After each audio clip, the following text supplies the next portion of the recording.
Hey everybody, welcome back to your favorite media response show, X is for Show. I'm Nico, and you can check me out at Nico Action. That's NICOACTION. I'm TK. You can check me out at TK Elemental. And I'm your producer, Kevo, and you can find me at Kevo Really. And we've got some exciting holiday treats in store for you this week. Yeah, we get so seasonal. Like, we get real seasonal. We are all about really enjoying and exploring what makes these different times of year kind of different. And that's, I think, one of the whole things about this episode. We're talking about our holiday traditions kind of boiled down to individual 24-hour marathons. Let's be clear here. You two get seasonal. I am along for the ride and have figured out how to capture my own seasonality in the mix as That's requested. all it's all about. That's But you all also- it's all about. You get your own seasonals too, though. Like, you get like Halloween-y and things. Depression. Well, yeah. Well, right. yeah, we all get that, and this is how you fight it, by combating it with the gentle antidepressant that is all of the wonderful film and TV and wonderful, wonderful things that we enjoy. And, you know, it's so unique. And this is like one of the things that's like super duper in my notes about this and like why I picked the things I picked. There's things that you just can't do other times of year with people. It's just not the same thing. Like, if you go up to one of your friends and you're like, hey, you want to drink some milk with some alcohol in it and sit around a piano and an indoor fire and just sing, they'd kind of be like, that's awful. I can't imagine doing that with anyone. But the second it's like December, everybody's like, yeah, man, that just sounds like it makes sense. Pretty much. And that's sort of the nature of seasonal, I guess, seasonal programming too, in a lot of ways. You can get away with but the power of his heart made it happen in December in a way that you simply. And I think you're a little frozen for me, and I can't tell if it's frozen for you too. You're back, okay. And I can't, it's very different for spooky things as well, because you can do spooky at different times of year that spooky doesn't feel stuck. But, the winter holiday season is very unique unto itself.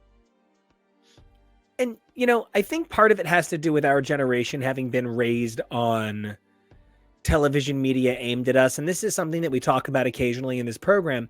But like, when we say we're the Nickelodeon generation, we're not being like LOL about it. It actually is that Nickelodeon wasn't an existing product that was nationally branded until roughly our age bracket.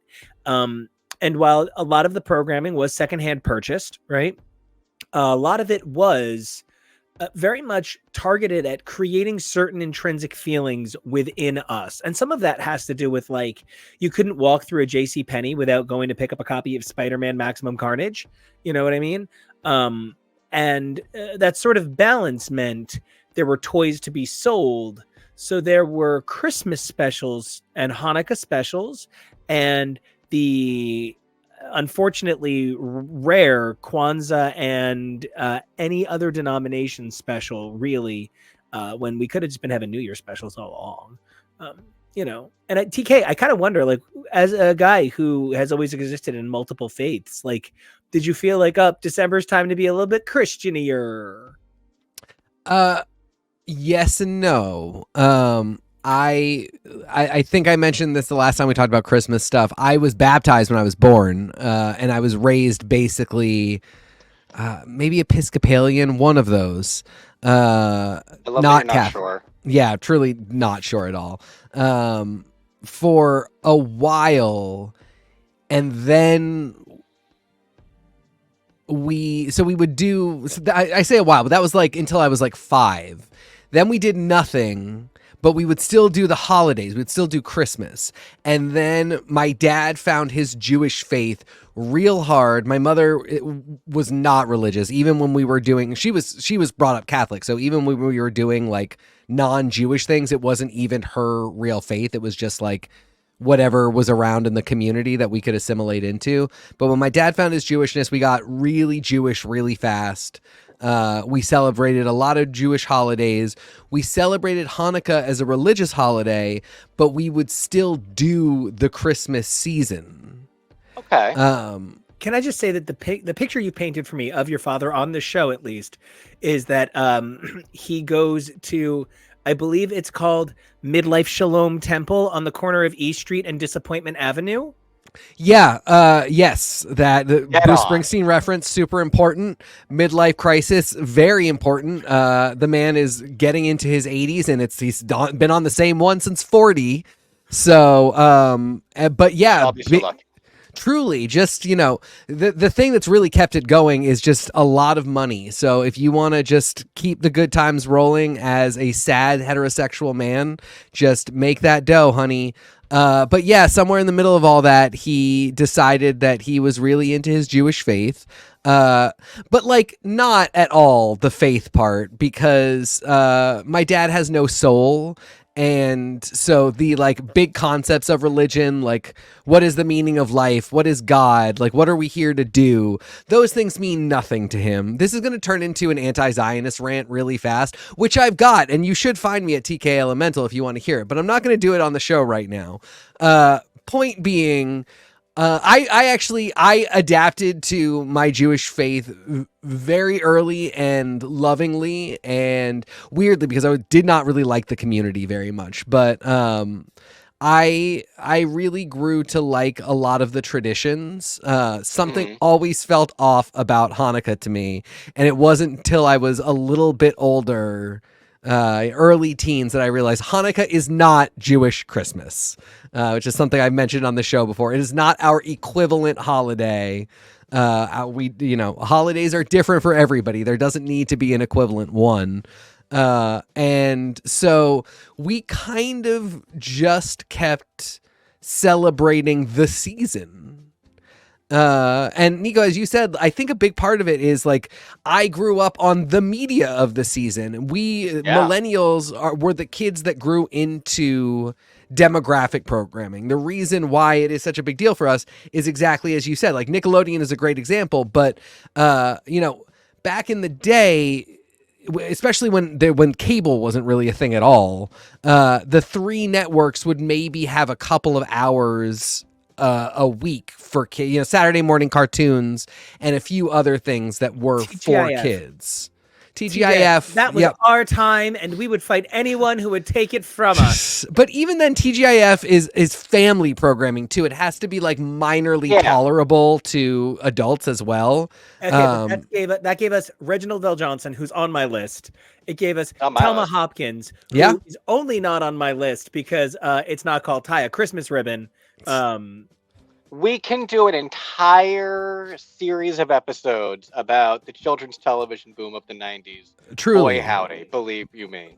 But then, you had things like The Simpsons, the Simpsons holiday specials from Halloween to Christmas, I think, defined us all.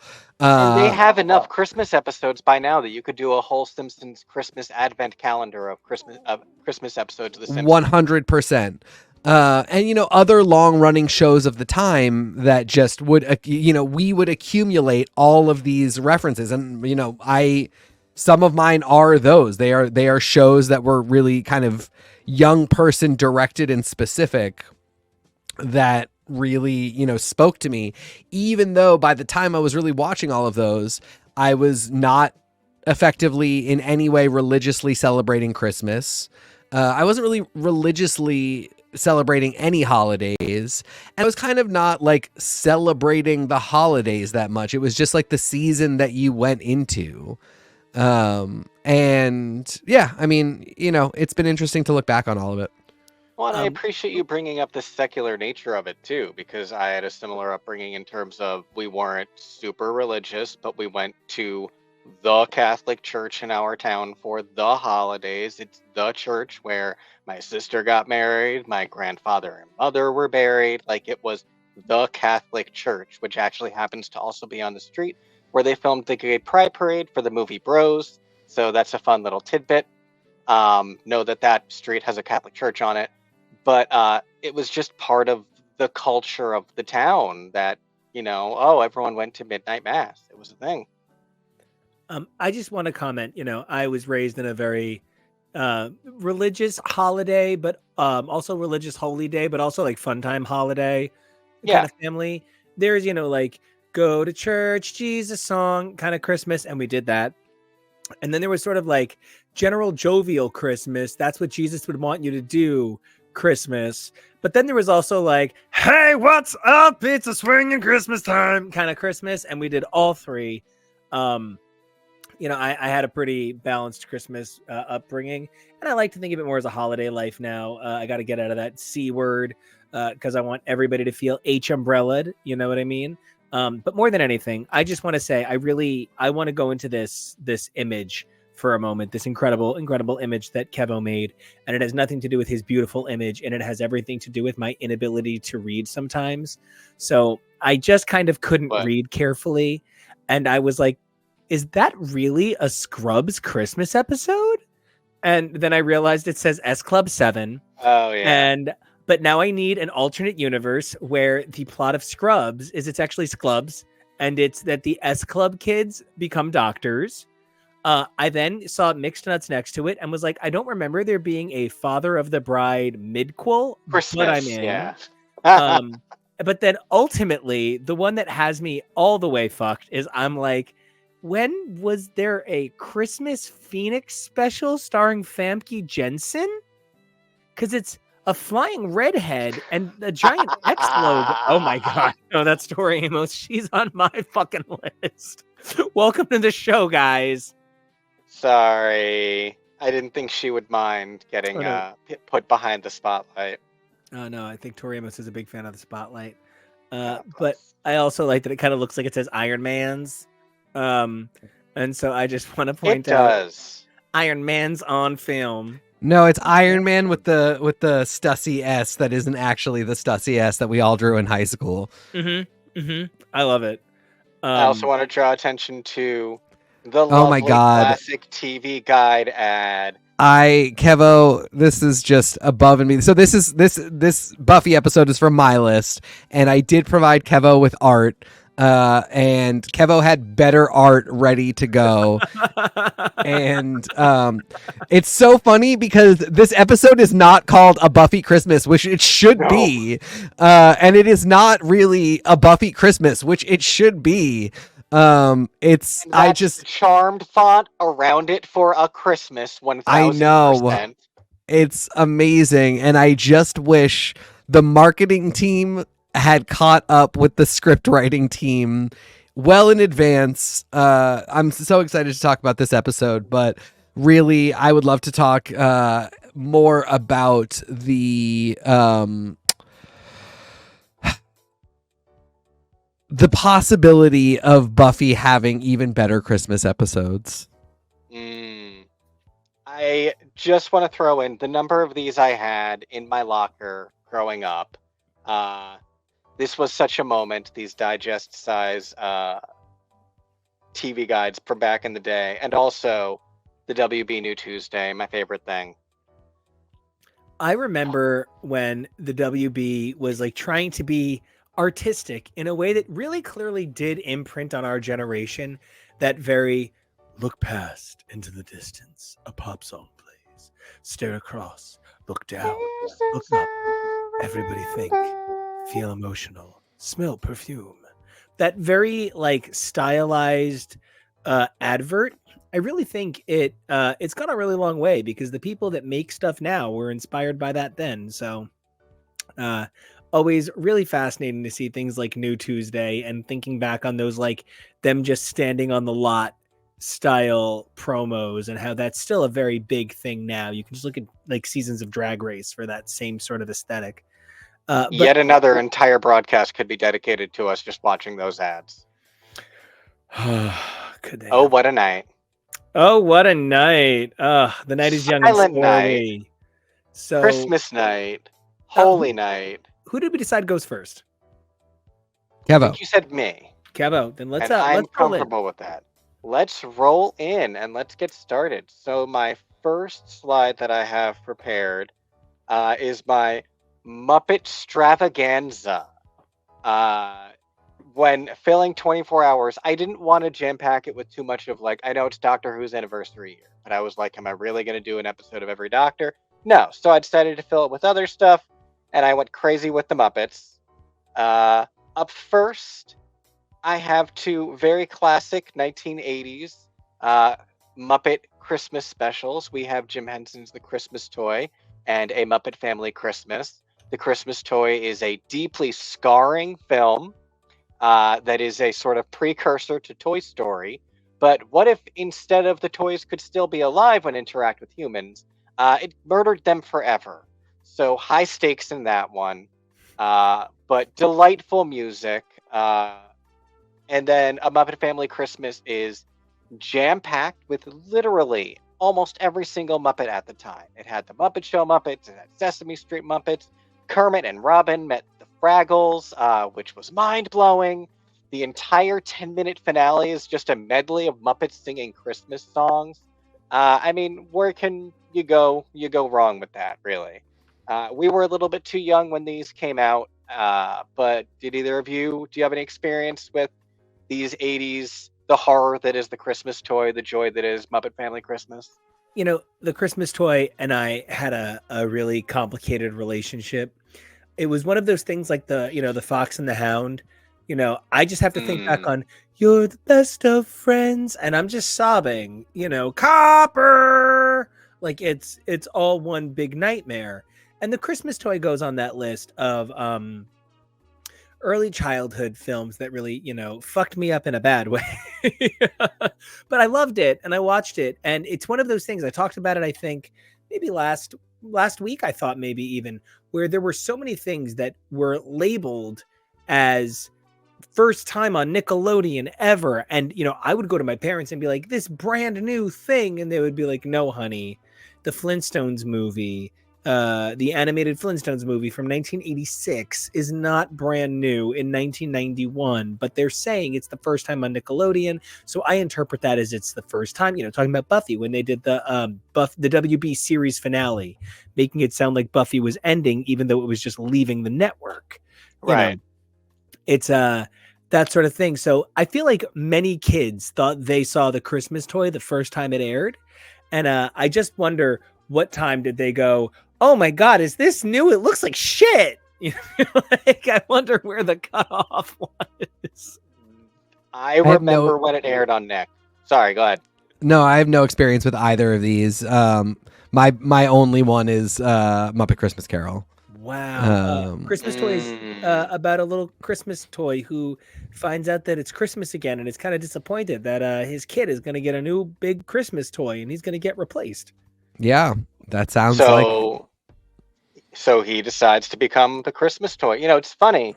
The year that the Christmas Toy debuted on Nickelodeon was the year that they were doing this whole push of Sunday Night Muppets for like 2 months leading into the release of Muppet Christmas Carol. It was 1992. And the Christmas Toy and Muppet Family Christmas aired on either side of the release of that film in theaters. And so this was just like a really, really big boom for Muppets for us. Not when these aired, but when it aired for us. You know what I mean? Yeah. But something that also came out in the 90s that I swear I have no memory of having happened in the 90s, but was a thing that I have been trying to get us to watch for several years, Mr. Willoughby's Christmas tree is a Oh my god, I special- have seen this. Oh, I hate you. We're watching it when you come here. Just because you've seen this one, but not any of the others, and I haven't seen this. Yeah. I want to watch Robert Downey Jr. and Leslie Nielsen and Stockard Channing interact with the Muppets, where Robert Downey Jr. plays a foppish Christmas orphan who really wants a Christmas tree, and Leslie Nielsen and Stockard Channing find love. I am blown away that this exists and people don't talk about it. It's so funny. Every time you dig into Robert Downey Jr.'s past a little further, the idea that he is an Iron Man just becomes less and less believable. Yes. Which makes it more Really and more true. comic book believable. Exactly. Also, am I wrong, or is there a scene where Abby Bartlett interacts with a Muppet? Oh, there's tons. They all interact with all different Muppets. Yeah. Yeah. I'm just saying, Stockard Channing had been prepared by that Oh, point. you mean there's a scene where Abby Oh, yeah, Bartlett- no, on West yeah. Wing. Oh, Isn't there a yes, West Wing? CJ Yes. does. Yes. But probably, yeah, I think Abby interacts with Elmo when she does And- that. she's medical doing like a counseling. medical thing, and the Muppets are there. CJ meets Big Bird. And Yeah. if Right. she's never been on Sesame Street and met a bunch of actual pink ladies, we're doing something wrong. True. True. So true. Another little known TV Muppet Christmas gem is the solo The Muppets season episode 10, Single All the Way, which was a delightful holiday episode that they got to get in before their abrupt and heartbreaking cancellation. This was such a good show. It it really was like- was. And I mean, TK, you are Uncle Deadly. It like I literally. don't think that's a good thing. I'm like looking at this and I'm like, oh look, there's JoJo. He's Scooter. There's me. It's Fozzie in a Santa beard. There's Kevo. He's Gonzo. And there's TK. He's Uncle Deadly. Okay. I'm sure we're all portmanteaus of the Oh, different for sure. Muppets. You don't think you're the sassy, fabulous gay Muppet? I don't know that that's exactly how one would Those- describe Uncle Yeah. Deadly. Oh, it's how I describe him. Now, it's Mm. how we This describe show? him now. Yeah, no, they turned him into straight up like repressed librarian Carson Kressley, and I love it. Yeah.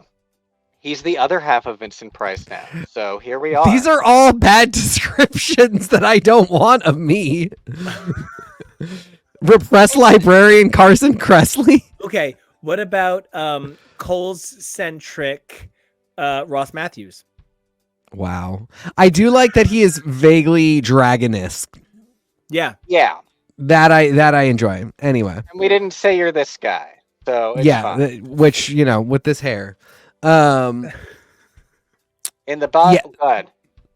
That Muppet series was really fantastic. It should have lasted longer. And I wish that Electric Mayhem had been like a spin-off of it. yeah. Like that had been the status quo forever, that they were still doing that show. They didn't have to show it, but they would be like, the Electric Mayhem left the show to go do their, and then you would know where everybody was. Anyway, Muppets are I great. agree. Muppet Christmas movie. Do your thing. And just Muppets Letters to Santa is another fucking banger. Well, yeah, no, and Teak, I don't know if you are aware of this Jane Krakowski Muppet special. Jane Where- Krakowski is featuring big in this episode, in our episode, because I've got Yeah. not one, Yes. not two, but 3 Jane Krakowski appearances in mine. I have at least one other, and Nico has at least one. So Jane Krakowski Movie. is Christmas. The movie. Yes. Christmas Past. Yes. So this is her daughter, I think, or maybe just her neighbor, and they need to get this girl's letter to Santa. It's really kind of dumb, but it's just fun, and it's really amazing how many of these celebrities will be in all of these things. Whoopi Goldberg is in this movie, and she's in this movie as God. You're working out with Whoopi. And David Arquette plays an angel who needs to help the Muppets save the Muppet Theater from the evil Joan Cusack. And it features this Moulin Scrooge Christmas number. And the weirdest part of this thing for me, so you know, we were like weirdos in high school. We were like weebs without the anime, weebs for Buffy, basically. And so we thought one dumb thing that we did was we somehow ended up calling ginger ale green root beer because we're weirdos, and that's what they call the absinthe in this special. Instead of it's the absinthe, and he drinks that and the green fairy, and he goes to the Moulin Rouge. It's green root beer, and we were like, how? Who would come up with that? But yeah. TK, would it make you feel a little bit better if I said you're also a little bit New Zealand? Just keep going. Well, you do fillet a mean fish. And then the last corner on my Muppet extravaganza is almost 40 years apart. Two absolutely fantastic Fraggle Rock Christmas episodes. I cannot tell enough people enough times how amazing it is to have Fraggle Rock back. It's another one that stopped airing in its entirety before we were born. But I had a tape of like 13 episodes recorded off of TNT of all things, because even TNT was trying to have a children's programming block at one point. And my dad recorded a whole bunch of Fraggle Rock that I grew up on. And I discovered more episodes by getting tapes off of VHS, off of eBay in high school because I'm a dork. And that's how I discovered the Bells of Fraggle Rock in high school. And to not only have a new season of Fraggle Rock, to have a Christmas special and a new season on the way as well. This is such a delightful time. This was always one of my favorite Muppet properties. Tori never heard of it, so it's crazy the things that people do and don't know of pop culture. Crazy. But this is mine, and I am super stoked to share Fraggles. I love Fraggles. And I think it's really funny that, like, I can't think of the guy who's Don't Blong, but was also one of the guys in The Usual Suspects. He was in Usual Suspects? He's one of the five. I thought maybe I'm moving my mind. You. Don't Blong from I always think Wembley looks like him. I think that B. Arthur looks like Moki Fraggle.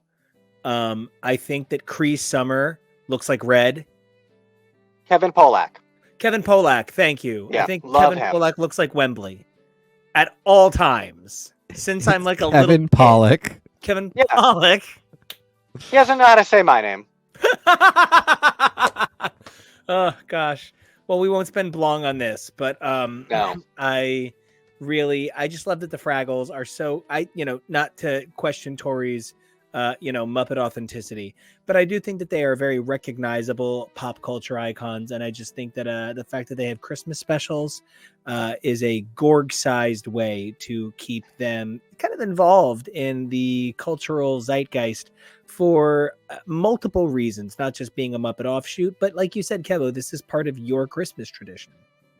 And you know what? Yeah, for someone who's so obsessed with Muppet Babies, yeah, it's very odd that Tori's never heard of Fraggles.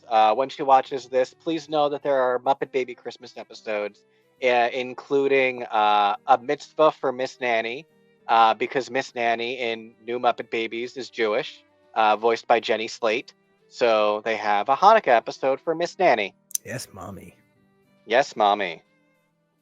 And Parlin native Dule Hill plays Mr. Nanny, who is the substitute nanny. Yeah, Dule Hill is on that list of people who I don't care the project. It's automatically brilliant. I automatically love it. I think it's a great decision, and I only wish it good things. He's not just because he's from Sayreville, but that he held his own in those scenes where he had to act opposite. If I can call you Charlie. Oh my god, I know. Just I love Dule Hill. So let me skip over the sitcoms for now and instead go and continue with the lighter, more playful, maybe even action adventure Christmas fare. We start over here with something that's tangential to Muppets, but technically is not. Christmas at Eureka's Castle. The Eureka's Castle specials imprinted hugely on me. Don't Touch That Box aired on our wedding anniversary. 1991 even. So same. Our forward anniversary. Okay. Yeah, yeah, exactly. Them, Yeah. us, they, we. Yuri, 1, 2, 3. A very, very needlessly emotional episode where Magellan gets lost in the woods, and so it's very dramatic, but very cute music. This is another one like where I love the Rocko's Modern Life Christmas soundtrack. A lot of the songs from this are my more random holiday songs. Whereas now I have over here the Toy Story that Time Forgot.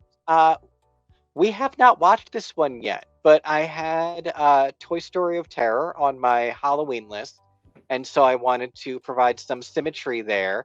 It's Toy Story, so it's something that I want to be part of my 24-hour marathon this year. So I'm excited to finally check it out. Before you We're move constantly on, getting new. but No, say we're constantly getting new content. So before you move on from Eureka, if you could just zoom in on her, there's just something I want to point out. Eureka doesn't get enough credit for being the inspiration for Natasha Lyonne's bangs, and I just feel like that's the real Christmas gift that keeps on giving.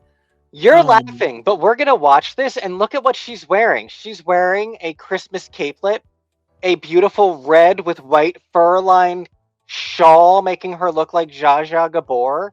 That is so you. Listen, Batfink, you cockroach. This is my castle. I do the magic. Hey, Batley, enough with the spiders already. It's enough. Batley. Thank you. That was his fucking name. No, she can call him Batfink. It's fine. He's Batfink. Bum bum bum. So yeah, no, I dig this. I really love the kid stuff you're digging into. I love a lot of the other stuff on this list a lot as well. So I'm very pro this list. Teak, was Eureka before or after your time? No, Eureka was very much in my time. I just don't remember the Christmas special. Maybe we'll have to watch that too. I'm excited. I feel a little maybe gypped that nobody. Oh, we don't use that word ever again. I'm so sorry. I feel maybe a little stolen from that. Eureka's Castle, a show that actually could have kind of, by virtue of it's this magical land, could have maybe had a little bit more of an attempt to respect maybe a few more cultures. Not like coming for Eureka's Castle in any way, but that's the sort of thing that now something like Eureka's Castle that dealt with like magic and non-human creatures would say, well, we have traditions where we're from that are nothing like this. There are many traditions on Earth that are, like these ones, and then would go into a few more traditions, I think. So it's a little loss out here. Well, it was mostly written by R.L. Stine, so what are you going to do? Yeah, that's real. So Power Rangers has a lot of Christmas episodes. The bangerest, I would probably say, if you're looking for one that is the Mighty Morphins, would probably be the season 3 one. Don't watch Alpha's Magical Christmas. It is a nightmare. It is mostly Alpha 5 singing with children, and the Power Rangers show up for one song, and that's it. It's basically the episode of Lego Masters we got this week. It's 3 Rangers that show up, and one of them has no business singing, and it's not Kimberly. So instead, I thought it would be kind of fun to have the ones that aired the same television season. This also has an absolutely terrible song in a Power Rangers episode. The moment that is supposed to be the heartwarming, uplifting, we were fighting because of an evil spell, and now we're friends again because a child is singing a beautiful song to us. It would make me more angry. I would hunt the child down. It was not good. But it's very funny, and they do really try to incorporate a lot of different cultures. They even have Catherine incorporating Christmas traditions from Australia. They even invented a Jewish friend named Raymond so that they could have Hanukkah included. Not just for this episode. He's in another episode. So, why didn't Heinz Saban just come out and be like, why wasn't Ernie just Jewish? Ernie's been in the whole series, and we've been given no indication that he has any background that would be conflicting with him being Jewish. I don't know. I'm Ernie, and I'm actually a devout atheist. I extremely believe in just literally nothing. But like Rocky teaches us about Mexico and Adam teaches us about Korea, so like it's really cool. And then I didn't watch the Beetleborgs one. I Uh, just really like Beetleborgs. Same. Even for how it's really dumb. And the more I think about it, I know it's dumb. But like these ones are armored. And like when they go metallics, they have these cool cards and like all of their gear is so much cooler. And like it's just it is. And And I was AJ explaining Leno taught them to use their powers. he So did. I was explaining the premise of this to Tori, where it's that a bunch of kids go into a haunted mansion and free a ghost from a pipe organ, and he gives them one wish, and the wish they take is to become superheroes. And you know, when you say it out loud, but really the whole point of this show was the fact that these kids were actual, like, tweens. They were 12 and 13 years old, because at this point of Power Rangers, these were grown adults. In fact, even by season 1, Jason was 18, but he was a man. He was not playing a child, and that was not really something that you could relate to as a child. That's why they introduced Justin and Turbo. What? I think it's really cool that both members of Extreme are standing between Rocky and Ernie. Oh my god. More than words. More than words. This is one of the things, and like I made that joke specifically to highlight exactly what you're saying. They look like grown-ass adults. Yeah. With Beetleborgs, I make the joke that it was gay Jay Leno. Flabber was this over-the-top caricature. But one of the things that the Beetleborgs did actually offer was exactly what you're saying, like a lot more childlikeness, something that even though we all love Rangers, the Rangers always feel like they're talking not down to in a negative way, but they're talking to their little buddies. And the Beetleborgs were your equal. But the Beetleborgs as an adult make me realize that like they were pushing this too far. And if they'd kept going, we would have wound up with like pink goo and red goo and blue goo. And they combine to make gray goo. And gray goo just crushes its enemies. And like we were going to some crazy places. But I genuinely love that you have Beetleborgs on here, because I think Beetleborgs really did represent an identity that they were trying to craft for children's programming. That, silly as it sounds, please don't get me wrong, but number one, there was a moral, there was an identity that the kids had to do this positive thing, right? And while Christmas is there for sure, it's also phantom spells, and there was no version of Christianity that's all about the witchcraft. You know what I mean? So it's Christmas as much as a holiday. And this was sort of like that start of maybe moving the idea of community development and an instilling of a positive center of community culture from religious encampment to like cultural grouping. You can choose to be a hero. And so by giving the Beetleborgs younger people a Jesus, he is born today sort of holiday special, it really is a positive movement that I think has allowed people to be like, you should be a good person even without the benefit of religion.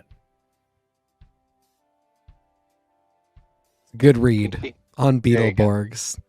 Beetleborgs and et al. Well, and I was thinking about going even deeper and including Superhuman Samurai Cyber Squad and VR Troopers, but those I didn't want to include sight unseen. The weirdest part was discovering that Superhuman Samurai Cyber Squad has one season, but 2 Christmas episodes, and they aired back to back in October. Hey, what's up, Tasty Cake? Good to see you, buddy. I love that, because what's interesting is one of the guys in Superhuman Samurai Cyber Squad leaves and is replaced by another guy. And so how they have one season and 2 Christmas episodes is incredible. I wanted to say first, if you have anything, because you haven't gotten a moment yet. No, not on these 2 in particular. I'd given up by Zeo. Or by Zeo Christmas I had, because I remember Zeo starting. Particularly because I was like, shapes!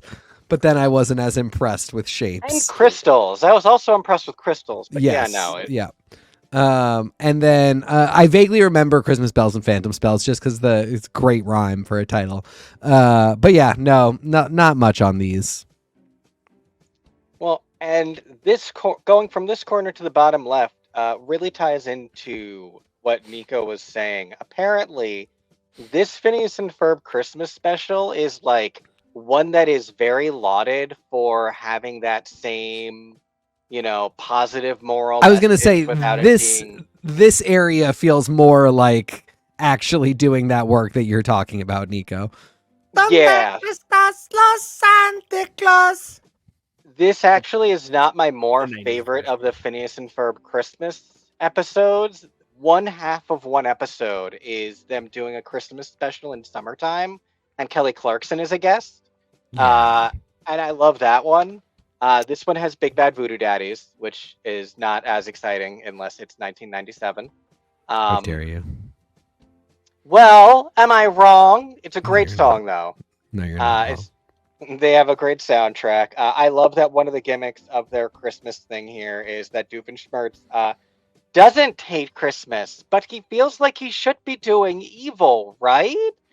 I guess I'm gonna. platypus. I guess I'm gonna do evil. No. Okay. Do you want to do your doof? Go ahead. No, I mean that's it. That's the hope. You know better the platypus. You know, Mm, he just Doofenshmirtz is the perfect villain. Doof is basically what if Doctor Doom was incapable of getting out of his own way. He's just adorable. He really could yeah. destroy the world a billion times over with his innators, but he doesn't. And his relationship with Perry is as important as Phineas, Ferb, and Candace, which is one of the reasons that they are such a central focus of so much spinoff material. And the idea that a Phineas and Ferb Christmas special is essentially, because if you ever watch it, it is pure meta. It is, because this is the one that's like the meta one with the musical numbers, right? No, that's the other one I was mentioning. Oh, I'm so sorry. Just generally, though, Phineas and Ferb and its Christmas identity is such an uplifting time, and it's so exciting that even when there's bad guys, they don't have to be bad every episode. Well, and speaking of not being able to get out of your own way, though, I need to finish New DuckTales, but it's one of those shows, and I love describing it this way, where I'm like, I know I'm going to love every minute of it, so I'm just sort of like putting it off when I have busier things to do, because I haven't not loved a single episode. I haven't not loved a single thing that I've heard, but the things that they have done tying in the history of all of Duck lore and all of Disney Afternoon lore in a lot of ways. And this is tying in friggin' Mickey's Christmas Carol lore by incorporating the ghosts of Christmas past, present, and future from that film to help teach Scrooge a lesson about Christmas. And it involves time travel to meeting a young Donald Duck who is a flannel-wearing punk, and Dewey getting to meet a young version of his mom, because the triplets' mom is a major character in this show, voiced by Paget Brewster. Like, this show is phenomenal. Did you just say that Donald Duck in the 90s was a flannel-wearing punk boy? Yes, this is Donald in the 90s. This is him. Hey, Disaffected, hates Christmas. hey, big bro. You know how I've always said you are Donald Duck? Yeah. That one I'm right about. And what's great, too, is his voice in this sounds like the nephews from the original, because he's a young Donald. Oh, no, big bro. You're muted, very bro. funny and muted. I was just saying that's amazing. Yeah, that is. Look at you. You're You're amazing. so mad. You just want to ska. It's time to I love him. skank, bro. No, We and I need more really Christmas do. ska. Believe me, I have plenty. There's And gotta be some Launchpad. amazing, real big fish Christmas numbers. Launchpad, Jewish. There Oh. you go. Oh, that's super hot. I don't know why that's so hot. Oh, Launchpad is like the hottest cartoon character ever. Man, I'm so glad I said that on air. I think the thing about New DuckTales that's so exciting is, like, as a guy who champions Duck, Duck lore and the complexities of Duck comics and the amazing lore that has been put forth in the bigger picture of Disney in the last 10 years with building in things like, I don't know that Illusion Island is going to, wind up like the biggest piece of Disney canon ever, but between things like that and Runaway Railroad in the theme parks, they're making such moves to incorporate this beautiful rubber hose updated style. And I think it's really creating a world where these things feel a bit more timeless. The 80s stuff is fun, but it feels chonky and dated the minute you watch it. So taking the time to continue to incorporate things like Christmas specials into DuckTales and tying in classic Disney stuff, I super love that. That's my speed, bruh. And yes, Tasty Cake, I cried during the giggle. It's like actually the first episode we watched with my, famously, hot older boyfriend, Rich. He's brought up a lot, but he watched the episode with us, and I was like crying in front of him. But like it was so good, I had to. It was so good, so I can't wait. That'll be tomorrow. I cannot believe you watched it with Rich. I had no idea. Yeah, I was like, we're gonna watch Doctor Who. He was like, oh, can I join? And I was like, absolutely. You can't be weird. Can't about say it. anything. Just can't be weird about really it because it's he was really like good. He was asking questions and invade. So that's a really good sign that like a guy like Rich who has very like action and also cerebral. So this all started when their plane crashed. Jane Krakowski. Great. I met J.J. Abrams, and he told me it was all the dog's dream. I just keep waiting for Jane Krakowski's The Notebook audition tape to leak, a la Britney Spears, and her being like, "Yes, I can play 17." Since Taste brought up Doctor Who, I'll go to my bottom right corner of this slide because I was going to potentially include multiple Doctor episodes. Please no one any spoilers because I don't think TK has seen today's episode. Yes, please, near. Fair, yes. This has been the title. These have been the promo images. Shooty's here. We knew he'd be here for Christmas, and he is. And just super stoked for this new era of Who. Honestly, I love the symmetry of him regenerating on Christmas and his first episode being a Christmas special, the way it was for David Tennant. I actually loved that. That was like, that was my first time watching Doctor Who, and that was my first regeneration. And we weirdly enough got to it at Christmas. We didn't start Christmas watching Invasion, Nine's first episode. That's no. called the pilot, and it's at Christmas in my head. Nine's first is not a Christmas one. It's got Olivia Colman. That's all I remember. I know it's Rose, but like I think in my head because she's working in a mall, it's at Christmas time. Yes, it's not. She's working in a mall. Terrible. And her sweater is kind of a really deep pink. Oh yeah. So you think it's red. Thank you. I cannot tell you how much that makes me feel better. Thank you for buying into my delusion. It's gotta be students. Is it Christmas wrong time in the dime? Because I am rhyming slang. So excited to have that energy back with this bitch. Yeah. She looks like she is very much going to have that Rose Tyler energy. And I am so fucking bomb. But with better looks. Yeah, exactly. Rose Tyler with better looks. That jacket is lush. Really, truly. Rounding out this slide next to it, in this, I guess this whole bottom row here is Disney, isn't it? Shit. Holiday Magic Quest. If you like Disney parks, this is a really cute, fun thing where the stars of the Zombies movies go on scavenger hunts in the parks. I would recommend watching them backwards because the second one is not as good as the first one. Agreed. I worked in Disney's Hollywood Studios. Don't get me wrong. I would not end on Disney's Hollywood Studios. You end on Magic Kingdom. It's just facts. Wow. The second one also suffers from feeling a little bit more like it was produced separately. The first one is, you can see during pandemic times, so it was a lot easier to film in the parks. But the second one was a little bit more post-pandemic, lockdown at least. And so the cast is a little bit more filmed segmentedly. It's a lot more like, oh my gosh, they're just on this roller coaster because we need to produce 4 minutes of footage. So it's not that the second one isn't special, but in terms of what they offer, the second one feels a little bit more like a 90s sitcom take on Disney, and the first one feels like a special behind the scenes look at what a Disney park could be when no one else is there. The second one does have Bucky, though.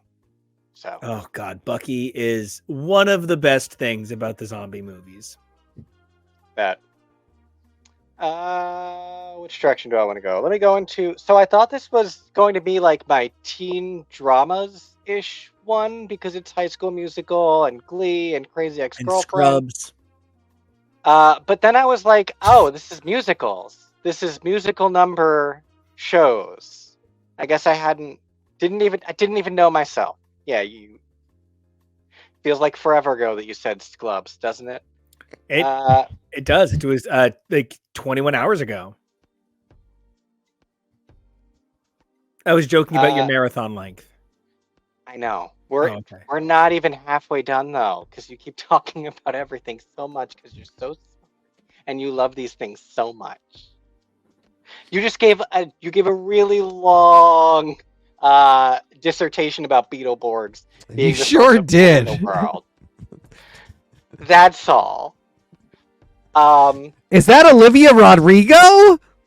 It is. That's actually part of why I included her poster from this. She's I wanted to famous. Point out that this is one of like the last things she did for High School Musical. The musical, the series, was being included in this special. Are those two twinks going to do gay stuff on each other?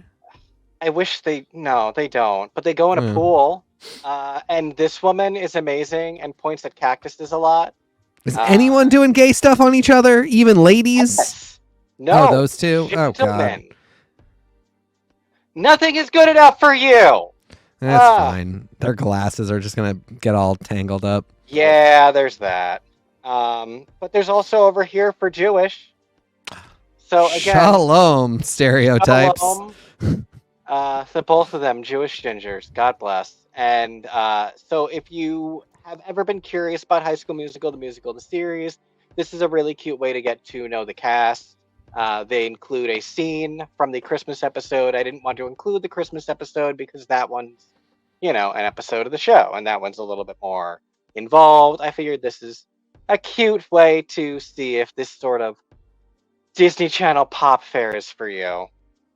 An older version of that, and something that I feel is very fitting for this year after losing one of these members, is the Escapade Christmas special. I love their song Perfect Christmas. I don't love Never Had a Dream Come True. Never cared for that song. Hated that it was their highest charting US song. But it's in there too because it's also winter, I guess, because in the music video there's snow. But in this episode, Paul is hit by a car and gets amnesia. And what do? Will he ever remember? I think he will. And it also features a young Sam Page, which is someone we are a huge fan of on this show. So yeah. One sec.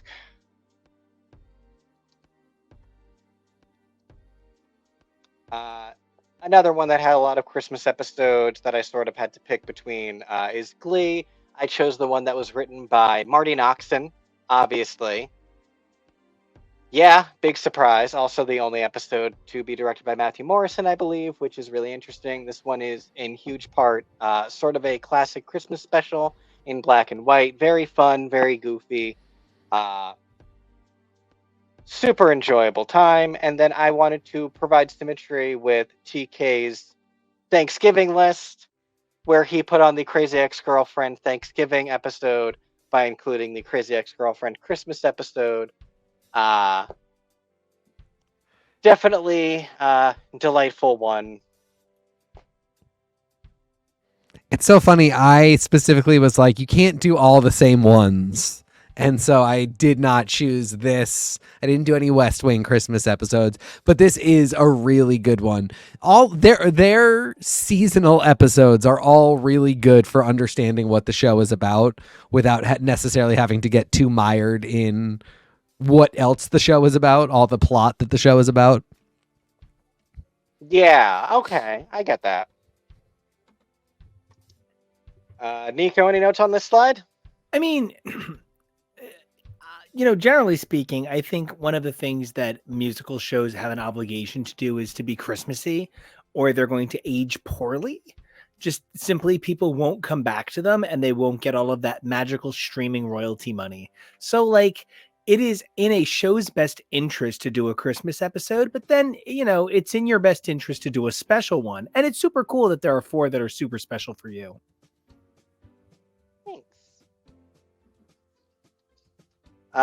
Rounding out, because I don't do movies, I just do episodes of things. I had to do a delightful round of sitcom episodes. I tried to find mostly shows that have Christmas episodes that aired on or around December 10th. I didn't always choose the December 10th one, but I wanted to try and fit a theme. So every single show on this slide has an episode that airs on or around my birthday for Christmas. This one, I chose the different dates for this one because these 2 aired the same season, and I thought I love this Sabrina Christmas episode, and I thought it was pretty cool that the first Sabrina Christmas episode aired on Friday the 13th. That's perfect for Sabrina. Also, absolutely wild that this is the same year, because you really associate Family Matters with an earlier time, and Sabrina, like, Family Matters is early 90s ABC, and Sabrina is late 90s UPN as it's transitioning into being like a WB. UPN. WB. Oh, no. Sorry. We didn't have WB. Clueless moved to UPN as well. As So did that was Roswell and Buffy. Right. Yeah, so but there was a lot of weird stuff. But also, we did not have WB. All of our WB content had to be aired on our local UPN affiliate. Oh, wow. Also, a lot of people had that same situation for WGN. Yeah, and then we didn't have WGN at all. And then we got WB, and then 2 years later, like all my favorite stuff moved back over to UPN. But anyway, it's just wild to think about, because then it's funny because at this point, Family Matters has transitioned over into a much different show, and she's with Urkel, like the whole thing.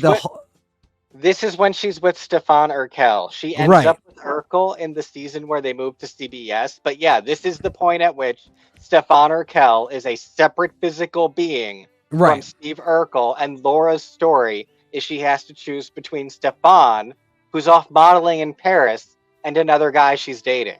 Yeah. So they're trying to act like there's still real stories, but she's dating a clone. Yep. But I do want to say every single Family Matters Christmas episode, pretty much except for the one where they invite a homeless guy to come live with them, they're all bangers, which is really cool. The one on my birthday is the classic "We're stuck on a subway car. What do we do?" episode. I do not remember that one. I want to see it. Maybe we'll watch that too. This one, I chose the Frasier episode that aired on my birthday, paired with the Friends episode that aired the same year. This Friends episode is great because it's the last Christmas episode, and so it's a clip show. So if you want just a taste of the holiday armadillo, plus a whole bunch of other great Christmas delights, and Selma Blair being a slut, then definitely check out the one with Christmas in Tulsa. As for Frasier, one of the most classic Frasier Christmas episodes of all time is Merry Christmas, Mrs. Moskowitz.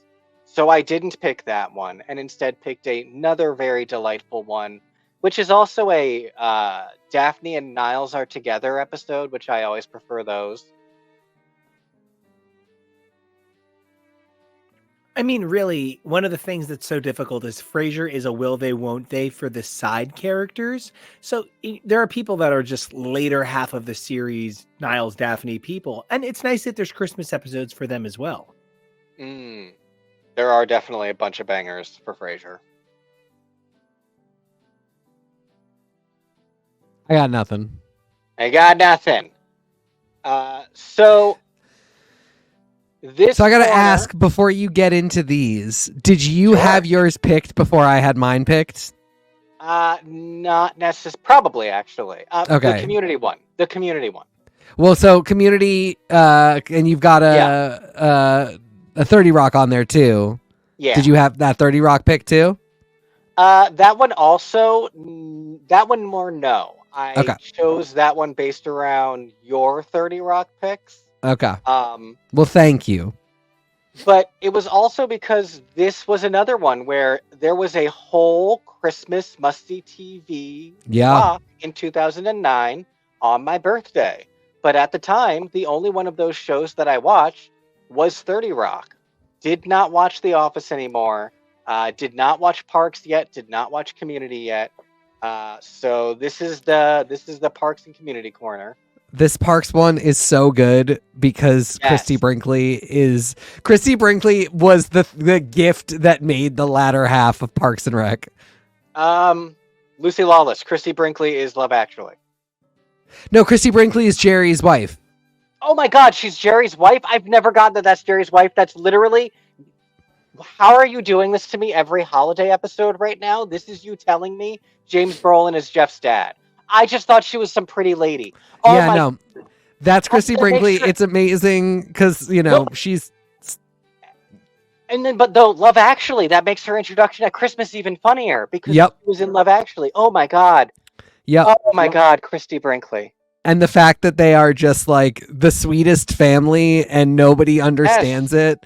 It's such a good joke. And like, it's played so well because them being mean to Jerry stopped really being funny. And it just wasn't funny, but then they couldn't not do it because I couldn't trust any of them to write like, hey, maybe we stop. And so the idea that it doesn't faze him at all because he has literally the greatest life in the world and his family isn't fazed by it either because they love themselves and each other and him.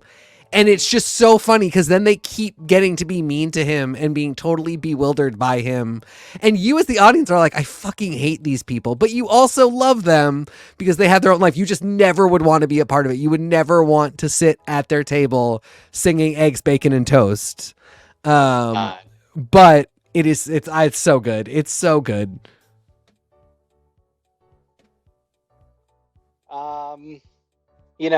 The Community episode that I chose, I know, is not the bangerest Community Christmas episode. I'm comfortable with that. I chose it because it's one that I still love. And frankly, it's one that I still love more than the one that aired on my birthday. Everyone's still a little bit too fresh and new. And Jeff's face looks a little bit too much like a Christmas elf. I love bottle episodes. I love cooperative calligraphy. We are all yelling at each other episodes. And so this one to me, I like its placement where it is the last one. If it was a tape of the 4 Christmas episodes, this one would be at the end. And on a classic VHS tape like that, that's usually where you're winding down. You want that to be the one that's not, the bangerist. You want it to be a nice soft landing. And so I just really enjoy the comedy of this one. It would be inexplicably labeled a bonus episode on the DVD for no reason. Yes. I get that. Probably because it aired in April. And then I have in this corner my 30 Rock episode, which is the one that actually aired on my birthday that year. For Cheyenne Jackson, if nothing else. And then for If Something Else, Julianne Moore, obviously. Paired with the Modern Family is another one that has just Christmas episode after Christmas episode are bangers. But this one was my favorite. It's always been my favorite. This was the first one after we got married. And I just felt like this one really portrayed the family coming together really beautifully. The teaser is one of my favorite, funniest teasers where all of them are reacting to the holiday newsletter from Mitch and Claire's mom, Dee Dee, and the fact that she can own that scene without being in it is just masterful on Shelley Long's part.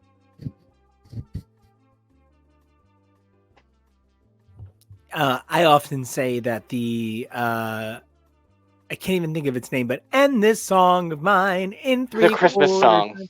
It is so perfect, and it is so magical, and it's so 30 Rock. Should I go to my last one? Finally set us free. So this one's a little bit more chaotic.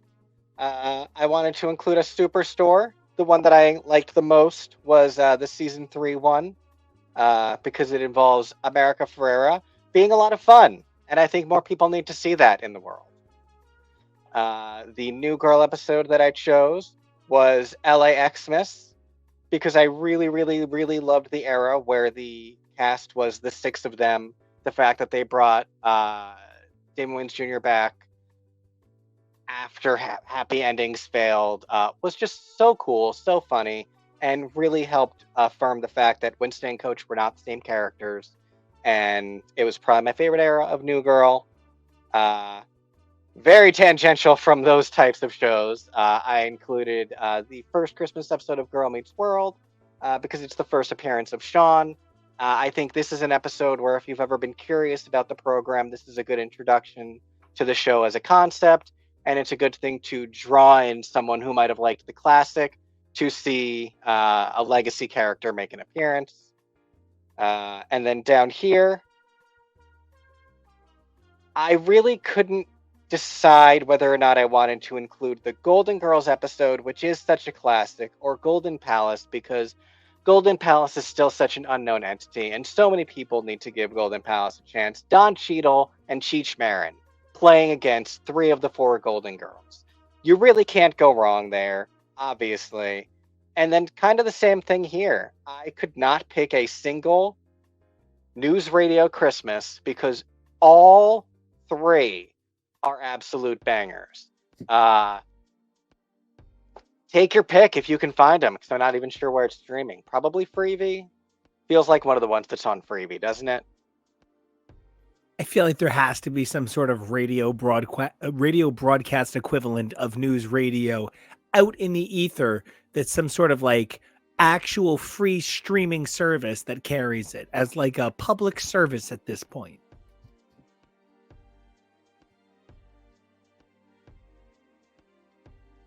Nothing, So, buddy. Kevin, what was the breakdown of your like was it all sitcom? Like I mean, like really, was it all television? And like what was the breakdown in terms of your Great time? Do you happen question. to know?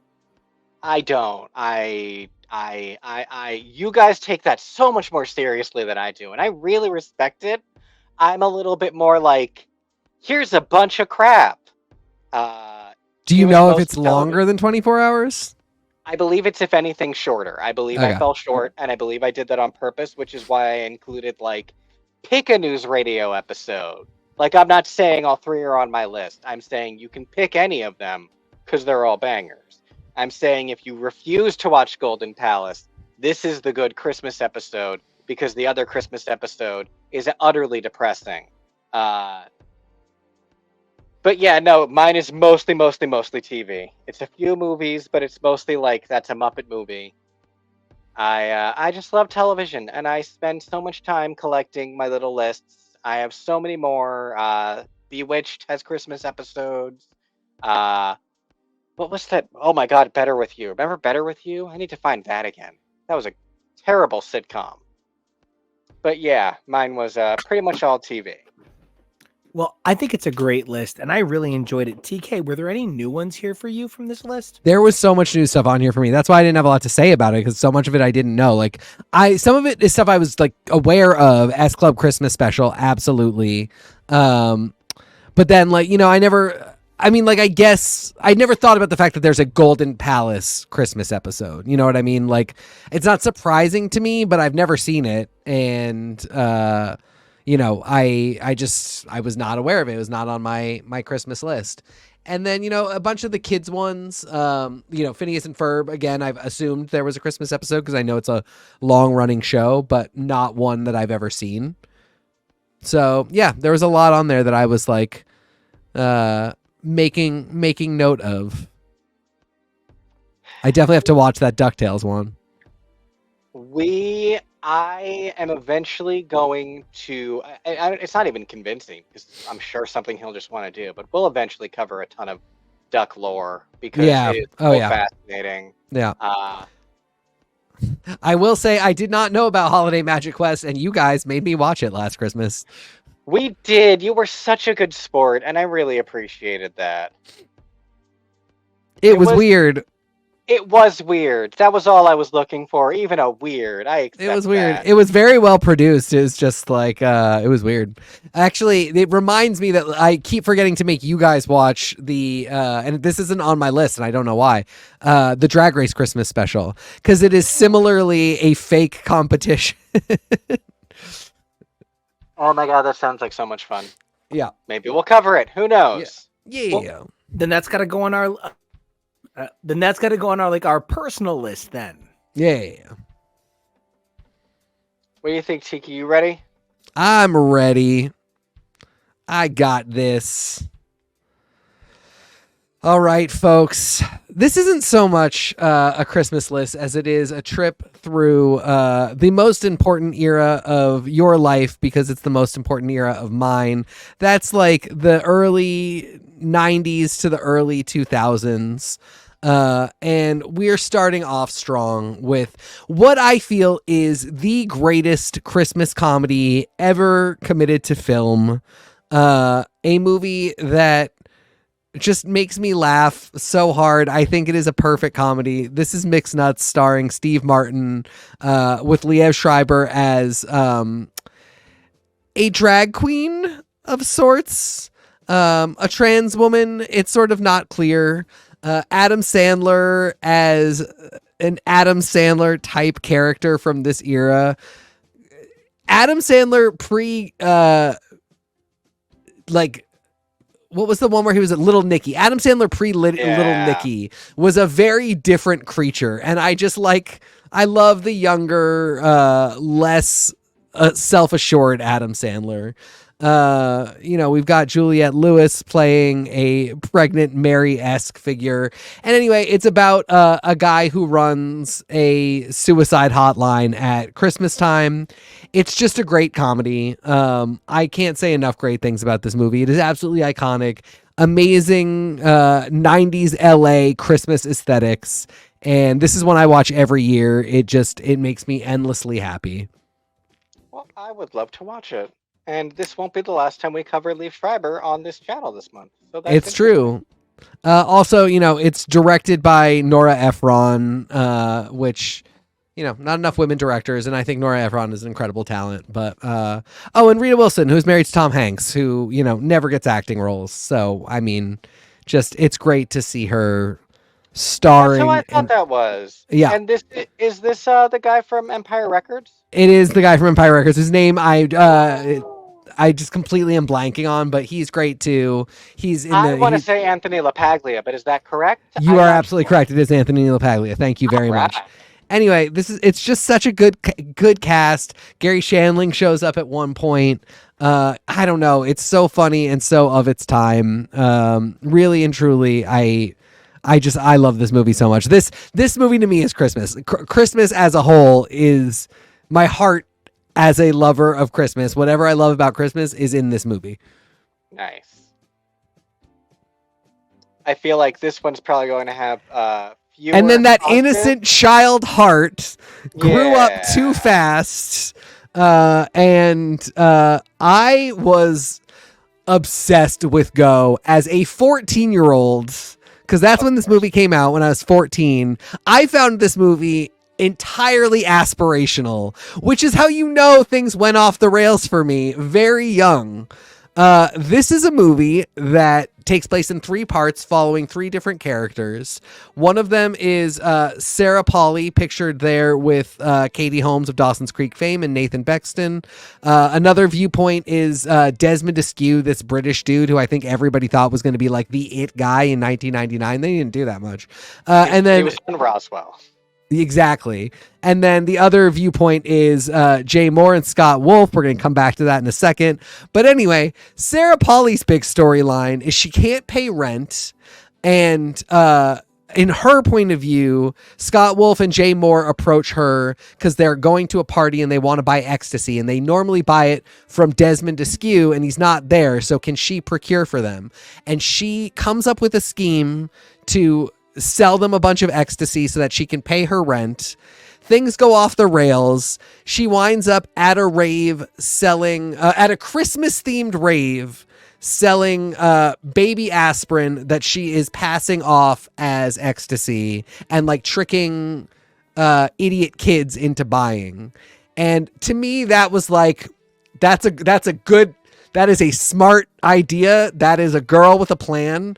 And I'm not going to say that I got through high school without attempting to recreate that plan. I don't know why. This movie had everything I needed. And actually, to circle it all the way back, the most important thing about this, it is a Christmas themed movie. It does take place at Christmas time. You can see the cars decorated as Christmas and everything. None of the Christmas stuff matters. This movie featured the first song that No Doubt produced after Tragic Kingdom. None of us knew what was going to happen with No Doubt after Tragic Kingdom, one of the biggest records of the 90s. We were all sitting there with bated breath on the edge of our seats, trying to find out what was going to happen with No Doubt. And we got New on the Go soundtrack. And I think New is a fucking banger. Even though we did lose the ska direction, and that was a big hit for me personally. Timothy Olyphant with a shirt off, looking like a snack, with a Christmas hat on. How could you not? He's got a gun. I mean, it's a great. And Scott Wolf and Jay Moore are gay together, and while they do not even kiss, hugely disappointing. Just the idea that they were gay together was enough for me at age 14. Oh yeah, 100%.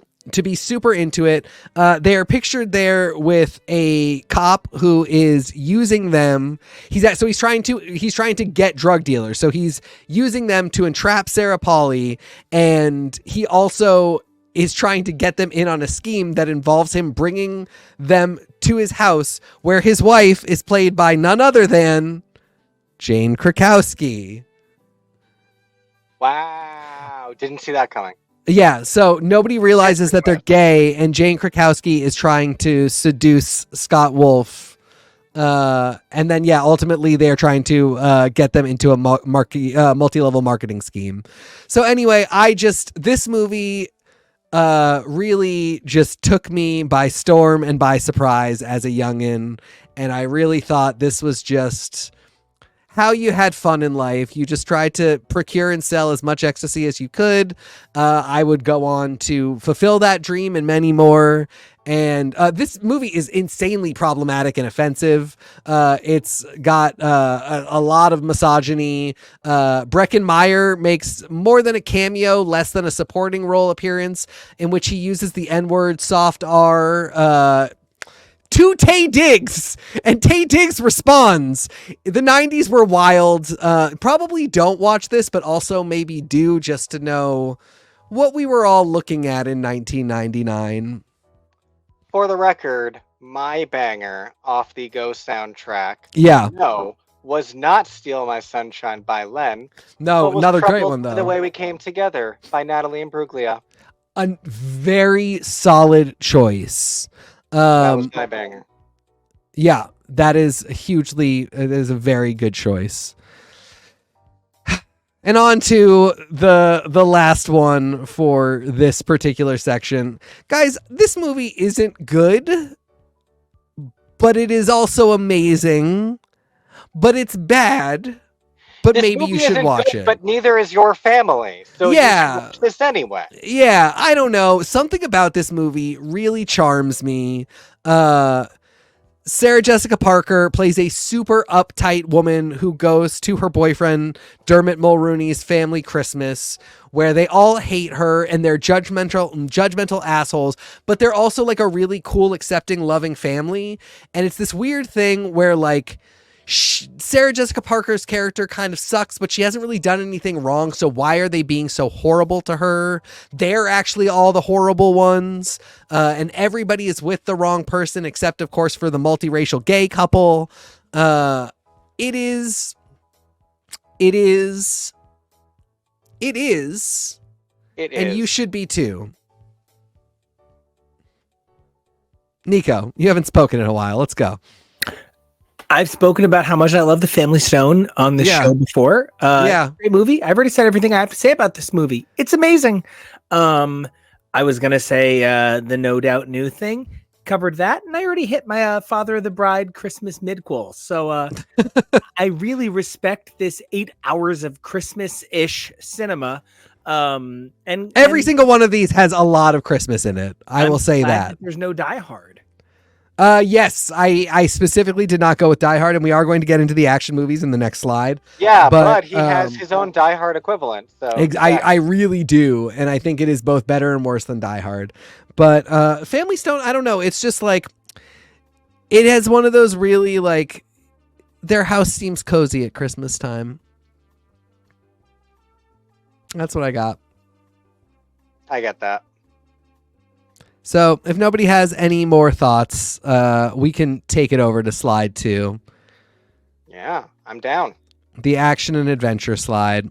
So right off the bat, go ahead. Iron Man 3 is a Christmas movie, guys. You got to accept it. You got to love it. It takes place at Christmas time. There's a lot of Christmas theming in this movie.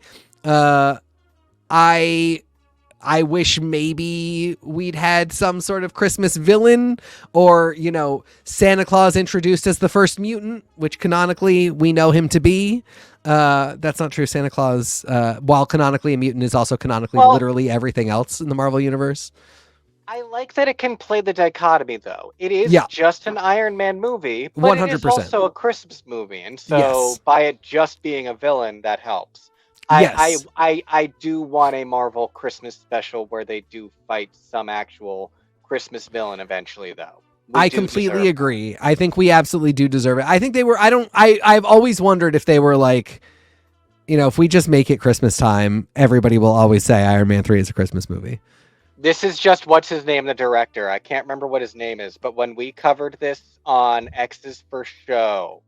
It's Jon Favreau, right? No, he's not the director. It's not Jon Favreau. Shane Black. This is just a Shane Black. He loves setting stuff at Christmas. Okay. Well, you know, so I'm not going to complain. Yeah, it is a Christmas movie. It is. I think it's my favorite Iron Man movie. I really, obviously nobody likes 2. I don't love 1. I love this one. This one is like, it's a great movie that could have been one of the greatest movies ever made, not just of Marvel. But if we had just ditched Guy Pearce and let Rebecca Hall be the villain, or at least given Rebecca Hall a bigger role, if we weren't going to let her be the villain, given her some armor, I really think we could have had something here. Yeah, I mean, I've also said that this to me translates really well as, like, I think Shang-Chi should essentially follow this exact model for its sequel, which is a book that Alyssa Wong has already written as an Infinity comic. And the only bummer thing about it is that there's a character who's a plant doctor who I think Rebecca Hall would make an amazing version of, but she's totally dead. So, not the actor, the character in the movie. So anyway, this is a Christmas movie, and it's one that you should watch at Christmas because it's got Robert Downey Jr., who is also another important Christmas figure we're deciding now. Yeah. Oh my God. We both have them on our list. I love that. Yeah. So we're watching both those this year. Yeah. Next up, this is, I mean, like, exact same commentary, different set of people. Batman Returns is a Christmas movie, takes place at Christmas. There's Max Schreck in front of the tree. There's Batman in front of some Christmassy stuff. Catwoman and the Penguin are not in front of Christmassy stuff. I just really thought it was important that they be pictured here.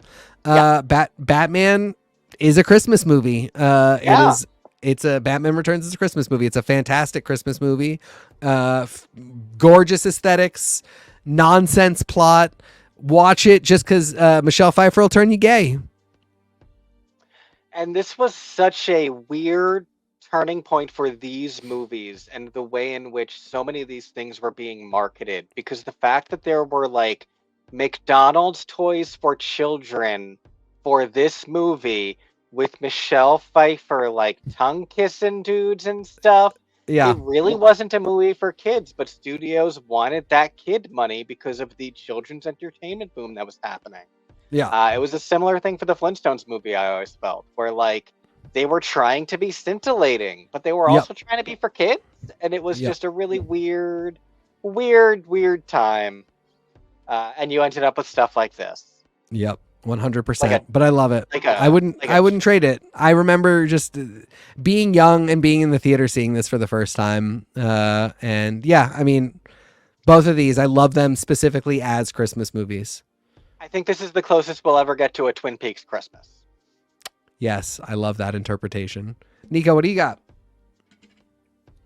I think that Iron Man 3 is maybe the weakest of the Iron Man movies in terms of the overall actual picture of like what makes an element of the Marvel Cinematic Universe. But I think, in terms of what makes an Iron Man movie, I think it's stellar. It's just such a hard thing to talk about because Iron Man is a tentpole project and not really about a solo character. So, whether you're talking about its value to the MCU or its value to Iron Man, it's definitely a your mileage may vary sort of situation. Yeah. I just don't love Batman Returns. I'm not a Burton guy in general. Wow. While I'm an Elfman guy. So Batman Returns is Oh. fine, but I actually love the Camp of the Schumacher shit because it's actually just bad. It's just silly. You could just cast a bunch of drag queens in that and it would be a lot of fun. But Batman Returns and Batman are so precariously balanced on the quality of Michael Keaton being kind of creepy like your uncle, but also kind of sexy like your uncle, but also maybe smart like your uncle. And so I think in a lot of ways, Batman Returns is the pinnacle of Michael Keaton's Michael Keatonity. Yeah. It's so funny. It's Batman. It's called Batman, starring Michael Keaton as Batman. This is a Catwoman movie to me. This is I was like, what are you talking about, Michael Keaton? Michelle Pfeiffer's name isn't Michael Keaton. She is at least co-star. I would completely. Yeah, agree. I mean, you're 100%. Everything you're saying is correct. It's just like been filtered out by my F slur brain that is just like, Catwoman all the way. You know what, Miss Kitty? I'm feeling so much yummier. Also, Cyborg, to answer your question, I am 38. I'm about to be 39. And I have a weird steel trap memory for everything from about 1989 until 2001-ish, and then I start doing a lot of drugs, and the steel trap still works, just in much smaller chunks. It goes from like full reels of film to just really good quality Polaroids. But anyway, we got one more movie on this list. We do. So when you first wrote this, there was a typo. Long kiss goodnight. If I had more time, I cannot tell you how many of these would have Bill Nighy's face on Gina Davis. Sold. 100% sold. I wish I'd had more time for you, and I'm so sorry. That's okay. We're going to make it through this together. This is my Die Hard. This is, again, F-slur all the way. Do not care for yippee-ki-yay, motherfucker. Just care about Gina Davis bleaching her hair and fucking everything that moves. Long Kiss Goodnight. Gina Davis plays a lady who has had amnesia for the last 8 years, has no idea who she is. It's Christmas time. She gets in a car accident. Her memory starts coming back. It turns out that she is an elite assassin. It's still Christmas time. She does some elite assassinating. Still Christmas. It's Christmas all the way. A bomb shows up at the border between Niagara Falls and Canada, and Gina Davis slides down a thing of Christmas lights to kill a guy and get away from the bomb. Christmas is saved. That's what we got. It's a great movie. It came out in 1996. It is, again, so many of these movies are, the Christmas vibe is great. Don't get me wrong. And the assignment was do Christmas movies. So I did Christmas movies. What I really wanted to give the children or the adults who just wanted to relive it is the vibes of the period from about 1992 to 1999 plus Family Stone is 2005. But there's a thing there they all have in common. It is for one thing, all of these were shot on film, not digitally. Yeah. And I really, watching these was the first time I was ever like, man, film was so different. The children today will never know. But Yeah, I mean, Long Kiss Goodnight, it is a really great movie. It's really fun. It's got a lot of like 90s studio exec decision, which Marvel does these all the time. So, but like you just really recognize the 90s-ness of them where they're like, the children today, well, they're not even children because this is an adult movie, but like no one's going to care how she wound up there. Just like cut the scene explaining it and have her go from like being fully clothed to fully naked. It's fine. There's so much of that. Back before everyone was a film critic and asked questions all the time. Exactly. All we had was Siskel and Ebert, and then like your local papers film guy who would be like, this one's not appropriate for the kids, so I say 2 washcloths out of 5. Because his name was like Gary Wash, so his scale was washcloths. I don't know. I just like... Anyway, Long Kiss Goodnight. That was not bad. Great movie, great Christmas movie, and I think we should all consider bleaching our hair like Gina Davis. I will not go on to see her in another thing until she stars in Grey's Anatomy for half a season. That's all I got. Fair enough. Anyway, next, now we move into the TV portion of things. Yes. And this is a twofold breakdown. It was going to be all drama, but then I threw Schitt's Creek in at the last minute. But anyway, Season 3, Episode 10 of Buffy, the only Buffy Christmas episode, Amends. It is unseasonably warm in California, and the root of all evil has shown up in Sunnydale. What is so goddamn wild about Amends is how important it will end up being for the entirety of Buffy lore going forward. Oh, yeah. And, Nico, you can't just keep snapping. You have to actually stop and talk. You just can't talk endlessly. Find the middle. You know, I love Buffy season 7, and I would have to spend 45 minutes defending myself for liking Buffy season 7. No, we've always let you like Buffy season 7. Oh my God, the last time I said I liked Buffy season 7, you went, that is the wrong opinion. So, I mean, it is, but I'm still letting you do it. No, telling me it's wrong, it's not letting me do it. So I'm just here to let you have your Christmas. I am the Amends. Do you like Amends? I do. It's fine. Yeah. I think something we can all agree on this holiday season Go to it. is that the true root of all evil is this haircut. Buffy's Amends. There's a dude on Twitter whose handle was Buffy's Amends Bangs forever, and it made me laugh whenever he would come. I don't follow him, but he would just like come up in my feed. But you should be thinking about Buffy's Amends Bangs every day. They are like the sins that Jesus died for. We should feel unclean because of them, and yet we should never not be thinking about them. There should be jokes about how bad this haircut is. Yeah. You should be joking about, God, I have a really bad haircut right now. That's how bad it looks. It's so funny that Buffy Summers is the Carrie of the demon world. She just shows up in the weirdest outfits with the stupidest hair, and everybody is just like, God damn it, not this bitch again. Oh my God, I love that description, though. That's perfect. She is the well-intentioned Carrie Bradshaw of the demon world. Yeah. And I asked myself, should I be wearing high heels on patrol? And the answer was yes. I look cute, and I'm slaying. That's what she'd say today. And just like that, the vampire was dusted. And just like that, I want to say hi to Pet Rock, who said hi. Hi, Pet Rock. Hi, Pet Rock. We agree. Heart, SMG. We do. We love her so much. Present day SMG, total queen. Love that she's a part of everything. Yeah, this is another one of those ones that like I'll watch this a lot just because it is the Christmas episode of Buffy. It's not a great Christmas episode, but it is the only one we got for some reason. And I would have thought in 7 seasons we would get 2 at least. We get 2 Buffy's birthday episodes. Anyway, it's great. For other holidays, anything. But yeah, we do get 2 Halloween episodes. But yeah, we really don't. Do we get a Valentine's Day episode? We get 3. We get 1 Valentine's Day episode. Yeah. Still, whatever. Yeah.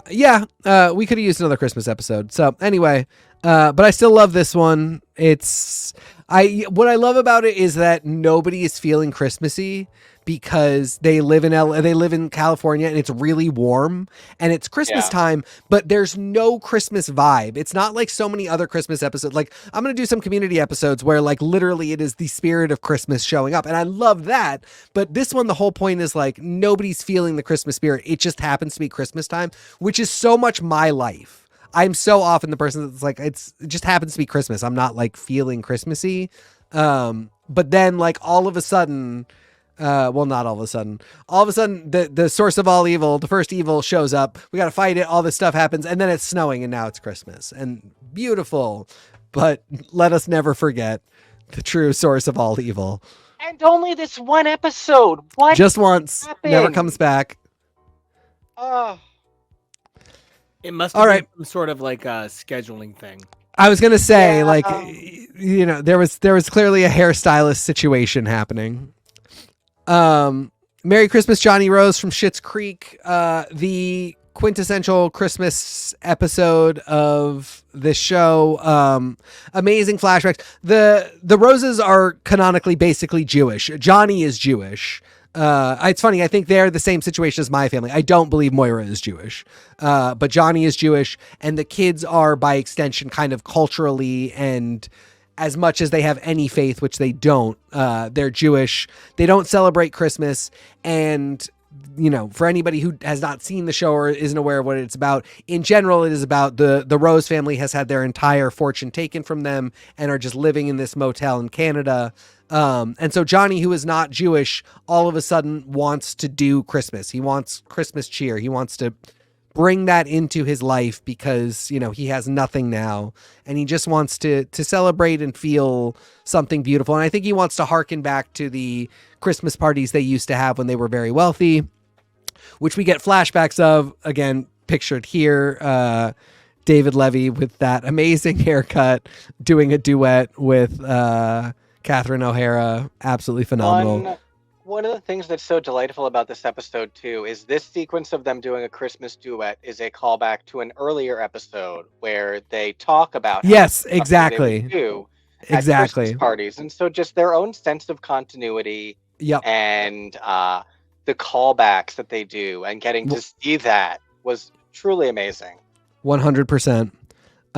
This is just really funny. This is a great episode and I highly recommend it. This is a great one.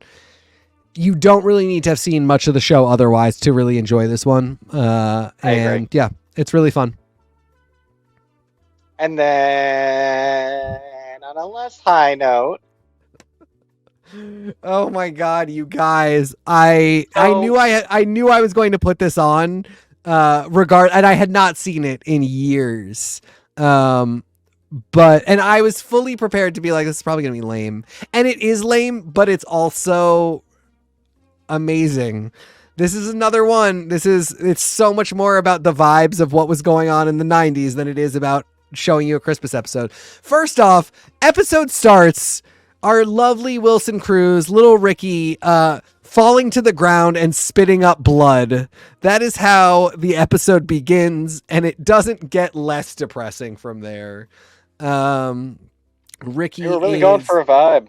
They really were. Ricky is thrown out of his home by his abusive uncle who has just beaten the shit out of him, and ultimately it's 2 days before Christmas. He's kind of bouncing around. He ends up at Angela's, and Angela's trying to invite him to stay, but her uptight asshole mom basically pulls Angela aside and too loudly is like, we shouldn't let this whippersnapper into our house. So Ricky runs away. Jordan Catalano takes him to sleep at like what is clearly a crack den. And meanwhile, Juliana Hatfield is just kind of around playing her guitar, pictured above here with Angela. God, Claire Danes with that smile and that fucking face. Oh my God, I'm living for it. You call that a smile? Yeah, not a smile at all. I pulled that back.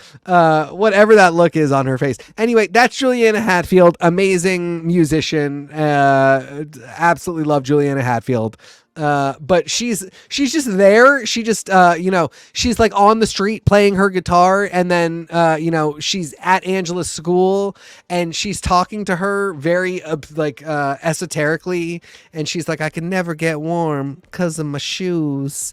and then just like she's like, I gotta go, and then disappears into the crowd, and Angela can't find her. Finally, Jordan Catalano takes Angela to the flop house, where Angela finds Juliana Hatfield again playing her guitar, and Juliana Hatfield brings her in the flop house to Ricky, who is just sleeping there, and Angela's like, you're coming with me. Ricky says no, and then leaves. Anyway, long and short of it is, eventually everybody comes together. Mrs. Chase takes the stick out of her ass and allows Ricky to come be with them for Christmas. There it is right there. She has a motherly moment. And ultimately, Juliana Hatfield was an angel the whole time. She was a ghost. She's a ghost angel who has a conversation with Mrs. Chase, who figures out mid-conversation that she is dead and goes, how did you die? And Juliana Hatfield goes, I froze. So, which leads me to my next important point, fan theory, headcanon, that came out of watching this all at the same time. My So-Called Life and Buffy have to take place in the same universe. It's just things are better at Liberty High, but if they have angels, I believe that it would make sense if it took place in the same universe as Buffy. Anyway, one of those angels is Juliana Hatfield, and the way you know that she is an angel is because you see her in the last shot. She's kind of looking at the church where everybody has met up to come together, and she turns around to walk away, and then you just see at the very bottom of the screen some feathers, and then it credits. It's great, guys. The spirit of Christmas is alive in this episode of television. Also, there's like a side plot where Rayanne and Sharon Chersky do like a teen helpline, and Brian Krakow calls, and it turns very horny. But I don't know. It's great. This is a great episode of television. If you're wondering what it was like to go to I want to say high school, but yes, high school in the 90s. But I also was wondering what it was like to go to high school in the 90s, because when I was doing my research for the show, I discovered that I'm actually canonically younger than Angela Chase's sister, who was born in 1984, which just blows my mind because I watched that entire show being like, I'm basically Angela. Yeah. And God, her sister's annoying the whole time. She's fucking older than I am. What am I talking about? Anyway, great episode of TV. Please, everybody, let's go. Keba, you had two fingers up. This is exposing two things for me. This experience. Yes. One, I am still waiting for my cool older brothers to show me My So-Called Life. Yes. Which points out to me that this episode is really exposing how many things we are probably going to want to cover in the coming year and years. Yes. But I'm also fascinated by how many of our choices are one-season shows that manage to get in holiday episodes that are wilding out in one way or another. The fact that this was a one-season show but got in Ghost Angels. And the only episode that I've ever seen on my own was the Halloween episode where the parents were really horny for each other, and I think it's implied that it's magic. So, weird show. And I'm in. Awesome. Nico. I dyed my hair red as I was balding, which when you're balding is essentially dyeing your scalp. Because when I hit my mid-quarter life crisis, I just reverted to Angela Chase. And, if this Christmas episode reminds me of anything, it's that I'm living out the continuation novel. So I feel like my life is Brian Krakow trying to run over Jordan Catalano. That's how I feel about I'm kidding. The thing about the My So-Called Life Christmas episode is that My So-Called Life was considered the ABC staple for the teen realism sort of magic that would become so prevalent on cable in the future. Right? The Secret Life of the American Teenager, The Fosters, all of those ABC Family magical shows, they owe everything to My So-Called Life in so many ways. My So-Called Life was willing to do things in a serious method where 90210 was looking to do it in a soap opera method. So I think for me, my so-called life remains so sacred that I am very hesitant to watch. Hesitant? Is that even a word?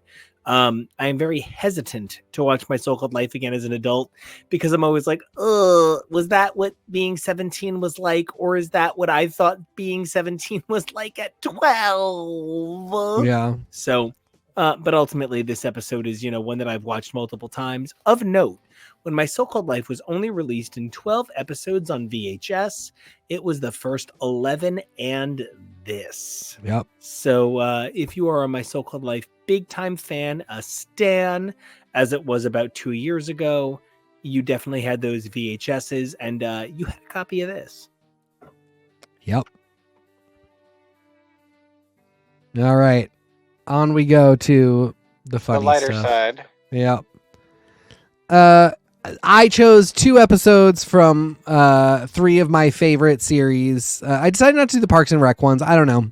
But, I think if you are our age, this block of shows was a big deal to a lot of us at some point. Originally, I chose Benihana Christmas.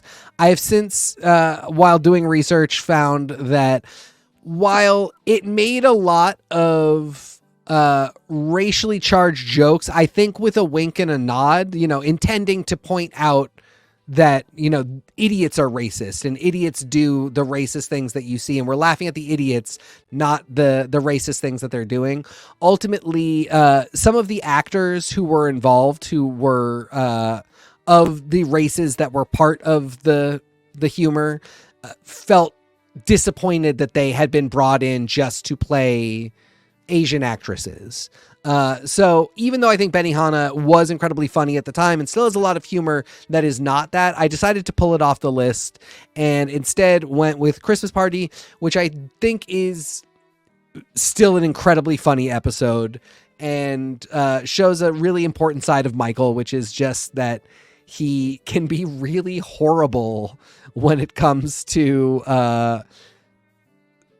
affection and being loved and signs of affection. The Yankee swap is fantastic. I think this I wouldn't say introduced a generation to Yankee swap, but it was kind of the thing that I know it galvanized a lot of me and my friends to start doing Yankee swaps a lot more kind of casually because we could never be as terrible as Michael.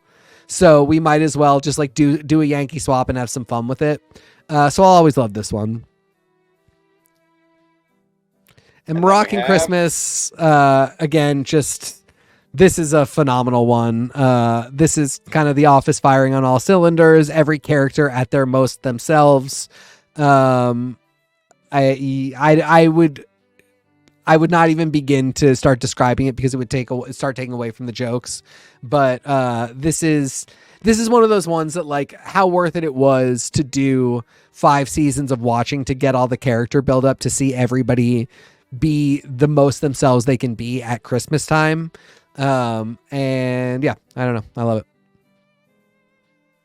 it. I stopped. I'm sorry.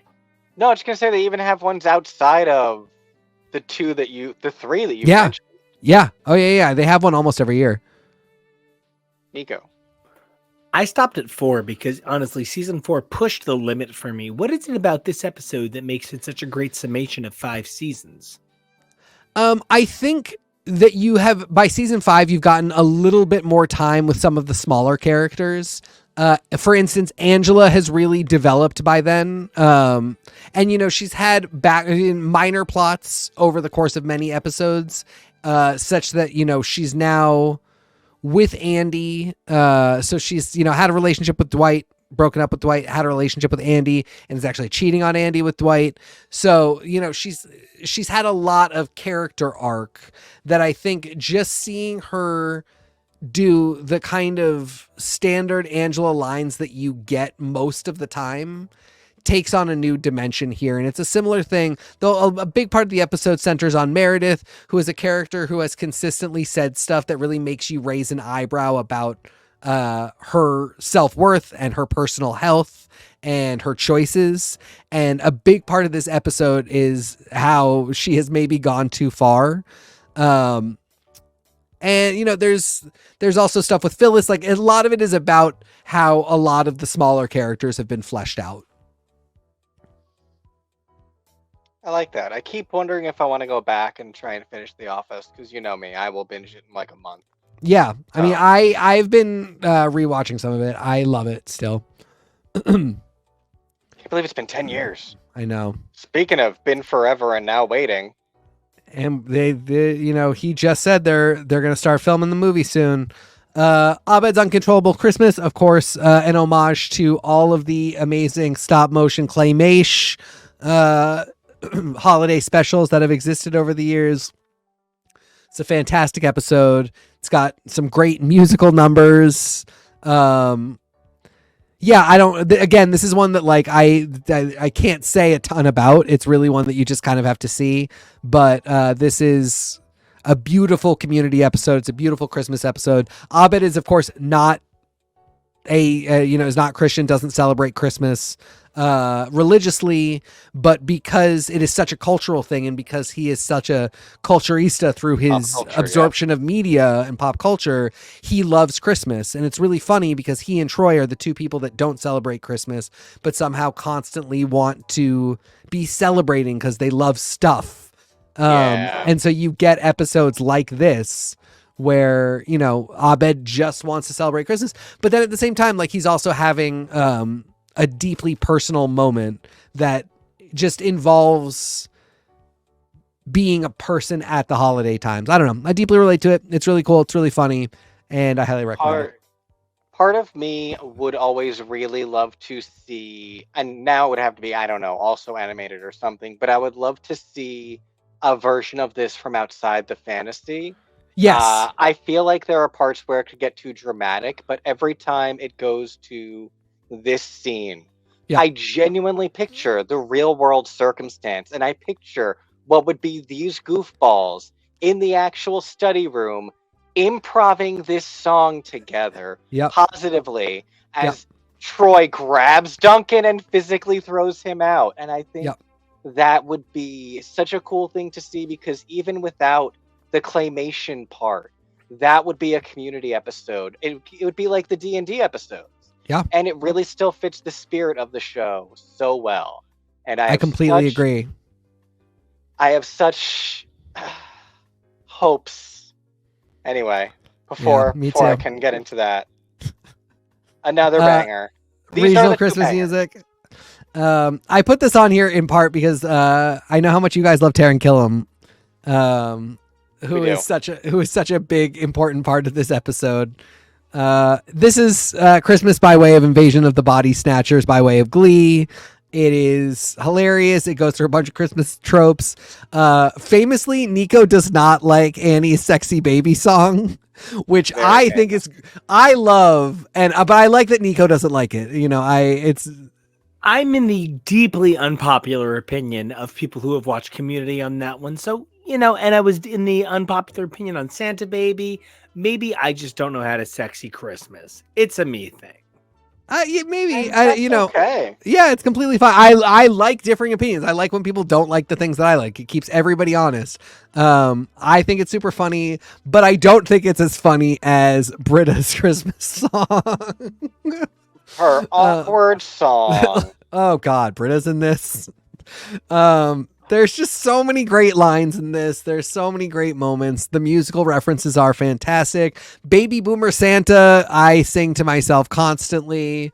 That's my sexy Christmas baby. I am not that one and the Shirley one. I am not fan. You don't like the? Yeah. No. Yeah. But yeah, that's exactly what you're saying. Not everyone is for everyone. Yep. The Shirley one, I think the joke is really funny. I hate the song.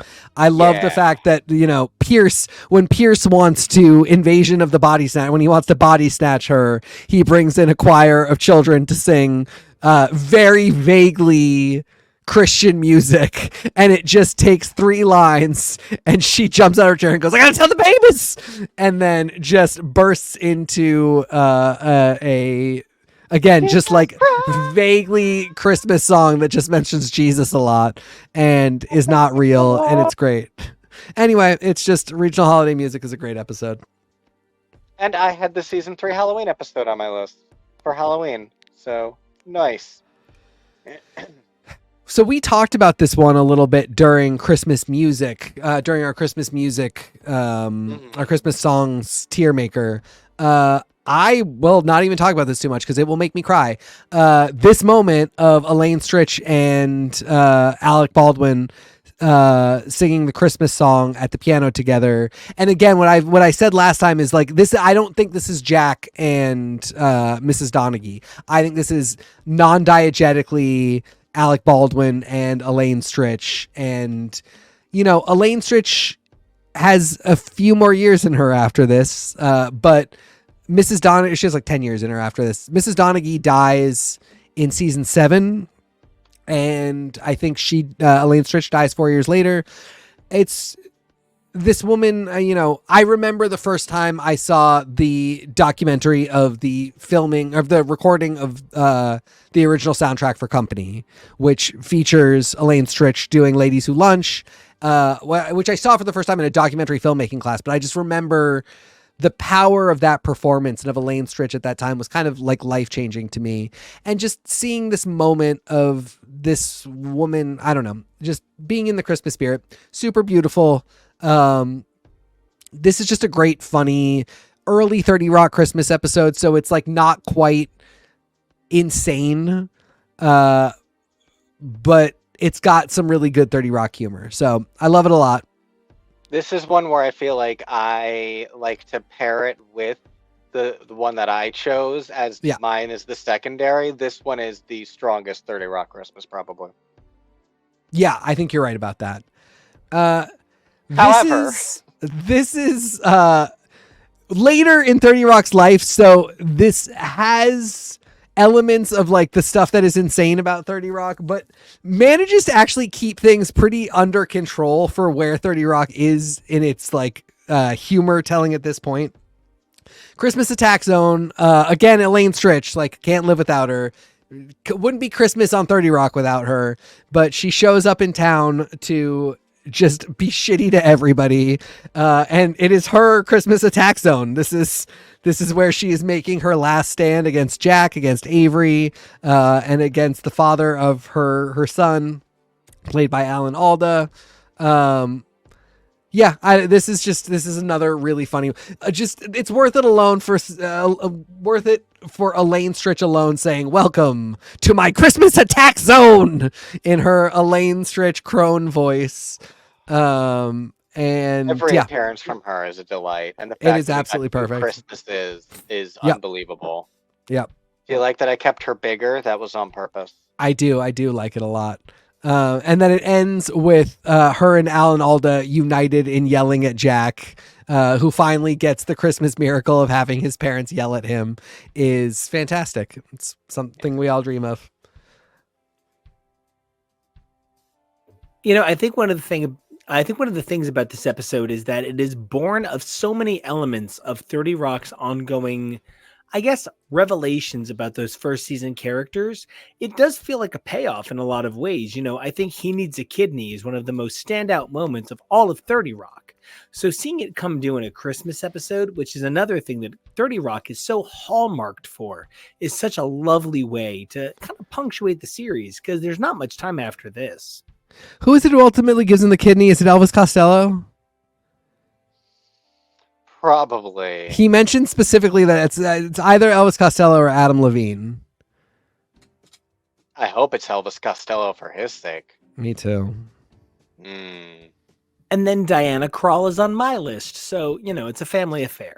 Perfect. It is. All right, so this gets you through about like 14, 15 hours of Christmas. And then I want you to, and you can space this out. You can mix it up however you want. But I think you should spend some time afterwards going to next slide. Either get an emulator, go to a vintage store and pick up an old SNES, play the Home Alone Christmas game. It is unhinged. It's quick. It's like 4.5 hours, but you look at little Kevin and little Joe Pesci sprite there. This game is insane.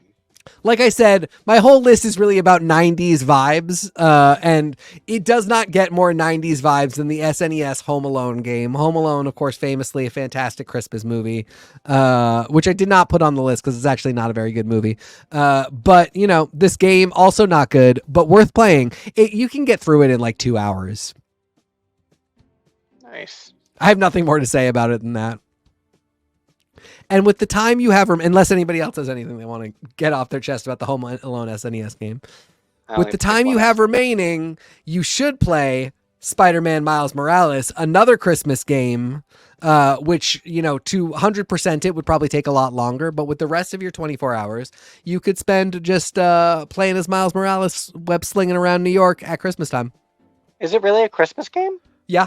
Takes place at Christmas time, so and cute. there's a bunch of that's like, you know, that art, you know, I mean, this is game art, but there's like a lot of in-game Christmas stuff happening. That's so cute. I love that. Yeah. You know, with the Marvel Comics history of you know, not just holiday, but, you know, specifically Christmas stories, that's pretty in line. Yeah. And that's my list. I think it's great. I love it. You know, I think one of the things that's so important is about, you know, how you celebrate Christmas. Jesus Christ. Thanks, Jesus. You were born today. How Happy you birthday. celebrate Christmas. You know, whether you play video games, whether you listen to music, or whether you watch movies, it's all about how you Christmas. And I think that's a really big point of our list. You know, Kevo, your list is primarily TV shows. TK, your list represents a huge span of media. And I really love that. That's what Marathon Makers is all about. Oh, I love that. Marathon Makers. You know, we have so many game shows. It's such an exciting thing about our show. You know, Marathon Makers has been something we did for Halloween, we did for Thanksgiving, and now we've done it for Christmas. Valentine's Day can't be far behind. You know, and I think we can all pick out a special episode for something in January, whether it's Martin Luther King Day or Three Kings Day. There's just not a lot of holidays hidden in January. It's true. Buffy's birthday. Yes. Right. You know, so I'm going to put this on air. I'm going to look for a commercial in about 10 seconds. But when we come back, we're going to do my 24-hour marathon and, you know, finish out this episode and get ourselves to tomorrow, where we're going to talk about the unbelievable special that aired for Doctor Who yesterday. And I know we are not at talking about it yet, but really, you know, between Tasty Cake's comment and getting to watch it live today, I had such an amazing time with the Doctor Who special. Kevo, while you line up that commercial, do you want to talk about anything about the special that doesn't spoil TK too much? Unexpected. Yeah.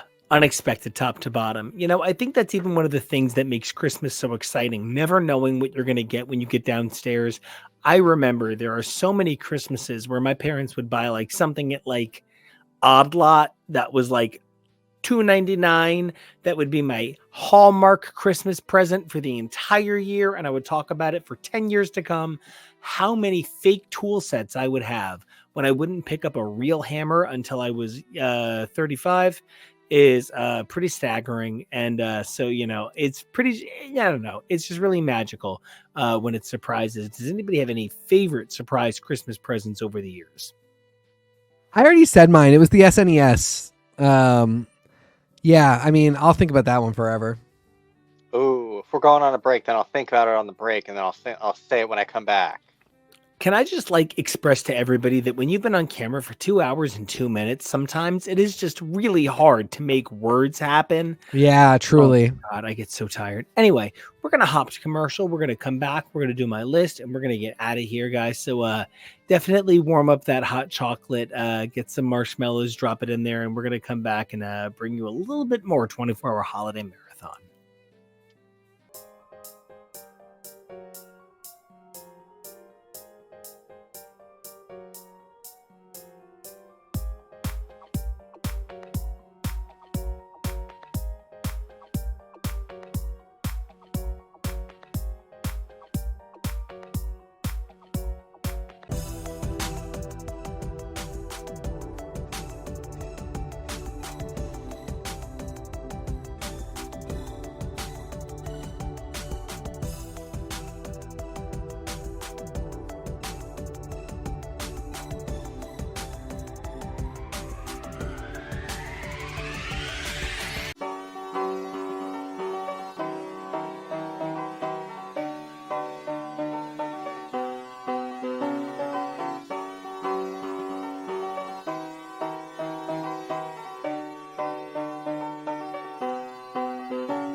Hey, everybody, welcome back to X is for Show, where we're going to take a look at the last 24-hour marathon that we have to cover in our three-part 24-hour marathon, one-episode saga. Geez, I feel like Stan Lee in 1965. So we have taken a look at Kevo's amazing list, which featured primarily sitcoms. We've taken a look at TK's very varied list, taking a look at movies, sitcoms, and video games. And it has been so exciting. Kevo, what has been your favorite thing from TK's list so far, if you have one? For me, it's that he took care of covering a few things, so I didn't have to. Ooh, I did also enjoy that. I enjoyed the things that he inspired me to want to watch in the future, like My So-Called Life. Um, I've never given The Family Stone a chance, so I am willing. I am willing. For me, one of the things that was really great about Kevo's list was the sense of sort of like childlike, joyful whimsy. TK, what was your biggest favorite on Kevo's list? I think it was all of the Muppet stuff. It's like what I was saying with some of the sitcoms is like, of course I knew there had to be, Golden Girls Christmas specials.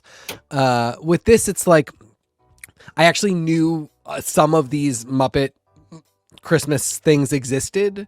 But then other ones I didn't know at all, like the Muppet Letters to Santa. I somehow had no idea about. And again, like Fraggle Rock or Single All the Way, like some of these I just like, it doesn't surprise me that there's a lot of Muppet Christmas content, but I just didn't know about all of it. And so learning about all of it and possibly, having the chance to watch some of it is very exciting. Yeah. I love that. And, I think one of the things that's so great about your own 24-hour list is that everybody kind of marathons Christmas in their own way, and the holidays in general, the bigger picture of the holidays. One thing I do maybe a little bit bemoan is that there isn't a better swath of cultural representation in our lists. Not that anybody here specifically said, it's the big sort of like Christian, Jewish, Muslim overlap only. But I do feel like in a lot of ways, there's a lot of faiths that have special holidays around this time of year that simply aren't included. I myself left off the enormity of Christmas comics, whether it's Klaus or the incredible wealth of Marvel comics. TK, you mentioned about wanting to see a Marvel. I think actually it was Kevo and TK both mentioned wanting to see Marvel holiday specials. And, Ghost Rider Robbie Reyes fought Krampus. So I feel like there's room. Does anybody have any, major holiday things that they wish they could see happen? I myself am also pulling for one of those Marvel holiday specials. I was gonna say that's really a big one. Is I would love if they did one every year, even if some of them were smaller than the others. I would love, just so that I don't say the exact same thing as you. I would love for Dave Filoni especially to work out Life Day, and to redo the Star Wars holiday special. It's there already. And we know it's dumb, but we're never getting rid of Leia kissing her brother. That's in Star Wars canon, and it's dumb, but like we all just kind of go with it because like that's what's there, and now we have a more sophisticated audience, more sophisticated creatives, and we rework stuff. So I think Life Day would be really fun. Just to kind of acknowledge that exists. Obviously, it was bad, but now we have all of the things we need to make it cool. And I really love you bringing up the Dave Filoni of it all, because something he loves doing is taking the ashes of Star Wars and building sandcastles. And yeah. So I think he would do something great with something like that. Well, let's take a look at my list and let's go through my 24-hour holiday marathon. And I want to highlight, because I had a really busy week, you made your slides for me, and they are beautiful, and I wanted to take the attention and express my gratitude because these look super cool, and I love this image, and I love the stripes. Excellent work. Well, thank you so much. I just wanted to start things off with sort of like the holiday music that I listen to the most. It's really funny because when I went to list the holiday music that I listen to, most of it is Tori Amos and Mariah Carey. But what becomes really clear is if you try to list all of the Mariah Carey holiday music, it's its own 24-hour list, and that's not what I'm here to do. So I picked essentially 3 hours of Mariah and Tori, whether it's Tori's early one-offs, her standard holiday album and EP, the reissue tracks, or some of the best of Mariah Carey. Now, I left out a lot of the later stuff. Not that Merry Christmas to You isn't wonderful. I do think Christmas Time is in the Air by Mariah Carey and Mark Shaman is her best holiday entry, but you can get that from Mariah's Magical Christmas and from Mariah's Christmas Continues. It's sort of like a special little 18-minute addendum to the original special. So while it features only, I think it's 5 songs, it does craft sort of like a special hour and 3 minutes of Mariah performing these things live. I did leave out the 90-minute nightmarish animated special between Mariah and a magical fictional dog because Yeah. but the Christmas melody, gotta level. Never watched it. It is Mariah, Lacey Chabert, and Brennan Elliott. That's, I want to say like Brendan Elliott. So like I go to like strip out other hard consonants from his last name and wind up wanting to be like Brennan E. And like that's clearly not the man's name. People who aren't sure who I'm talking about, you probably know him as the host of Everlasting from Unreal, but I recognize him as the hunky young doctor on Strong Medicine, where I fell in love with Rosa Blasi. Now, I watched it for Janine Turner because of Northern Exposure, unrelated. This just really does represent sort of like my staple holiday music. These are the 2 artists that I come back to all year round, so that they have such a diverse holiday catalog really gives me the opportunity to sink into sort of like the best of Mariah, the best of Tori, and it doesn't sound same, and I really appreciate that. How do you guys feel about Tori and Mariah's Christmas general collection? And if you happen to know a little bit deeper, like TK with Tori, how do you feel about deeper cuts like Little Drummer Boy? I mean, yeah, you know me. My story is that like I did not, as somebody who didn't really love Christmas, I was not really super into Midwinter Graces. When it first came out, I was disappointed that we were getting a new Tori album so soon after the last one, and it was a Christmas album. And then I listened to it, and the first 2 tracks are like kind of standard Christmassy tracks, and I was like, this is kind of what I was expecting. It's fine. And then the next track is kind of an original that has just one really stupid lyric that I just couldn't get over. And then the one track after that is so creepy and weird and keeps talking about the little tiny baby, and it creeps me out so much. And I was just like putting this away forever. And I really didn't listen to it again until I met Nico, and he was like, you don't know about Pink and Glitter? And I finally started giving the album a chance. And I've been really working hard at giving like every Tori album fully, and then each song individually as I do the albums fully its own chance. And so I was like, for Christmas time, I'm really going to give Midwinter Graces a chance. And it's been fantastic.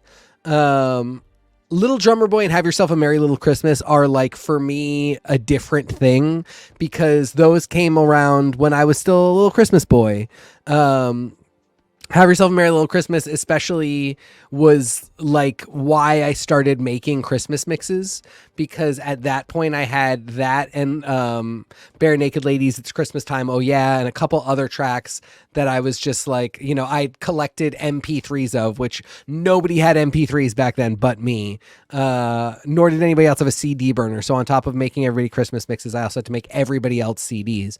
But those 2 like are from a different time for me. They're from a time where I really loved Christmas. And so I remember getting that Spark single and hearing Have Yourself a Merry Little Christmas for the first time and just being like, this is, I was never for a second was like, did I think like, oh, and Tori will do a Christmas album one day and that'll be great. I was like, I have one Tori Amos Christmas song and it's perfect. It is the perfect, most beautiful song. She sings it perfectly. And that's all I need. And then Mariah, Listen, I know it's a big ask. You can just No, I really like a lot of Mariah's Christmas I was stuff. I yeah, like do. it's tough. It is a huge catalog. Yeah, It that's more what it is. yeah, it's the fact that it has been like that she's been making holiday music for so long, and has such a variety. Like some of it is really, it's kind of like Tori. Like all I want for Christmas is you is an old song, and I associate it with a different time in my life. And there are a bunch of other tracks from that period that I really associate with like Christmas as a kid. But then a lot of the later ones, it's more that just like I was not Christmassy, so there was never any reason for me to get into them. Um, I watch what you tell me to watch. And I think I get why, if you're a Christmas person, she gives you the full fantasy. That's all there is to it. She gives you the full Christmas fantasy. Also, did you see the story about how she sent Brenda Lee a big congratulations? Of course she did. Oh, she'd Yeah. be so happy for her, I'm sure. Yeah.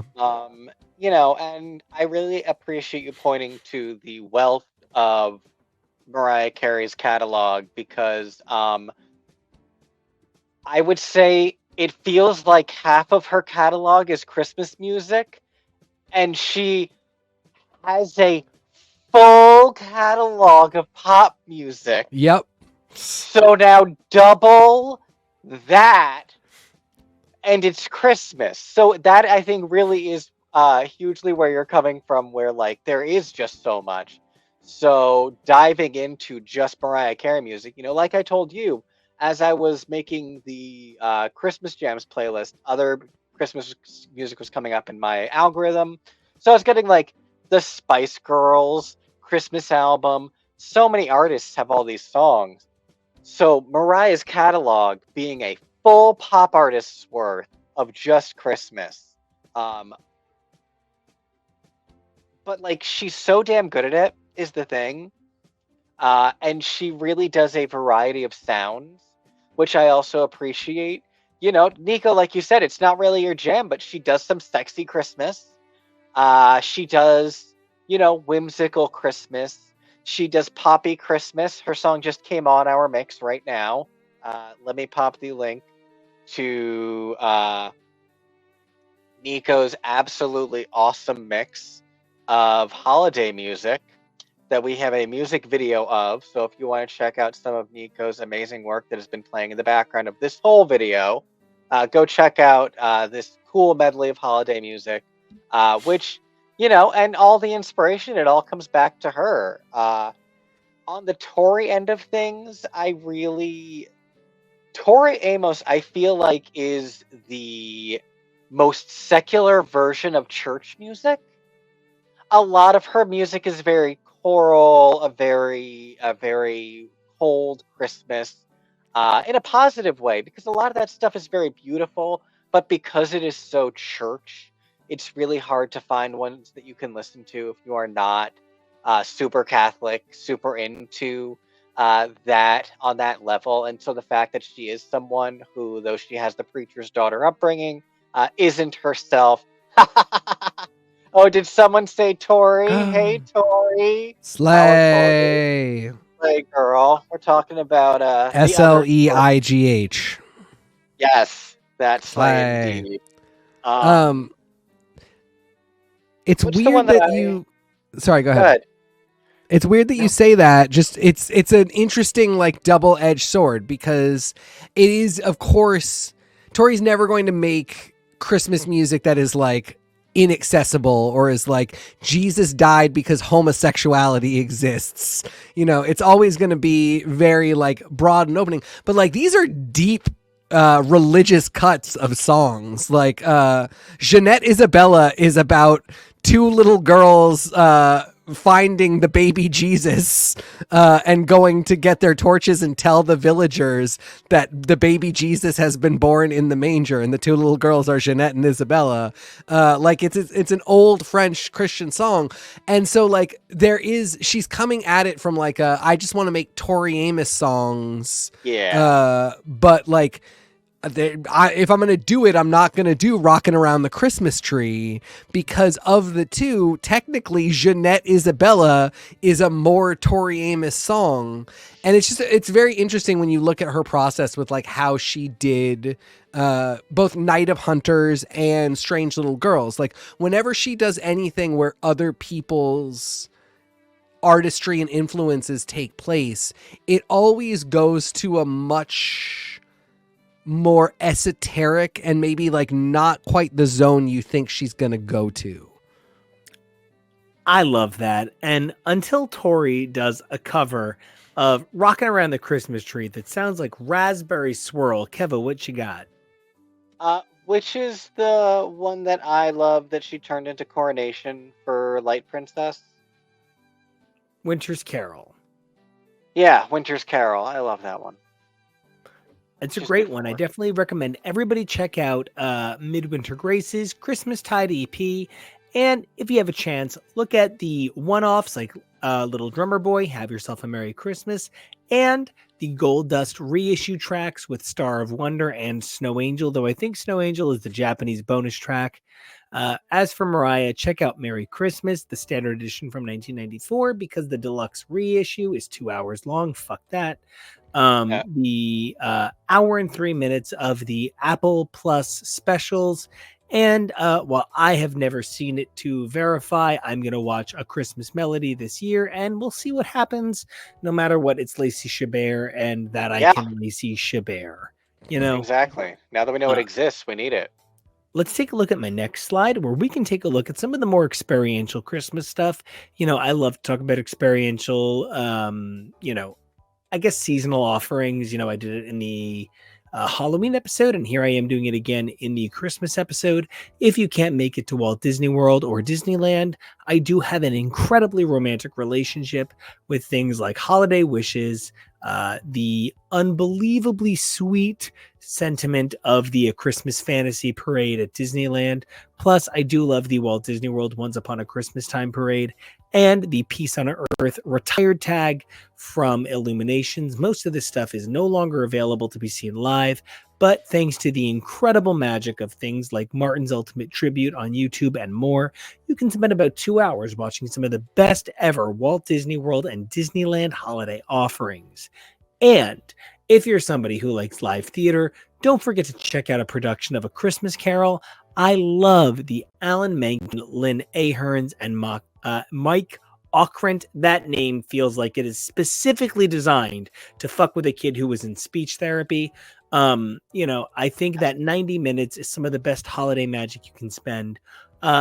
Personally, I am not the biggest fan of the 2004 made for TV adaptation. I do love Kelsey Grammer's performances and things, though every time he opens his mouth outside of the role of Frasier, I kind of want to, slap him with a fish, New Zealand style.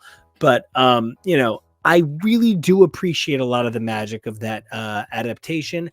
I also think it has Jennifer Love Hewitt in it. And, Yes.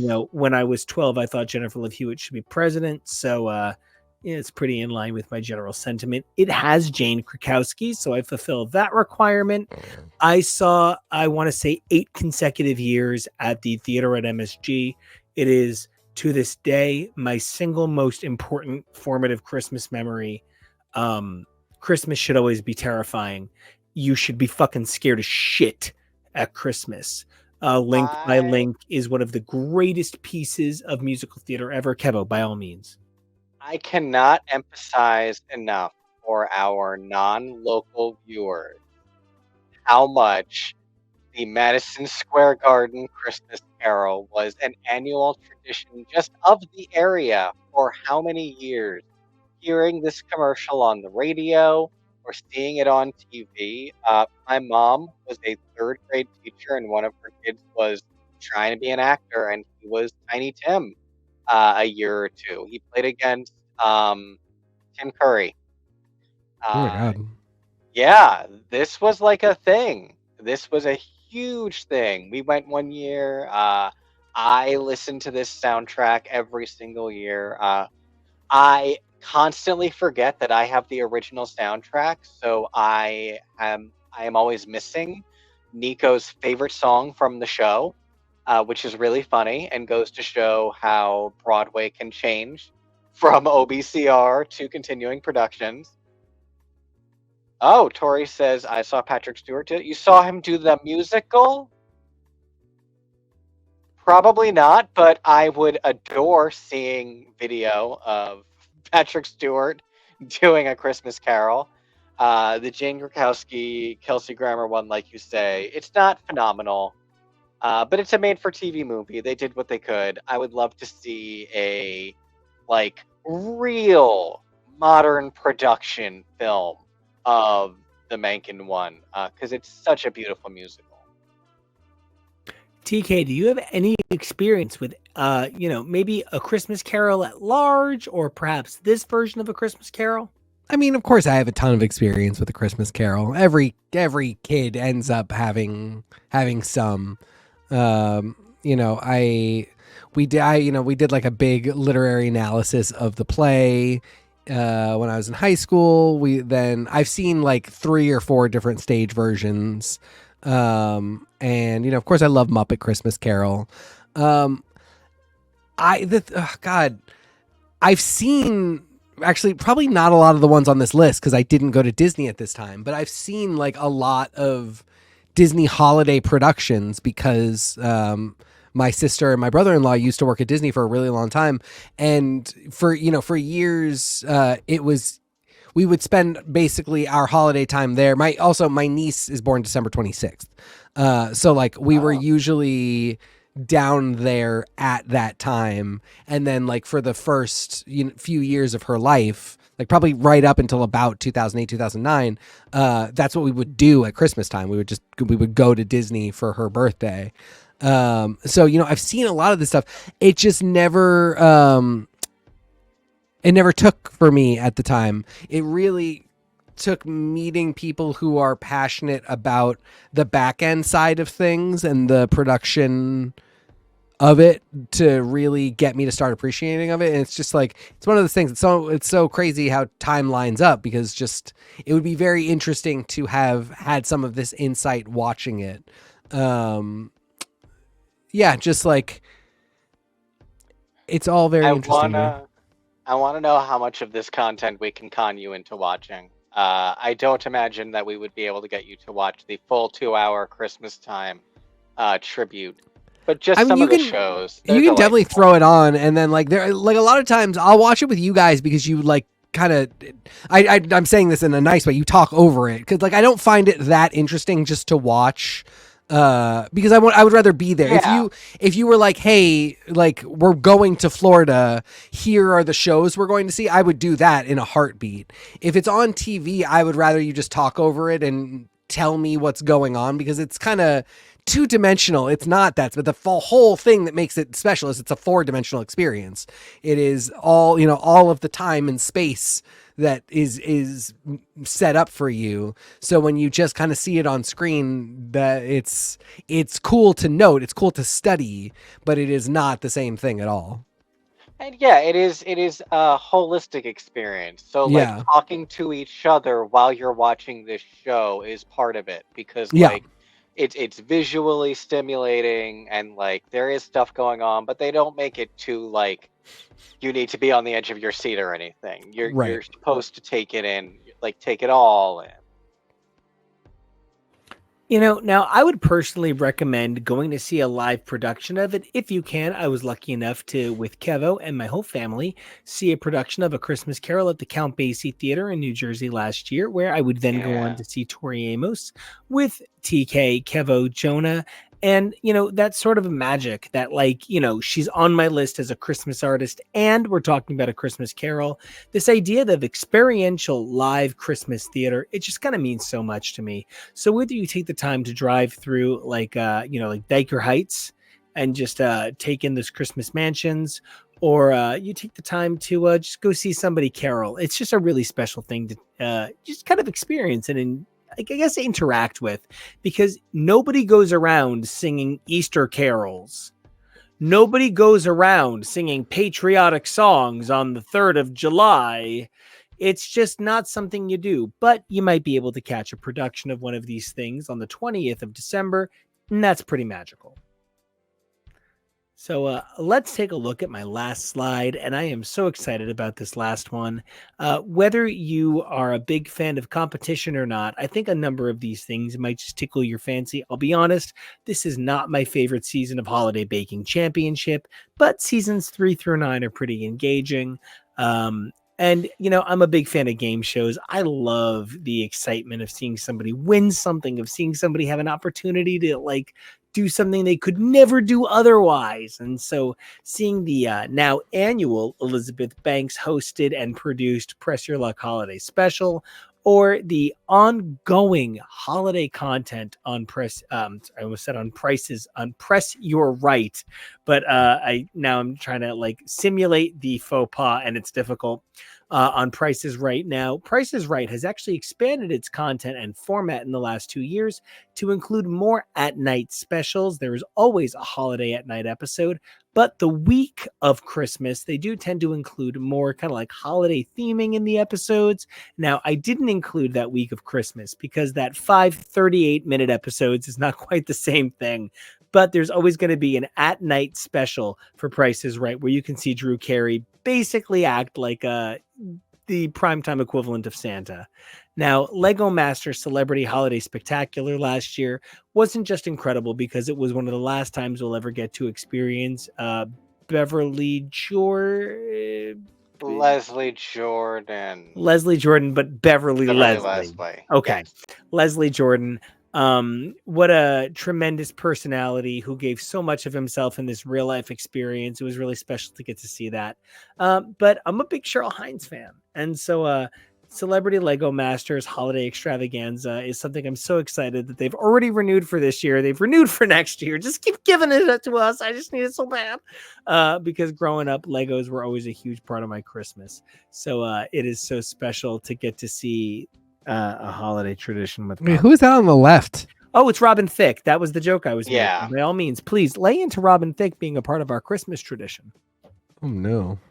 I imagine we will probably rewatch this when we cover the second season of it in the coming weeks. So definitely keep an eye out for our coverage of Celebrity Holiday Lego Deathmatch. With real bullets.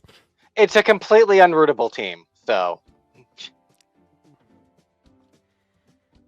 And, if game shows aren't your thing, you can always find ways to find games in your own home. A big thing for us is building gingerbread houses. We used to do it in some kind of very friendly family competitions. We'd go to my aunt's house and everybody would just kind of build. Nobody was trying to win, but you always had a good time and you laughed. And I actually love to just sit at my piano and sit at my guitar and just kind of play Christmas songs. I start in August and I stop in July. So I tend to play them year round. But I think for many of us, the idea of experiencing the holidays with other people you love, it's not unusual for me to play a Christmas song for Kevo or to just kind of arrange something for you guys. So, I didn't find myself at 19 hours and say, oh, let me pad it with stuff. I found myself at 9 hours and said, can I do 15 hours of caroling and building things and doing holiday desserts? And, I actually do have a couple of recommendations. If you're, baking cinnamon buns and you're building gingerbread houses, maybe put on the Diana Krall Christmas album, which came immediately after a huge bummer Diana Krall album. So it was just really nice that she understood swing music one more goddamn time before Elvis Costello turned everything into a jazz version of Allison. And so then I also recommend, if you are so inclined, to throw in the wonder that is any of the Gloria Estefan Christmas albums or the Gwen Stefani Christmas album, because Gwen Stefani is California's answer to Latinas. So, I think the big thing about Christmas is that it should always be something you share with people. I think the thing about holidays are, for me, best shared. If you're somebody who does holidays on your own, that's super amazing too. But you couldn't have a game show without somebody to play against. And, I've really enjoyed kind of sharing all of these programs with you, whether it's Holiday Baking Championship, Pressure Luck, Price is Right. I have forced you guys to watch all of these at some point. And you know what? I haven't hated it. I have loved. Oh, Kevin, I'm sorry. No, I don't hate it at all. Obviously, I love all these games too. I'm really excited for us to get started on the Price is Right holiday programming, because I know that there is a whole bunch of episodes that we're packed up on in that regard. So it'll be fun to be able to binge that. And like we were saying, the whole point of this is filling it with all sorts of different experiences. So I do really appreciate that you filled it with these things that you love, and that is caroling, and it is the actual physical experiences of Christmas as well. And so especially when we are building 72 hours of suggestions of things to do, by all means, we're gonna get you way close to Christmas, guys. If you just go through all these, it'll be there in no time. We're gonna get you the next Christmas. Rate. Yeah. The next Christmas. No. I've just had such a great time celebrating this holiday season with you guys, and I can't wait to celebrate it with you guys in person in the next couple of weeks. I'm going to fill it with all of the amazing things on your guys' 24-hour lists, and of course, my own, because it's my list. So, until then, guys, we have some amazing broadcasts coming up in the next couple of weeks, whether it's our continuing coverage of things like Drag Race and comic books, or our specialty coverage that we love to throw in on Saturdays. Guys, we're going to cover so much Scream because Scream came out in December. It's actually secretly a Christmas movie. But no, I'll give you a lot of things. I am not going to give you that Scream is secretly a Christmas movie. It is for me because Christmas makes me homicidal. I love that. Now, Kevo, you do all of these beautiful images, and I appreciate the compliments to my images, but I'm only just trying to follow suit in the amazing Christmas producer's steps. So until we find out what's in your stocking, Kevo, where can everybody find you online? You can find me over on the socials as usual, doing my thing. Mostly you can find the content that I've been producing on here, including a whole bunch of really fun shorts where we have been slowly doing an unboxing of the Marvel Lego holiday calendar with a full video to come. But until then, check out our daily shorts of the experience. Plus, all the other awesome holiday content that we have been doing this season. And until we come back tomorrow, you can find me at Kevo Really. That's KEVOREALY. Teak, where can everybody find you, sir? You can find me at TK Elemental. Nico, where can everybody find you?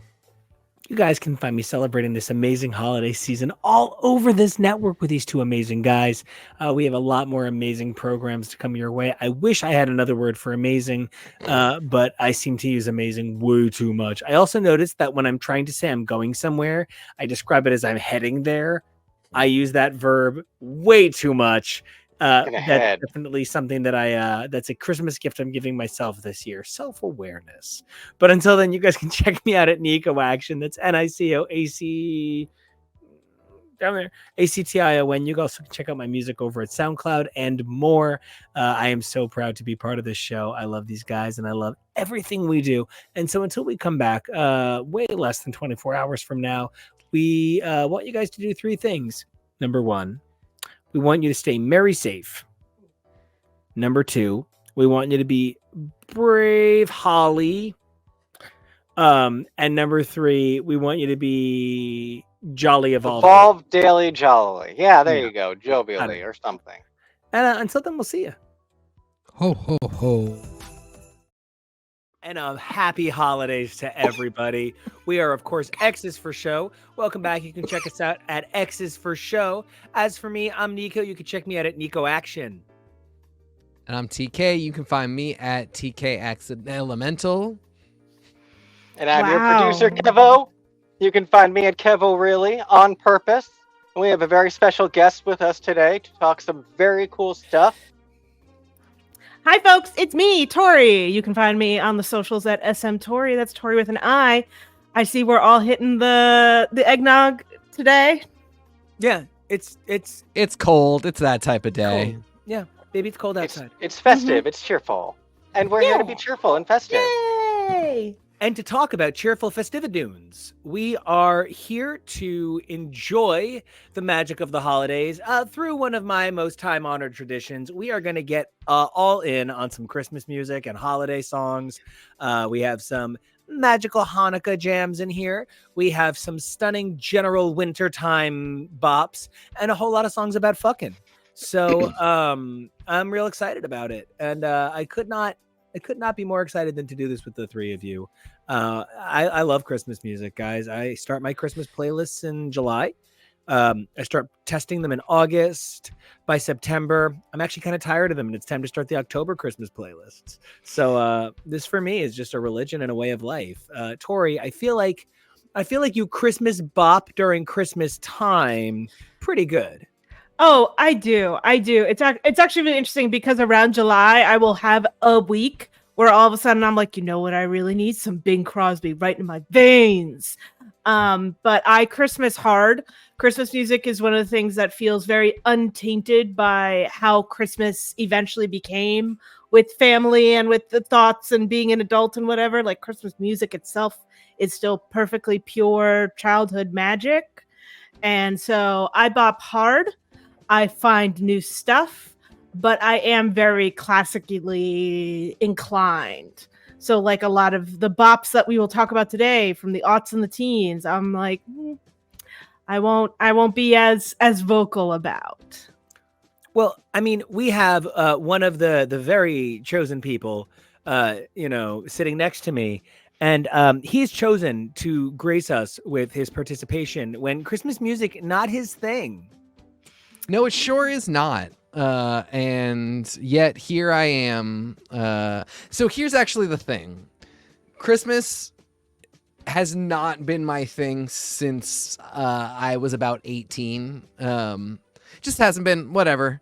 But I did used to really love Christmas. And something I was very well known for, especially in high school, was I would make a Christmas mix every year and distribute it at exam time. Because we would our school would shut down for exams, and we had a reading period. It was like college. We would have a reading period, and then you would have to come in and take your exams. And I would always make this Christmas mix. Now, this is a twofold thing. One, I feel like I had the best taste in music and always knew what the new songs were. Two, I was the only person who could get MP3s and burn CDs that functioned. So my Christmas mix was much beloved. And by much beloved, I mean accepted without people browbeating me for thinking that I should foist my musical taste on them. Because people love you. And Yeah. evidently, DK, you are considered to be about 23 years old. Oh, good Lord. I'll take it. It's not correct, but I'll certainly take it. We all came out in our holiday finest today.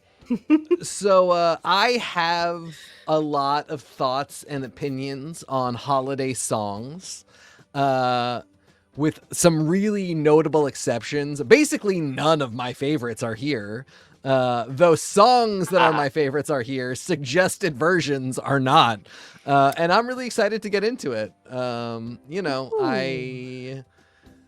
don't want to hang out with family under pressure at the holidays, but I do want to rank music. Yeah. Well, hold on. I'm going to reach for this lump of coal that I have for you in this. That's for stocking. me. That is my. I will burn that for heat and feel good. He's not in a my coal warm guy. home. He's a Grinch guy. He will take your Christmas, and then all of a sudden he'll be like, I mean, maybe you get to have it back. Well, speaking of a guy who Christmases as hard as he can, Kevo, you are holiday boy, and you do a real good job with that garland around your neck, right? It's your very own shiny boa. What makes Christmas for you? Let's open the question on you. What makes a classic Christmas jam? And there's the regular trappings, and there's all the things, the keys and the modulations that you're supposed to use for Christmas music. For me, because I feel like we've already even started to talk about what is Christmas music for us. For me, I like the lighter, peppier, more upbeat stuff. even sad Christmas, as long as there is some sort of wistful joy to it, like I'll Be Home for Christmas or White Christmas, there's a hope in those. I feel like Blue Christmas is just like sad and like Love Blue and Christmas. and it's a beautiful song and the art is beautiful, but for me that's not going to be the one that I'm necessarily jumping right to. I won't turn it off, but Nico, for me do what you I'm know what jumping My to Blue is Christmas very is? We'll get to that. Kevo, so no what. what is your Blue Christmas? What is it? I'm telling you to guess. I don't know. What is Uh-huh. what? Mine's Elvis. Right. I don't understand what's happening. Bright Eyes. Oh, see, I didn't know they had one. Oh yeah, it's good. So, if you're asking me what makes a Christmas classic, exactly what Kevo said. I need those. I need those major to minor key changes. I need those weird sevenths. Like for me, it's not on this list. We'll get to it. Mark Shaman and Mariah Carey's "Christmas Time Is in the Air Again." It's got so many accidentals that it needs to get better insurance. And it is absolutely one of my favorite Christmas songs because of all of those weird, ugly key changes. Give it. So, yeah, for me, Christmas music is all about those unique things, like that G minor 6 that you only break out at Christmas because it sounds like motherfucking Christmas. And that's what I want. I This respect sounds that like opinion. this sounds like I'm surrounded by a bunch of people who understand music theory. So I only understand, does your voice go through the rafters and try to touch the Star of Bethlehem? Then yes, I am good with your Christmas song. Pretend you know nothing about music, SM Tori. I dare you. I can read it. I actually don't even read it. I You're just follow false. along. I follow along And feeling. like a vague interpreter, and then I go, oh, the part that sounds like boop boop bop bop bop bop. That's what we want to put the go on. But I don't understand all of this G minor 6s that you pull out on a cold winter's night. I don't understand why we like that chord. I don't get it. It's And that they'll it explain, is, I'm sure. it's that it's so specifically only used there popularly. The idea of going major to minor, like right here, that whole major to minor thing, it's in so little pop music that we audibly identify it as Christmas every time. I want you to know that I have to hear 3 key changes in a row in under 10 seconds to understand there has been one of them. That's where I'm at. Okay. Tori does not double check the score going forward. Okay. So, TK, I might have you double check the score. I don't know. What makes a Christmas classic for you, bruh? It's gotta be a song that you want to hear every year. And I am, God bless whoever thinks I'm even approaching 23. I'm almost 40. And some of these songs, a few of these songs, Ain't we all? Those versions are songs that have been around my whole life that I've literally heard since the day I was born. Others are like, they've been around since I've been cognizant of music. I mean, I am one of those people. I still think I love All I Want for Christmas Is You. After all these years, after all the overexposure, I do still think it bangs. I am still happy to hear it. I really, because I am not a Christmas person, I stay out of Walmarts during Christmas for the most part. I keep in after Thanksgiving night and try not to do too much consumerism, which means I don't hear a lot of overplay and radio play, which could maybe change my opinion a little bit.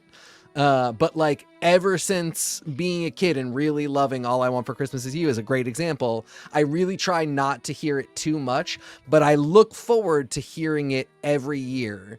We are going to talk about a few other songs that, really, since they have been around, I'm excited to listen to them. And a few others that aren't on this list, which is fine.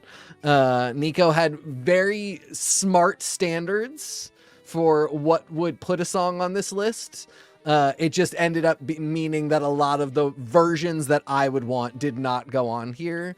But those songs are still classics. And as I said to Nico earlier today, Bare Naked Ladies and Sarah McLachlan singing God Rest Ye Merry Gentlemen. It's been 20 plus years, never gets old to me. Bare Naked Ladies just sitting there being goofy, playing their little guitar. And then Sarah McLachlan comes in, voice of an angel, Armful of dogs. Just all the birds in the 12 Days of Christmas come together to, light up the skies. It's a great moment. So, that's a classic Christmas song to me. All right. BNL also has a great cover of Grim Grinning Ghosts from Haunted Mansion, so that just makes them. I've got a BNL personal essay that I can read for you all whenever you're ready. It does partially involve that scene from Community, but it also has my own original material too. I'm also really excited for these to find out what makes a modern classic Christmas song. Because for me, well, if you say the word classic Christmas, like I'm going back to the 50s, the 60s, maybe the early 70s. Like I'm not really going to even Mariah Carey. I'm so beyond that. I consider her stuff to be a modern classic. I'm very with you. We're going to get into that. I'm very with you. It was very hard because it's three categories: modern, classic, and novelty. What makes a novelty Christmas song, Nico? Because I was thinking about that today. It's not a one-hit wonder per se. No, okay, so like a love song is like "Wanna Be With You," that's a thing I wanna do, and that's like a love song, right? A novelty love song is like, I want to be with you, trapped in a coffin together. Like, that's like a novelty love song. No, Nico, no. That's like a goth song. It's, I want to be with you at the water park. Okay.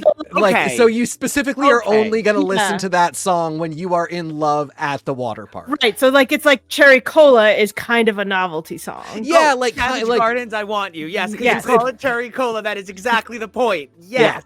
Yeah. Okay. But To the Moon and Back, not a novelty song. Just another hit by Savage Garden about how the one guy was totally Christmas gay for the other guy.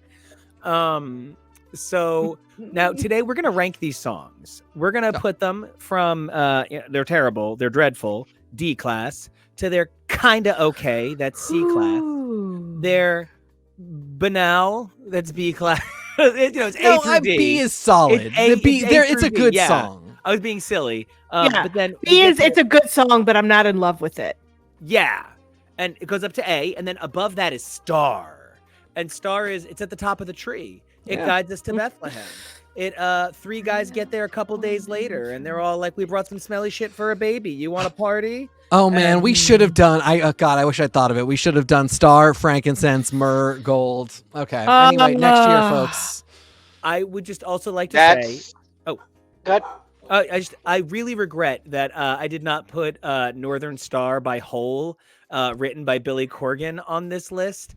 If for no other reason, it is a song that descriptively describes the birth of Christ on Christmas night, but screeched by Courtney Love in a way that only Billy Corgan and Courtney Love could talk about the savior of so many. Smashing Pumpkins has a song on my list, on my top of all time list. Great. Christmas songs really do let some of the non-singers really give it their all. Yeah. You know how many times I had to look at the title of Nuttin' for Christmas before I placed which song that was? I was so excited about that song for a minute. And then when I realized it is not what I wanted it to be. It's on like all the classic Christmas horror songs. Woof.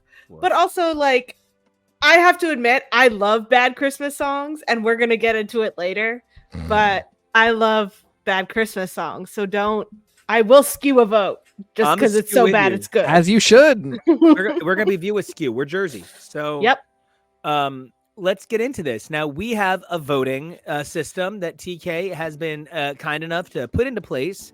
While Kevo is amazing enough to run the board, I sit here and look pretty, and Tori's the voice of reason. I think this sounds perfect. Oh, fam. There's no voice of reason inside this mug of delicious today. Oh. Sorry, it's gonna be chaotic enabler Tori. Okay, so that's my BFF. I'm excited. So, TK, you want to explain how the game works? Yeah, so first off, team, does everybody have the link open on their computer so they can vote? I do. Okay. Yes. Great. Yeah. And you at home, you should be seeing the link. I've also tweeted it out. Very easy to acquire wherever you like. But you, of course, can go and vote as well.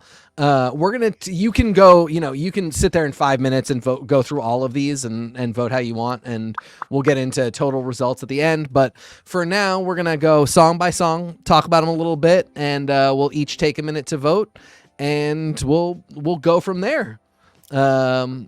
Before we did a tier maker once before where we didn't use their live function and we just kind of agreed together. But I'm excited to do it this way because as much as we debate and argue, at the end of the day, we're each just going to go into our little voting booth and rank the song how we're going to rank it, and we shall play it as it lays. Mm-hmm. Also, for the purposes of this broadcast, we specifically wanted to make sure that you could understand the exact tracks that we are referring to. So we went through and made a playlist of all of the tracks that we will be discussing in this episode, both the truest original version we could find and the covers that we will be discussing directly on this show. And it's also just a fun holiday playlist.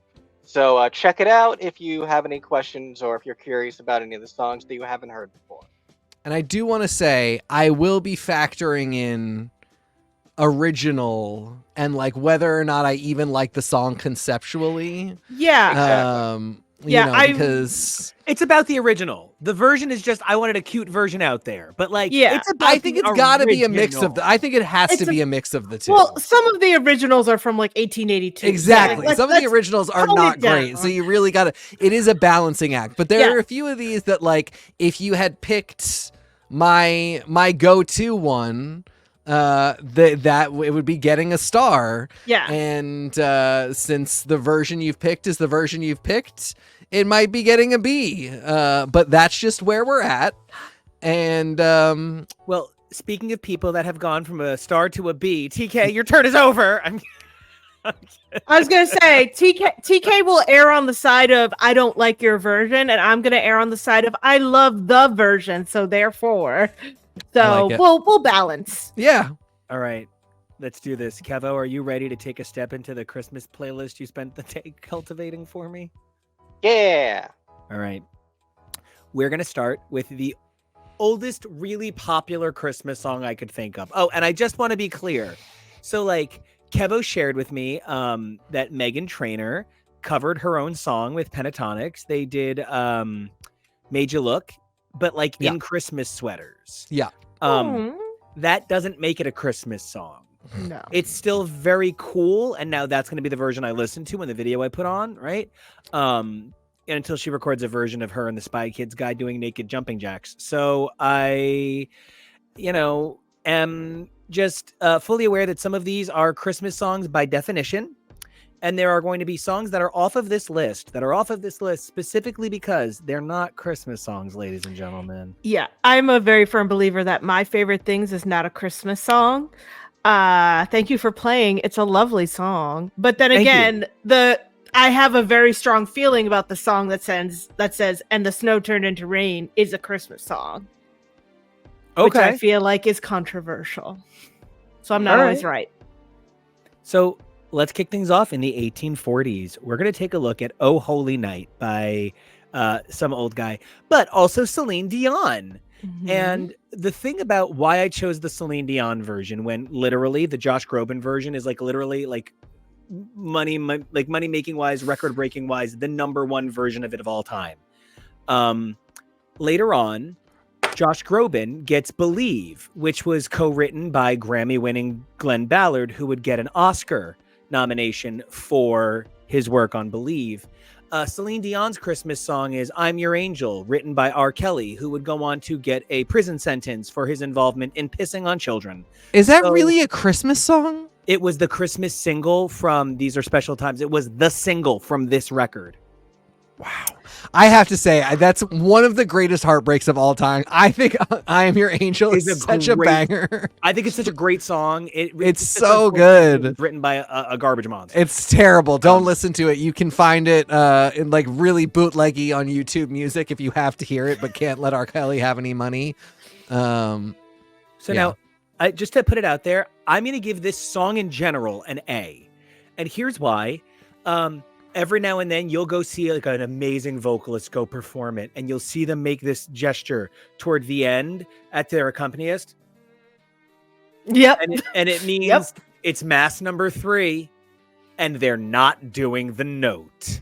And you know what? It's a bummer, but the show really comes down to that. Like, as Frasier, Niles, and Martin all realize in a particularly brilliant classic Frasier, it all comes down to whether or not you go diva or diva, and that is the age-old question. So it's an A for me, dog. Yeah, Go ahead, Tori. I was gonna say I agree. It's an A for me. It's not a be-all end-all. It's one of my favorites. I enjoy it when it shows up in church, because it's always a good church stunner. Yep. But for me, and it's one of my favorite like churchy Christmas ones. That's why it gets the A. It's just not like, if I had to name my top 10 songs, this ain't in it. I'll just as quickly take How Great Thou Art. Like, Does this appear in the Christmas episode of My So-Called Life? hers? No. No, of course not Celine Dion's. I'd have to think about it. I haven't watched it in a real right. The So-Called Angels. I haven't watched it in a really long time. Yeah, great episode though. Great episode. Yeah. Turns out magic does exist, people. I'm gonna Grinch hard and keep us grounded and vote B. I know, Nico, I love you. You have a tendency to rank high and love hard. And when we're talking about Power Rangers and Golden Girls, while I might think it's not the correct ranking, I really respect it and I love to see it. But I don't give a shit about Christmas. I'll go hard on Christmas. I'll knock stuff down. So I want to establish a solid baseline for not everything being great. And I'm gonna vote B. I love Celine very much. And the I'm Your Angel thing is a real heartbreak, but yeah, I can't give her a boost just because she picked the wrong dance partner that time. We'll be going solid B for this one. Gabo, talk to me. How do you Oh Holy Night? I love this grumpy little "I'm gonna be the bad guy" speech, because like I was gonna give this a B. I love it, but again, I as well am trying to be a bit hard, and B is still in the category of, yeah, I need to hear it every year, but I don't like go listening to Oh Holy Night unless I'm in a weird mood. So yeah, pretty much any version I would say is probably a B again, unless I really need it. Oh, that's how this works. I see now. Yeah. Also, I've clicked the wrong button, so this is it would have gotten A anyway because it already had an A vote, and then these two voted A. So, but you, audience member, get in there and vote and hit my B vote for me, since there's over 40. Too. There's over 40 of you in there. Go tell us what you think. Folks. Come on. Yeah. Well, while we're on the subject of tell us what you think, I'm going to move from Oh Holy Night, which our oldest song by far, and then we're going to pivot to a song that was brought to us by Germans and Coca-Cola, and that is Santa Claus is Coming to Town, first written and recorded in 1934. I want to be really clear. This song kind of blows. It's a pretty dumb song. Structurally, it's really boring. Yes. But if you do not get to your Jersey boy motherfucking feet and lose your E Street shit for the Bruce Springsteen version at Christmas. Live. It has to be the 85 re-release with Clarence. Clarence, have you been a good boy this year? Clarence, tell them what you need. Can you tell that we are from New Jersey? I think. And I was over here going, bop, bop, that's Bruce Springsteen on the cover. Let's talk about it. And he's like, Santa Claus comes out sucks. And I was like, whoa, Hi. whoa. The song is bad, but Bruce is great. Bruce brings it. Kevo, you're the other Jersey boy. Where do you Bruce? I mean, yeah.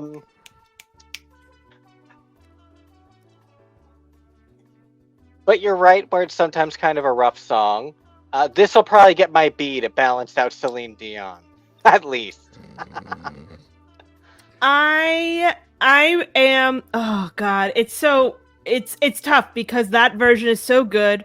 The Jackson 5 do a lovely version. Yeah. That I'm very also into. That probably most people have heard at some point.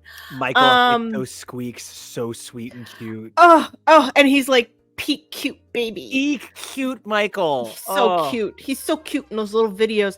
But I'm probably gonna have to go with a. I can't believe I'm saying this. No, I love it too much. A tier. Sorry, not sorry. I'm sorry. He loves his Clarence so much, and Clarence is gonna get a new saxophone. TK, we gotta know. Are you're gonna be good for goodness sake? No. Which one is Bruce? Because this is Josh Groban. No, that's not Josh Groban. That is Bruce. If you look closer in the upper left corner, it says Bruce Springsteen. I know. I said the same thing. I was like, "That's Groban," and I don't know what's happening. It's Bruce but in the Springsteen. upper left, it does say Bruce. Yeah, and that's the re-release because originally this was the B-side to My Hometown, but due to the success in the '80s, it would get a single re-release every couple of years. Yeah. Josh Groban wishes he looked like Bruce in the '80s. Truly, he looks like Peter Hale. I don't know what to do with this. I really am wondering if I give this a C. Yeah. I think I don't so. I blame have a personal annoyance with Bruce Springsteen. Sure. Is it because he took up a Broadway house for a while and didn't take any contracts on it? No, my family is really weird. My father and I used to have very similar tastes in music, and like it was something we really bonded over. And then right around the time that our relationship completely soured, he turned on Sirius XM E Street Radio and never turned it off again. To this day, I don't think he listens to anything else. It has been at least 15 years. Sounds like a lot of dads from around here. Yeah. Nobody in my family is from New Jersey. My father's from Baltimore. He wishes. Everybody in my family is weirdly obsessed with Bruce Springsteen. We have a close family friend who is their tour manager, and the only like event we can all get our shit together to attend are Bruce Springsteen concerts. We don't do anything else. And I just sounds great. I mean, I am ambivalent. I just am ambivalent. So like, not my love. And I think this isn't. Yeah, I think I'm going C. I think this isn't the one for me. I really think some of the older like Motown versions are where it's at for me. So, yeah, it's a nah for me, dog. All right. Do we have everybody's votes in on this one? Yeah, we sure do. All right. So Santa Claus is coming to town. You're coming to town a little bit lower than the Oh Holy Night. Guess you came in on the wrong train to Georgia. But now let's talk about a song that I think is Bruno. Thank you, Bruno. I think this was the last one, but I'm not sure. Yeah, no, I'm thanking Bruno for voting. But thank you for working on clarifying. Okay. Of course. The real version of Winter Wonderland, where it's all like, "No, we're gonna fuck in this snow." Oh yeah. Wait, are you about to say "Oh no" to the Eurythmics one? Wait, Kevy, what? No, Tori, that was the song. That was the thing I couldn't remember. That was what blew your mind with. Oh, yeah. So, yeah, no, they get down. They go down. They got to get married real fast. Because they be fucking. And, like, I'm really into that. And then all of a sudden, some, I don't know, religious conservationists or whatever are like, we can do it really friendly. And it's just a clown. And, I don't love the edit. Okay. That said, the Eurythmics version is great. But will I be allowed to break in to explain the nonsense? Oh, please break it. But I have to give this ultimately a B. Okay. What Nico is referring to, which I blew his mind with this week, is the line in the middle of the song where they are talking about how they will build a snowman and pretend that he is Parson Brown. Mm-hmm. He'll say, "Are you married?" We'll say, "No, sir, but you can do the job while you're in town." They built a snowman and pretended it was a priest who married them so they could go fuck by the fire. And that's the plot of this song. Genuinely, a parson is a priest, and the name Brown was just the name they chose. And it just so happens that Parson Brown and "Are You Married" work well for Circus Clown and "Are You Merry" in the later adaptation to get rid of the weird priest snowman. And that's the story. This is like the positive version of how "Baby It's Cold Outside" is super date rapey. But it's not. It's she's in on it. She's like, I guess you can convince me. Yeah. But I think it's more like the muddle through line in the other song. Yeah. Like it's more like that, where it's just like somebody was like, this makes me uncomfortable. Let's just pave over that paradise a little bit. I feel like now is the point at which we have to discuss that this was first released on a very special Christmas. Oh God, the very special Christmas series. There's 34 of them. There's 34 of them now. That is quite dilute and super not special. But once upon a time, 87, this Keith Haring cover, this collection of tracks. We have 4 tracks from that anthology, from that first one, not from the rest of them, just from the first one, on this list of 45 classic Christmas songs. This was defining for me personally in my love for Christmas. I think this was really defining for me in understanding that Keith Haring was like an artist to be into, and then understanding how big that got. So for me, because of all that, and because I think the Eurythmics cover really transforms a song that I just don't care about at all into something like pretty vibey, I'm voting A. I get that. If anybody grew up in the New York area, they probably listened to Scott and Todd and at some point heard "Walking Around in Women's Underwear." Yeah. Yeah, I didn't say it out loud. Oh, there's other ones. There's other Police took ones. my car. I find this to be a very solid song. It taught me how to look out for birds to tell the changing of the seasons. But this is a little too elementary school kids singing song for me. So while it can be very charming, I would prefer to live in a marshmallow world than a winter wonderland. Nice. Love it. Mm-hmm. So I gave it a C. Keva, what's your rhythmic here? Part of this is I have such trouble grading things, so I'm gonna say something, and I'm gonna have a Kristen Stewart reaction where I'm like, "You can't hold me to that opinion, man." But in the moment, I'm vibing, and I think I want to say A because this song really is such a vibe, and it's so general. In such a good way. It is the lo-fi chill hop of Christmas songs in many ways. Depending on the cover. Nailed it. Yes. I do have to give it points for being not a Christmas song. Like it's not specifically Christmas. Yeah. It's very much this is winter. These are people frolicking, and then they got to warm up. Yeah. There's nothing very Christmassy about it. Outside of Parson Brown makes it Christian, but outside of that. Meanwhile, Sleigh Ride is a Thanksgiving song. But anyway. Okay, so this is the first one where I'm voting on the version. Oh, hey, Tasty Cake. Love you. You're the best. Hey, buddy. So I'm going to say... Wait, you're voting on the version? In this case, yes. This one, I am going to vote on the version. Little Drummer Boy is an interesting song. I really like Alicia Keys' version where she's like, like that's fun.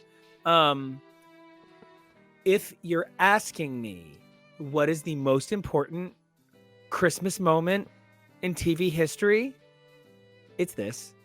This is the most perfect live Christmas performance humanly possible. this is an S class. It This- also we should change what S means to mean doing this Peace on Earth song. Yeah. For me, it also gives you the Bing wouldn't ballad with Bowie if Bowie were by phrase that your boomer parents love to say at you when you're trying to explain your sexuality. This was the first song that taught me that a mashup can be something, and it wrecks me every time. I have Every a soft time. spot for Little Drummer Boy to begin with. I find the gathering your courage to play to play is when it's the only thing you have for this sudden new king that you're very excited about to be very heart wrenching, which is Yes. something I am known for in my Christmas song choices. We'll get to that later. So I love this. I love the cute little patter at the end. And the I beginning. love and You the know, I've got a beginning. nail boy. Like I love the idea that Bing was like, "Yeah, you're cool. Let's go." Like this is my Tony Bennett, Lady Gaga from when I was like a 4-year-old. Like end all be all. Love this song. Yes, it's an S tier. Cannot imagine a world without it. So are we just totally divorcing this decision from the personal life of Bing Crosby? I mean, Bing Crosby was a giant Listen. bag of crap, but Yeah, but he looks real cute and he reminds me of my grandpa and he sings real nice. and really He beat his truly, kids. I mean, Listen, I'm so sorry. We were Pieces of crap too. cooing over Michael Jackson 5 minutes ago. I mean, Uh, I don't know. I feel like I really do have to take away points because it's Bing Crosby. Also, the version of this that I would have liked, I really did think about pulling a veto and being like, it has to be this one or we can't do the show, is the Simpson sisters. Ashley and Jessica. Best version of the song by far, most important, most iconic. I will say This it is a in the cute top little 5 second one. This worst David Bowie performances from character and Jessica. this Bing Crosby character. It's a cute second rate version, Cute. but you know. when Cute. you said the Simpson sisters, I literally thought you meant Patty and Lisa Selma and Maggie. Bouvier.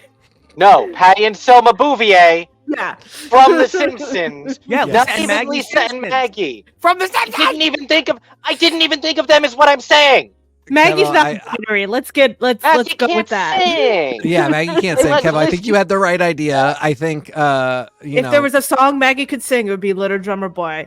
yeah, That's yeah, she would do the pum pum pum pums by sucking on. Yeah, I would vote higher on that version.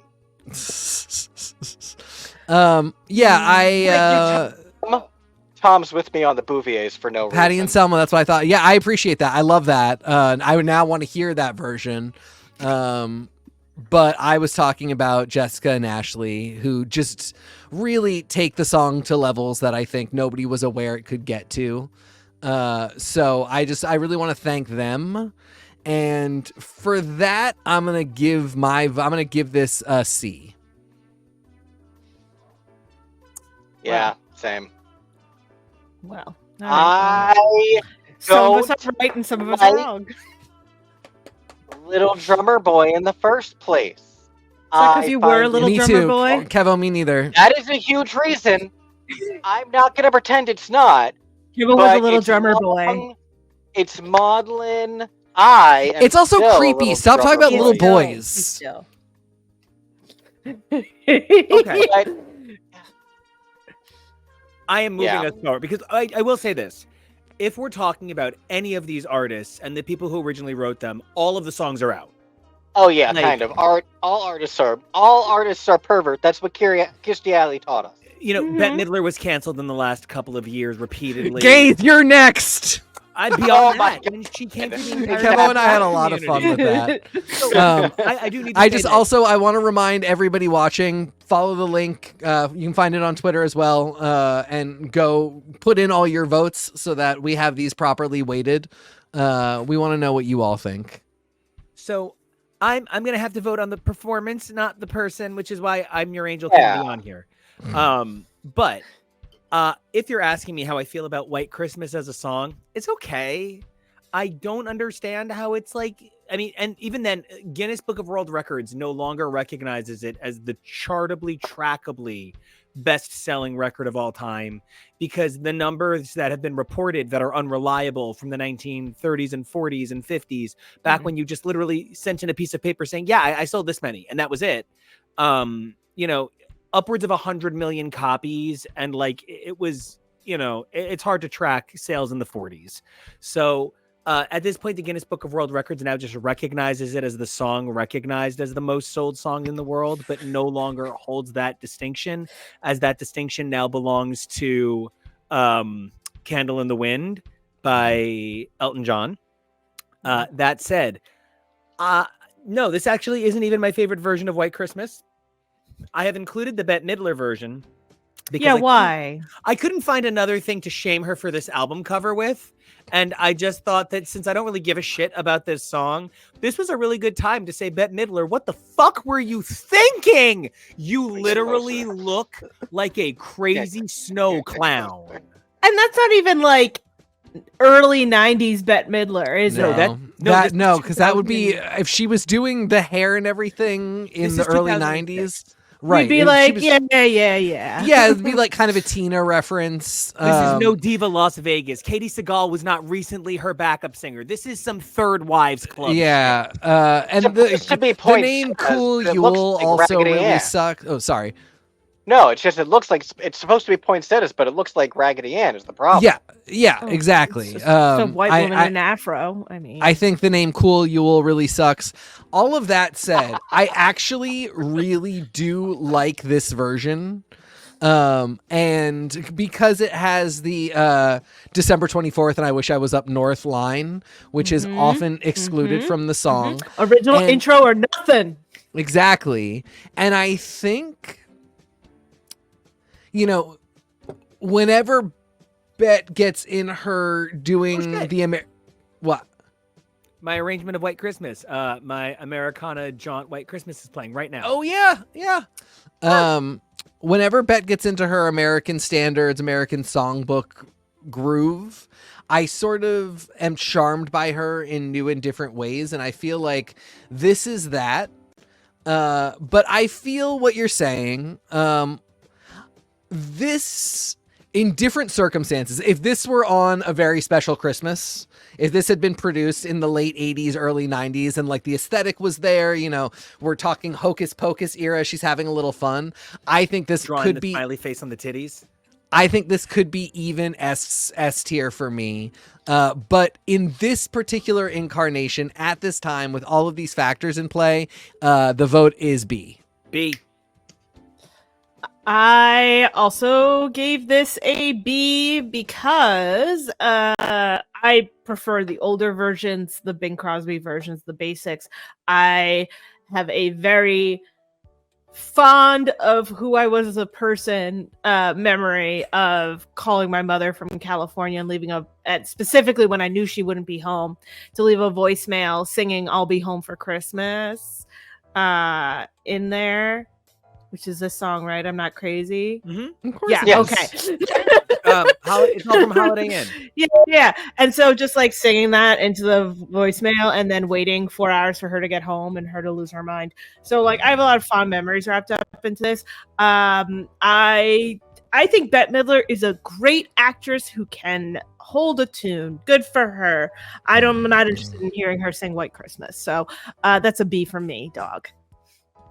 That's a very kind grade for that assessment of the situation, Tori, which I completely respect. I'm so proud of you, Tori. I am, for the rest of your life, proud of you. That was like 25 burns in one, and at the end of it, you were like, but it's a B. I think that's that's queen shit right there. Oh my God, I haven't seen anybody torch Bette Midler that hard since the reviews for Dolly. Like, she's fine. I would have liked to have seen her Dolly. Dolly's not a crazy role because Ethel Merman was there first, but like I don't find her, like when people are like Bette Midler the singer, I'm like, yeah, her like On the Backs of Your Wings song is totally great, but that's like the And- extent of her thing. I'm not interested. Here's the dancer. I'm not interested in her version of God Help the Outcast. Absolutely not. Don't get it anywhere near me. I just don't. I don't care that much. And that's also coming as a person who only knew her from First Wives Club. I didn't watch Hocus Pocus until I was like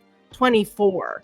So I don't have as much fond memories of Bette Midler cooing in my ear as other people.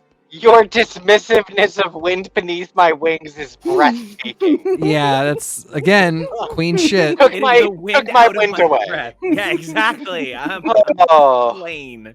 Which is a lovely song, but please don't sing it to your mother right before you surprise her with a wedding to a guy who's going to leave you in 4 years. My family's very interesting sometimes.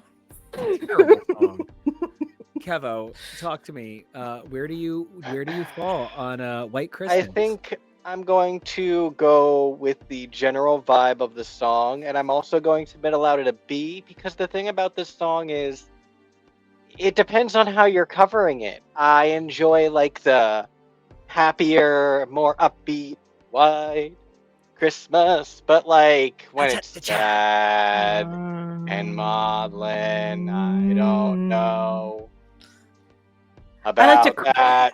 I like to cry at Christmas, though. I love to cry at Christmas. Well, crying at Christmas is what our next song is all about. Yes. 1943's "Have Yourself a Merry Christmas." Specifically, I do think the Pretenders version is the most perfect. I mean, it's up there. There's so many perfect versions of this song. Whether you love the Judy or the Frank rewrite, which Judy would later cover on the Judy Garland show at Christmas, singing to Liza, and I guess Lorna was there. Ultimately the original writer wished it was more religious and has encouraged people to cover it as "Have a Blessed Christmas," and "If the Lord Allows." Totally fine, whatever. That said, this is an S. Any version of this is an S.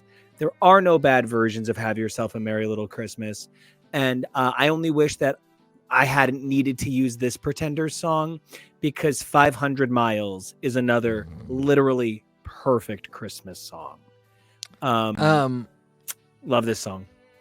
Why did you choose this one?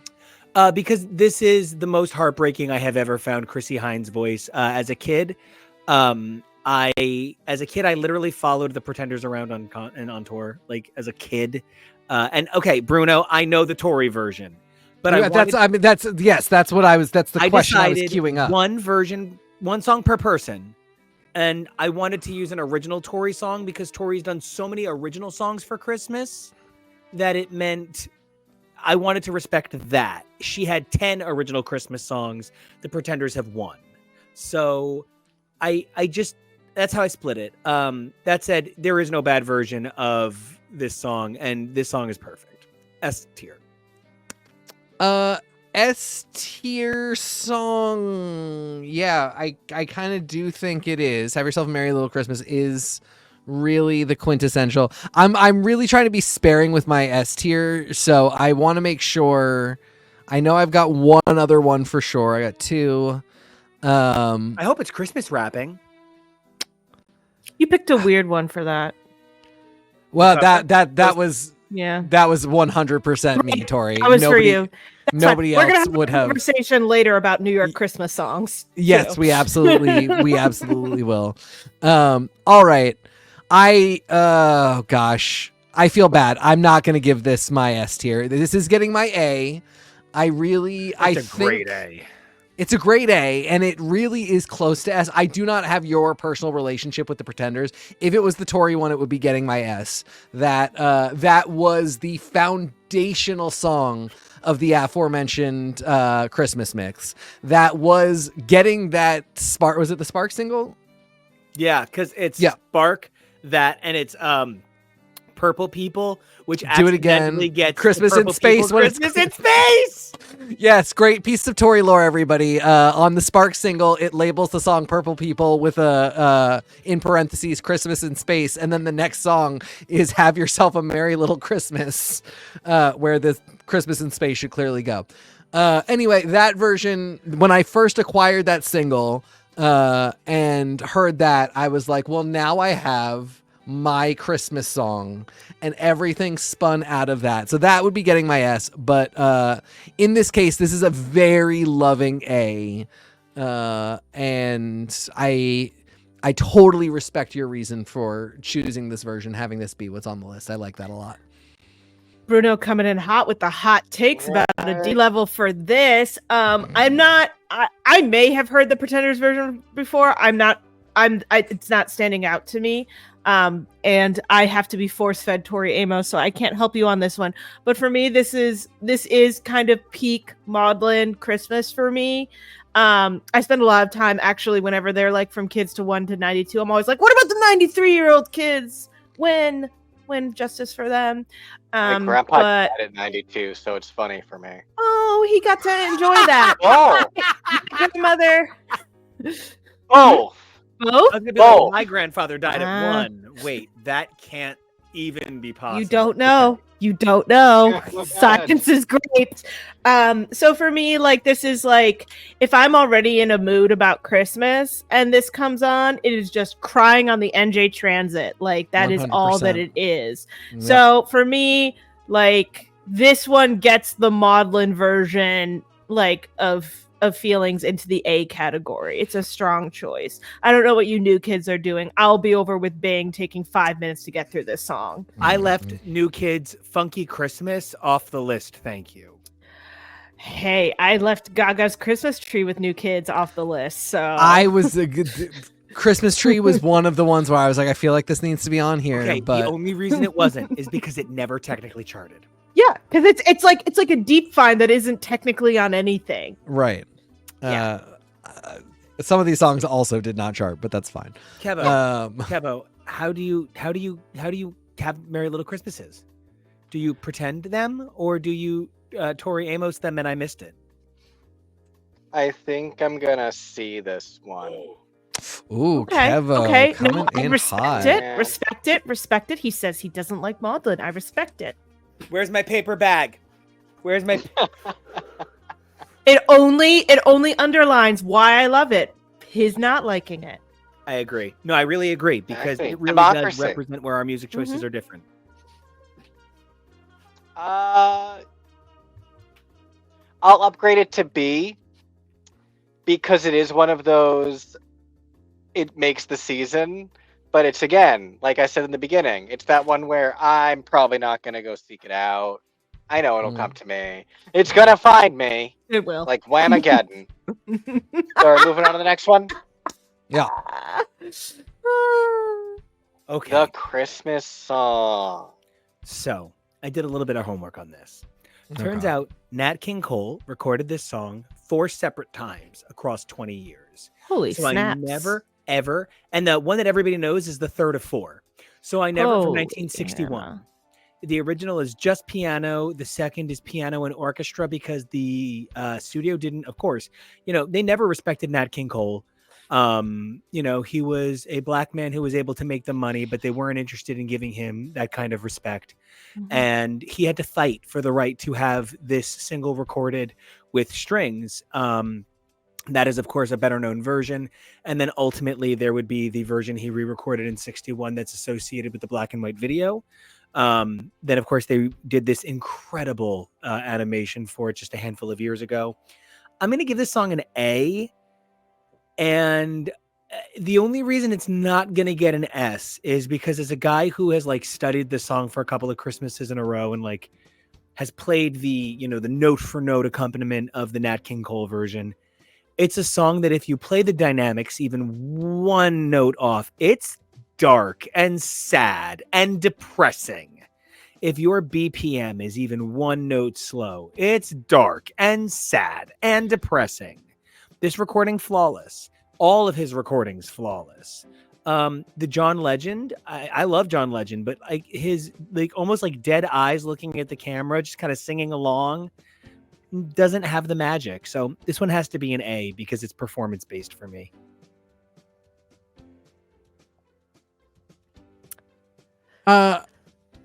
You chose a great one for the modern version, which is the one from 30 Rock.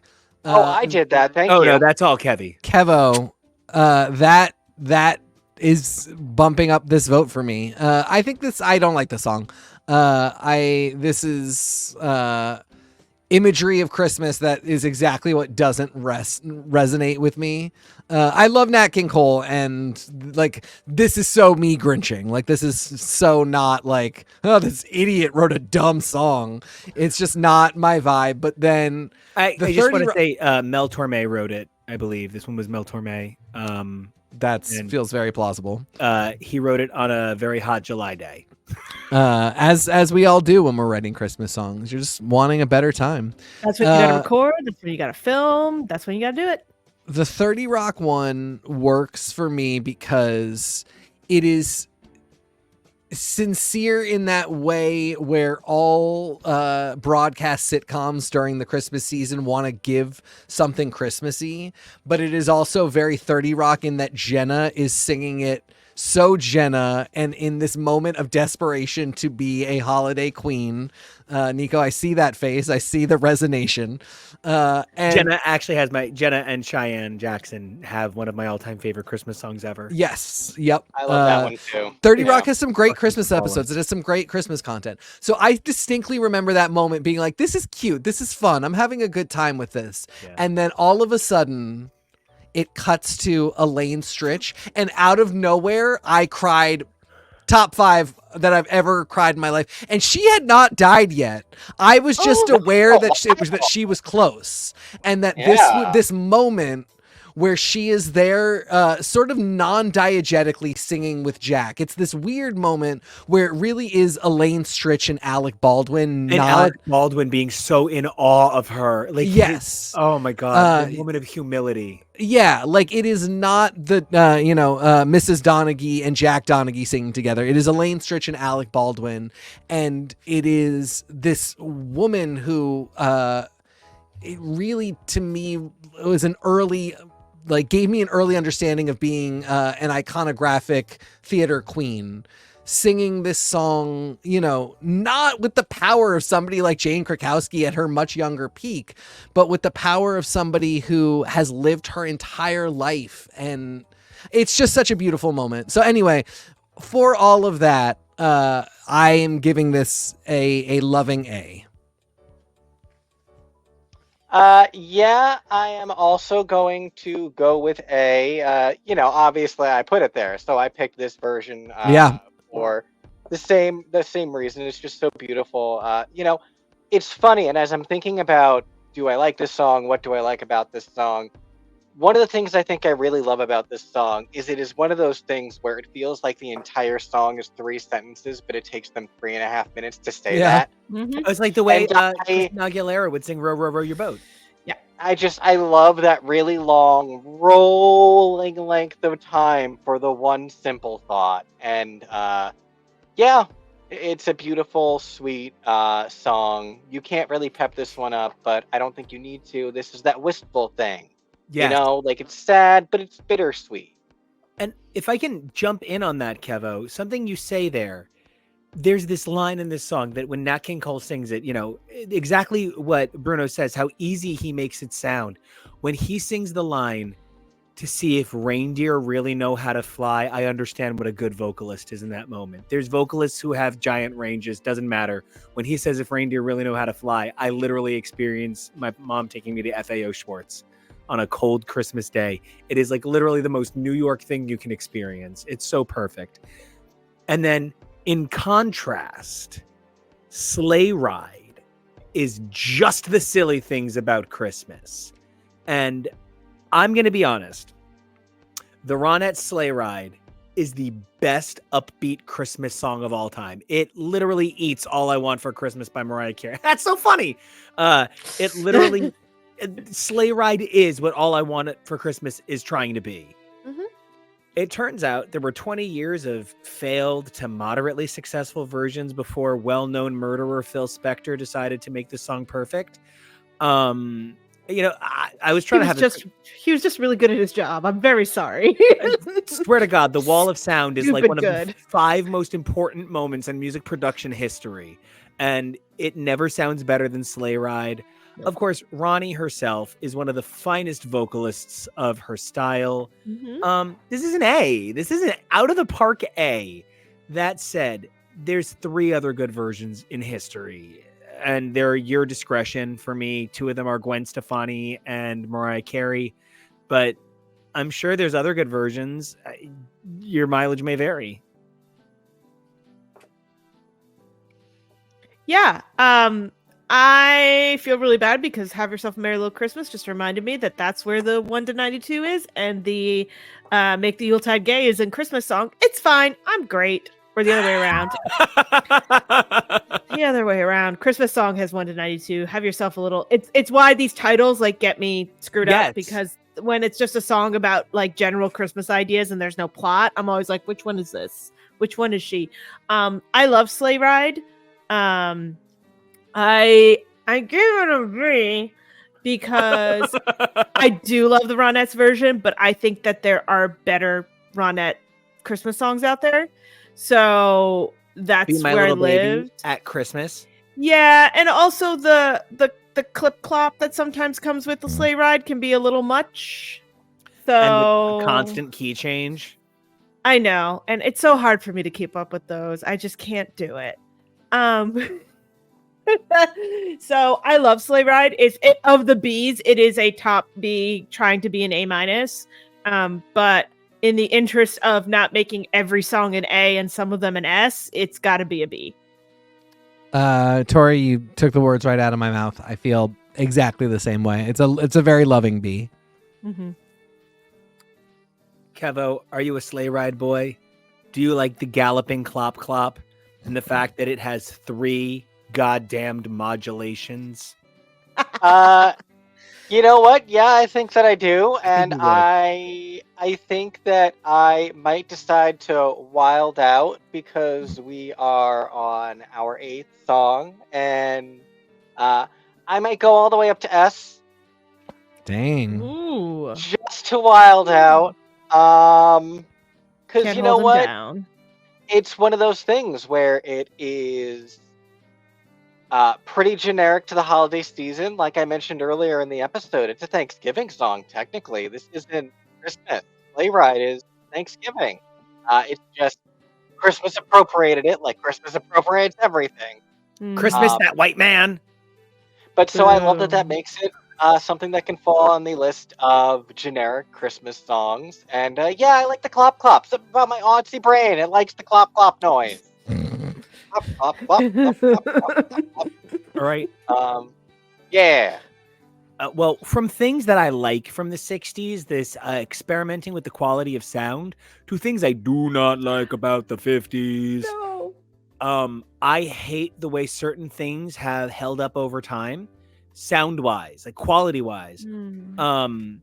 Like Reach Out, I'll be there, you can always count on me. The harmonies in there sound like hell. Like it is bad recordings. Those are some of the most talented men in the history of R&B, and they sound bad because bad reel to reel. I bet if this was the 40s or 50s and I was listening to a really fresh copy of Blue Christmas, it would sound great. But for the most part, it sounds like somebody is beating Ickis to death with Oblina. And I cannot, for the life of me, figure out how this is Christmassy. It is my only D. This is a bummer for me because, like I said, there's a version of this I really like. It's the Bright Eyes version. There's a few others. Sheryl Crow. Sheryl Crow's is like actually fine. Yeah, that if I only knew I that would be one, so I'd give it a stoked B. to give that a B or a C. Exactly. The Bright Eyes one would get a B for my personal reasons. This is a really weird case of this is also getting a D vote from me.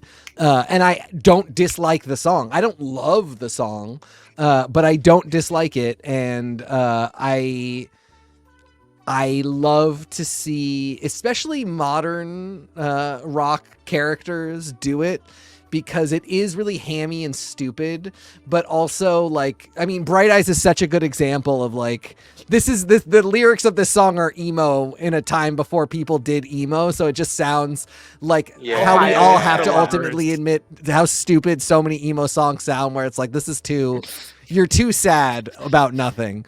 But you've just disguised it with better language. So yeah, there wasn't a T in Presley.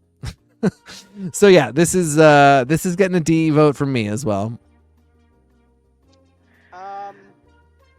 I just feel like for me a D is like I never want to hear it again. That's and correct. I never want to hear this one again. That's correct. Yes, I never want to hear this song again.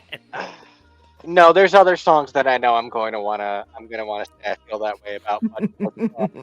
So I'm saving it for that. Respect. Blue Christmas can pull it out, especially the original. But like I hate the Glee version. Fast forward, don't care about you, Rory. Shut up. I gotta care. If you have to give me a reason to care about Blue Christmas, it doesn't come built in. A lot of these songs, my caring comes built in.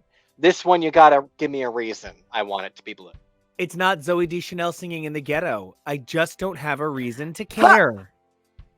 All right, as the resident Elvis apologist on staff, let me start off with. I'm sorry. It's fine. It's fine. He basically married a child. It's fine. I get it. The only reason this is not an S tier for Tori because of strictly Elvis Presley is that straight up I prefer Silver Bells to Blue Christmas of his. Same. I find his Silver Bells to be astounding, amazing, wonderful. Yes, Blue Christmas is his song that he then gets to have other people cover, but Silver Bells is better. I like Blue Christmas. I just want to say the best thing Elvis ever did was give us Lisa Marie, who, what a tragic loss. Just, I cannot stop standing Lisa Marie for the rest of my life. Sorry. Oh yeah, no, like please give us everything he has given us.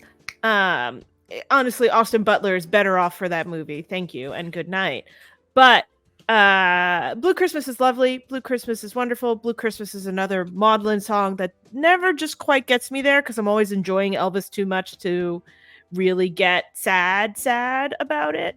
And I think Silver Bells is much more haunting. So he only gets an A class from me, strictly on the fact that this is Elvis's entry in our system.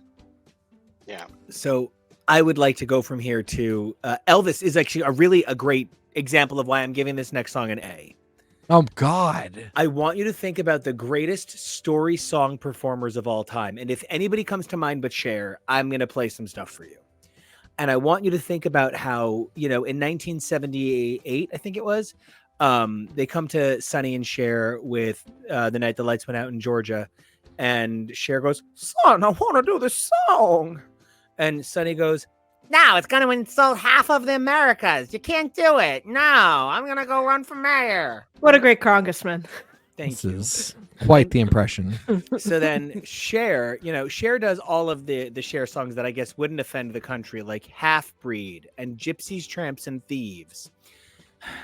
But I want you to imagine a Cher, I don't know her, fucking hell, Bruno King. I want you to imagine a Cher version, story song version of Rudolph. Dasher and Dancer and Prancer and Vixen, Comet and Cupid and Donner and Blitzen. Right? Like her Rudolph, her story song Rudolph, that's Harper Valley PTA. That's The Night the Lights Went Out in Georgia. That's Midnight Train to Georgia. Come to think of it, you can write a lot of songs about Georgia. What I'm trying to say. Okay. What are you trying to say? I'm fascinated because I can't tell if that's definitely not Cher on the cover. No, that's Megan Trainor because Cher hasn't done it. This story song in the hands of a genius would be world. I think we could take Rudolph to the next level. I'm going to give Rudolph an A for the quality of story song, but recognize that there's really no fucking banger version of Rudolph because Cher won't do it. Coward. That's why. This is a D for me. I can't stand. Sorry. I can't stand Meghan Trainor. I can't. Well, but Rudolph in general. I don't Do you care not about stand Rudolph. Okay. What That, about his I just wanted to make girlfriend? sure. Scientifically feels implausible. And his girlfriend and the island of the misfit toys. It always creeped me out. They're the gayest claymations you can find. I That was going to elf- say that the claymation does nothing for me. What do you got, Kevo? Because we grew up like right as Silence of the Lambs came out, it always Yeah. creeped me out that his girlfriend's name was Clarice. It's not Respect. their fault, but it Yeah. ruins that name for our childhood, so I Yep. couldn't get past Yeah. that. Plus, she was so fickle. Much like Meghan Trainor. Pick a lane, girl. We'll go into claymation later. Yeah, we It's a definitely long finish it. conversation. You know, they don't have enough left to finish the latest Wallace and Gromit movie, and I feel like it's probably Meghan Trainor's fault somehow. So, yeah, it's a D for me, dog. That's fucking weird. Okay. Rudolph the Red-Nosed Reindeer is my second C vote, I guess, next to the Eurythmics, because it's a fine song. I have honestly, the only thing keeping it from being a D is because I do have very fond feelings for the claymation. There are better songs from the claymation. We'll get into them, but Rudolph is fine. Rudolph is charming and rememberable for all of the funny little jokes versions that you used to hear on the schoolyard with Robin laying an egg, etc. But anyway. I'm That's gonna the go real to sleep. I'm gonna go to sleep. It's a C. Thank you. All right. This is insane. Kevo, how do you feel about our Hooven Christmas friends? I am I'm gonna go with It's fucking Jingle Bells. B, because it's one of those songs that I do enjoy and I do need to hear every year, but it really depends on the person and the version. I'm not always in the mood for like the 30-second intro. It might be 10 seconds. Feels like 30. And I don't need all of that. I just skip to the B. But yeah, so I'm gonna go with B. All right. Well, that's very fair. So then I hope all of you give equally scathing reviews to Frosty the Snowman, which I'm going to once again say, if you guys like story songs, I want you to think about Cher's Frosty the Snowman. Frosty the Snowman. We don't need to do that because we have something better on the table. Okay, but listen. If we were to take Frosty and bring it up a little bit, Hunger Games it, what if people were filming him? And what if they were sending fireballs? Like, I feel like we could take Frosty to the story song next level. Why the fuck are we doing movies like Titanic when there's this story that's yet to be told? Well, right? don't they? It's a Jack Frost. There's Guardian. It's not an action flick, so it's just come not on. the same. So, but Frosty gets an A. This is my first S because of the Fiona Apple version, which is like I said, it's the one on the table. This song makes me so happy. I love Fiona Apple so much. For years, this song did not exist. And my Fiona Apple song for my Christmas mix was a live version of Christmas Blues. Which is one of the most perfect live, unexpected recordings in history. He is correct. I think I still have on my hard drive I became a genius for 20 minutes and fully learned how to master a live track out of nowhere so that I could just improve the quality of Fiona Apple singing Christmas Blues so that it was up to snuff with the rest of my Christmas mix. And so that it would be as good as the quality of her Use Me. You guys like Bill Withers? You like Bill Withers? All right, I'm going to play Bill Withers. Here's Use Me. It's not how the monologue at the beginning goes. I can quote it later. Yes, I did work very hard on all of the Sitting Here in Limbo, Angel, Use Me. Yeah, anyway, all of the Fiona Apple live tracks from the post title pre-Idler Wheel era are very great. Anyway, her singing Frosty the Snowman makes me so happy, and I just think it's jaunty and she has a lot of fun with it. I don't hate a story song for Christmas. I just don't like Rudolph the Red-Nosed Reindeer. Frosty does it for me. This just makes me so happy. This was this year. This was the first Christmas song I listened to. As soon as the last bite of turkey had gone down my gullet the other day, on went Frosty the Snowman by Fiona Apple. So this is my first S, and I'm so happy with my vote. So what I'm hearing is you need some sort of Frosty versus Rudolph the way we have Godzilla versus King Kong. Yep, that Oh would my be God. ideal. Elf Monarch would be our favorite show. Yep, the And he's pitches tiny. the pitches in the bag. I'm sold. Done. Speaking of people who are holiday standards, I was just trying to find a pivot to you. Tori, you are like Frosty the Snowman in that it just wouldn't be Christmas without you. How do you feel about Aw. Frosty? I also call this a C tier song. I don't know any Fiona Apple almost at all. Did you just say Fiona Avril? Because she is my new favorite person. Sure. Sullen Sure. Skater is the Average. queen of everything. It's called slurring. So I was so much. I liked Frosty. I always preferred Rudolph the Red-Nosed Reindeer claymation to Frosty the Snowman 70s animation, even though I preferred the Grinch above all three. I did Frosty the Snowman is tainted for me because they really hyped up Frosty Returns when we were small children, and Right. I was very deeply underwhelmed as a 6 or 7-year-old when I finally saw it. So was not pleased. So it's fine. I like it. I don't think there's anything that particularly stands out about it. So it's always just it's on the radio. I'll bop along, but I'm not, changing the channel or anything. I'm not seeking it out. It can be on the playlist. It's not where I start the shuffle. Yeah. Kevo, you wound up with a man with a nice round belly. How do you feel about Frosty? Oh my. No, I didn't, you moron. You have pecs. Shut up. Frosty. Are those her? This is Belly. I'm confused. This is where your globes are. I would love to see Dirk Haber play Frosty the Snowman, unrelated to anything. Kind of. Also, snowmen have been really ruined since Frozen. TBH. Oh, we'll get to Respect. Frozen. Don't worry. I know we will. I'm going to go, much like Rudolph, probably with B. This is it's a standard. You aren't always in the mood for it. It depends on who's covering it. It depends on where you are in the mood and blah, blah, blah. Yeah, kind of middle.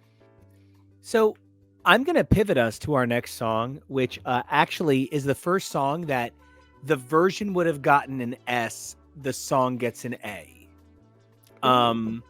So Man with the Bag is 1950's most perfect piece of Christmas, and actually an incredible number of songs came out in 1950 for Christmas music, including our precious Silver Bells. A lot of really perfect songs came out in that year. But Man with the Bag celebrates everything that's upbeat, jazzy, excited about Christmas. And there is no more perfectly beautiful Christmas elf on this planet than Darren Criss. True. And now this is actually really funny. If you ask me who is the finest singer working in music now that we have lost Chris Cornell and Jeff Buckley, it's kind of far and away Adam Lambert. Adam Lambert is like the actual, if we're talking technical ability, maybe the finest vocalist in recorded music right now. I mean, on a technical level, you cannot like him because he looks like a fucking Thundercat, but he does. He is a giant speaking, lion of a man. Queen wouldn't let him tour with them if he wasn't good at it. Let's put it that way. Or quite look literally. like a lion. Yeah. The Thundercats would send him a cease and desist. They'd be like, Thundercat, ho. But Adam Lambert hits a note at the end of this particular version of Man with the Bag by Darren Criss that if you ever needed to know why he was capable of playing Fiyero on Broadway, fucking God, this guy, I literally I would have loved that. I sat there in my bedroom on the bed while Keva was in the shower getting ready for this episode, literally saying, but how does he sing that high so perfectly? How does he sing that high so perfectly? Adam Lambert, Darren Criss, their performance of an A song is S-class. But the problem with Man with a Bag is if you don't have that everybody's waiting for the man with the bag kind of vibe, it's gonna like Kurt Cobain's "Man with the Bag." Look, I will defend What I'm here you're for. right till the end of my life, right? But I am trying to imagine, everybody's waiting for the man with the bag. Like it's not good, Yeah, right? I love this. This I kind of do pitch too. works for me. Actually. I'm imagining Eddie Vedder do it. Everybody's waiting for the man with the bag. He just writes. I love that Pro Adam Quake on his Lambert has arm. hedge witch tattoos. Oh my god, Oh. Adam Lambert. Anyway, this is if you've ever been to a Disney park, the Disney parks love this. This is a standard for them. If you've ever done like a 4-part harmony SATB kind of concert, you've sung this 100 times. I sang this at least 10 times before college as a tenor. This is one of my favorite Christmas songs ever. I only wish I could give it an S. Thanks for letting me monologue for 15 minutes about this very dumb song. Thank you. Tori, is this where the wedding is in red, white, and royal blue? I swear Honestly, to God. I'm staring at it going, I think this is where Derek Chris went to school for all those years as a warbler. It could be. It could be. I had not heard this before today. I'm not actually a very jazz standard Christmas song person. Mine is more crooners. So like I barely know That You Santa Claus. So this is fine. It's lovely, but I don't know her, and I honestly cannot pull up the memory of it in my brain from about an hour ago. So it's going to get a D just because something has to get a D on here that isn't my own choices that aren't on the list. It's a C for me. I just don't care. I don't in any way. I don't care about the original. I definitely don't care about this one. Yeah, I have very little to say. Kevo, you waiting for the man with the bag? Yeah, I guess I'm just deciding between A or if I want to do another S. We're not really given a lot of S's. And we're like... As we shouldn't. S is the star on top of the tree. Kevy, please keep talking. There's a Grinch trying to interrupt you. We have 45 songs, and we are getting closer and closer to a third of the way through, and very few S votes. So, it should also be a little evenly distributed, I feel. There shouldn't only be like 2, and everything else is D. I want mine, if my tree of songs is going to be weighted heavy in one direction or the other, I'd rather it be up. Good. I'm gonna go with S. Yay. Yay. Now, if you have been to FAO Schwartz. See, this will be low. If you have stared at the Macy's windows, if you have a heart or have ever sat on Santa's lap, this is your song. Yep. This is busy sidewalks, city sidewalks, dressed in holiday style. It's Christmas, motherfuckers. This gets an A for me. This version is terrible. But I put it on here because people sometimes think a little San Junipero and think, wow, heaven is a place on earth. And they sort of forget every song by the Go-Go's and that Belinda Carlisle has a voice like somebody standing on one of those old-fashioned exercise machines that shake you. So, Silver Bells gets an A for me. This version, not so much. The Kate Smith, of course, like she's literally the most famous opera singer outside of Renata Tebaldi, but like the Kate Smith, the Bing Crosby, I think he has one, right? So, this is just an A. Yeah. I'm going to need you to start saying what these are in the beginning because I go off on a tangent in my brain because for a moment when it's really small, I thought that we were already on Where Are You Christmas? But, like I said, I far prefer Elvis Presley's Silver Bells. But I love a lot of Silver Bells. I think they're really great. This is definitely an A tier for me, just because the S tier would have been if it was the Elvis Presley version.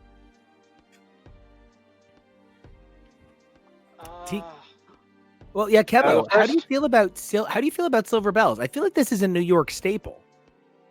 I agree, but gosh, do I want to go as low as D? It is sort of the opposite of the Christmas song to me.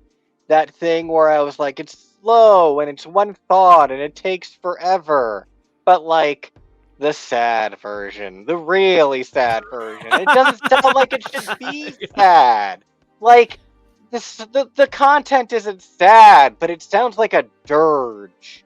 And so that's why I don't know. I don't think I can give it a D just because, like, yeah, it is. It is Silver Bells. I get that.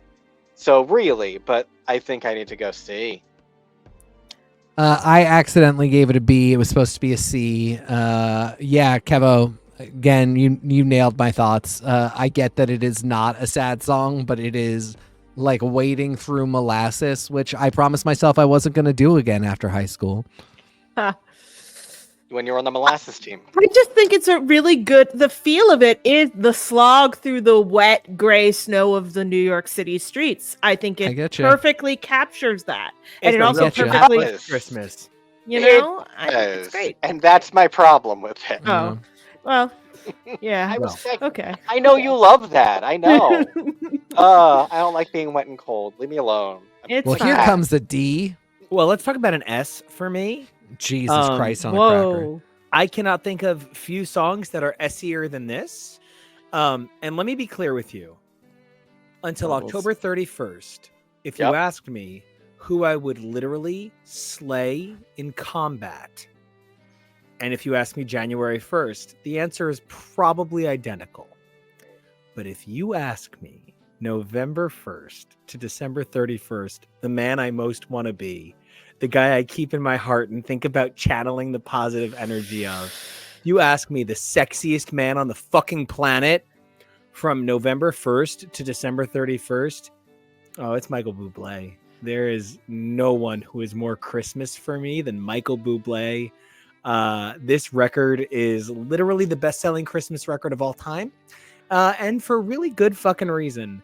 This is an S for me. This is me meeting my dad because we just really wanted to. So I would go on the train and I would meet my dad in the city because we would just want to see an extra couple of Christmas shows that my mom didn't.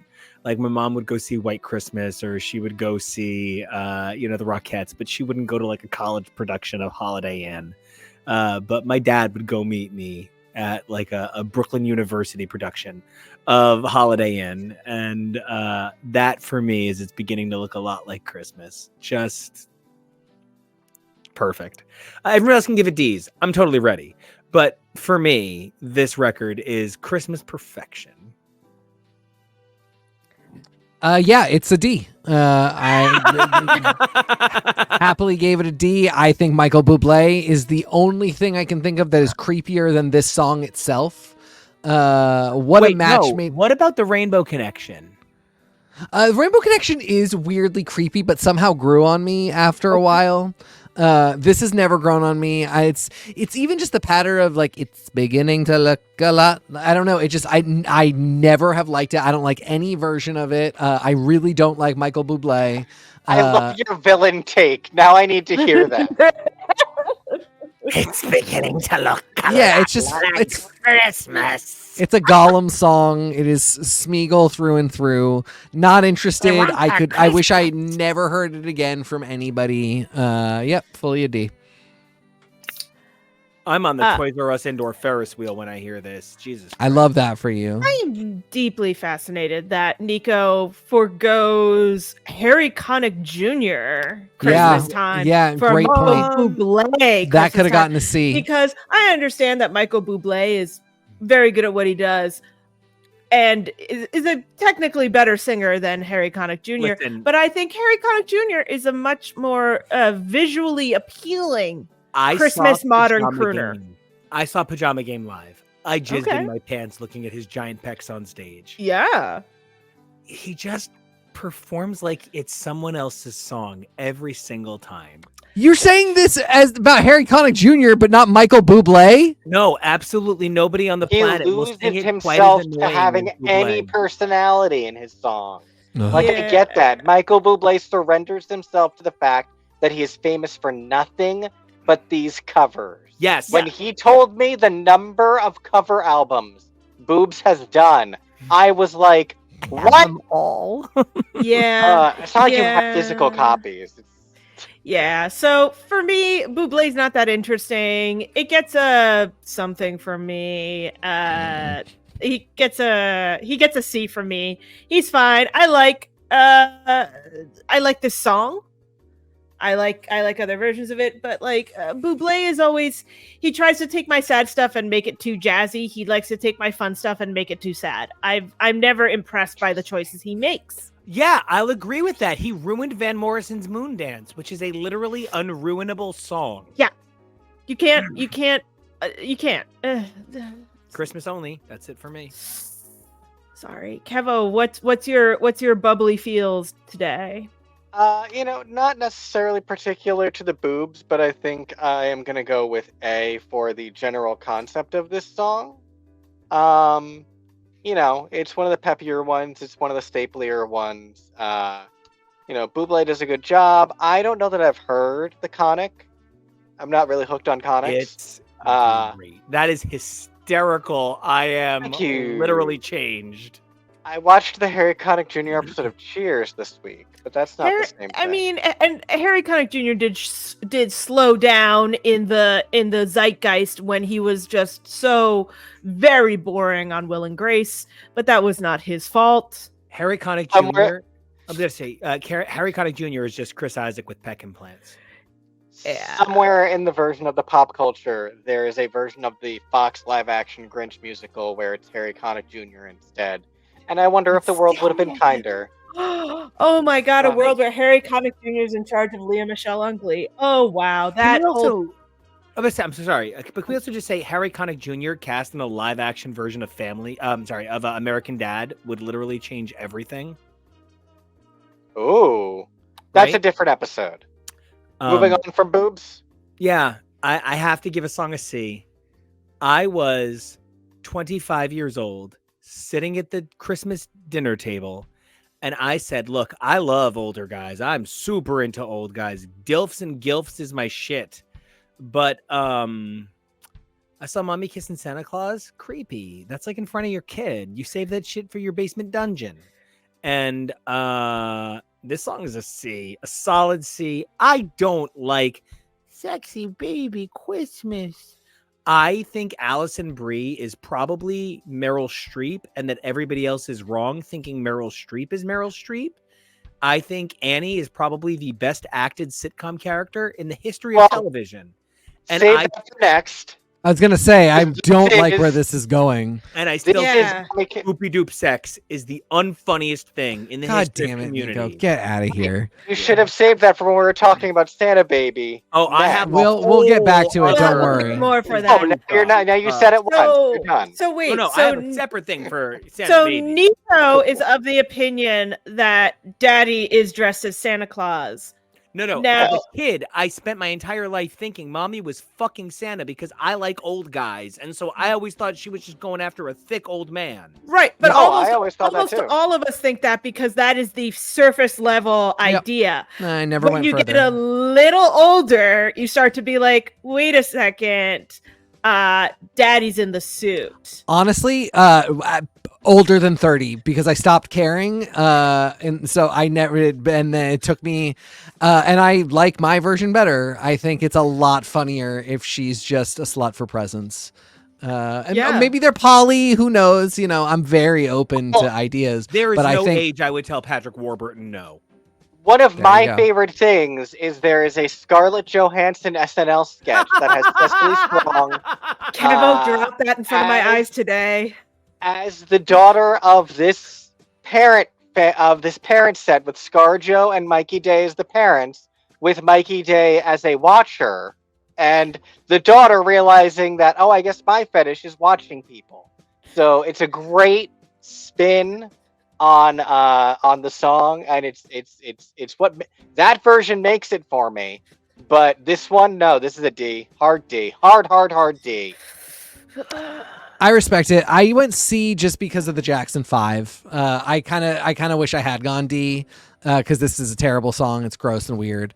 But I don't know that we have enough black voices on the list, not through any fault of our own, but because the holiday music scene tends to skew very white.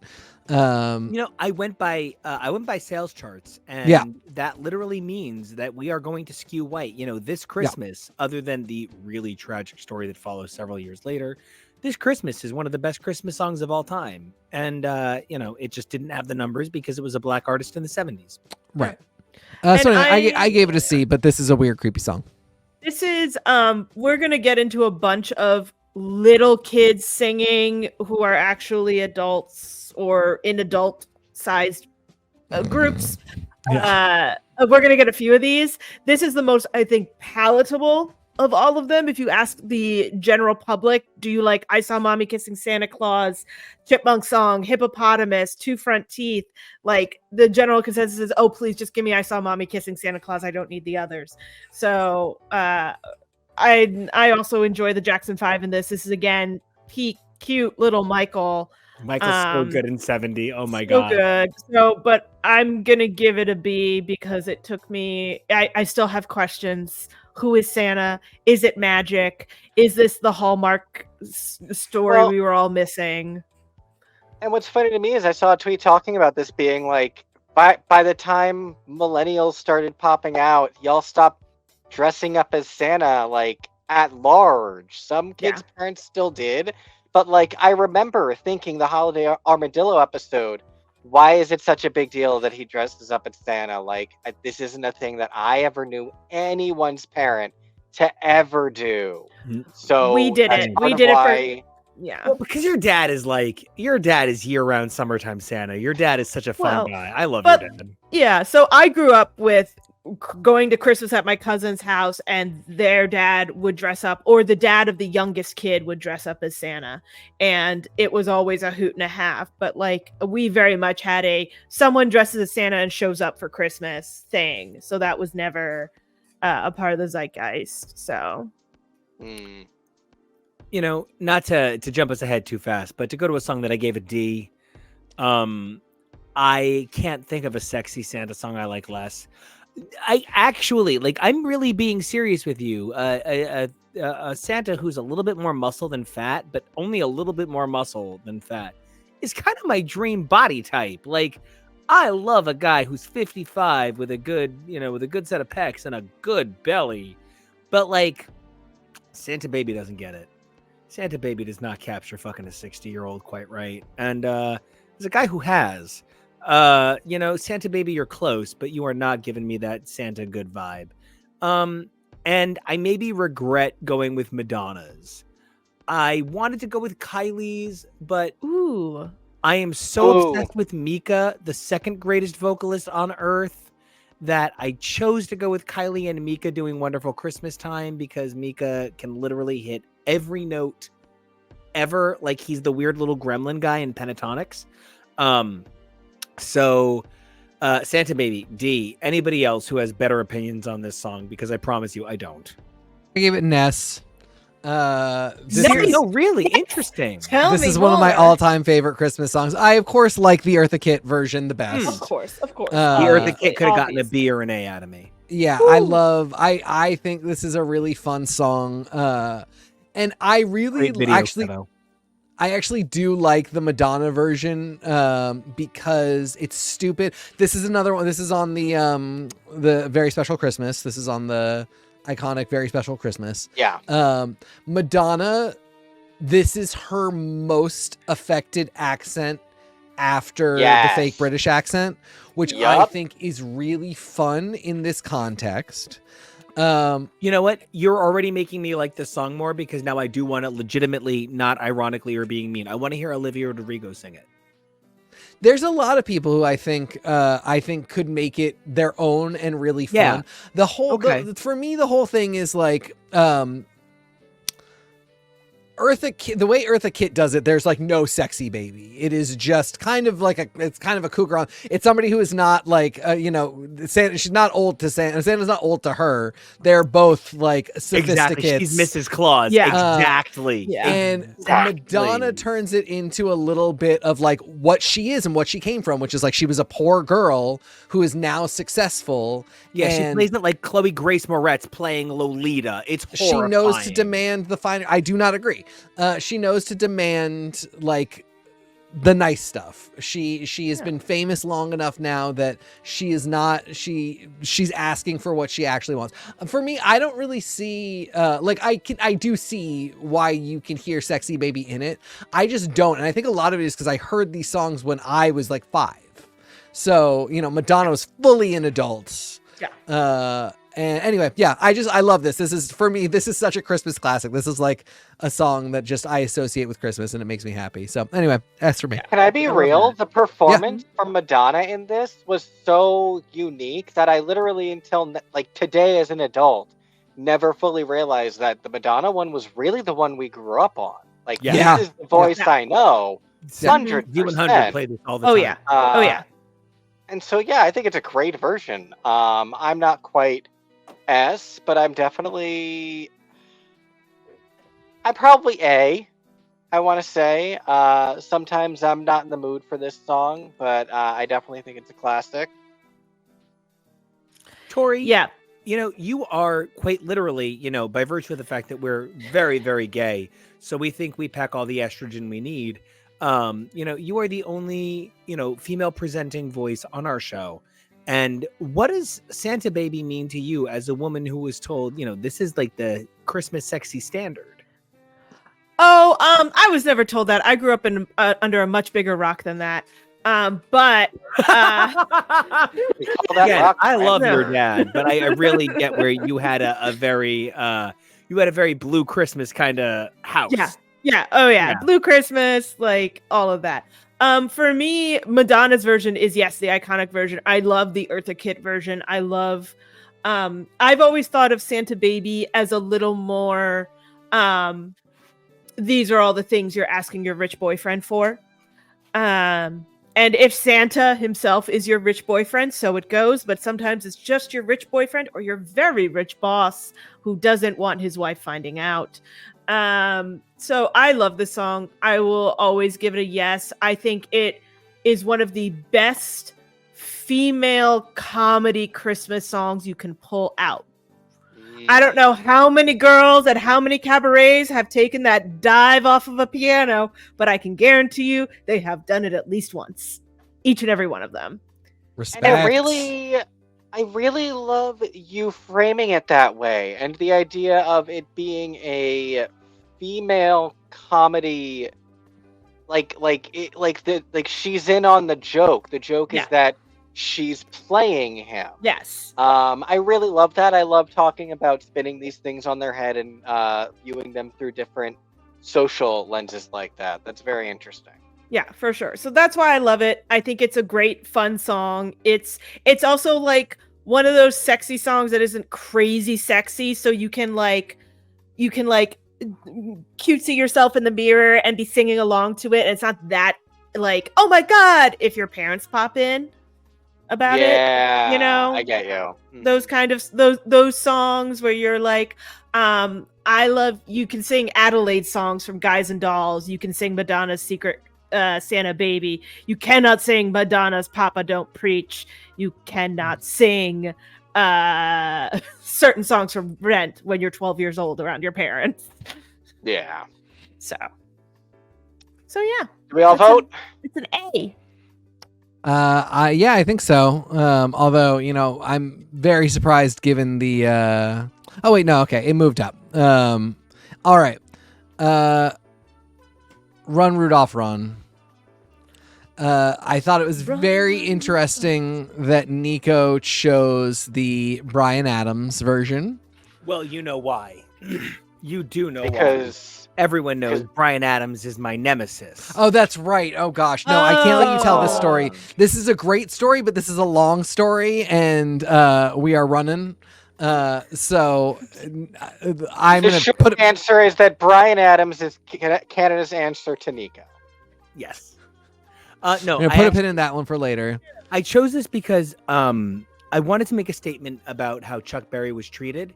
So Chuck Berry, a black musician who, if we're going to talk about Bing Crosby, there were a lot of legal troubles that Chuck Berry got into as he got older. Yikes. Which is, a very different conversation for a very different day. But Chuck Berry was denied the rights to this piece of music because Rudolph was at the time a copywritten character that belonged to the guys who wrote Rudolph the Red-Nosed Reindeer, which means they kept all of the financial royalties from Run Rudolph Run, which is just truly a travesty. And I don't know a whole lot of kids who don't my age kids, we're 100, but like, the guys at the gym, so when I say the guys at the gym, I mean the 70-year-olds who all call me a strong whippersnapper, even though there's guys, 5 times my size on, twice as much trend, like half as old, and by twice as much trend, I mean any, who are like, anyway, so these old guys, they all look at me and they're all always like, oh, you're so big and strong. They call me kid. Those are the guys who were in charge of movies like Home Alone. And so those are the guys who picked the score to Home Alone. So when you see Catherine O'Hara, who so many of us now in our 30s love from Schitt's Creek and, the entirety of the Christopher Guest oeuvre, when we think about our childhood and Christmas, we see her going, Kevin! And, we see that family, the McAllisters, running through the airport. You rang? Right? Now, I do just need to say that anybody who associates Home Alone with Christmas, I accept. But if you're asking me what I associate the film Home Alone with, it is Selma Hayek. There is Kevo! It is literally... Had nothing to do with that one. I had nothing to do with that one. Is my number one meta joke in the history of film. I need a minute. I hear everything that you're saying. I really do. Mute yourself. Oh, he's good. He's good. I gave this a C. I really hate the Bryan Adams version. I just absolutely hate it. But I do love this song.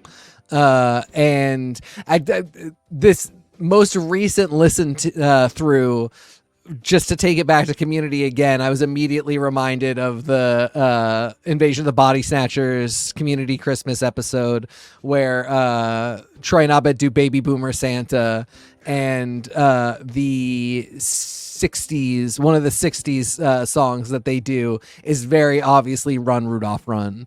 And that just, I don't know, it makes me smile every time. So I hate this version so much that it would have gotten a D except for that moment. Again, I just don't care about Rudolph. This is such a mixed bag of like stuff that I would love to like, but just can't get there for this particular song. So C. I don't think Bryan Adams has ever made a mistake in his entire life. So I'm giving this song an A straight up for Chuck Berry. I don't know this Bryan Adams version. I don't care. I don't know this Bryan Adams guy. I don't know him. I don't care. He's from Canada. Who cares? Big who cares? Big who cares? I immediately, like, this was the moment in the list where I was like, oh right, the Home Alone soundtrack is just all of the great like 1960s rockabilly bangers, and I love Run Rudolph, Run Rudolph. Santa's got to make it to town. So Kevo. Oh, I'm so sorry, Tori. Do you have more? I'm so sorry. No, it's an A, just strictly for that, just strictly for Chuck. Kevo, can I tell you how I was doing stuff on my screen, forgetting I didn't reshare my screen because I'm an idiot? No, I'm like you're a handsome gentleman doing too many things. I like went down here when you said I don't know her, and I was like, they didn't react. It's fine. Just keep going. I did in my heart of hearts. My heart of hearts has been trying to not say that every 5 minutes. Doing it. You knew I was doing it secretly. What the hell are we talking about? I thought the funniest thing as I was making the playlist this morning on my phone, because we had no power for several hours this morning. So I made this playlist for all of you to listen to all of our lovely tracks on my phone in the dark. Amazing. And so I'm seeing the comments more, clearly, because I'm like looking more stridently. And one of the top comments is, "Great, just what we needed, another cover of this song." And I'm like, "What covers?" This is from 1987. This is a very long time before YouTube was born for you to post this comment. When And it was, and it's again, it was that cover of the album that we keep talking about, where it's the super famous one that everybody had. So I was like, this is one of the versions that we all grew up with. Okay. The first album I bought with my own money was Bryan Adams' Greatest Hits when I was 7 years old. I had read that he was a songwriter and had written songs for bands like Kiss, and had also written his own music and had racked up number ones in a record number of countries at the time. And I decided I wanted to be a songwriter because Bryan Adams seemed really cool in the Summer of '69 video. So this is my Run Rudolph run for the rest of my life, always. Yeah, that's fair. I knew he had one or two songs that I was probably going to eat my hat over, but it's fine. I own Bryan Adams' first 11 records. Ooh, good. I'm proud of you, honey. I'm glad you are so stable in life that you can do that. I just keep buying them. But to a song that I don't like, actually. I don't like this song at all. I like two versions of this song so much, you cannot get me to give this song anything less than an A. Brenda Lee's version of Rockin' Around the Christmas Tree is flawless, and you're an idiot if you haven't at least enjoyed it once in your entire life. That 13-year-old girl's song. And she's still making videos now. I think of actually Rockin' Around the Christmas Tree was the first song I ever taught myself for Christmas on piano. I was in 8th grade. I'd bought a Casio keyboard with my confirmation money. I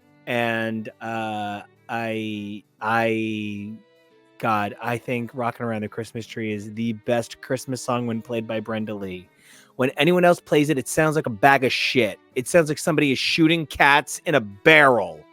And there was no other good version until Leah Michele decided to learn to read long enough to learn 17 words. Someone read it to her. You know that. Leah Michele is a terrible person in some regards.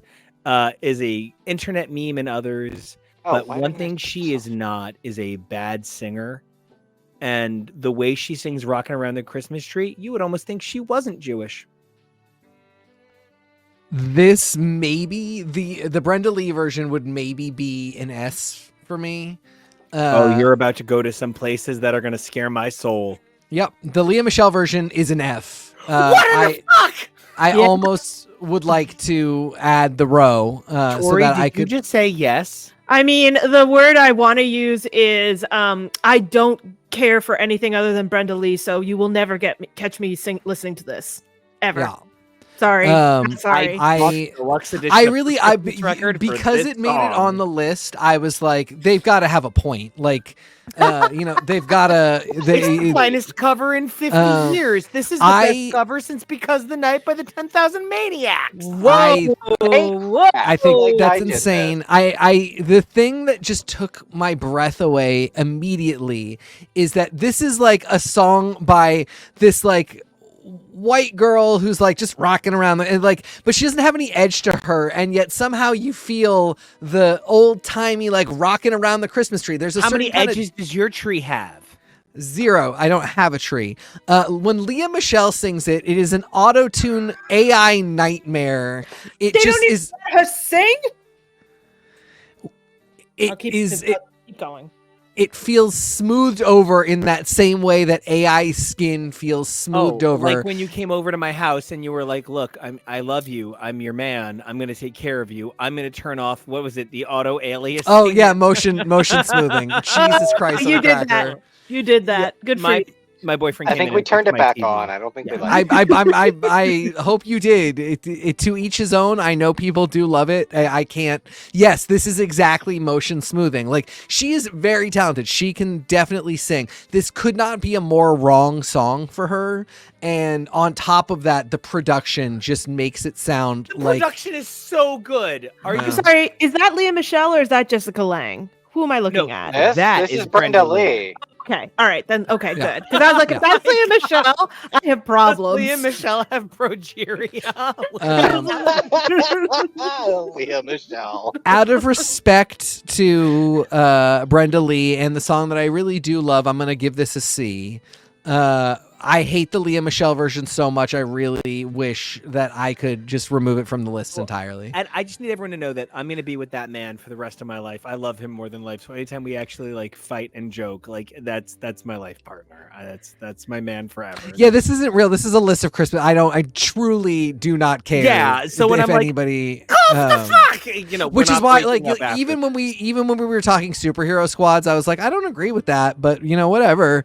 Because I like, Golden Girls. There are a lot of them where I'm like, we share a passion for these things, or like, but like, I don't care about Christmas songs at all, and I don't care what anybody else thinks about Christmas songs. I will tell you my exact enjoyment and opinion of them, and that's all. You Yeah, guys heard it here first. He values your opinion.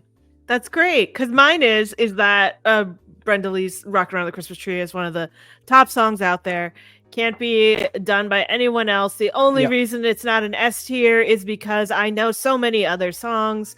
For me, this was one of those at the same Christmas where Santa would appear from one of the other dads was a strummy la la guy who was very handsome in his youth, and that's how he scored a babe like my mom's cousin. And part of it is that he would stand up and he would sing a bunch of Christmas songs for us. Rock Around the Christmas Tree was a big fan of that one. That was my second favorite that he did. My first favorite was his Jingle Bell Rock. If you sing Christmas songs to me, I can see my children in your eyes. Jesus. Oh, honey, I'll send you a photo of what he looked like when he was doing it when I was like 4. It's unreal. It's unreal. Yeah. I'm so glad there were no teenage girls like in the group, because we would have been like, I know we're in North Jersey, but what if we were in South Jersey? Right? No, seriously, Huey Lewis in a pair of jeans in the 1980s. Is Oh, just yeah. like, oh my God. It's unreal. It's unreal. So I love it. I give it up. And Kevo, where do you fall on Miss Michelle? You are her why nonsense? I love her. You were like, Bear, you need to give Glee one more chance. And I watched it, and it turns out I'm Britney Spears. Yeah. Yeah. It's fine. We love you anyway. We love you because of that. What is this anyway crap? Y'all are being too salty, and I'm giving this one an S just because of that. Everyone's being a little bit too much for me. Yay! This is a cute song. S is for salty, and I think her version is amazing. I probably would have liked it better if it was on Glee. Oh, But yeah. no, Oh this my is one of God. my bangers. I can't think of her real name. Amber Riley. Amber Yes. Riley's rocking around the Christmas tree with Darren Criss doing sexy, perfect backup vocals like the unbelievably beautiful elf he is. Oh my God. Why does She he- got All I Want for Christmas Is You, as well she should have. As well, she One should of have. 2 Mariah songs in the entire show. Amber Riley got one. Yes, she should. I just want to highlight that the next 2 novelty songs both get an A from me. You cannot convince me. So when I was in 5th grade, I had a teacher that sat my parents down, and her name was Mrs. Florence Alaco, and I just want to give her a shout out. And she said to my parents, "He is as special as you think, but my God, he is going to make so many people so angry. It's not going to matter if you can't get that mouth in check. And He they didn't. is really." He talks like an adult, but he's And now it's 7. my and problem. it's too much. And she said to me, like the 3rd day of school, you know what a kid could do to really show that they love me? They could remember that on the 3rd day of school, I'm saying that all I've ever wanted is a kid to sing the Chipmunk song to me at Christmas. And I wrote that down in my planner, and I got the entire class to get on our knees and sing the Christmas song to her. And she kept in touch with my parents for about 9 years after that because of what it meant to her. She wrote me when she retired. I went to her retirement dinner. I think this is a bridge between adulthood and childhood. I can barely speak about what the Christmas Chipmunk song means to me. I would go on to perform it for my English teacher until I was in 9th grade. and couldn't get 4 other guys to get on their knees with, well, 3 other guys on their knees with me. I always needed an extra person, and we always had a Dave. Ooh. I think this is the most romanticized, not romantic by any means, but romanticized children's song in history. I only wish it was reasonable to give it an S, but the Christmas Chipmunk song is one of the best memories I have of being a person, and so I can only say nice things about this song. So we're all just gonna let go Nico talking about how many guys he can get on their knees. I mean, we've got a lot more to get through, so We've you know. heard Just it checking. before. We've heard Some- it before. Yeah. I just do the Persian Wolf Also, 22 dance. I also want to say, man, the moment that my mother's perception of my husband flipped was when she realized he would have been one of her top 5 students of all time. Oh my She God, loved to nobody loves struggle, teachers more. and she would have had so many stories to tell about my husband. God damn. Yep. This is, of the next 2 novelty songs we'll be talking about, this one is the one that I prefer. I'm still not sure how high I would rank it. I don't know. Where's everyone else? So I give it a B, not an A, because I have many more things in my A tier. I love this song. I think it's a great novelty. I think again, this is one of the ones that more people will say they're fine with it than aren't. Compared to the next one, where I am the lone source of plays on Spotify for it. Nope, So... you and me, my You are dear. not. Yeah. No, Shared not number. at all, actually. So, big fan. Love the Chipmunks. I was really weirded out because I grew up with the cartoon, so I did not realize that this predated the cartoon. I thought the cartoon did its thing, and then all of a sudden they came out with a single. So that's So the you mean usual. the 80s cartoon with the Chipettes and like the auto-tune vocals? Oh, you mean me, the tall nerdy Chipette? Yeah, that's my snaz. You That mean and the me? California grapes.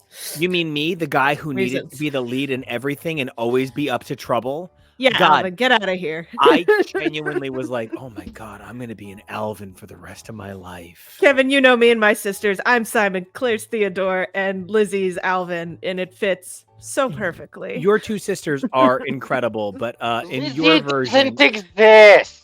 in your He's version, not it should be real. called Simon and the Chipmunks. You have Simon main Riz character brings the energy. world again. That's very kind of you. I don't. TK's got main character energy because he's TK about has to. main Dave energy.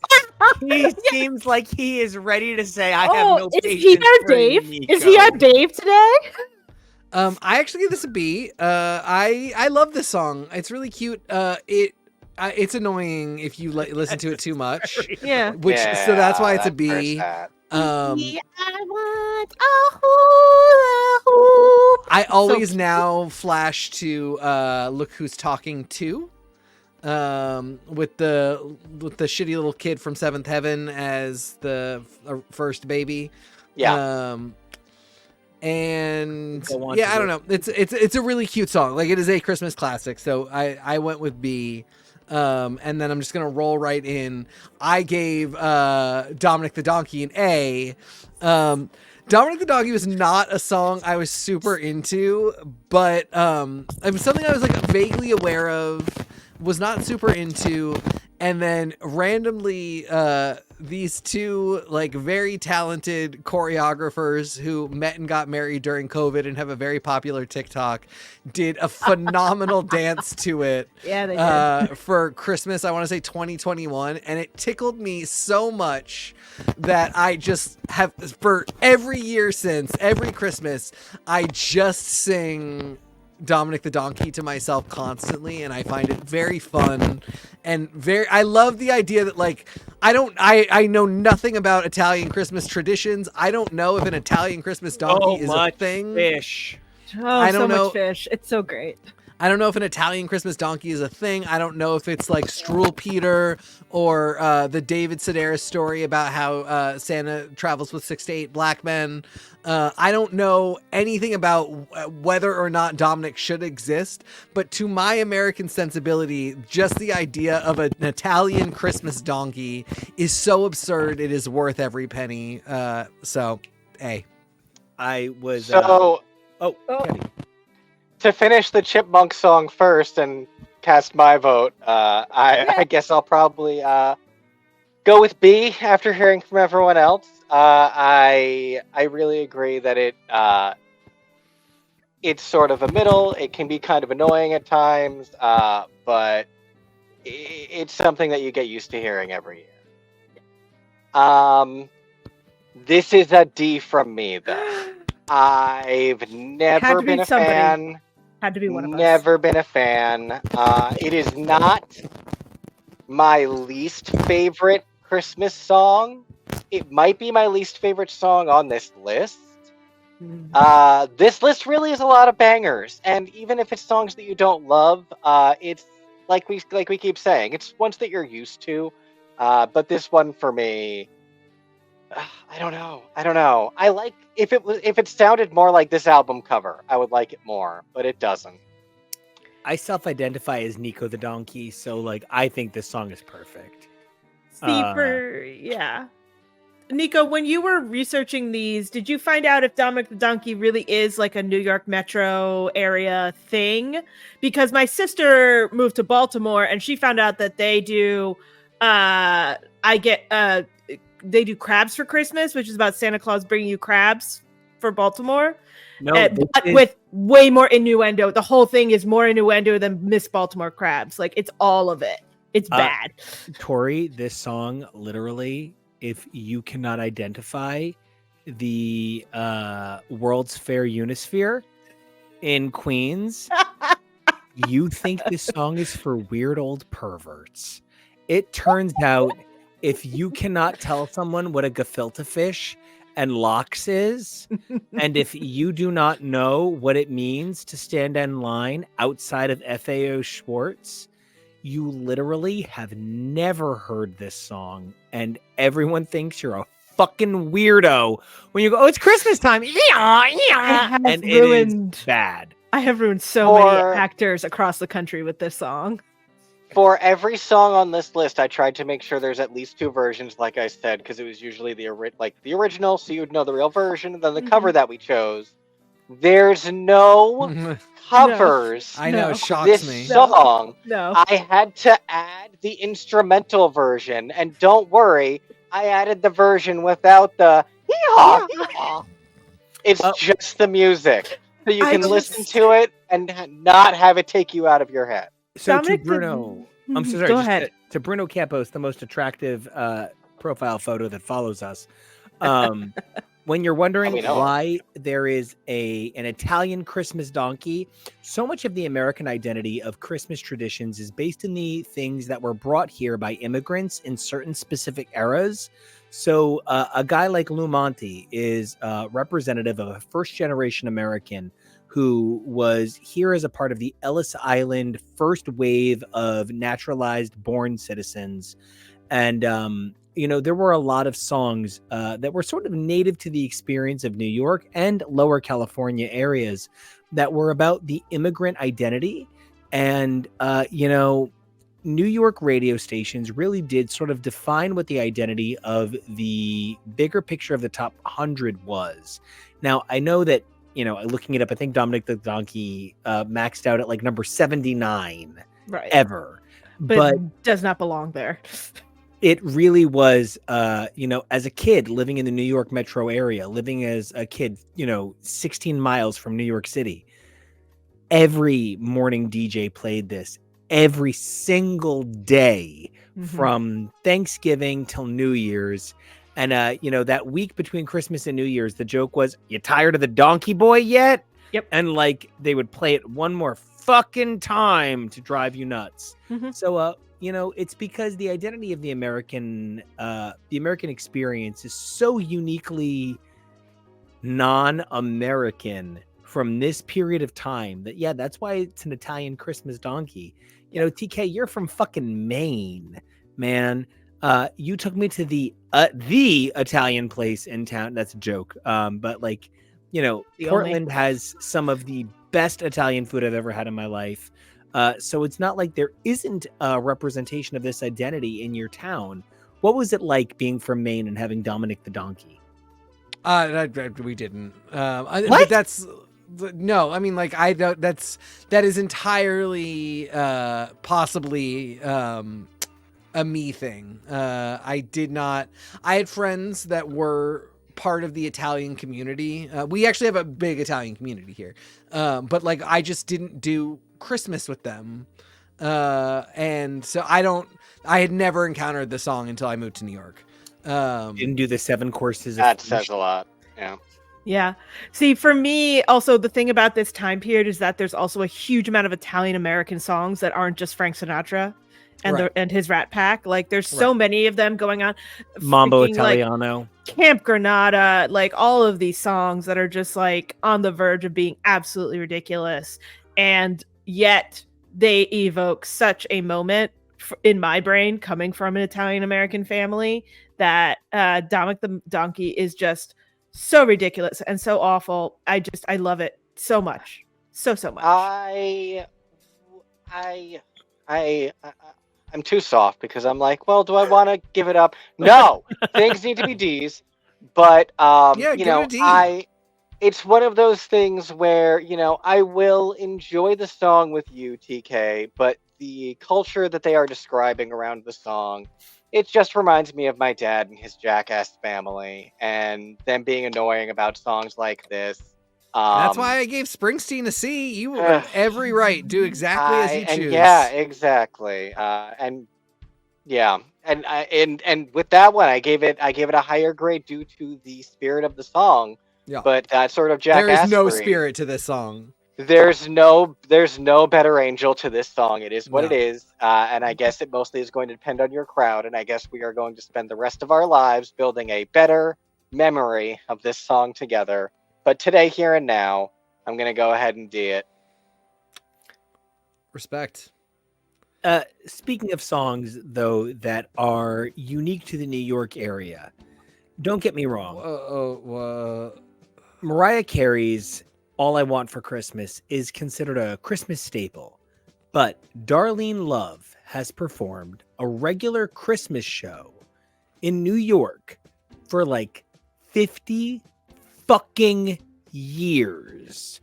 And the Darlene Love Christmas show is a staple of New York theater. So when we're talking about songs like Christmas Baby Please Come Home, we're not just talking about songs that define a generation of Christmas songs. We're talking about songs that if you can't sing, don't get on the fucking L train. Just don't. This is a New York staple. This is the heartbeat of a New York Christmas. I give it an A. I think it is truly a perfect song. Darlene Love recently said her 2 favorite versions of the song are Mariah Carey's, because it's like if somebody did the original but had like a really crazy good voice, and the U2 version, because the U2 version is completely unrelated to the original. I think it's really special that in 2023, she sat down with my personal favorite person to impersonate, Cher, and re-recorded the song. That said, they've both seen better vocal days. This is here just to remind everybody that Darlene Love is still fucking killing it. But Christmas Baby Please Come Home is just about the most New York Christmas song can be. It's very interesting that you say that. I've never even once associated it with New York. Really? Even... This is Fifth Avenue to me. So I gave this a B because the Cher version isn't good. My version is by Death Cab. I really love it.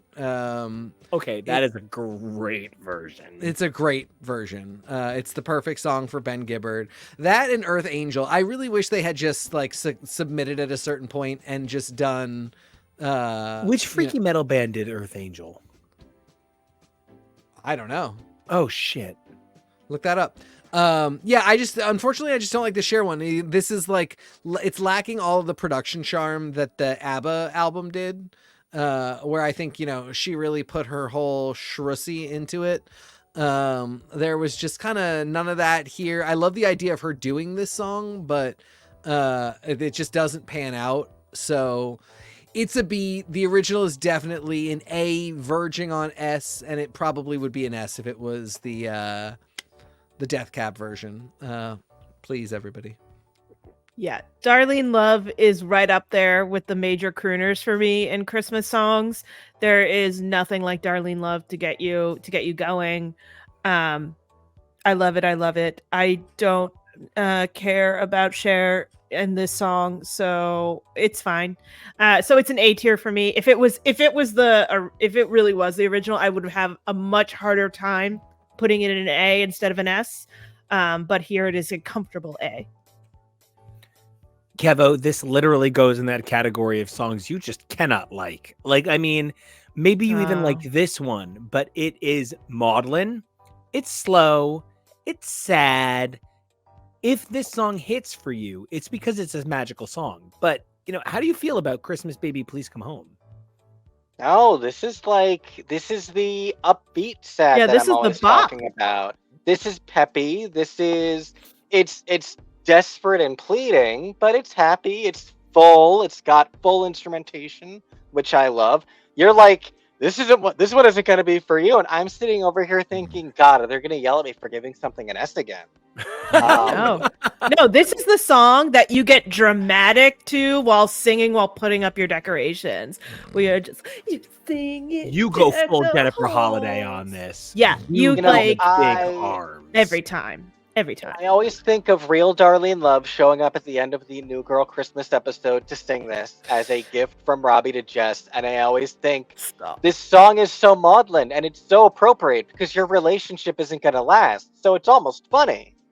And that helps me, loop back around to enjoying it again. Bruno Campos says, ooh, Gremlins. Was this song in Gremlins? Or is he just saying Gremlins? Did someone say Gremlins? I didn't say Gremlins is Christmas. I don't know if this Gremlins is 2 is. Are both Gremlins, or is it just the second one? I think the first one is also Gremlins. Oh, I guess it's in the opening. Are Gremlins? Oh, yeah. Fascinating. Then I guess I fast forward. I just never really thought of that. I just go right to any. Okay.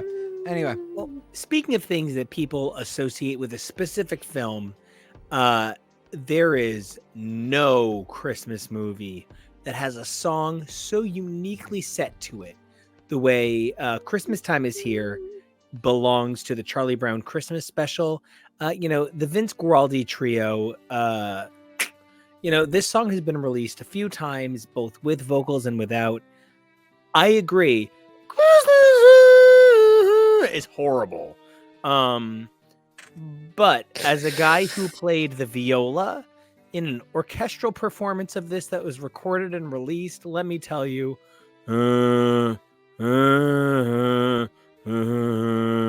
is not much better than the vocals. That said, if you don't give this an A, get out of my life. Oh, this is Nico. This is I got some bad news for you. this is an S tier for me. I'm sir. sorry. Yes, that's what I meant. Sir. I'm so sorry. I Sir. forgot that there's something above A. I'm so sorry. Oh no. If you listen to jazz music and you don't give Diana Krall an S, I can't talk to you. If you listen to Christmas music and you don't give this an S, I don't know how to talk to you. So TK, we're gonna skip you because it sounds like you're not my friend today. Well, I'd like to pipe up for A, the love of peanuts, and this song and the Lululus that get stuck in your head, and it's just charming and sweet. And this was also part of those songs they used to play on the Weather Channel when they'd be scrolling through all the counties of snow. Like it's just Christmas. It's just happy little kid Christmas, always and forever. So first of all, this music video that we have playing right here is Josh Groban and Tony Bennett. So these animated men are meant to be Josh Groban and Tony Bennett. And they're not married.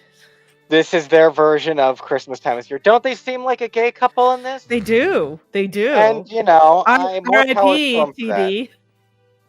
I want to say that this is probably a C for me. Because yeah, I'm not gonna erase it or anything, and yeah, it's a part of Christmas. But you thought I was gonna veto "Baby Please Come Home," but then this one, you're like, what? I thought No. you'd bag out for some jazz. Like TK, I understand he's Arrested Development counterculture. reference. TK is like MXPX in a world full of RuPauls. Like, I Ooh. understand he is beautiful counterculture existing Nico. within the beautiful counterculture. But Kevy, I really Nico. thought you'd say yes to this. Nico, do a ska cover of "Christmas Time Is Here." I think there actually is Time one. is here. Pick it up. Pick it up. Pick it up. Pick Pick it up. Pick it up. Horns. But yeah, no, sorry. This I'm is not D'ing it. This is like in the 5 best Christmas songs ever made in the history of music. TK, go ahead. Say it's in the bottom 5. Go ahead. Not in the bottom 5. I give it a C. It's annoying. It's annoying. It's sad. It's creepy. It's happy and beautiful. Probably to somebody. So I love the Charlie Brown Thanksgiving special. Which I discovered later in life. Charlie Brown was never a thing for me. Peanuts was never a thing for me. The Peanuts Christmas special is annoying. Yeah, the song is annoying. Just zero interest whatsoever. It's only not a D because I know it has such a huge cultural impact, and I know that this is very much me. But just could not be less interested in this. You know, I was really lucky. I had a lot of teachers that believed in me. You know, it's not just the aforementioned Mrs. I Alon. did not. That's why I'm like this. I had a guy named Mr. Deloya who took a chance on me and was like, you're fucking weird, man. And you seem to want to really annoy everybody. But how do you feel about learning the viola? Because everybody else wants to learn the violin. And I've asked them and they've said they're not willing to change anything. I'm not asking you if you're willing to change. I'm literally going to give you my viola. Will you just learn the damn viola so we can play Charlie Brown Christmas? And I did. And he was so impressed. He let me write my own piece to play in the fall concert. And when I think about this piece of music, I think about people giving people a chance. And so I think I associate it unfairly with positive chances. You know what I mean? That said, I think this is a piece of like experimental music at Christmas, sort of in the way the next piece is. I really agree. Just right up front with experimental. It was such a unique pivot. It's not that it doesn't sound like Christmas, but it was something that doesn't exactly sound like so many other Christmas things. And the fact that it was able to pierce into the pop culture and be so readily recognized with Christmas is amazing. Genuinely, no knocking it, but like, it's sad. I already have enough to cry about at Christmas. I'm good. This next piece of music is Feliz Navidad, and I'm very lucky in that my father is Cuban and Greek, and my mother is Irish, and so I have always lived a multicultural life. My mom always felt like it was really important to make sure that my father knew that his Latino heritage had space in our family. And so things like, my little Irish mama learning to make picadillo and paella, and having plantains for me, plátanos at Christmas, so they were in the sauce. That was always a part of my holidays. And Mom would play like Spanish language versions of common Christmas songs, and she'd always play Feliz Navidad. And I'm whiter than you might think a Cuban boy should be. I feel great about it because as some unbelievable, incredible voices that have been on this show in the past have said, and they are much browner than I am. Doesn't matter how white or brown you are. If you're Latin enough. When I think about getting to share the magic of Feliz Navidad at Christmas, Gwen Stefani doesn't come to mind because, Chola, no doubt. But you know, the thing that really, I don't look like a Cuban guy, but at Christmas I still feel like a Cuban guy. Feliz Navidad by people like Gwen Stefani, as dumb as it is. Yeah, you can't make fun of me. She's white and she's famous, so let me sing along. And I love being Spanish at Christmas. We have rice with every single meal at Christmas, and you know, I'm very proud to be Spanish. And Feliz Navidad is an example of the sort of thing that my mother and father were kind of genuinely persecuted for in the 70s and 80s, being a couple that was a white man and a Latin man. I'm sorry, a white woman and a Latin. My mom's a man. A white woman and a Latin man. And anyway, Feliz Navidad and Gwen Stefani's beautiful cover with Mon Laferte, just really excellent. And I'm a big fan. This kid today, you can't tell me anything about Feliz Navidad is less than perfect.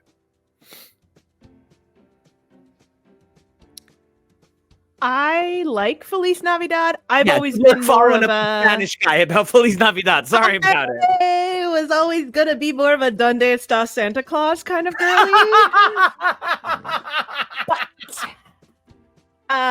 You know, I think it's great. I love Mele Kalikimaka. I know that it's really so appropriative. The guy's from Hawaii. He lived there his whole life. He Yep. was born there. Mm-hmm. It's Yeah. and that's why it's only somewhat. It's only widely appropriative, not Yes. appropriate. Yes, not directly. So that's fine. So Oh, I sure. like Feliz Navidad. I think it's a great song. I think as a standout song that made it into the hits, that was not for white people or English speakers in America. It was very groundbreaking. So I had given it a much lower grade than I apparently am talking about right now, but it is a very high C. Because I like it. Beautiful glass. I like it. I'm not gonna, if it comes on and I'm in a certain mood in my playlist, I'm gonna go past it, but I'm not going to say, Spotify, do not play this song ever again in this playlist, kind of thing. Like, I'll be like, yes, it is Feliz Navidad. It is what it is. Christmas Shoes is banned. Feliz Navidad. All right. Well, we will have that further conversation if we ever get to that point in our broadcast. I know. Same face. Oh, I sent TK you go those. yet? I sent you those 2 days ago. Okay. TK, you know, you are. I'm gonna get us moving. I appreciate your introduction, but I also gave this a C. I love the song. The song itself is high B, maybe an A. The Gwen Stefani version is terrible. It's appropriative. You're appropriative. Go back. The worst she sounds on a pretty good album. One that you've really turned me on. You make it feel like Christmas is. That is one that like I have weird feelings about. We'll get there later. Anyway. I think this is such a terrible idea to have done in the first place, and is just everything that is wrong with Gwen Stefani these days. Don't speak. No, it's then. not. There's so many other things wrong with her. Yes, it's true. It's not just this, but this is truly tragic. Couldn't you just spell out Christmas for us once, or Hanukkah maybe, and then we could all learn something? Truly. And then people could spell Hanukkah. I learned why they can't. There's a thing. But Racism. I really do love the original. So C was, kind of the compromise there. And I wish that there was a better one to put on the list, because Gwen, you're killing me here. I think. Well, I have a cover that I enjoy, that I prefer, that I think even specifically is the peak of the cringe this song can be, which is the Glee version, where on the episode it is Artie's "It's a Wonderful Life" dream, where what his life would have been if he'd never been in the accident and had his legs. Oh, so I it is remember that one. The yearly one. So it is a non-disabled young man playing disabled, doing one of the things where he has a fantasy dream sequence where he can walk. It is a gay man pretending to play straight. It is a white man doing Latin music. Peak. The peak it could be. But it's just so delightful and fun and fast. Part of it is it's fast. It is And fast. so you know what? If this is my Dominic the Donkey, so be it. It's I Darren accept. Criss playing Ricky Martin in the Menudo TV movie. Wait, is he? No. Thank God. Because I could have It's believed Filipino, that. but that's not. I would believe that of Hollywood. I would. Darren Criss is literally the perfect man. I don't want to talk about it. It's really hard for me to deal with. Grandma got my run. I can't even say You it. I can't even say it because who wants Got to? run over by I a couldn't even sing it reindeer. as a kid. Like as a kid, I thought the song was challenging. Aw. I put this on the list because I couldn't put Weird Al Yankovic's "The Night Santa Went Crazy" on the list. Oh. That said, this song is stupid as shit. I have no interest in this song. This song is garbage. As a kid, I was obsessed with it. As an adult, I can't figure out why I liked it. That said, Poe, clearly as an artist in like 1996 with a burgeoning music career, said, what are the chords to this song? Sat down and kind of jazzed it out. Yeah, you know what? She proves that Grandma Got Run Over by a Reindeer can be a B, but I give it a solid B. This is a, oh my God, it's lost in the shuffle. I don't even know where that album cover. Oh, there it is. B. This is a B level for me. I like it. I always enjoy the weird songs a little too much for normal people, just because it's nice to break up the maudlin with something a little more cheerful. So I do like Grandma Got Run Over by a Reindeer. I also do enjoy the cartoon version that we got at a certain point, just because it's fun to have a movie about grandma getting run over by reindeer. But it's fine. It's fine. I included because I discovered it. I've never seen that one. I remember the commercials for it in high school. I don't Vaguely, remember. yeah. I never watched it, but I remember the commercials a lot because they used the song, of course. Mhm. And doing the playlist for this, I discovered from that there is a I guess continuation. Grandpa's gonna sue the pants off Santa. This is Judy's turn to cry all over again. Yes, it is. Stop it. Thank you. Thank you. Tori, there is a reason I have created multiple Tori's the properties best. with you. I don't even know what to say. You are This is. Yeah. And you are a Brenda Walsh in the Sea of Valeries. Oh. but This see, is- this to me justifies the existence of Grandma Got Run Over by a Reindeer because I genuinely thought this was so flipping funny when I saw it that it's this it's Calypso number too. So like, sometimes something will come along and you'll be like, you know what, I hated this for 35 years. And now it's all been worth it. Yep. Here we are. Perfection. Still gonna give the song a D because I need to fill up my D tier. Well, Bruno well- asked Daphne from Scooby Doo. No, He it's just kind of- animation. It's just her. Yeah, it's just her trace. Yeah. TK, how does your grandmother feel about reindeer? Who the fuck knows? I don't talk to that woman. I Fair. gave this a B because of the Poe version. I really do hate this song a lot though, but Poe deserved better in her career, and everything she does charms me a little bit. The original song is an F. It might even be just expelled from the school, never to be graded. But, you know, Poe took the trash and turned it into just a little bit of treasure. So thanks, girl. You deserve better. That Yule log just sometimes wafts the smoke into the house. exactly. It does. I Poor thing. seriously thought I was muted. Horrifying. Next Well up. said. Hey, listen, I started off this episode coughing. Like we're doing great. Great. Christmas tuberculosis. Yeah. I want to talk about both Wonderful Christmas Time and Christmas Wrapping because they represent 1979 and 1981, and they represent two sides of this identity that was clearly shifting. 1979 had elements of, sort of like Wings, the Beatles. I'd always thought Wonderful Christmas Time was a song by Wings, but it turns out it's sort of like the first post-Wings Paul McCartney song.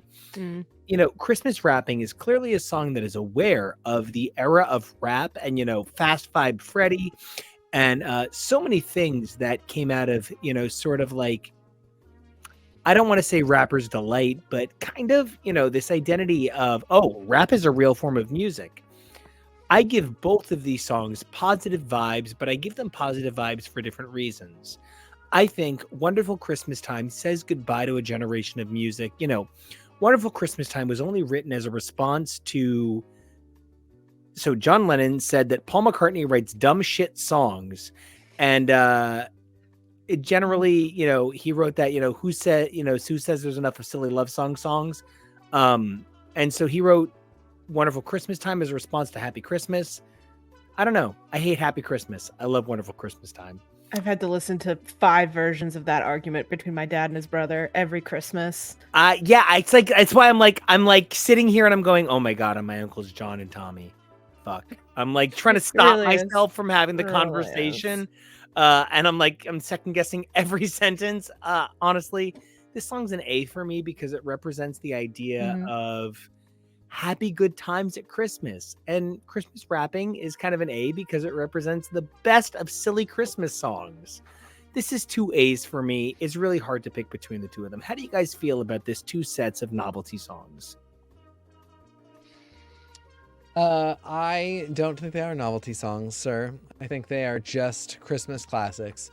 No, I don't love the Kylie one. I don't hate it at all. It's a B in the most like you go girl kind of way. I don't like Mika at all. I Mika know. is literally one of the most know. fabulous vocalists in the history of music. Like literally, Blame It on the Girls is one of the best vocal recordings of all time. You don't like Mika the same way Nico doesn't like people that remind him of him.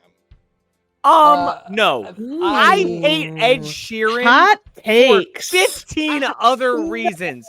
Right, but and also Ed Why Sheeran. you were coming for me about Ed Sheeran? Mika and I share nothing in common. I do agree that Mika has a technically very good voice. I just hate listening to everything he does with it. And I hate looking at him, and I hate his entire career and his existence.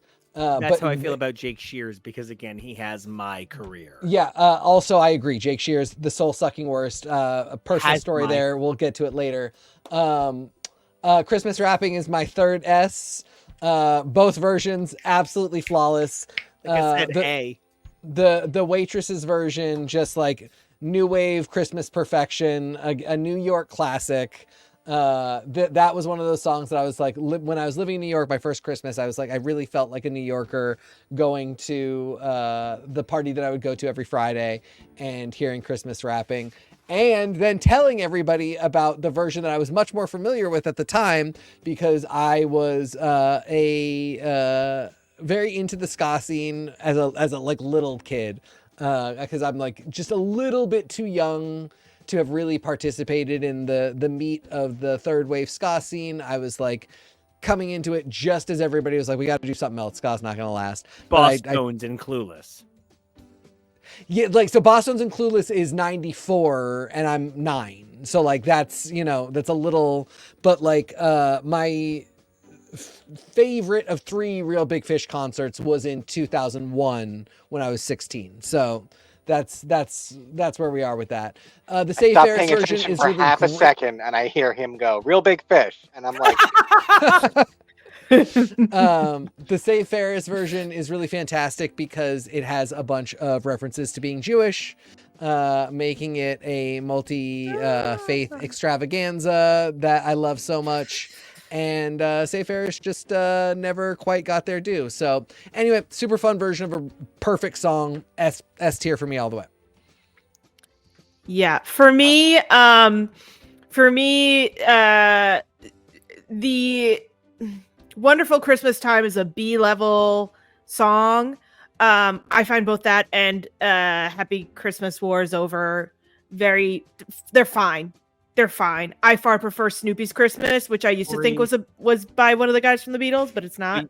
When you called me out for being exactly like your dad, I was like, oh God. That's even why I stumbled over talking while I was doing it. I was like, Yeah. I'm being a New Jersey boy. I'm being Yeah. a New Jersey Yeah, boy. no, 100%. I can hear it. 100%.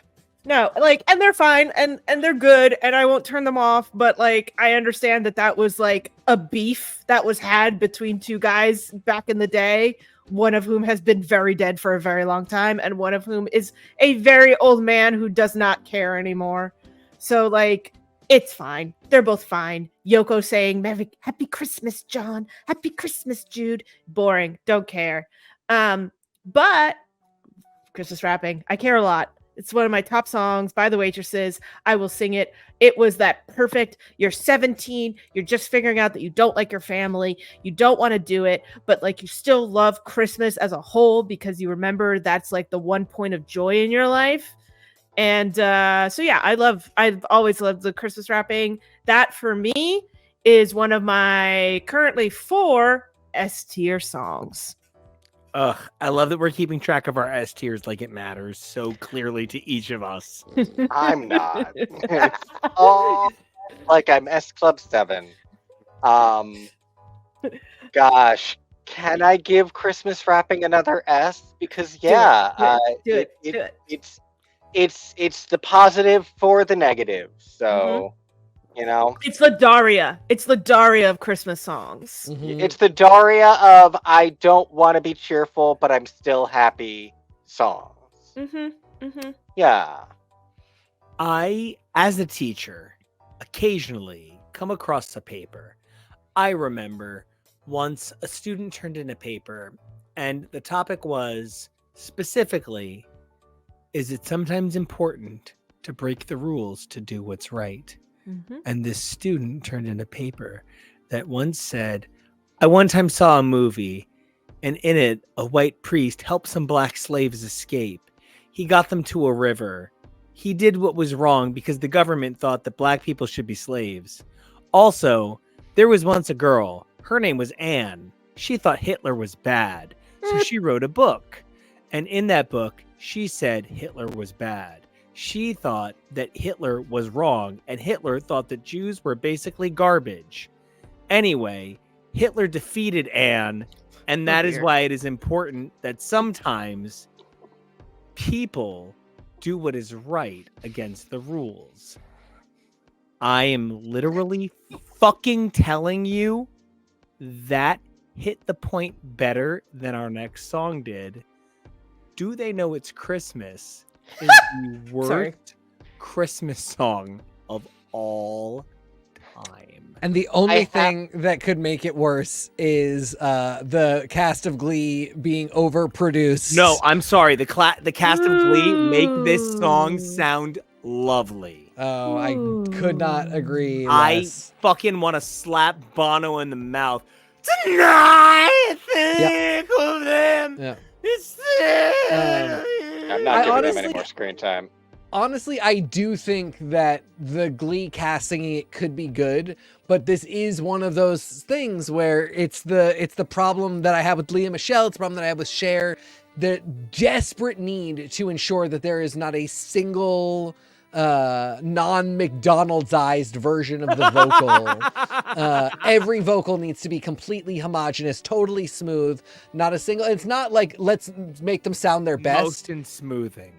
The whole show is fast food. Why would I want the music to sound different? The whole show is processed cheese. Of course, I want the music to be a Diet Coke with lemon. Where it really doesn't sound right is the thing.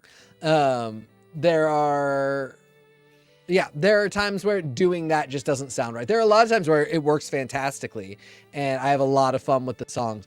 This is an example of one.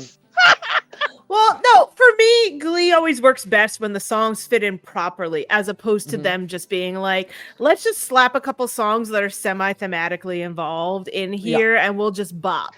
Like, I've never cared. So the song is whatever. Do they know it's Christmas time? Are they Christian? Who gives a flying? That So, is like, my for me, deepest problem with the song. Brittany This does song not for me- care. This song for me is a It is C level because it's not a D level. Like, it's still a song where I'm like, yeah, okay, fine. Like, it's such a modern classic that I'm like, it can survive, but it's not getting anything above a C. This is a very low C. This is you are on dangerous ground, sir. C. Me They're on the watching- dangerous ground for me, so I gave it a D. Yeah. Me watching Glee live on camera is S. But this song, yeah, no, I don't expect any pushback on where this song is going to end up falling. We picked Glee to try and give it any amount of fighting chance, but there is none. All right. So we're going to use this as an opportunity to move to our next song. I'm going to be honest. I think Last Christmas is like a B-. I just think it's sung by like the greatest vocalist of his generation. George Michael could sing me the phone book, and I would think it is Helen Mirren playing Batman. It is so good. It is so perfect. It is so right. The song is actually just stupid. Oh yeah. But Jimmy Eat World found the like 7 really positive, high energy notes. It's like kicks are boring, berry kicks are delicious. That's how I feel about the Jimmy Eat World version of Last Christmas. This is a fucking A, man. This is my second to last S tier. Whoa. Yeah. This is purely me. I just love Jimmy Eat World a lot. So I went from being very deep in the ska scene and watching that crumble before my very eyes to being very deep in the emo scene. Oh, you couldn't pick it up. That pick sounds it up, about pick right. It up, so you blacked your wrists and So you put it blinded your down. eyes? No, Way down. I am such an elder emo that I'm out by Hawthorne Heights. Oh, Jesus Christ. You're pre-Midtown. That's rough. God, I wish I could hate you for the rest of my life. Yeah, like 99 is about where it starts. So honestly, when we were talking Jimmy Eat World Christmas songs, I almost was like, we should do 12/23/95.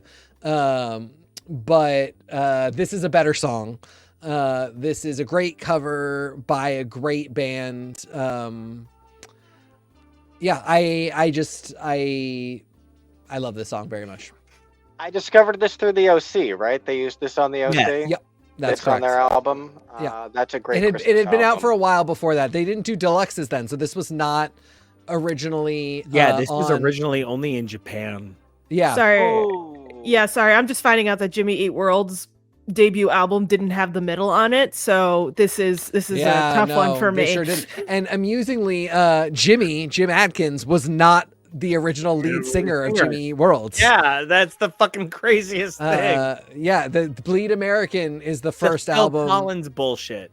Yeah, All right, Bleed American is the all first album where he sings every track. He had sung a few before that, but he was not the lead singer of the band.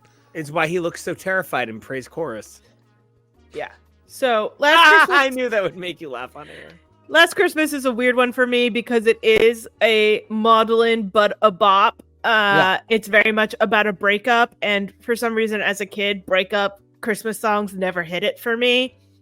I'm far more interested in the vast amounts of crazy covers that have come out of this, and how no one is actually good at this song. I feel like it's in like a it's white Christmas hard. kind of number. it's not a hard song. It's just that nobody can capture the moment of Wham doing it. Not even Taylor Swift's fans can say that she did a good cover. And the movie that came out recently with Henry Golding and that Khaleesi lady is one of those movies where I figured out from the trailer what the twist was going to be. Sorry, Emma Thompson, can't help you. So for me, this one was a B. Okay, now I guess I'll give this a C because it's the staple thing. If Jimmy World had never done this cover, it would be a D and out for me. I find it maudlin. The only The only good use I have ever found for this song is that TikTok of Sebastian Stan where he starts screaming at the end. I love that. Tori, if you pull back, you look like the Homer Simpson meme. So you need to start capitalizing on that in future broadcasts. You always need to be in front of Shrub.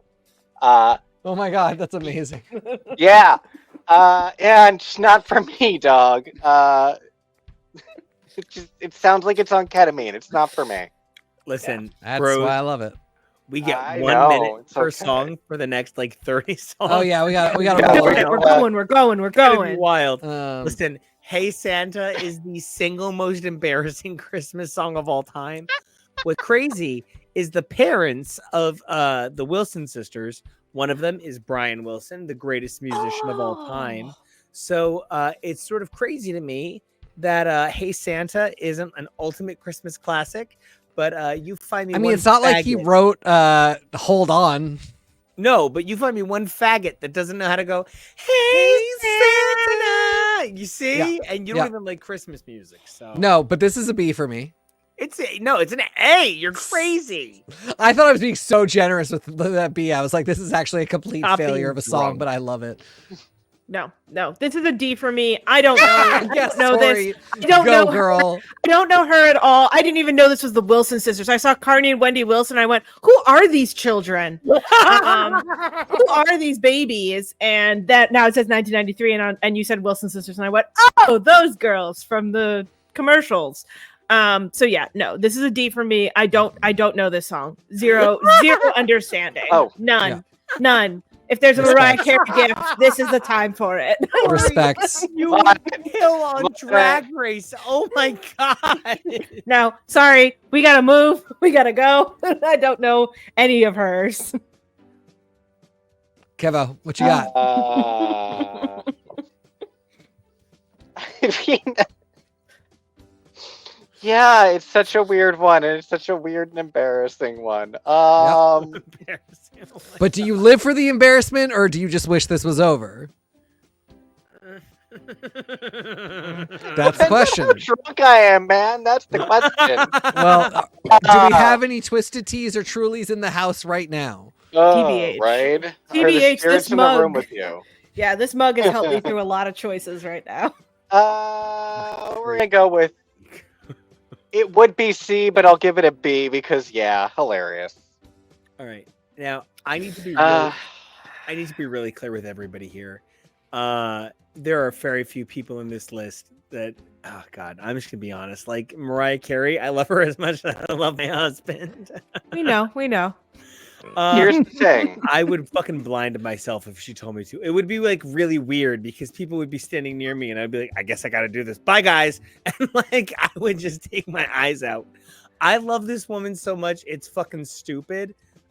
He's not giving this an S tier. This is the dumbest fucking song she's ever done. I think this song is great, but I don't even think she's done the best version of it.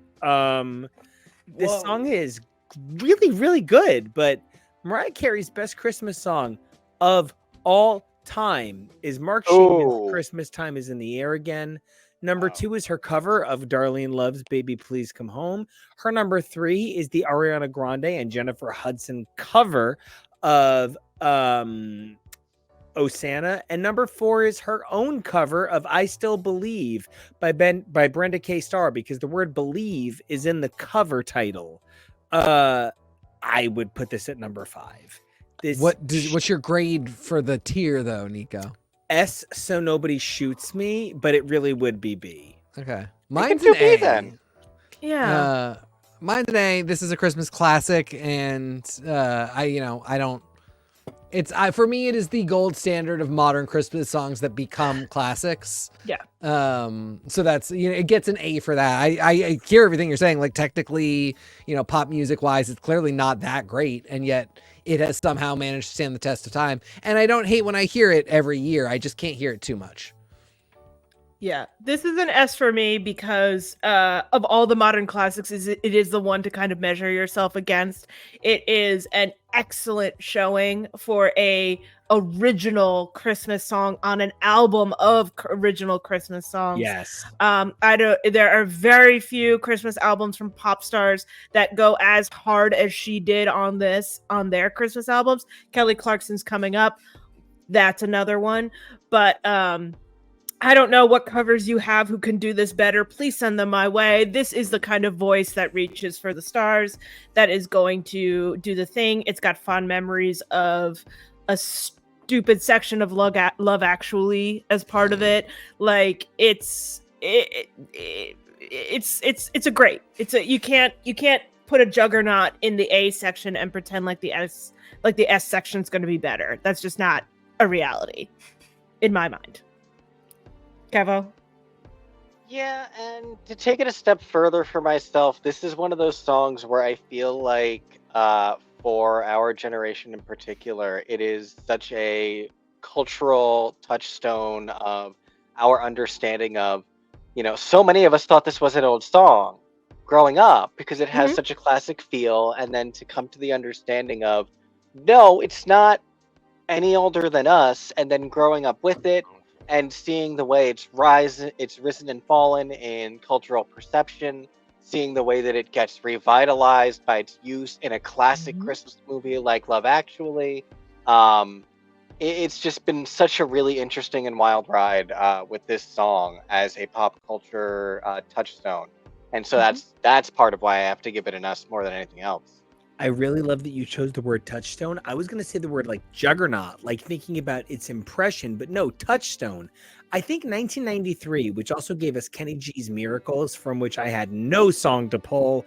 There are many songs from that are many people's Christmas standards, but while the album has sold 7 million records, it had no real actual release to radio singles. So how the fuck do you pop that? But anyway, to move along, the song that taught me that I thought funny guys were sexy, legit, and since then I have come to understand it is, funny guys are the hottest guys. Kevin James is a 9 out of 10 because he's funny. Adam Sandler, the Hanukkah song, 1, 2, and 3. 2 and 3 make me laugh less because he goes more. The miasma is a little out of control. But I listened to every track on What the Hell Happened to Me, despite the fact that only 2 of them were funny, because I love this record. This is an S quality song. The other versions maybe diminish the S to an A, but TK, you grew up a handsome, funny Jewish man. You are also an amazing producer and a very funny guy. What was it like having a cultural touchstone moment in a world that's just Christmas songs? I grew up a chubby, awkward Jewish boy. I really appreciated it at the time. Cannot stand it now. Is there like is it that the culture has changed or you've changed? Both. Great. This is really of that era. Our parents, for some reason, got so assimilationist that they bought into this idea that Hanukkah needed to be Jewish Christmas. And the Hanukkah song became sort of emblematic of, well, now you have a Christmas song, now we're in on it. But it sucks. It's not a good song. It's cute. It's funny. It's fine. But, I don't want to listen to it the way I want to listen to even, All I Want for Christmas. Heard it a billion times. I've also heard the Hanukkah song a billion times, but still All I Want for Christmas makes me kind of smile and have a little moment. There's no real moment to have with the Hanukkah song except for oh, didn't we almost make our, not important holiday as exhausting and trying as Christmas? No, I like it much better that we don't do that. No one can make anything as much suffering as the Roman Catholics. Exactly. So please don't try. And it's there's no band behind. It's not really. It is a comedy song, a comedy novelty song that basically sings some Jewish equivalents. What you got, Kevo?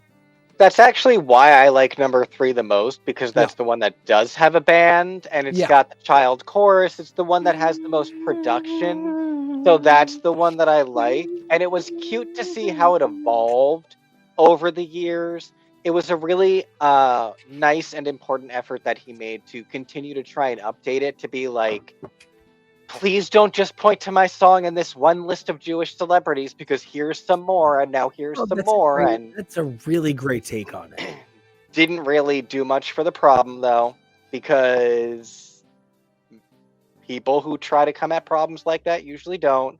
So I really, really get where TK is coming from overall with it. And so I probably would give it a C. Yeah. Because I don't want to come too hard at it, but like, yeah. No, I mean, I gave it a C for that. Like, I'm glad there's a Hanukkah song. I think it's fun.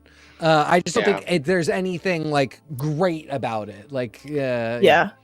As someone whose only understanding of Hanukkah songs was whatever mild version of dreidel song they chose for like the elementary school choir. Well, like, there's no more clay, so we got to update those lyrics. So I was delighted when I learned about this song in my teens, much later after everyone else figured out about it. I found it wonderful. I found it charming. I found it kind of exciting to learn that so many celebrities were Jewish. I thought that was so fun because I could have told you that outside of the one Jewish kid in my class that everyone was Catholic, and I didn't understand what Protestants were until I was like 11, like a stupidly old age.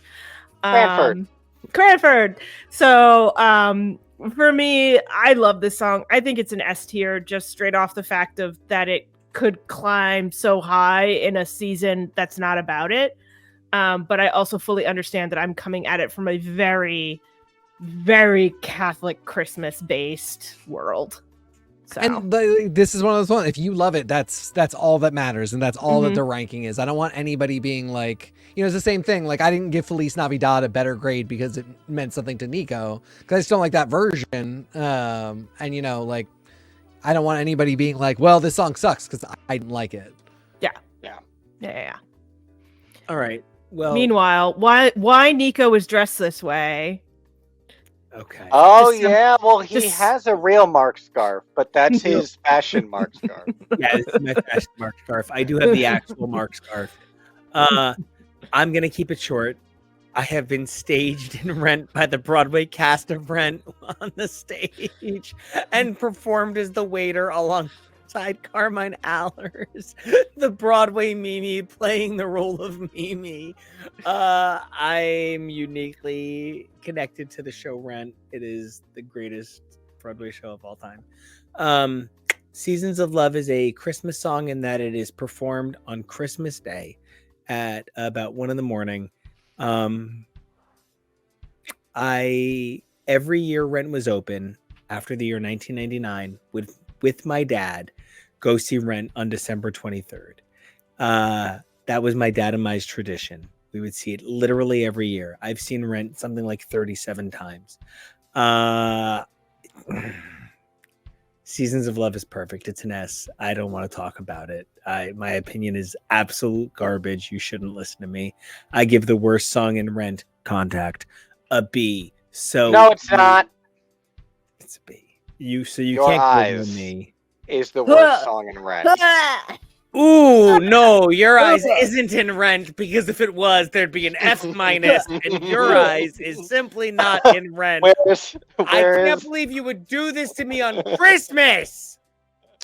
This was a D for me. I hate the song the most in a musical full of songs that I don't particularly like anymore. And a few that I do, sure. My boyfriend, it's fine. I shouldn't say a bunch of songs I don't. There are a handful of songs in Rent I don't like, and there are a bunch that I think are like really fun and I really got into. This one just has no energy, and it feels hammy. I don't know. I just don't like anything about it. Nothing about it. What did you give it? D. D? Yeah. I gave it an A tier because if we're going to talk about Broadway Christmas songs, we're going to talk about MAME. Oh Yeah. God, Tori, you just understand me in a way few people do. So MAME is where we get the song We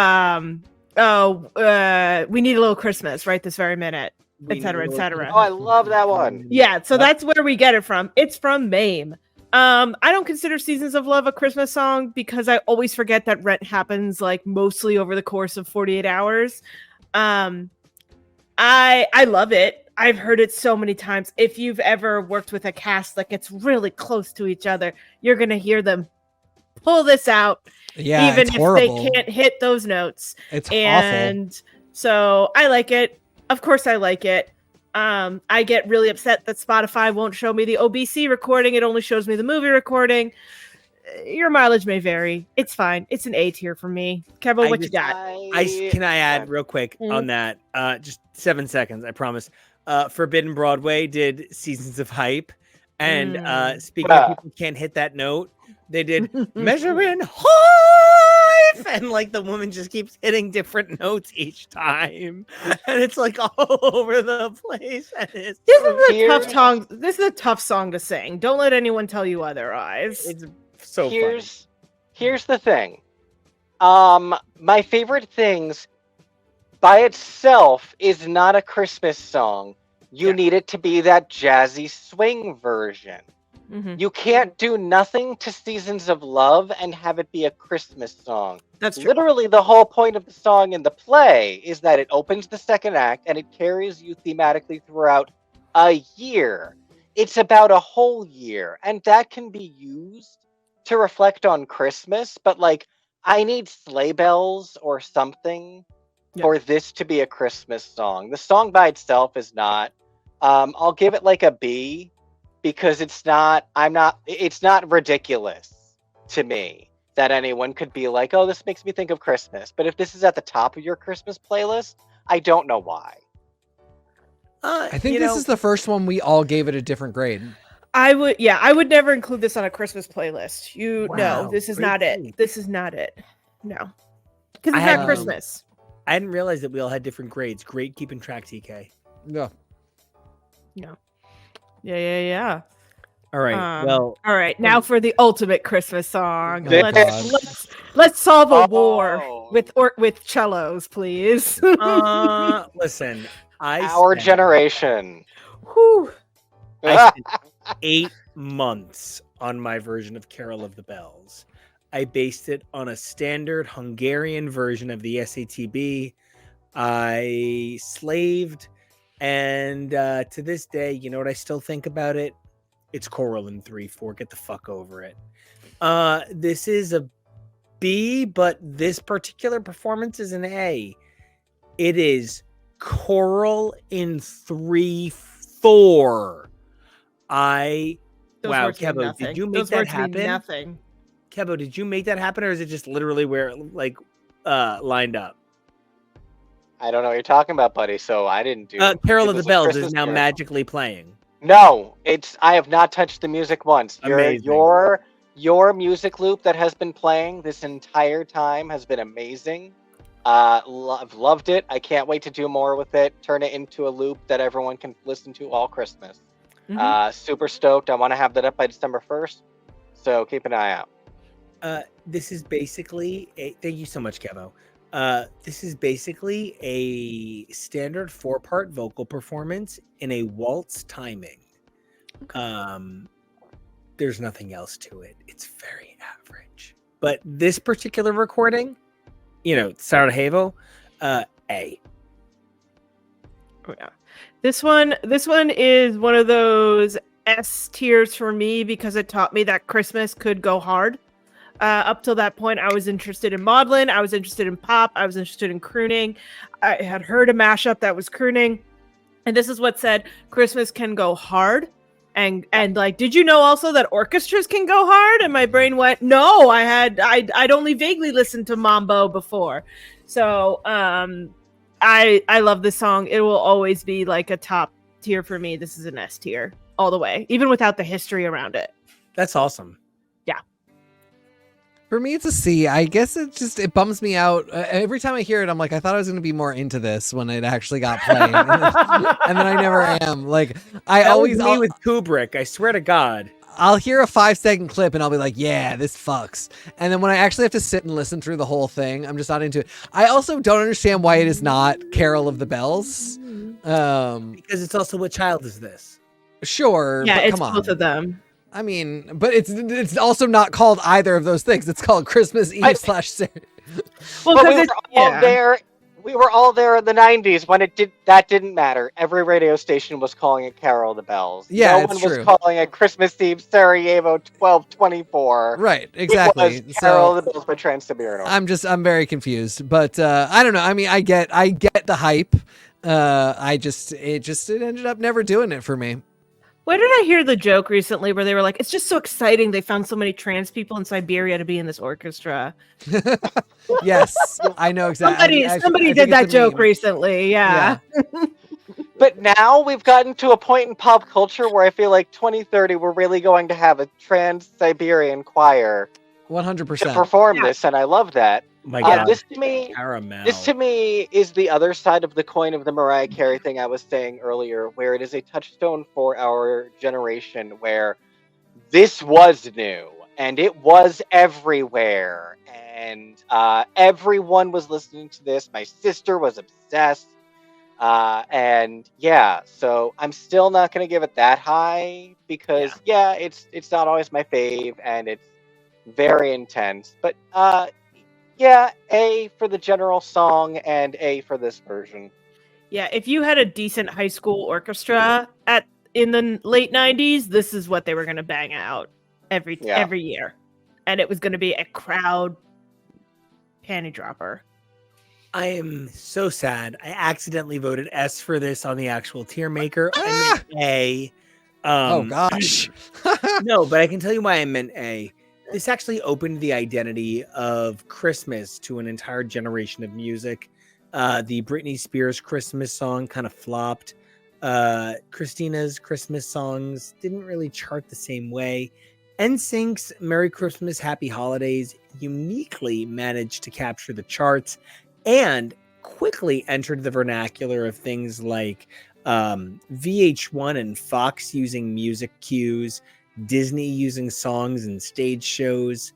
While very few Christmas songs from this particular era actually broke through and financially peaked the way things like our next song, Where Are You Christmas, is going to ultimately do, Happy Holidays by NSYNC is spectacular as a piece of music, as like a piece of Christmas music referential of its time, but also David Archuleta is uniquely a like Wolf LeGrand sort of twink, and that he sings this song in a music video is just a little too Pornhub for me. For me, this was the first song where I became aware that modern singers could do a song that wasn't a cover. And like their genre. Yeah, in their genre. Like they're not like stepping outside of it. They're doing, no, we're gonna do a pop song now.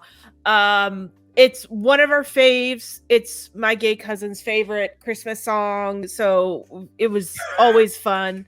Yeah. Oh, great. Gay cousin. I'm not the only one. I come with a second. I come with a real gay flavor in a cousin. I'm just the half and half. But it's also that this opened me up to the idea that NSYNC actually could sing. And for the longest time, everyone was like, Backstreet Boys can sing, NSYNC is just cute and can dance. And it's like, okay, well, you know what? When they had their holiday special on, was it MTV? Was it ABC? Whatever, where Chris pulled out the Oh Holy Night high note. Unbelievable. Chris Kirkpatrick's stopping is like insanity on wild. Earth. Stop my father from across the house to come over and say that guy can sing. It's okay. It's iconic. You got to look up that performance. It's unreal. Nailed and it. I think they're outside. It's cold. It's great. I really appreciate you bringing up this video because I included it because it has Lance, and I don't remember what this one's name. Which Chris one is it? Kirkpatrick. Patrick. That's Mr. High Note right there. That's Mr. I know. Dreads. 3 of them. I can't tell Chris and the other one, Joey. The only one that matters is Joey. JC. Joey's the most beautiful. JC's the cute one. Joey's the fatone. No. JC is the brilliant. JC looks like Peter songwriter. Hill. All right. Listen. I gave this a D because it is terrible. It's very fun. But I gave it a B, by the way. It's fine. I'll probably also give it a B. I meant to give it's a terrible song. I also for some Hey, reason Bruno's with you. Yes, Bruno, thank you. It is absolutely a D. They can give us a D. Merry Christmas. Happy holiday. Yeah, no, it's just terrible. The lyrics are terrible. The thing love that upsets me the most, the thing that annoyed the shit out of me immediately was God sends you his love. No business in a pop song. Get it out of here. God doesn't exist. He doesn't send you his love. All 5 of you know that.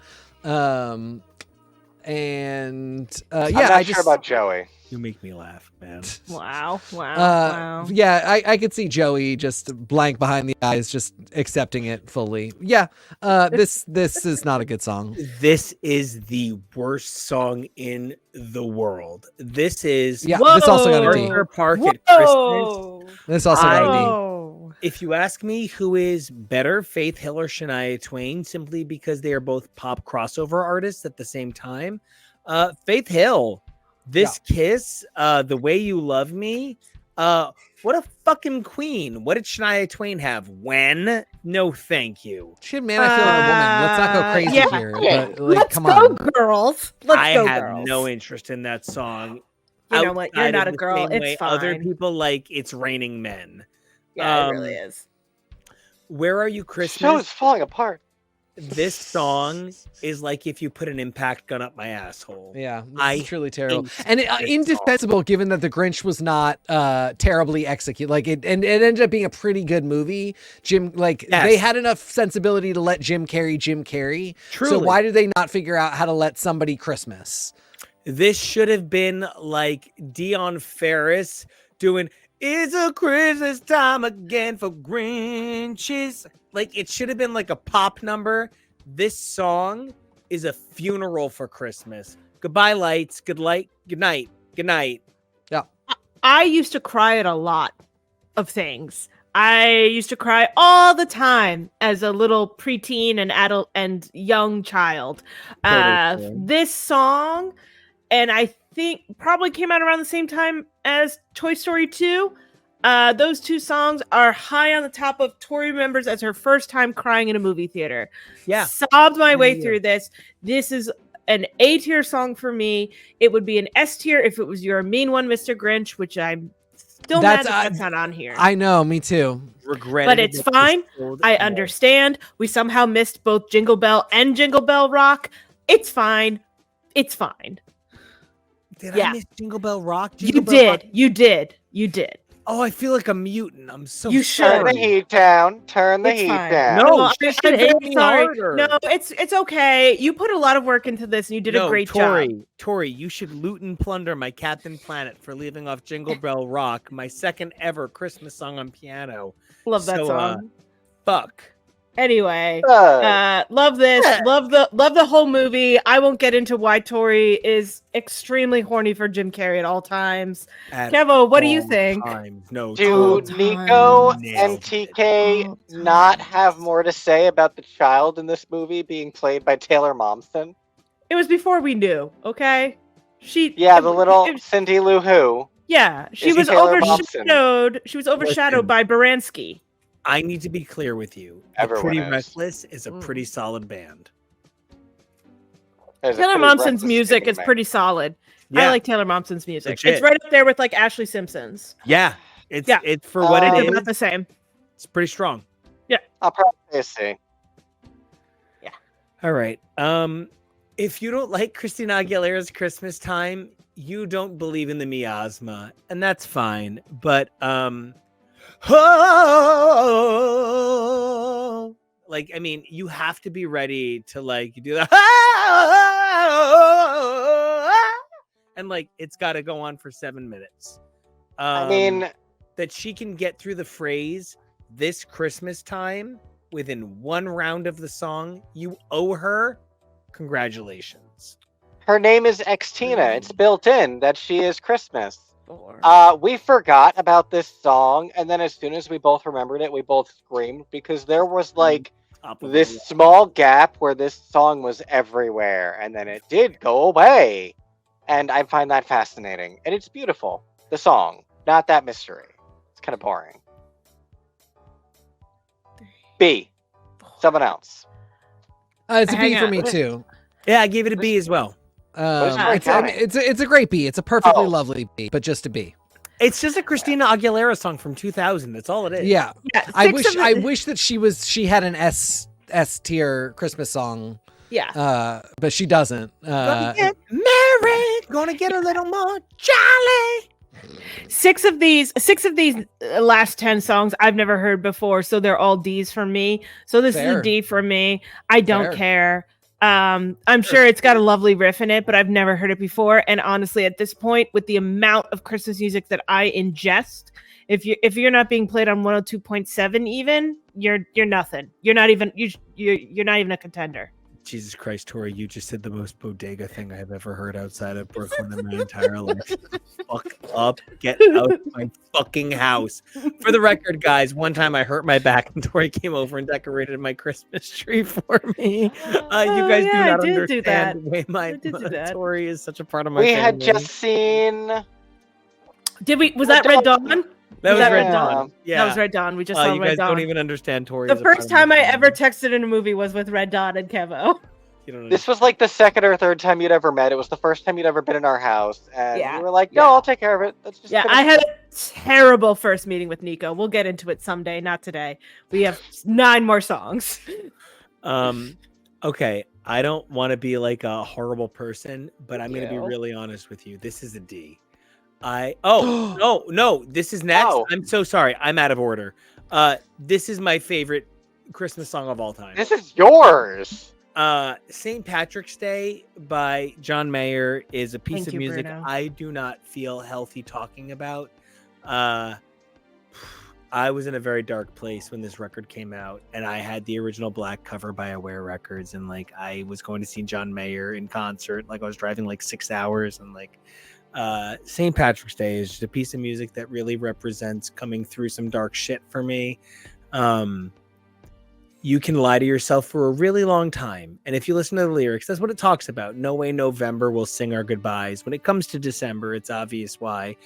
Just nobody wants to be alone at Christmas. And I stayed with a very, very bad dude for me. Not a bad dude, but a bad dude for me through a whole lot of Novembers into December, simply because nobody wants to be alone at Christmas time.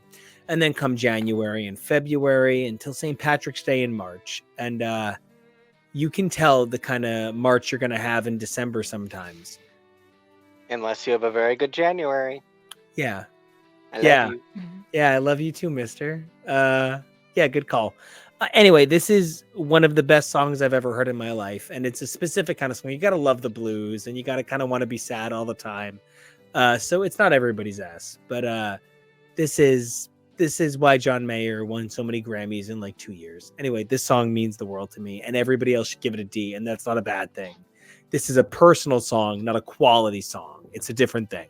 But this is an S++. This is my absolute favorite song on the whole list. This is a D for me just because I'd never heard of it before. It should be. But Hesitation, I will though. say that even though it is a D, John Mayer wins my heart for having a song titled Victoria, where he calls her Tori the whole time. And the first time I learned about this song was from a very cute Irishman, a very cute Australian while we were traveling in Ireland while I was studying abroad. Unreal. He had packed his suitcase on his guitar on the bus, and he played it for me. And somehow, I don't know, didn't get in on that. So I have a soft spot for John Mayer, but it's still a D-List song because I don't know her, and it doesn't even have Christmas in the title. But for the record, Victoria is one of the top 3 songs John Mayer has ever written in his entire life.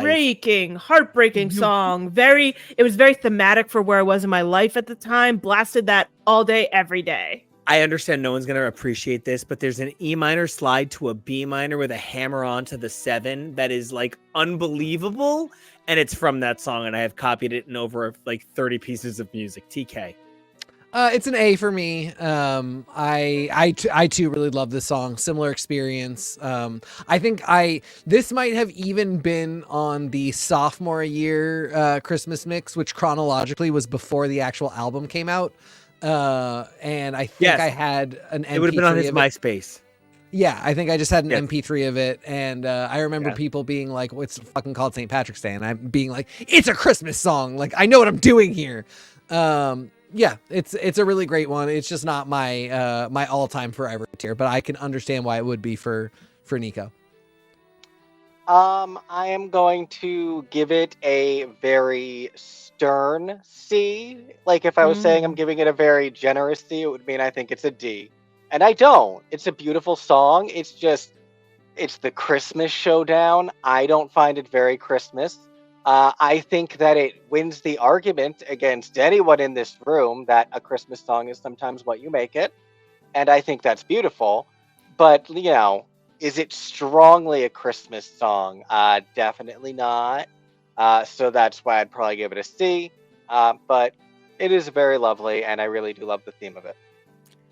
My aunt has one of those mansions in Diker Heights, and one of those houses that you go around and look outside it. Yeah, and so she's like on the Travel Channel sometimes, and like, you know, when he says we should take a round outside tonight and look at all the beautiful houses, I'm like, oh, that's my aunt. This song is okay. This is the Cheeky Girls Have a Cheeky Christmas. This is a D and an S. So I averaged it to a B, but this is the fucking dumbest song of all time. And if you don't watch this video and feel the fucking the most, I don't know, like the most Santa's coming at midnight you've ever felt. I don't know. These girls. Santa is coming at midnight. Let me tell you. Yeah. Look into the Cheeky Girls. They are a meme, very early meme. Essentially, they were basically, to Americanize it for us, American Idol auditionees who auditioned together. They are dressed even more scantily than you would think just by looking at them. And their mother wrote all their songs and made all their outfits. And their original song, their original meme was "We Are the Cheeky Girls." And literally only 1 year later, they already had Have a Cheeky Christmas. And it is that thing I mentioned earlier where this only elevates the joke and the beauty and majesty of the Cheeky Girls and We Are the Cheeky Girls. This is genuinely, and we watch them on Drag Race now. One of my favorite actual Christmas songs. It's a bop. It's fun. It's delightful. What's the grade? Yeah, Kevin. What's the grade? I'll fairly give it an A. Okay. Yep. It's not an S. I'm not dumb. Yeah. I'm giving it a C just for the sheer joy that Kevo responded with when I told him that it was featured in Saltburn that I went to see, which is apparently a period piece. Wait, is that the movie that's just clearly Miracle Man? No, that's Brightburn. Sorry. Yes. Yeah, you want Saltburn, the one that took any uncomfortable feelings you had during Call Me by Your Name, added in Midsommar, and then turned it to 2003. Like, it's I was gonna say wild. Wuthering Heights, but Gossip Girl. It's wild. It's wild. Anyway, there's a Christmas. They're in a bar at a Christmas, and the Cheeky Girls Christmas is playing. And the 29-year-old and 24-year-old that I was with did not understand why I was laughing so hard. This gets a C. You barely understood. I barely understood because I only know the Cheeky Girls because Kevo is very pleased with them. Are they They're not the That's Not My Name girls, or are they? No, that's the Ting Tings. That's the Ting Tings. Very I different. can see what happened. Are they very different? No. Let me be clear with you. The Ting Tings debut record is one of the most perfect Poptronica nightmares. It is. I mean, like I an saw the Automatica Ting Tings like decadent 6 good. times. I saw the Ting Tings like 6 times live that year just because they opened for everybody. But I've never seen the Cheeky Girls live, so I feel like they're a little bit different. This got to be for me. I owe it all to Kevo. I find this very charming and cute and stupid as hell, and I didn't know it existed before I met Kevo. So. But I think it deserves a quality place on the list. So there we go with a B. All right. I can only describe this next one. I want to have the career of Josh Groban. Oh, yeah. Note for note, except this fucking song that I hate so much. I would rather have my goddamn toes crushed off with giant boulders. I don't know that I'd ever heard this song before today. This song is an F-. This is Josh Groban has like literally one of the finest voices on Broadway right now. He is one of the greatest standard singers of all time. This uses his voice so poorly. The melody is counterintuitive. I could not figure out where the vocals were going. That weird seventh that transitions into the root. Get the fuck out of here, Manny. I hate this song, and I've heard it once in my entire life. I give this a D. Really? How did you miss all of the commercials for Polar Express this year? Because I take it back. I take it back. Yep, you figured it out. I am. Oh, you Uncanny Valley. Yes, I am Well, pathologically afraid. Like, I might need to step off camera from talking about it for a minute. I am pathologically afraid of marionettes, and Uncanny Valley hits me in a really unique way. And Polar Express made me vomit in a unique, uncontrollable projectile across the room kind of way the first time I saw it. Made me very unhappy. And so I avoided everything Polar Express. If the commercial came on, I would turn the television off. That's fair. That's fair. I gave this a C before Nico started talking because I thought he was going to give it a higher grade, and I wanted to respect Josh Groban as an artist. But yeah, I completely agree. It's terrible. It's a horrible piece of music. The C is entirely because Josh Groban, I think, is a very talented vocalist. I just don't like a single thing he's ever done, except I guess the Sweeney Todd probably I will like, but I haven't heard it yet, so I don't know.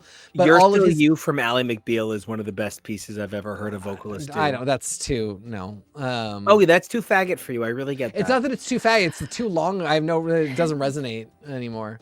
Okay. Yeah. So anyway, I gave it a C. I thought I was being super generous. I wish I'd realized I could have given it a D. I gave it a B because Believe is one of those secular songs that has drifted into church appropriate that I enjoy. So I hear it a lot when I get shoved into a car for Christmas Eve Mass. So I don't mind it. It's fine. If this is Josh Groban's big outing, sure, fine. Yes, he can sing. I'm upset that it's in this movie, but whatever. I'm shocked that this is lower for you, Nico, than You Raised Me Up, but I accept that. That is your heart's desire. You Raised Me Up has a couple of really great high notes. So I don't know if this does. I don't know what the hell I'm talking about. I'm gonna go with lowers, just because like there can be good versions of this. Like if you take out the vocals, the music is beautiful, and it's still very beautifully Christmas. So I'm gonna give it a little boost because of that. But yeah, it's not just the maudlin; it's obnoxious. So, speaking of obnoxious, I'm obnoxious about Tori Amos. She's perfect, and Pink and Glitter is everything great about when Tori Amos goes, John Philip Shinali, would you arrange me something that sounds like the original score of Ragtime? And he goes, what the fuck else am I doing? I arrange for you and nothing else. Pink and Glitter is just absolutely baller sauce Tori Amos at her most ridiculous toy soldier's best. I give this an S to an A. We'll see what I clicked. Yep, this is an S. I really didn't. I was vaguely aware that this song existed prior to meeting Nico, but I just really didn't want to listen to a Tori Amos Christmas album, so never really came up. And then tried to really get into the Christmas spirit last year. Gave Midwinter Graces its due, and this song just bangs. This doesn't even need to be a Christmas song for you. If you're like, I can't do a Christmas song, this is just like a great big band classic that came out of nowhere because it's not a cover. Anyway, it's just such a great song. It is absolutely S tier. I gave this a C out of deference to Nico. I'd never heard it before. My name may be Tori, but I don't care. There's only room for one Tori in this podcast. I've always been slightly, she is my nemesis because I'll always be number 2 for Nico in Toryland, but it's fine. She's fine. It's fine. I don't care. So it's a C. Just because I care for my friend. Yeah, I'm going to give it probably an A, because I do think it's really lovely, and I love that it is, it is very Christmas, but it's also very new, it's very odd. Pink and Glitter isn't a very Christmas title. It's not at S for me yet. It might get there, but we're not there yet. We're still dating. I get you. Instant D, I don't even think we need to talk about it. Just Justin Bieber is the worst.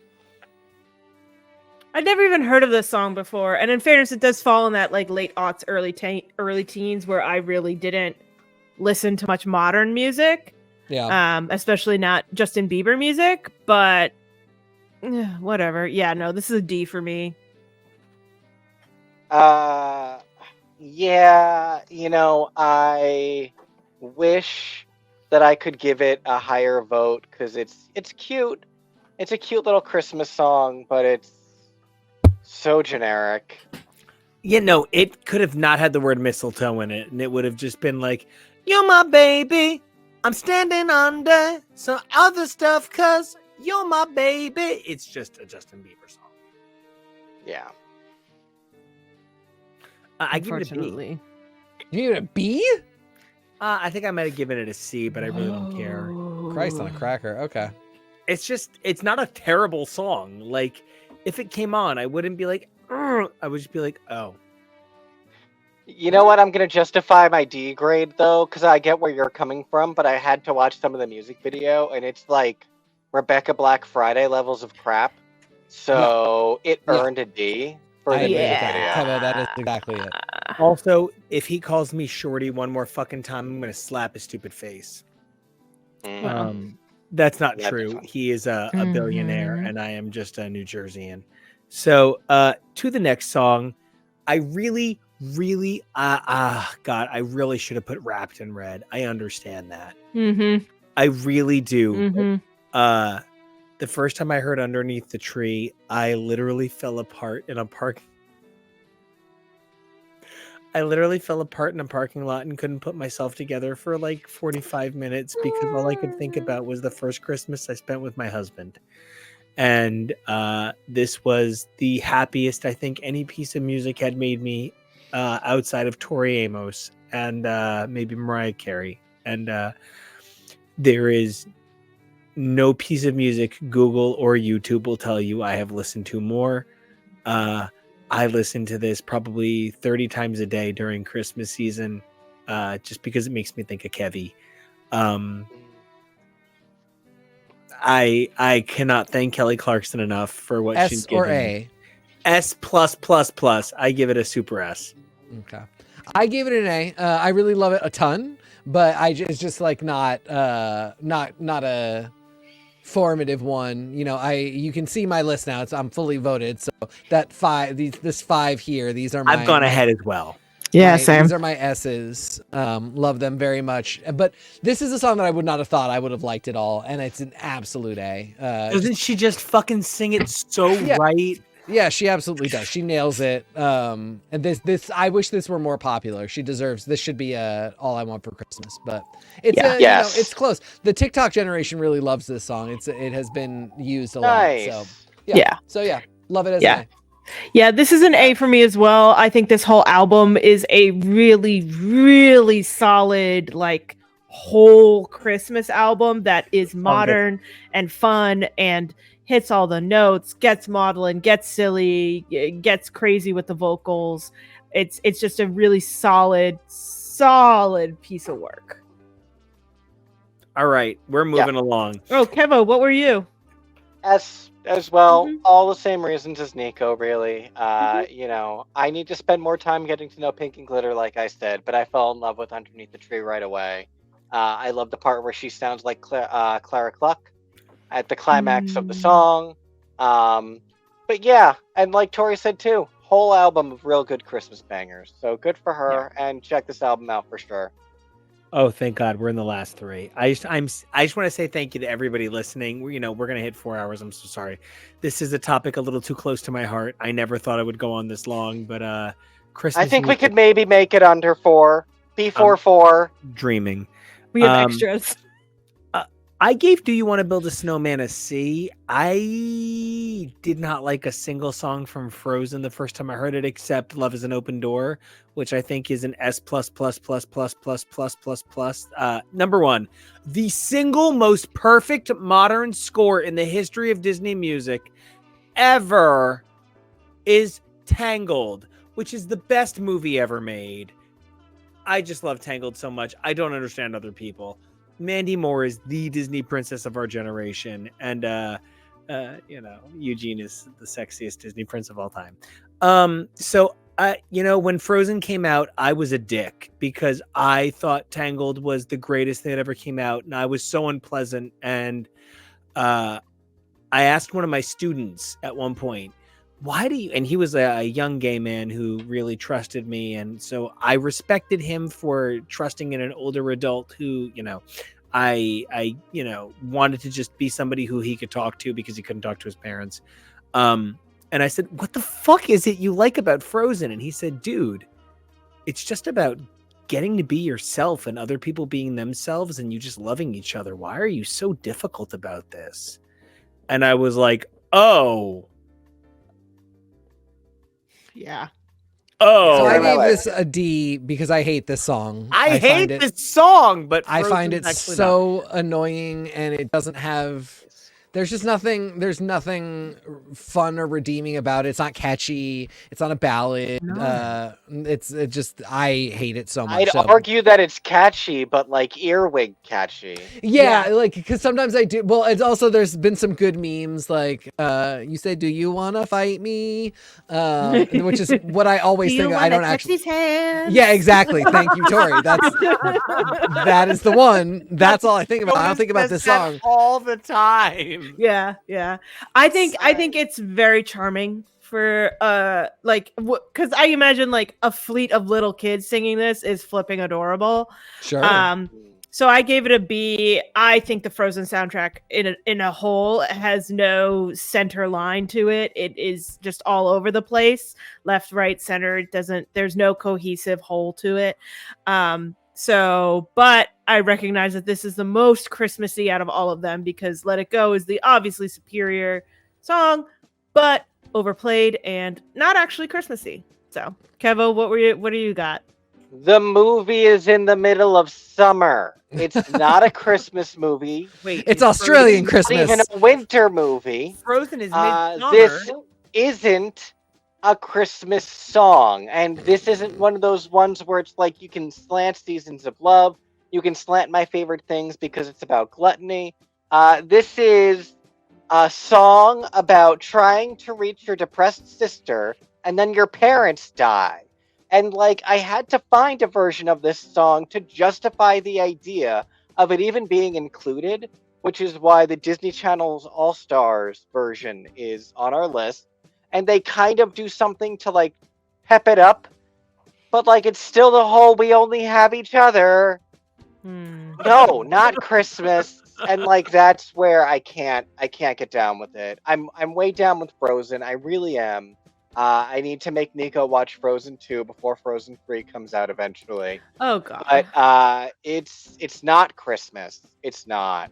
So I still think that Into the Unknown is literally uniquely improv every time it comes on. I swear to God, you cannot convince me those notes are pre-planned. Oh, look, another song I don't know. Okay, Snowman is literally just Christmas I'm in Here. And I would just sooner listen to I'm in Here. The thing is, though, that while I personally do think that Sia's Christmas album is kind of a B at large, it was a mega hit, but it's just sort of Sia music. It's just sort of like she took Bring Night and changed it to Bring Christmas Night. Oh, And this is the she- Little Saint yeah. Nick problem.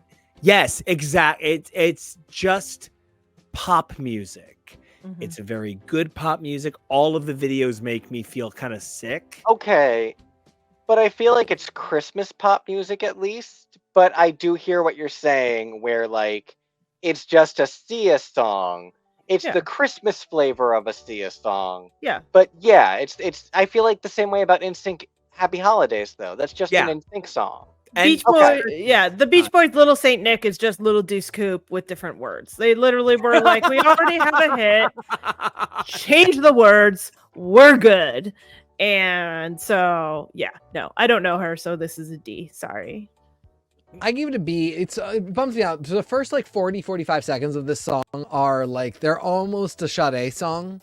There's something so R&B beautiful about them. That's and why it sounds I'm in here. Yes. Yeah, and it sounds like something really unique is about to happen, and then the chorus hits, and it's just kind of a dull Sia drone. But before that, it has this lilt to it, and the way her voice rocks into it, it just feels like something really emotional is about to happen, and then it just dies on the vine. This could have been, if you started me with the intro and the first verse and the pre-chorus were like A, maybe even S territory, but ultimately it's a B because it just peters out to nothing. Okay, so I'm gonna get booed for this next one. Cozy Little Christmas by Katy Perry is an S. Okay, just Kevo, cut it now. We're done. Yeah, Podcast over. like I really think that Katy Perry is an S-class songwriter.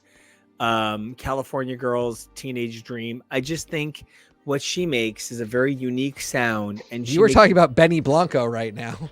I think she makes music better than anybody makes what she makes in her genre. You guys don't understand that the only reason I want to cut him from the room right now is because he should have watched Glee for me 2 years ago Oh, I'm sure. with this sort of opinion. Mhm. One of the most used artists. Mhm. No, Darren Yeah. Criss sobbing playing Teenage Dream is formative, but Yeah, it's a solid no, moment. yeah. this Katy- song is so good.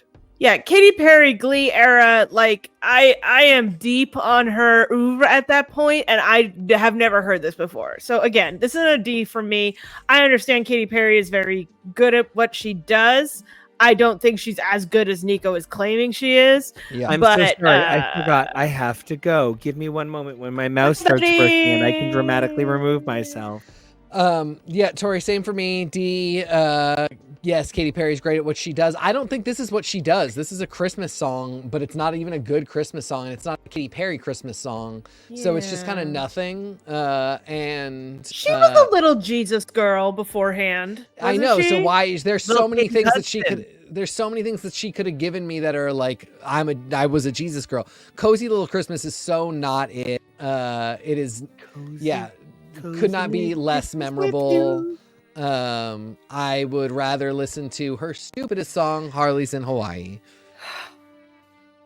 Hot and Cold is dumber, but I appreciate Hot and Cold is really fun if you do the sign language for it. It's a great tutorial. I love that. it. Tori with the queen opinions. Kevo, talk to me. Kevo Perry, how do you feel about don't do that to Cozy him. Little Christmas with Nico? I'll probably give it a B along See? the same lines that I gave Pink and Glitter an A. Like that got the leg up because Tori.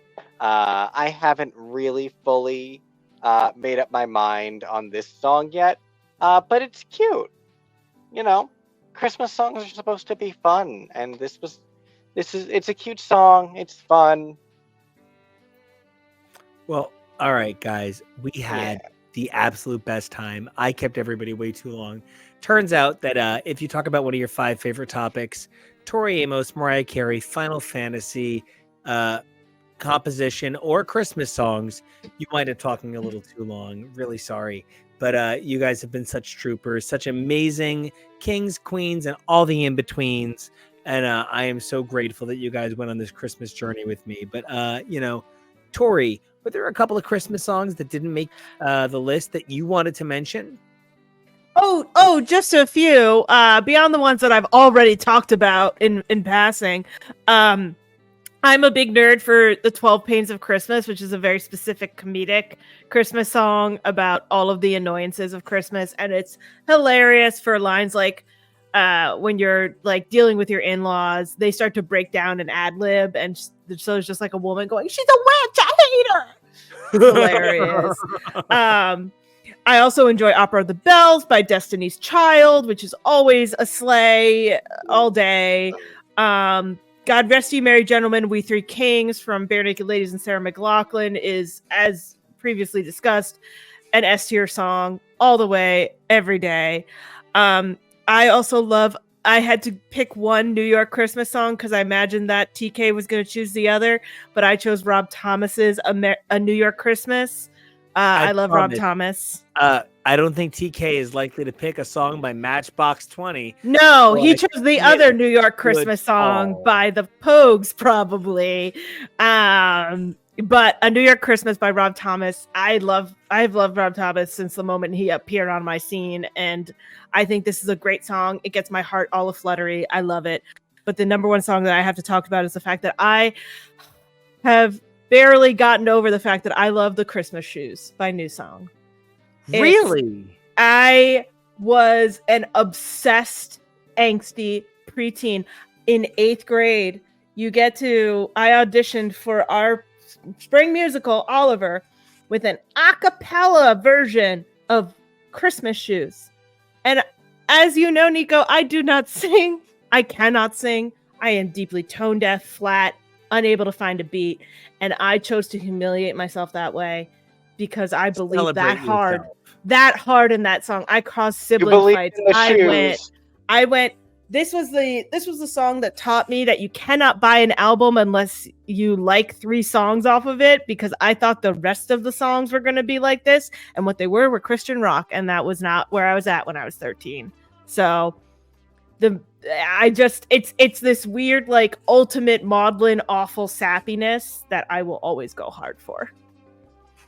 Shocking. I know, it's terrible. Terrible. If you get me drunk accept enough, all I'll do punishment. Vision of Love at karaoke, so I can't judge. My Nana takes her wig off sometimes when she's drunk. It's scary. Okay, Tori. Who's next? I am so grateful for everything you brought to our show. Thank you so much. And Tori, could you tell us where everybody can find you online so they can continue to celebrate the Christmas season with you? You can find me on the socials at smTori. That's Tori with an I. I will always be down to clown about the Christmas music idea. Well, she's going to be down to clown until Santa Claus comes to town. And we want to thank you so much for spending far too long with us. Oh, Jesus Christ. He's born. So we will talk to you soon. And thank you so much for everything, Tori. Thanks, fellas. Thank you, Tori. All right. We have, goodbyes to do. And we have an episode tomorrow. We're going to talk about TV, things like Doctor Who, the Drag Race Roast, and more. Very excited to do all that. But my first question, Kevo, what Christmas songs did not make the list? The only really, serious actual Christmas songs that made my list. I love Holly Jolly Christmas from Rudolph. I think that's such a sweet one. It ends the movie on such a happy note. I got a little salty when Tori mentioned Mele Kalikimaka because I think it's a cute, fun song. But no, it's by a white guy. I recognize that just because you went to high school in Hawaii.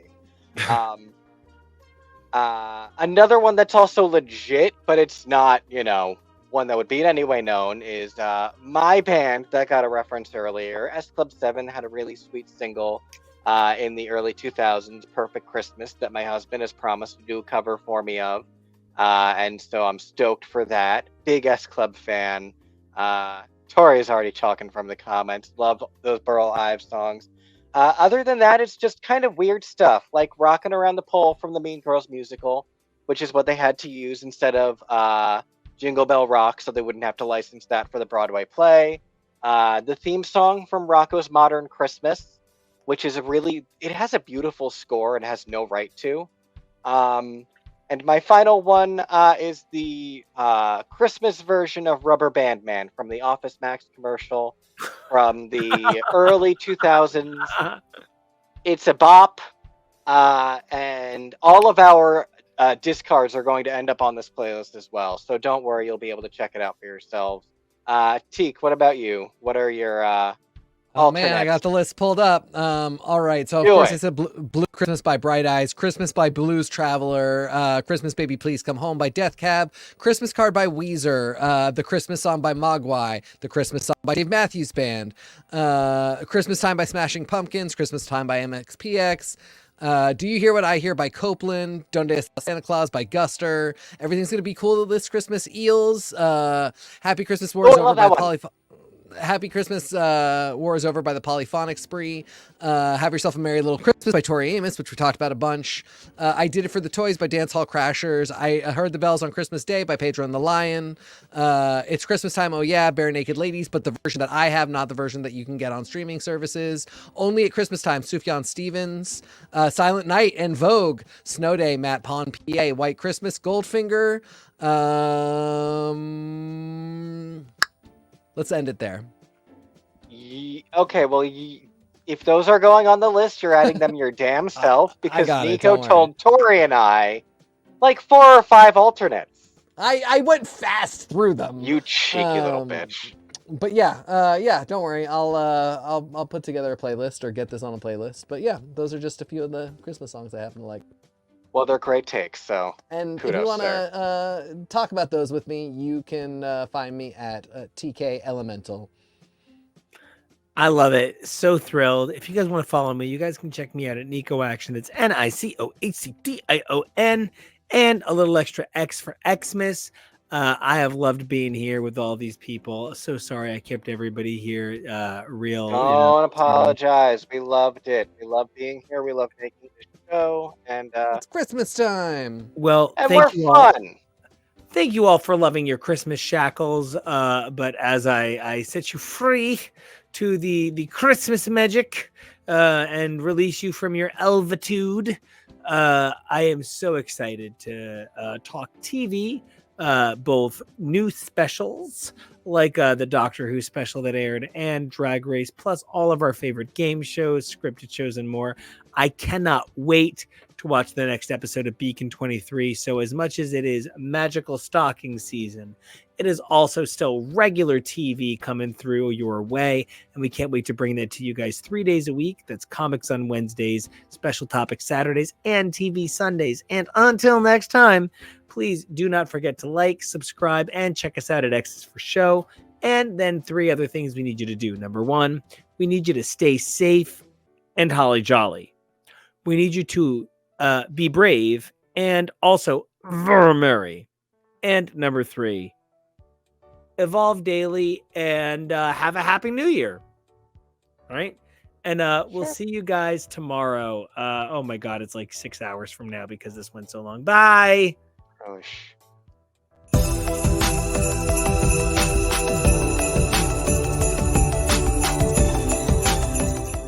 Yes, we're going to be taking a look at a bunch of holiday classic toys from the last couple of years that, last couple of years, the last 30 years. When you think about major holiday toys and you think about classic major holiday events, I mean, for me, one of the big things that I think of all the time is the Cabbage Patch Riots and the cultural event that was. So there's a whole lot of things that we are going to be talking about in the history of holiday gifting and holiday toys. Now, I do also want to mention that I talked a little bit about holiday toys. It's holiday toys, and so like I had to get picky.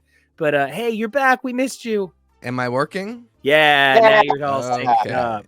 Looking cute, sounding cute. You're ready to go. I got my new Magneto headband on today. Well, Oh, that ultimate messed up stocking the stuffer. signal. There you go. Magneto. The Master Magneto, that scamp. That Yes. scamp. Hello, Tori. So, okay. Now that we are all here and congregated properly, let's talk about why we're here. Today, we're going to be taking a look at some of the biggest Christmas toys ever. And one of the things that made or holiday toys, I'm so sorry. You know, it's so funny because like where I'm from was definitely a Christmas area. But you know, we always had a very holidays spirit, and it was just not politically correct to tell people don't say Christmas yet. So I was indoctrinated with the wrong terminology. This is a holiday toys celebration because you get presents whatever you get presents for. Who cares, right? Yeah. It's still the cool fucking toy, isn't it? Right? So we're here to talk about some of the biggest toys, and you know, I was excited to look at some of these toys. I had no idea that some of these things were as old as they are or not old as they are. It was crazy. I stayed pretty ignorant to a lot of the toy information. I'm going on vibes and feelings entirely. There were a couple where I was like, the images were a little off, so I went to go look for my own, and I was like, no, don't spoil when this came out for me. Well, I did a bunch of research and found out like Lincoln Logs and Erector sets came out in like the 1920s and 30s, and Raggedy Ann originally came out in like 1920. And I'm like, geez, like, and when you think about what a Raggedy Ann is, she's fucking rags. Yeah. She's rags and a mop. You know what I mean? So like, that's toys have come a really long way. And like, I think about, like, I was looking at this list and right, like number one toy in 1950 was a beach ball. Tori, of course, pointing out we got that Toys R Us catalog and used to circle 3 to 4 things a page. That is specifically what I modeled our episode cover on today. I took some of the covers, specifically 85, 86, because hey, what's up? That's us. Because yeah, no, that was the magazine growing up. That was what I looked forward to. All the toys that I wasn't going to be getting because you can't have all of them, unfortunately. You know, for me, it was like the Toys R Us catalog and the men's underwear section in a Macy's catalog. Those were really the two that I looked forward to coming in the mail.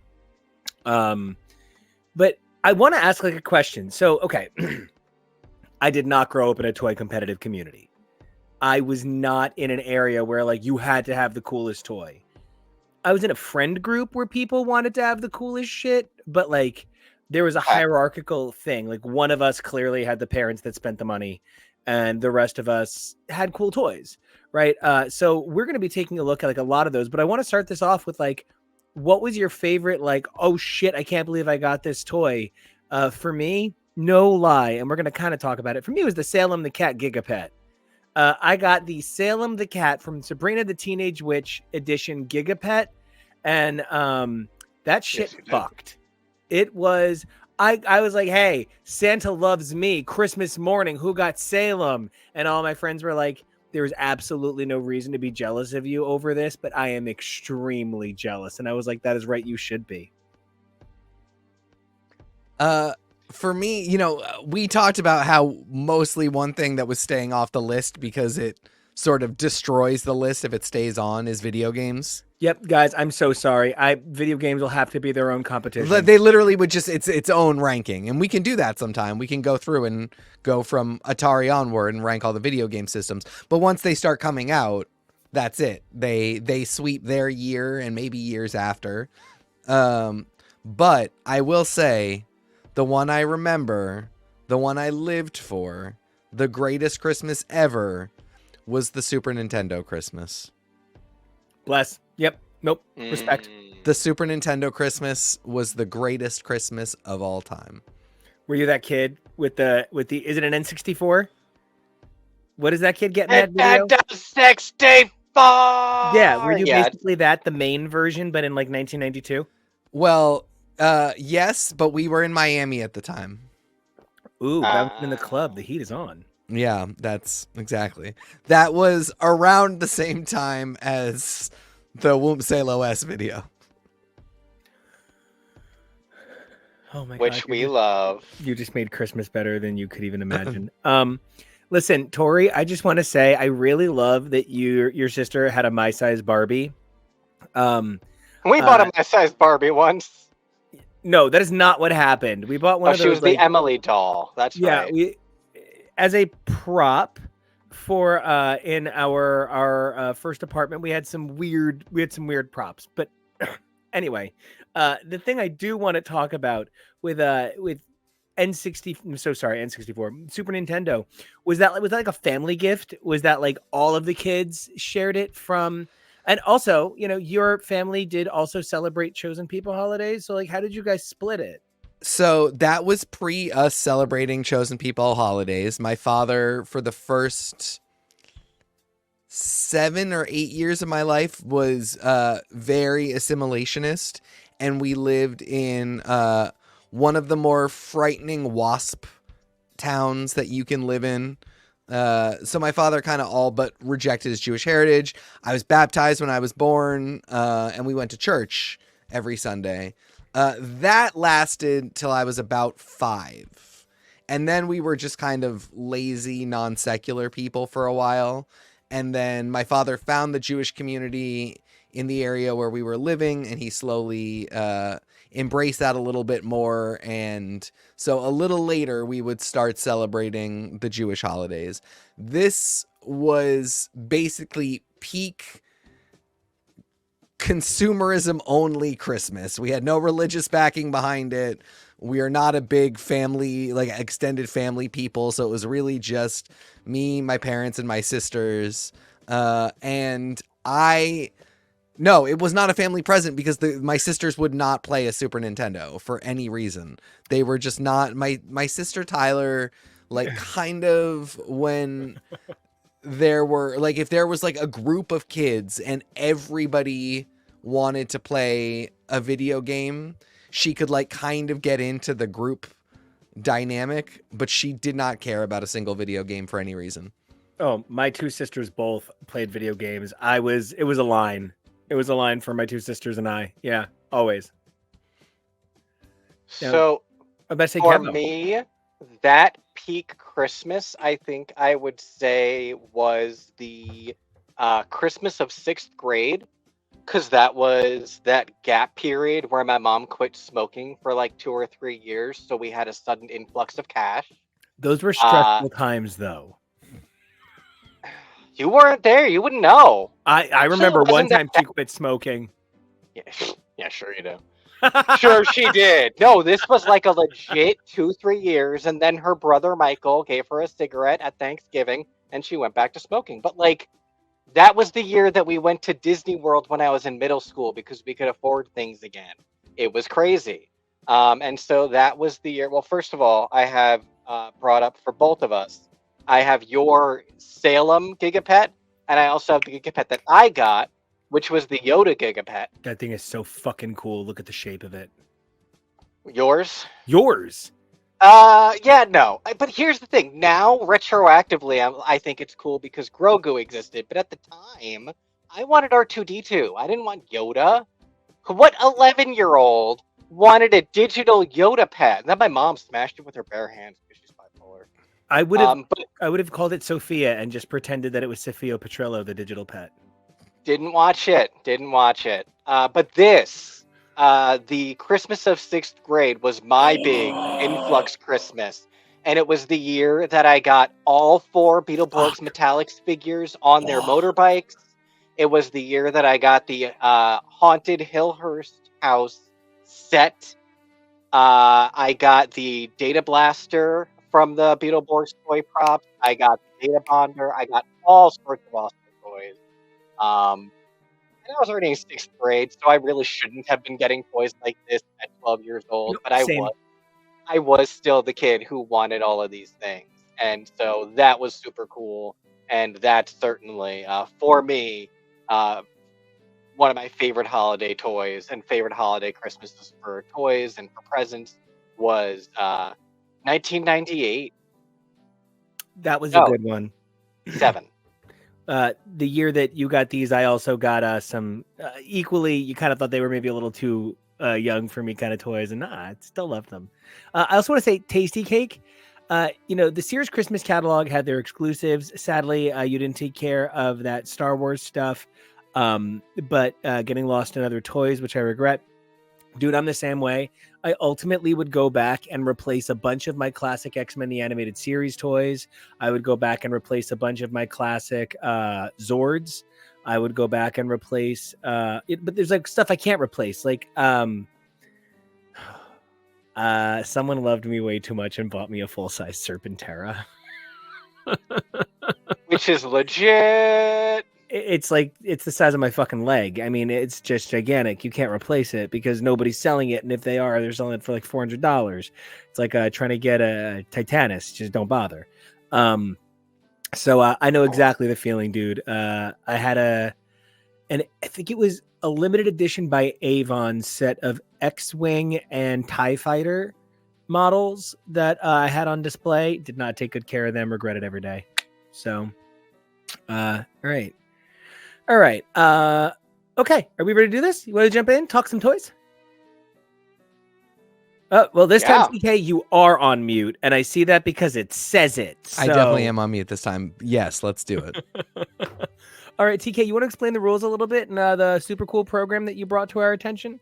Yeah, we're using Tier Maker today. We're Tier Maker Live, and we're leaving this one up for a week, by the way. So we're going to be encouraging people to vote. We've already got some people in doing their rankings, but we are just going to go through a list of 16 toys. We've got ranks S through D, and we're going to go one at a time. We're each going to put in our own vote, and your votes will all be counted on the same list, and we will see where we rank these toys.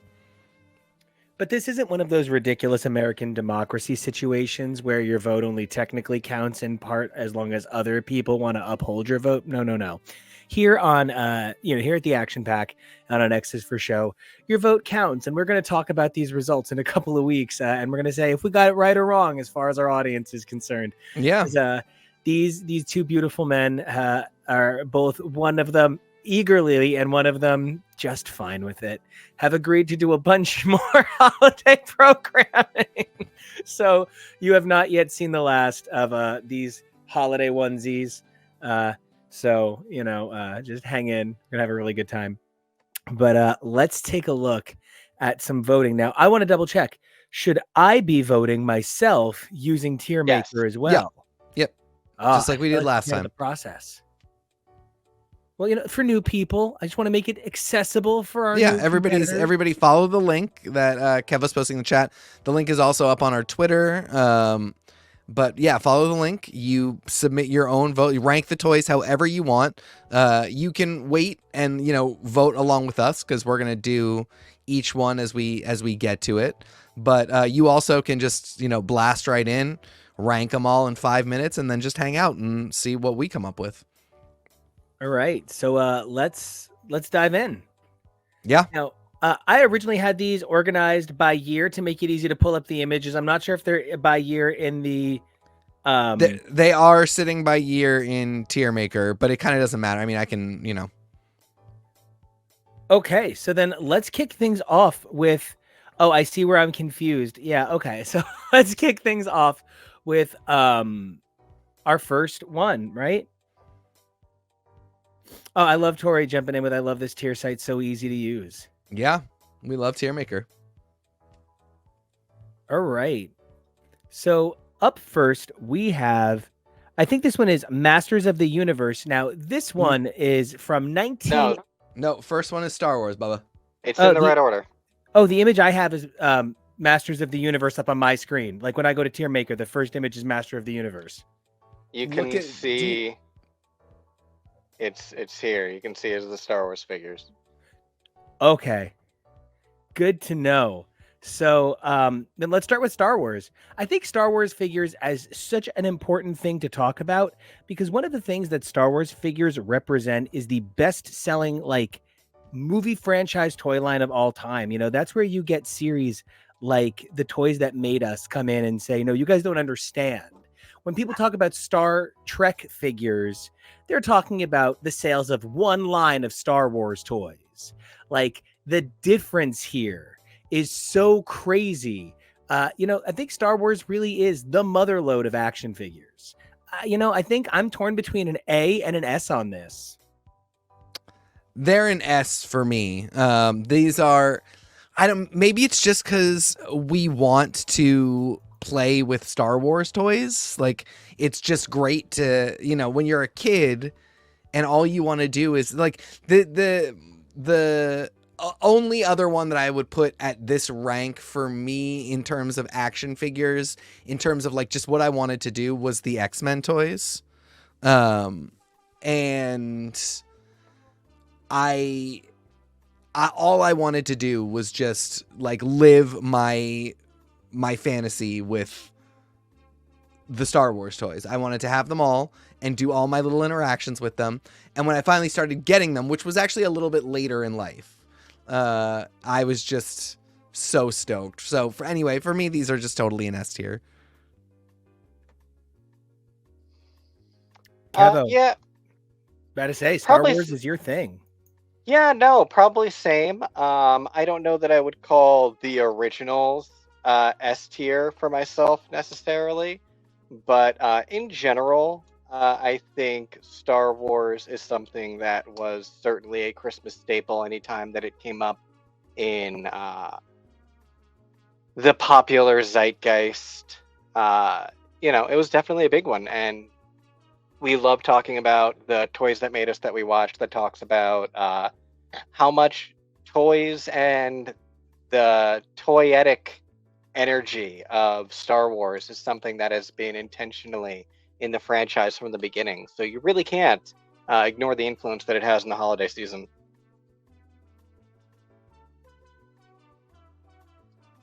You're muted. So we went back and decided to get a better idea of some of these classic toys in their classicist form. So like we literally watched like 1978, 1979 commercials for a bunch of these products. And it is amazing how quickly you see them scramble to make an acceptable number of action figures. What was one of them, Kevo? It was like Frogman or something. It was Luke Skywalker faces off against Greedo and Walrus Man. Where you're just like, they are flailing. There's not enough cannon. And then there's stuff like how many like accessory toys it is. I remember my parents being like, oh, all these dumb accessories your toys come with. And I'm like, no, guys, like it turns out all of your fucking toys did too. So calm the fuck down. You know what I mean? I just think that's really funny. And my parents never said that, they were never like, but like that general sentiment of like, there's one action figure and 13 accessories. No, it turns out that's always been the thing. Yeah. So, all right. Now, so what's the ultimate vote here, guys? I think I'm going to say A tier, just because there are so many Walrus Mans. Yeah, I feel you. So many of the man are walrus. So that's my take. I'm going to go with Walrus Man. I definitely get it. I think, looking at the whole list and really thinking about what S tier means for me, this is really it. This was my fantasy was just to play with these specific toys. Yes, there are a bunch of duds, but as long as you've got a Vader and a Luke and a Leia and an R2, you've got a party. You've got, duels. Yeah, I really agree. And I think most specifically when it comes to the fact that looking at the whole list that we are going to be going through, I think for me, this has to be S tier. I think there are other ones that might be more S tier for me on a different list, but this one is S for this. I love that. And it's one of those things where like if you didn't have that experience as a kid, you might not line up with it. Star Wars, you have so many ways to have experiences with. You might not give a shit about Star Wars movies, but maybe your high school band that you were in, because it was band or typing class. And so you were in band and you sat third chair oboe, and you one time had to go, mer, mer, mer, mer, mer, mer, mer, 15 times at a holiday concert. You might just have that relationship with Star Wars, and that's enough. Yeah. Oh, what you got? Do you already have a transition? Because I was going to say, well, I mean, going from one to another. Well, I was actually going to say, like, for me, I think Simon lacks that sort of universality. When I saw that Simon was a best-selling toy, if not the best-selling toy of the year 1979, I was, first of all, shocked that Simon is that old. Not like I think that, all electronics began in, the year 2006, right? But I'm pretty surprised that Simon is from 1979, and it's essentially this.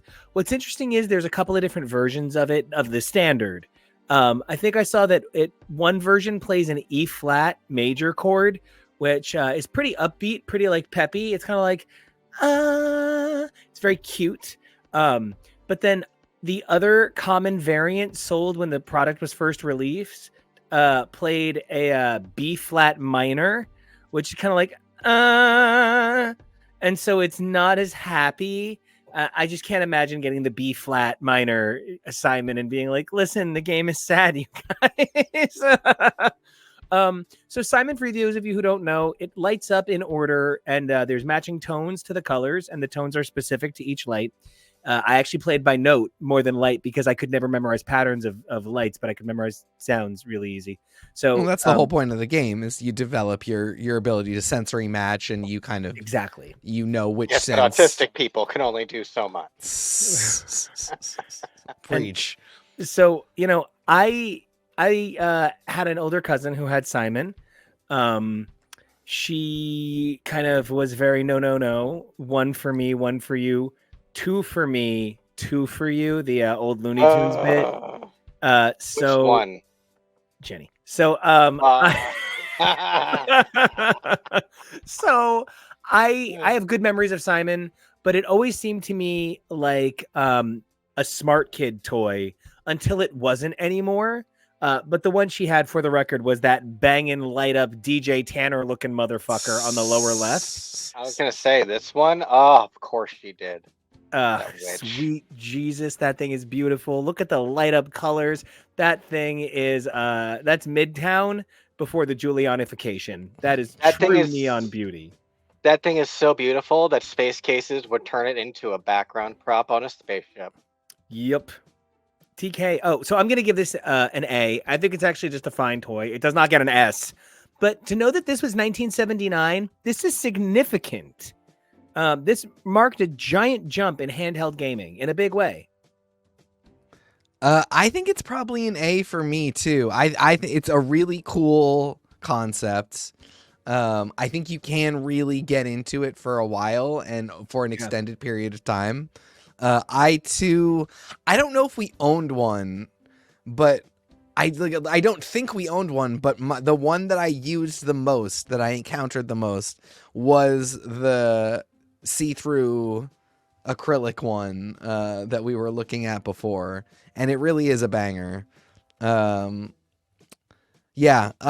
think Simon is great. Simon definitely, I think, gets an A for me. I love the look of Pocket Simon.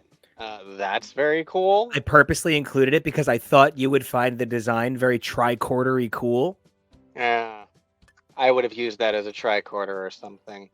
But I have ADHD and trouble with high-speed pattern recognition, so I'm probably going to go with C for this one. Respect. Me and my big guy. Look at us. We're so cute. All right. So, from Simon to a game that is equally color and let's not go crazy on the word game here. Event. Puzzle. Toy. Hell. Way of living. I'm obsessed. Okay, so listen, as a little kid, I was obsessed with Rubik's Cubes, and I thought that Rubik's Cubes were kind of cool and magical the same way I thought hourglasses were kind of cool and magical. And then I grew up and I turned like 11 and I discovered Hellraiser and I discovered the puzzle box. And listen, now Rubik's Cubes ain't got nothing. So I'm kind of over them. But I did a lot of research on cubing and like the whole world of fucking Rubik's cubification. This is a cult that I think is actually fine. They don't want to hurt anybody. I think Justin Bieber is a big cube person. Whatever. He's actually also a drum virtuoso. The guy's actually unbelievably talented at playing the drums. It's really weird. But Rubik's Cubes go up to like a dozen sides. There are some really weird shaped ones. The one that really blew my mind is now there is a color changing one where you have to hold it up and you never see all of the same color at the same time. So you have to hold it up and compare it by multiple color refractions. It's a nightmare. That said, I like Rubik's Cubes plenty. I think the concept is great, but knowing that it's a mathematics solution and not an actual your brain is amazing. I'm going to give this a B because the novelty versus the frustration versus the people who never shut up about having completed one. I'm giving it a C because this is about whether or not I like it. Whether or not it's a toy for me. My vote is C. I don't care about the Rubik's Cube. My brain does not function on Rubik's Cube. I'm sure I could go on Wikipedia and learn how you do them so that you can solve them. But for the first 20 years of my life or whatever, there was no Wikipedia and I didn't know how you solved a Rubik's Cube. So for all of my toy buying years, the Rubik's Cube was not really something I was into. And you don't have time for that nerd crap. You're busy getting laid. Exactly. So yeah, no, I'm not here for the Rubik's Cube. She's out. Oh. I also loved Pyramix. Tasty cake. I also love Pyramix. Of course you did. I really loved the number-based ones. There were a couple of really cool number variants. I love number-based puzzles more than like anything in this world. Like if you want to break a machine, you just say to it, if God can make and understand anything, can God make a sandwich even God could not eat? You just break a robot with that. You just break me with number puzzles. I'll never get out of it. I am so happy. So yeah, there's a bunch of variations on the Rubik's Cube that I like a lot more. I tried to include that one that looks like a Rainbow Bridge of Asgard bomb. I do love snake puzzles a lot, actually. They're kind of all over my office. Yeah, you do. I like the one that looks like but I just feel like Rubik's Cubes are an element of a bygone era that maybe is a couple of years before our time in particular. Yeah, it's hard to believe they overcomplicated Rubik's Cubes, but I guess they can do anything. Really, really. So I gave it a B. TK, you gave it a C. Keva, what'd you give it? I'm gonna have to give it a D. I think this one is even harder for me. Yes, Kevo. Yeah, Fuck the Rubik's Cube. Fuck that cube. I love it in concept, but I would not want one. All right. This is tough. If you're talking about He-Man and Masters of the Universe as a point of this is what made so many of us gay people the way we are, I'm happy to talk about it. But I think my understanding of He-Man as a gay cultural icon literally can't exist in a world where you can't also discuss Tom of Finland. Like, I think that intersection of the harness and the body and the dominance, I think the conversation about He-Man as a gay cultural icon is so beyond this toy line that I kind of have to even like separate my own personal feelings on queer theory for this one. We watched a bunch of commercials for this. I've also done, so as a kid, I was obsessed with He-Man. Let's not talk about it. And so I've done a lot of extensive reading and I know a lot about this lore and how it was formed. It was formed by fucking accident. Everybody just took turns throwing shit at the wall. Marvel did their comics. The back of the toys did their thing. There was a little mini comic in some of the toys. The animated series did their thing. The movies did theirs. There's no rhyme or reason. They originally don't even make it seem like He-Man is versus Skeletor. What I will say is the line of figures was inventive in how quickly it replaced itself. Oh, that He-Man is old. You need a new He-Man. Oh, that He-Man is old. You need a new He-Man. That's pretty interesting. That said, the whole idea of this line of action figures is you like steroids, kids? I mean, that really is it. They developed a giant muscular guy and they said to the kids, what do you like the most about him? And they said literally that he looks like he's got a lot of power. That's why he says, I've got the power. That's it. He is literally based on doing something kind of lowest common denominator in a way. That said, the He-Man Power Sword was my favorite toy on the entire planet, and you literally couldn't pry it out of my hands. For getting a picture of that, because same, absolutely, in huge part because as we started to get older, it also really reminded me of the design that they did for Peter Pan's sword in Hook, where it was the like wooden coconut shell handle with the gold blade that seemed so cool. And you can so see where I worked for think that too. it looks like a fucking phaser. Yeah, absolutely. So very sci-fi as well. I loved that sword. I had that. My sister had a pink She-Ra sword and shield that did nothing. It was just hard plastic pink. But it was a cooler sword. TK, how gay or not gay did He-Man make or not make you? None of my homosexuality comes from He-Man, weirdly enough. I was not a He-Man person. I don't know how it escaped me, but Same. never owned a single one of these toys.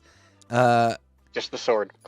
Didn't own the sword. Yeah. I inherited all of my toys. By the way, that poster was above my bed for 5 years. This was all for my cool older cousin Robbie.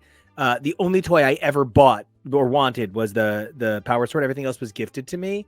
Just to put a little, like, I wasn't actively trying to get toys from 8 years before I was born.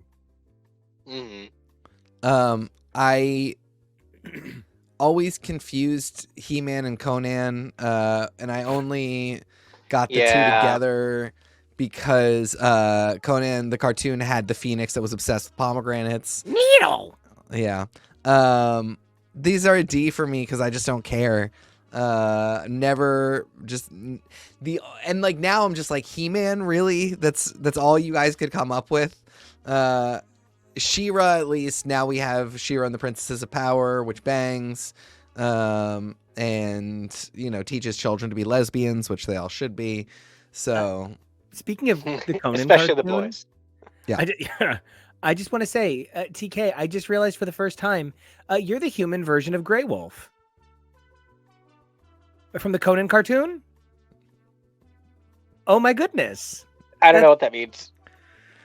Graham Oram. No, you're great, man. I love your work. I hope that you were able to save your siblings. wow.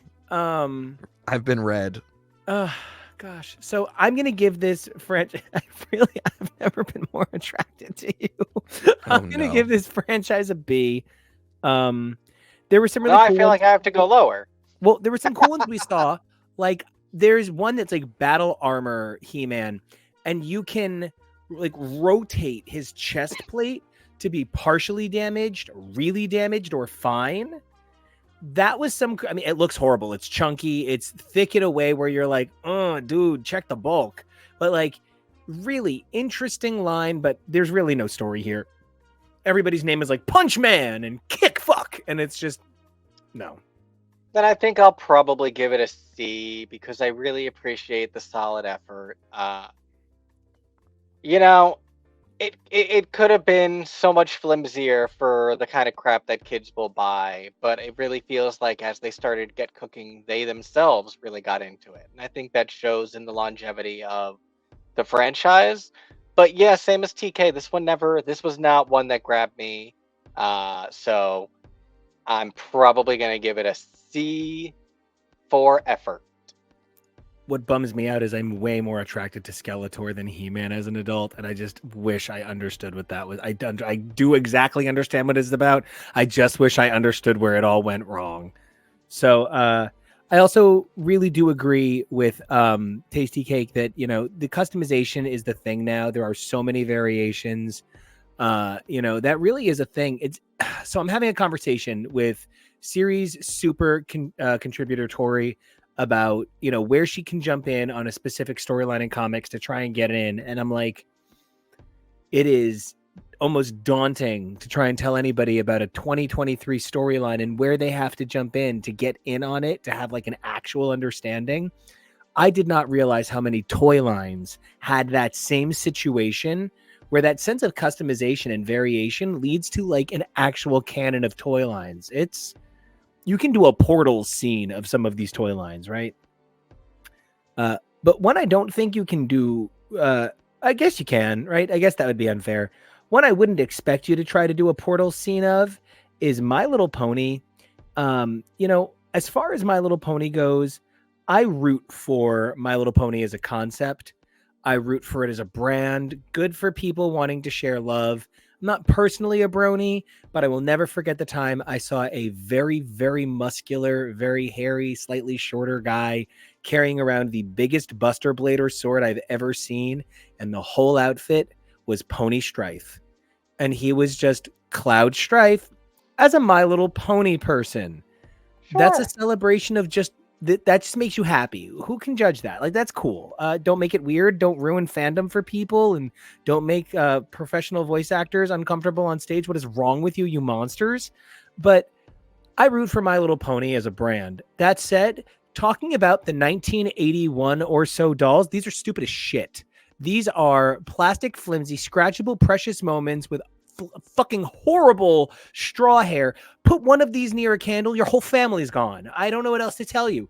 This was, I don't understand. I don't understand. Here's where I think the flames are on the side of your face. These are not special or individualizedly unique in any significant way. I feel like that is what you are trying to say. They are all far too incredibly similar, with basically just a paint job and minor alterations.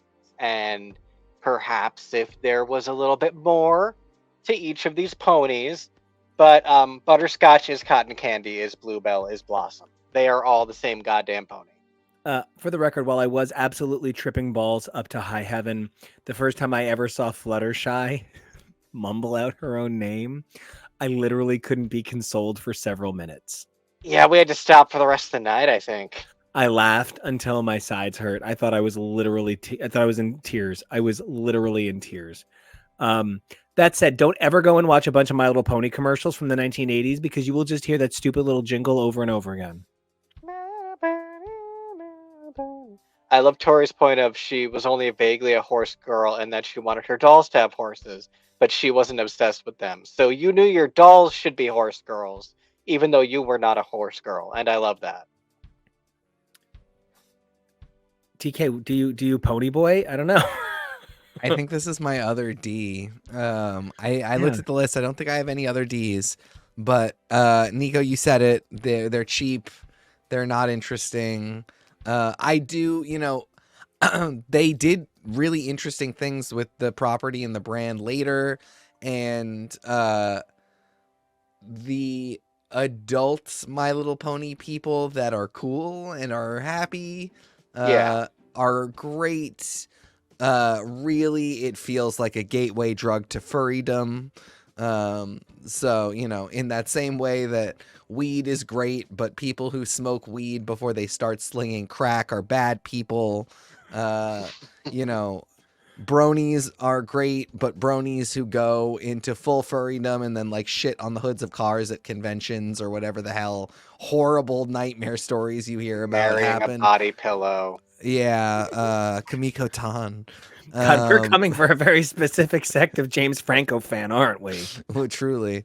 So yeah, this is a D for me, dog. But I will say, looking at the list, I believe this is the last one of the night, unless I go ham on a certain 1992 toy. I feel very similarly, at least on this era of My Little Pony. This original, like, it's not even Precious Moments figures, because Precious Moment figures all look different. This is just the same pony in different colors of plastic. In the 90s, they start getting really into experimental ponies. My sister had one where, like, it had a knob on where its cutie mark was, and when you twisted the knob, Her the hair grew. tail, no, the tail goes around like a goddamn propeller. Jesus Christ. I also just want to say, I loved that pony. I wish that they had just taken what Kevo was saying and taken it a little bit further, because I like my sister had one that the hair like could grow and shrink on and stuff. So I love that Yeah. your sister had like an action one. I wish they would have gotten more experimental. Maybe Tank Girl, the My Little Pony, or 3 Mile Island Little Pony. I just really feel like there were some places you could have taken it. I mean, and at that point, it's just Pop Funkos Of horses. I give it a of B. horses. Not my thing. Oh, I never voted here. C. Also C. I'm C, too nice. Okay. I have less nice to say about Cabbage because I was more a Magic Nursery kind of kid. I'll say this. My best friend when I was a baby was Nothin. Nothin, my Cabbage Patch Kid. And I loved Nothin. And I carried Nothin with me everywhere.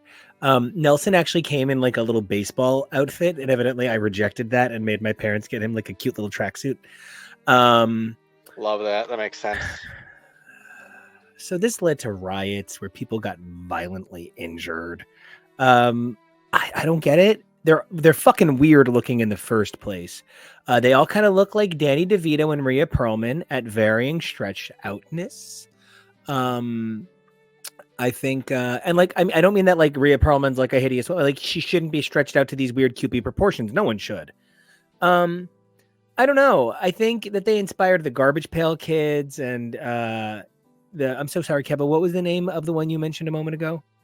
Magic Nursery. Magic Nursery. I think that this was like a line that inspired so many other lines, means that it was at least sort of a kind.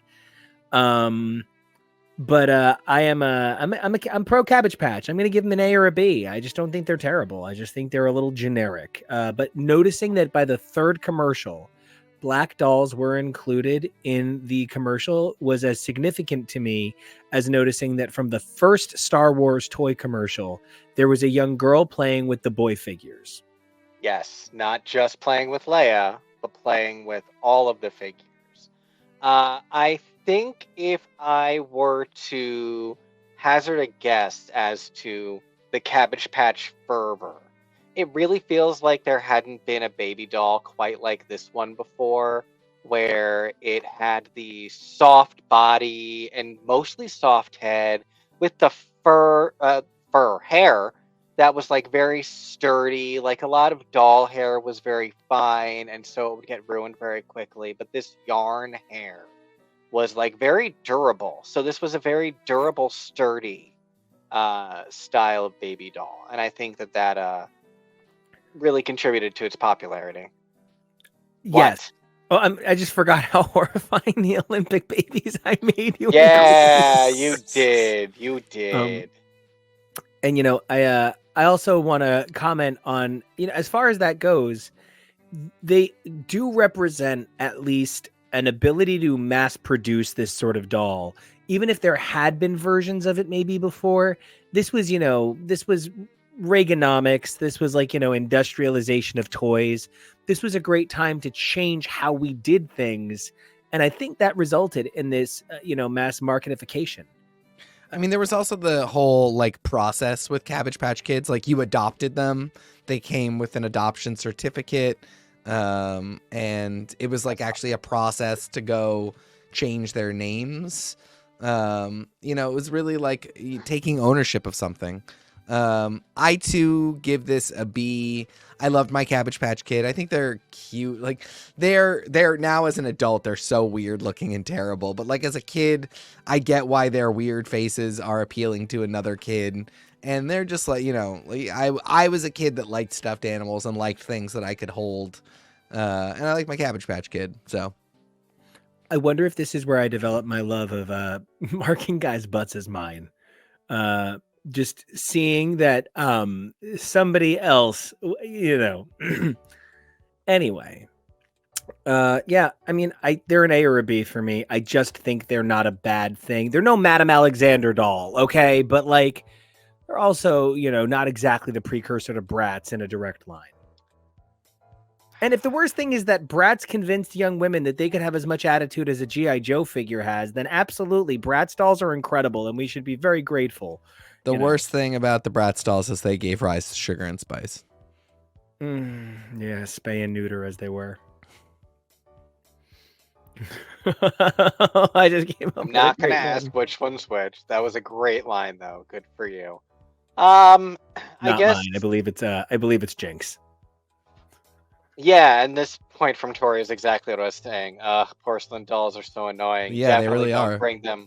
Definitely don't bring them to high school as a prop for your school play and have a very tall woman destroy it. Yeah, Not my if a short story. woman does it, it's okay. Tori, see. Mary. All right, Kevo, put that vote in. I guess I'll go with B. I will let my arm be twisted by the crowd. Because, yeah, just the general concept of a far more huggable baby doll is something that was very cool to see on the market. I agree. Okay. Nothing to do with how cool these toys are. I need to say that I guess I'd never really listened to the whole theme song from 1984. Transformers, more than meets the eye. The eye. And then it's this whole thing where it's like, have the power to fight the evil of the Decepticons. Like, of the Decepticons. The original jingle for this is not a fucking jam. It's cool, but there's these extra measures that don't sit in your ear right. It actually kind of sounds like church music. And unto the Christmas transforms cars. It's really weird. That said, Transformers toys, these are a fucking S. These are an S, and they changed everything about my fucking life. I became a more creative kid for these. It did not matter the Transformer you gave me. It was stuff like a Stegosaurus could become a motorcycle. It was stuff like a cheetah could become a robot cheetah. I'm in. That's what I had. S-class all the way.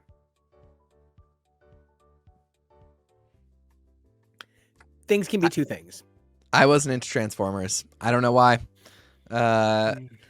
I see the appeal of these toys. I see why they're great. I see why it's pretty impressive from an engineering standpoint and from a product standpoint that you get these multiple forms out of them. So I really respect it.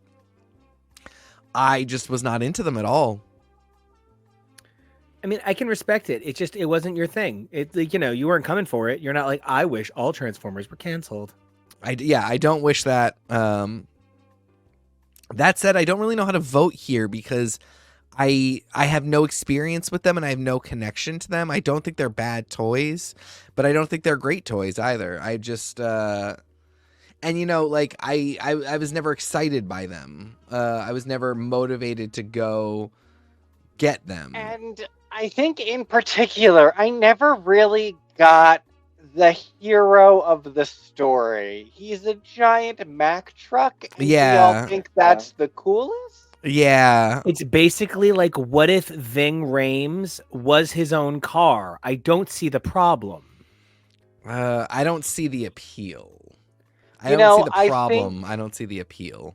Yeah, I think what I'm most surprised by in this moment is that in all of our conversations about where the Fast and Furious movies could go, we haven't said anything about Transformers. It's true. That's And a now I crossover we feel need. foolish. This is why I Yeah. went with Ving Rhames and not Vin Diesel, because Vin Diesel is not Optimus Prime. At all. He is. No. It's about family. No. He's about The family, All-Star but like is the spirit of the race or whatever. Optimus Prime is sometimes about doing Force. like the hard thing well.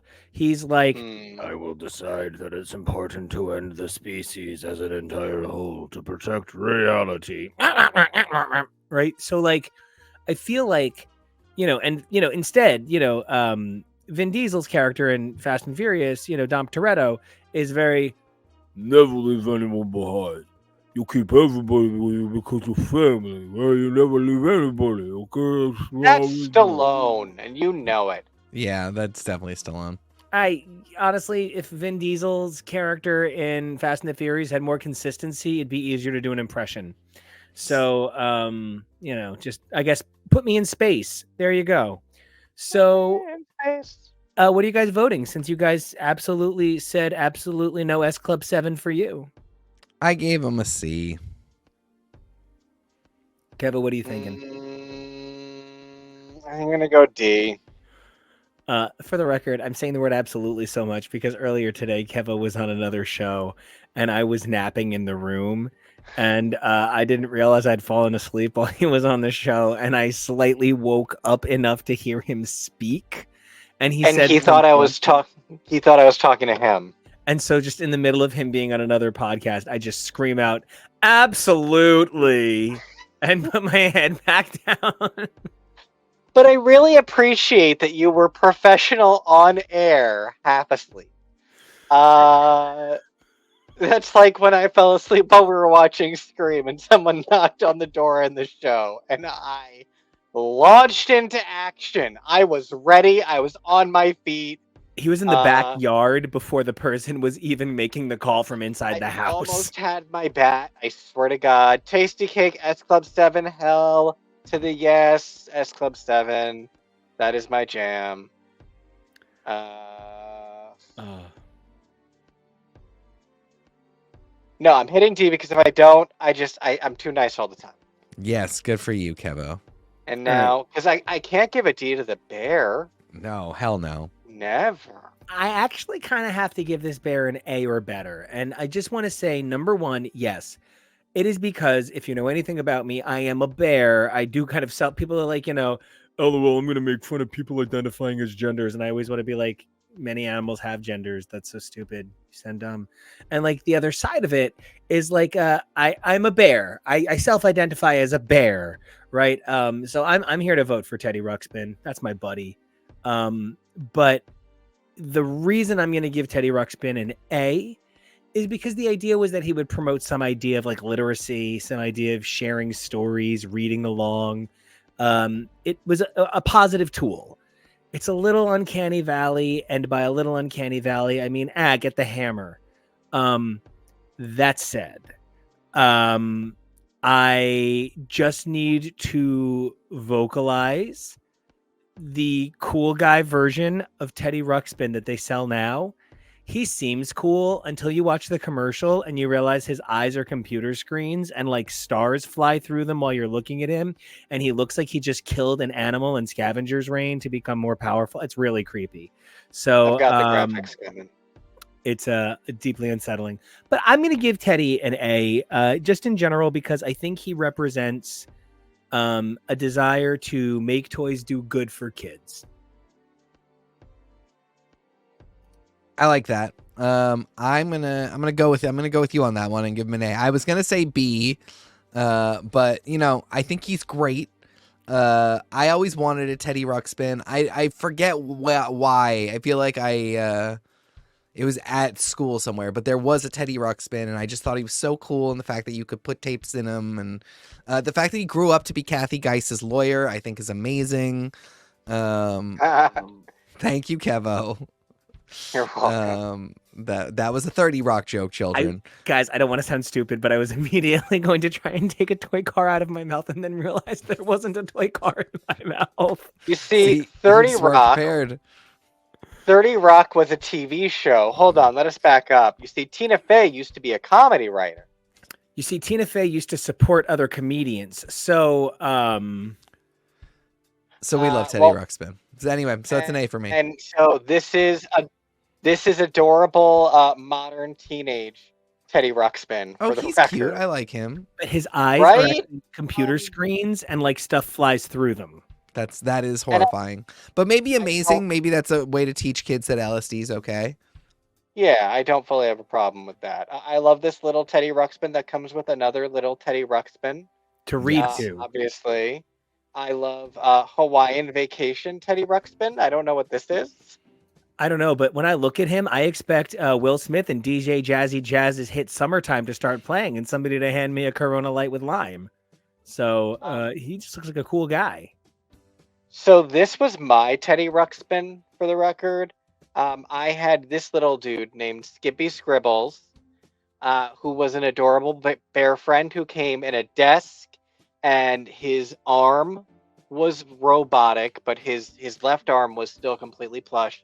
And you put the pen in, and to go with whatever tape you would put in, he would write things out or he would draw a picture. So that's what I had in terms of bears with tapes in them, and I loved him. So specifically, just on that alone, obviously I'm going to have to give bears with tapes pretty high marks. I always wanted a Teddy Ruxpin as well. And frankly, I was always really fascinated by the Teddy Ruxpin TV show. There's like a ton of episodes, and it's like really trippy mythos. So I might still yet check that out someday. That's one of those shows that all of it's on YouTube because no one cares. And, you know, I just want to say, Tori, I'd never considered this. Talking toys could be limiting for conversation. That had just never occurred to me. So thank you for pointing that out. You know, there was a competitive adventure board game called Atmosphere, where the PH is an F, and the original version of it is a VHS. So like, you would kind of be a dick bag, and you would try and like, oh, I see that it's coming up on the 43-minute and 12-second one, where if you're next, you're screwed. And the rule book says as long as you've rolled the dice, you're no longer next. So you know when it's coming, you throw the like. You do kind of learn the toy, and I get how a speaking toy, especially at this age, could be limiting in what it is capable of giving back. And in that way, you know, we've come a long way since Teddy Ruxpin for sure. So, all right. Kevo, what's your everybody did their final vote on Teddy? Yeah, I'm gonna go with B for bear. All right. Well, speaking for B for bear, for to B for kind of bored. I love Jenga, Nice.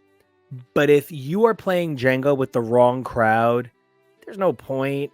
You know, drunk strip Jenga is fun with people whose bricks you want to see, but like Jenga at like a social party is just sort of annoying because somebody always takes it too seriously and like flips the card table.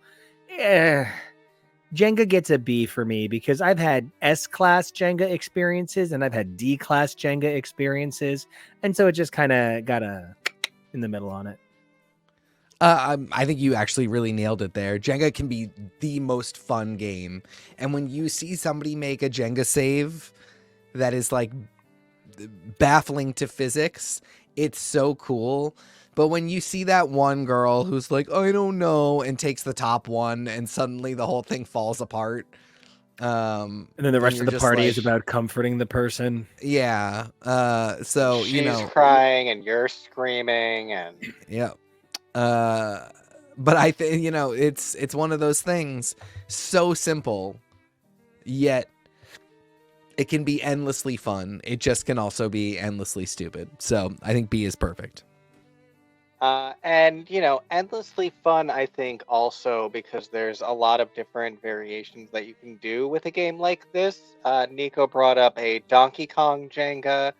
I don't know what Jenga Ocean is supposed to be. Is it just that it's made out of recycled fishing nets? Yes, it is the first game to ever be made completely out of recycled fishing nets.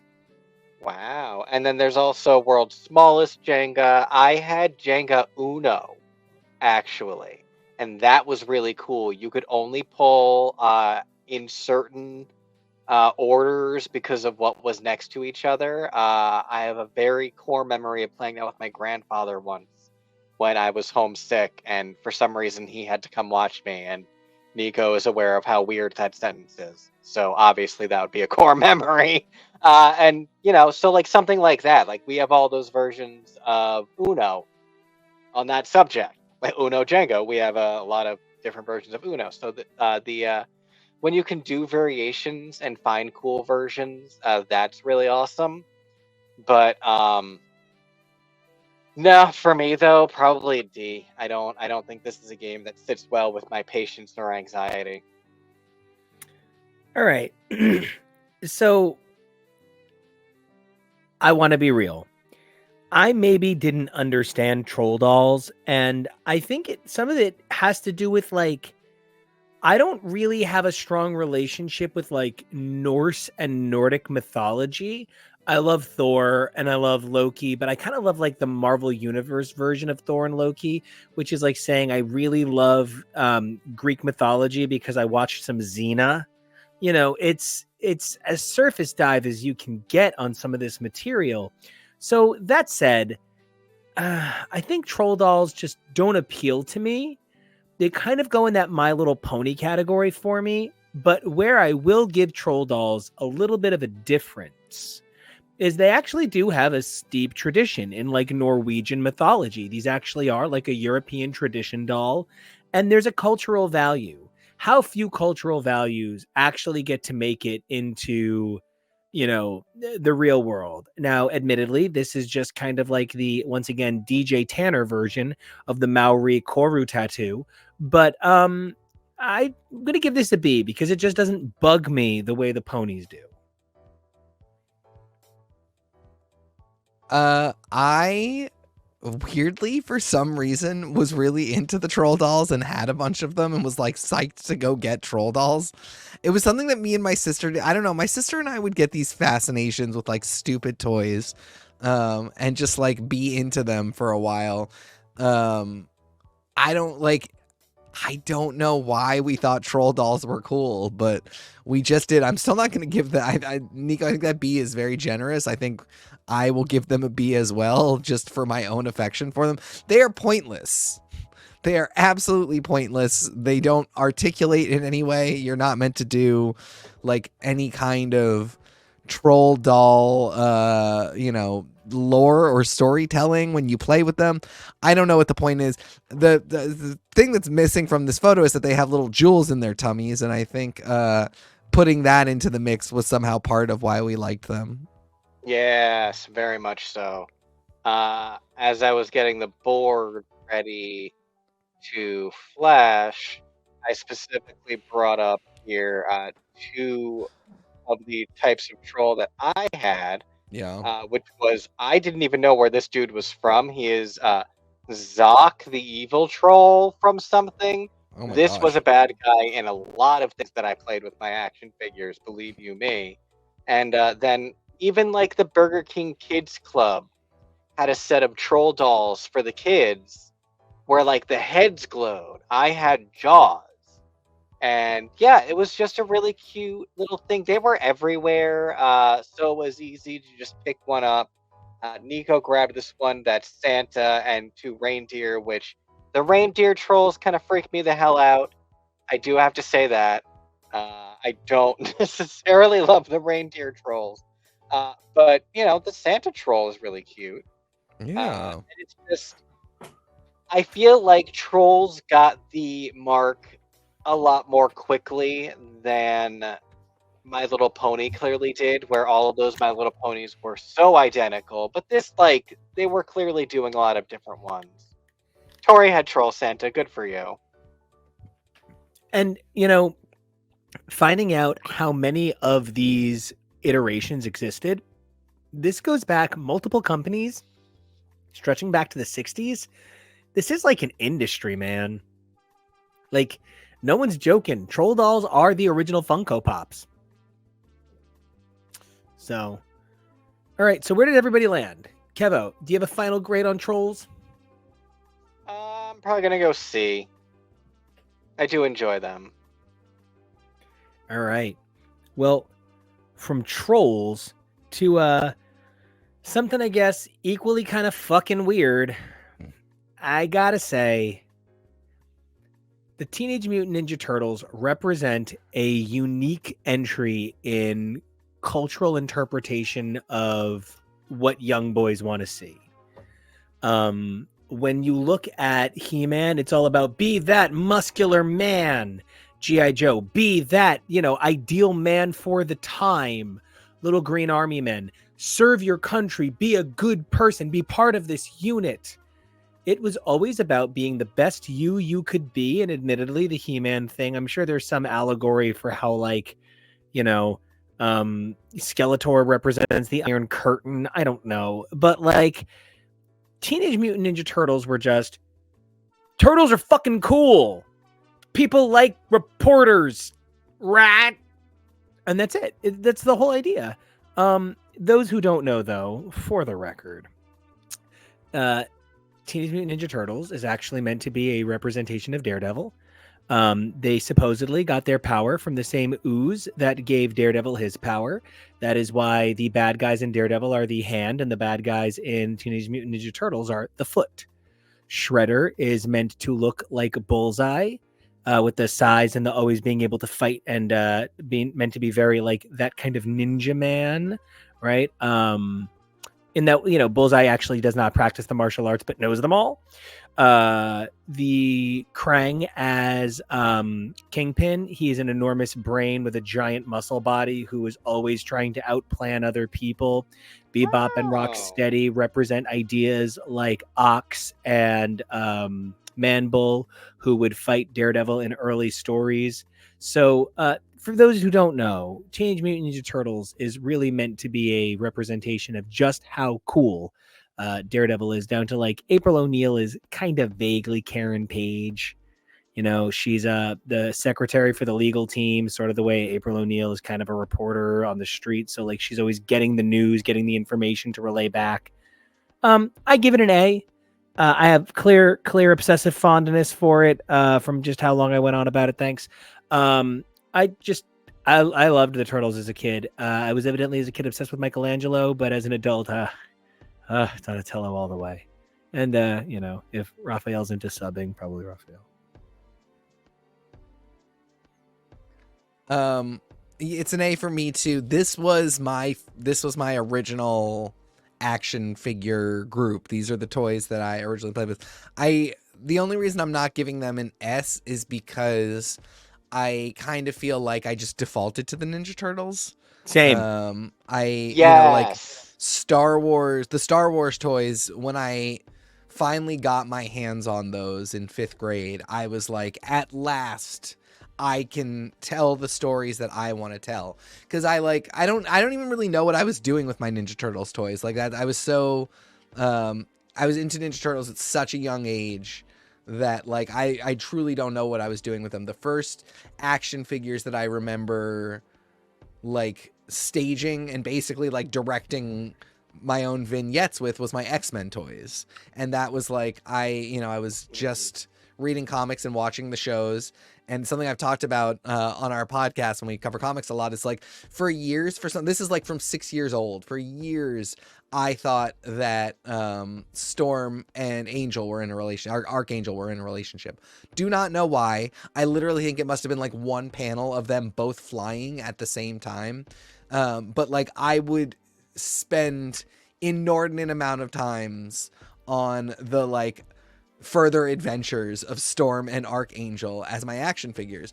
And so like a year later, for some, I don't remember what happened, but like the Star Wars toys started appearing again and were purchasable. And I was like, I can now do everything that I have wanted to do in the Star Wars universe. And so that's why those got an S. Ninja Turtles, literally, my memories don't go back as far as when I got my first Ninja Turtles toy. So I was just, I think part of it even goes to the unbelievable quality of the toys that were made. They were really sturdy, good toys. Yes. This play set that I have up here, I had this play set, which, I wasn't really into the cartoon because I couldn't really follow it. I couldn't find where to find it to be able to watch it regularly. I loved the movies, but they weren't really the same. No. But the amazing toys that were put out that were based around the cartoon, this play set for the sewer layer was bananas good. The fact that it had these two large pipes that this full Ninja Turtle figure could fit through, and they were not regular slender G.I. Joe smaller action figure size. They were bulky, so this pipe had to be big. You could rearrange which ones went into which hole. This sewer grate thing dropped down. Like, there were so many things to do with these. I also just grabbed another one here. which was this giant flipping blimp toy that existed, and the balloon part of the blimp really blew up. Yeah. And like it fired off rockets. Like these were some amazing toys that they were putting out. Full Even if Hindenburg. even if I wasn't necessarily into the Ninja Turtles themselves, you could always just like make up your own any kind of story. Like you were saying about Archangel and Storm, if you're playing with it as a kid, you don't really care fully what the actual story is. You're not obsessed with the canon the way an adult is. So you're just kind of making up your own story. And these gave you some amazing ability to do. And I actually want to just add in, we actually found that this playset is really similar to a Star Wars playset from the 70s that had the raising and lowering little cargo bay for R2-D2. We did a little bit of investigating. I had a van that had a pizza launcher on the top. There were tons of really amazing figures here. What was interesting was, as we watched the commercial, Kevo was like, yes, that is a minor character you have referenced before. That Turtles lore is something I know an unusual amount about. I try to stay a little bit current on the Turtles, just because number one, I super kind of worship Kevin Eastman's art, and you guys can hear me go insane about it on the podcast when he drew a story for Elektra. I lost my human mind. But I do want to point out that Power Rangers Turtles crossover figure set. Maybe it's just that I really do like my men built like that sort of like Dirk Caber, Rocco Steele, hunchback look. But I actually don't think these Power Ranger Turtle mashups look enough like Turtles. They do not. I think maybe we just live in a world where like roid turtle shell gut is like too normal now, but these just look like big dudes at my gym. So yikes. But I that's actually a statement on people, not on these toys. These toys are great. I love this Tom that is so smart to turn that playset into. I love toy modding. Stuff like that is so cool. Yeah. I will say that retro mutagenic ooze toy that you could buy, as soon as I mention it, I can already smell it. Yep. We actually watched a commercial That's for it. so funny. Yep. And I just want to say, Tori. Like Gak. Oh, Tori. Yep. The number of times I had to look excited about stuff, and as an adult, it's really funny. People tell me that like I'm great to give gifts to, because no matter what it is, I'm always really excited because I just love presents. As a kid, this is also true. So I was the best at getting presents that I didn't want, because in the moment good for you. I loved presents. Good for you. Even if I didn't want it, it was a present, man. Somebody bought that for me. Somebody loves me that much. Are you kidding? That's crazy. God. So I wound up with a lot of things where people would be like, "Oh, you loved that," and then would get me more of it. So it's sometimes not even just what you not already what you like. Sometimes there's a false idea of what you like, and now you're stuck. I have like a core memory of I asked for something, and what I asked for was the wrong thing, and I received what I asked for, not understanding what it was, and I vividly remember being disappointed, and ultimately it was something that I would come to love for the rest of my life. I asked for the Aladdin soundtrack. What I thought I was asking for was this thing that I had seen in Sam Goody that was like, I don't know, it had toys though, and it came with a cassette tape. And I thought that was a soundtrack. But I was just given the actual soundtrack. I didn't understand what that word meant when I was like 7 or 8 years old, so I didn't know what I was getting. Now anyone who knows me knows that I am obsessed with soundtracks, film and television score, all of that stuff. But I remember being disappointed. And now I always think back on, if only you knew. Still wanted that toy, though. I this has nothing to do with anything, but if we're talking It never toys, does. Go for it. Christmas morning, my parents got me the Aladdin, essentially Barbie. It came in this wide set box. It had a little Abu that clinged to it. Yeah. An outfit change. Yep. I really clearly remember thinking, I'm gay. His body is I'm having a psychological reaction to wanting to look like him, to wanting to be friends with someone like him. I really remember having like a psychological and like kind of talking to my mom about it and being like, he is a very muscular figure. He is he has a lot of muscles for a doll. And my mom being like, sure, I guess. And I was like, I also love that he has many outfits and I can dress him up however I would like and he can spend time with me. And mom was like, you know, you carry around a purse with a microphone. This all sort of lines up with our expectations of your behavior, babe. Go have fun. We love you. And like, I didn't come out. I confirmed.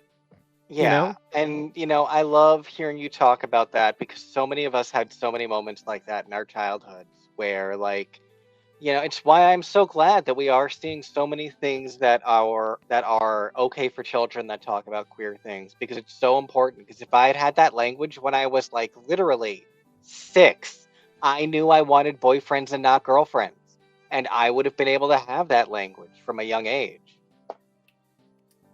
Well, speaking of a purse with a microphone on it. All right. Oh yeah, yeah. No, that is a fantastic You're transition. welcome. First, let's vote. First, we got to cast our votes Hey. on this lady with the purse and the microphone. So where? Did Oh, we I already land on did. turtles? Mine was an A. Hey, big time A. Yeah, I guess I'll also go with A. I same reasons as Teak. I can't really give it an S, but it was so much about it. Even just the toys were formative. But to another purse microphone and something that was bizarrely formative on our generation and our youth. Why was this so formative? Because it was like it was a technological step that reflected ability to do what you wanted. Yes. But I am gonna make a statement. This was fucking Chad shit. Yeah. It was cool, but this was not amateur filmmaker shit. This was blackmail people with what they said shit. This was embarrass people, get them to say something. This was actually not a cool toy. This also we were tricked by the film, because in the film it's much more advanced for plot It has reasons. magical powers, yeah. Yeah, for plot reasons, it can do things. Advance, enhance the image. Look what's behind Change the thing voice. on the image. Change perspective. Can we find another camera? It was basically that, but for It's audio also recording. we are watching the Scream franchise for some upcoming coverage that we're excited to share with you guys.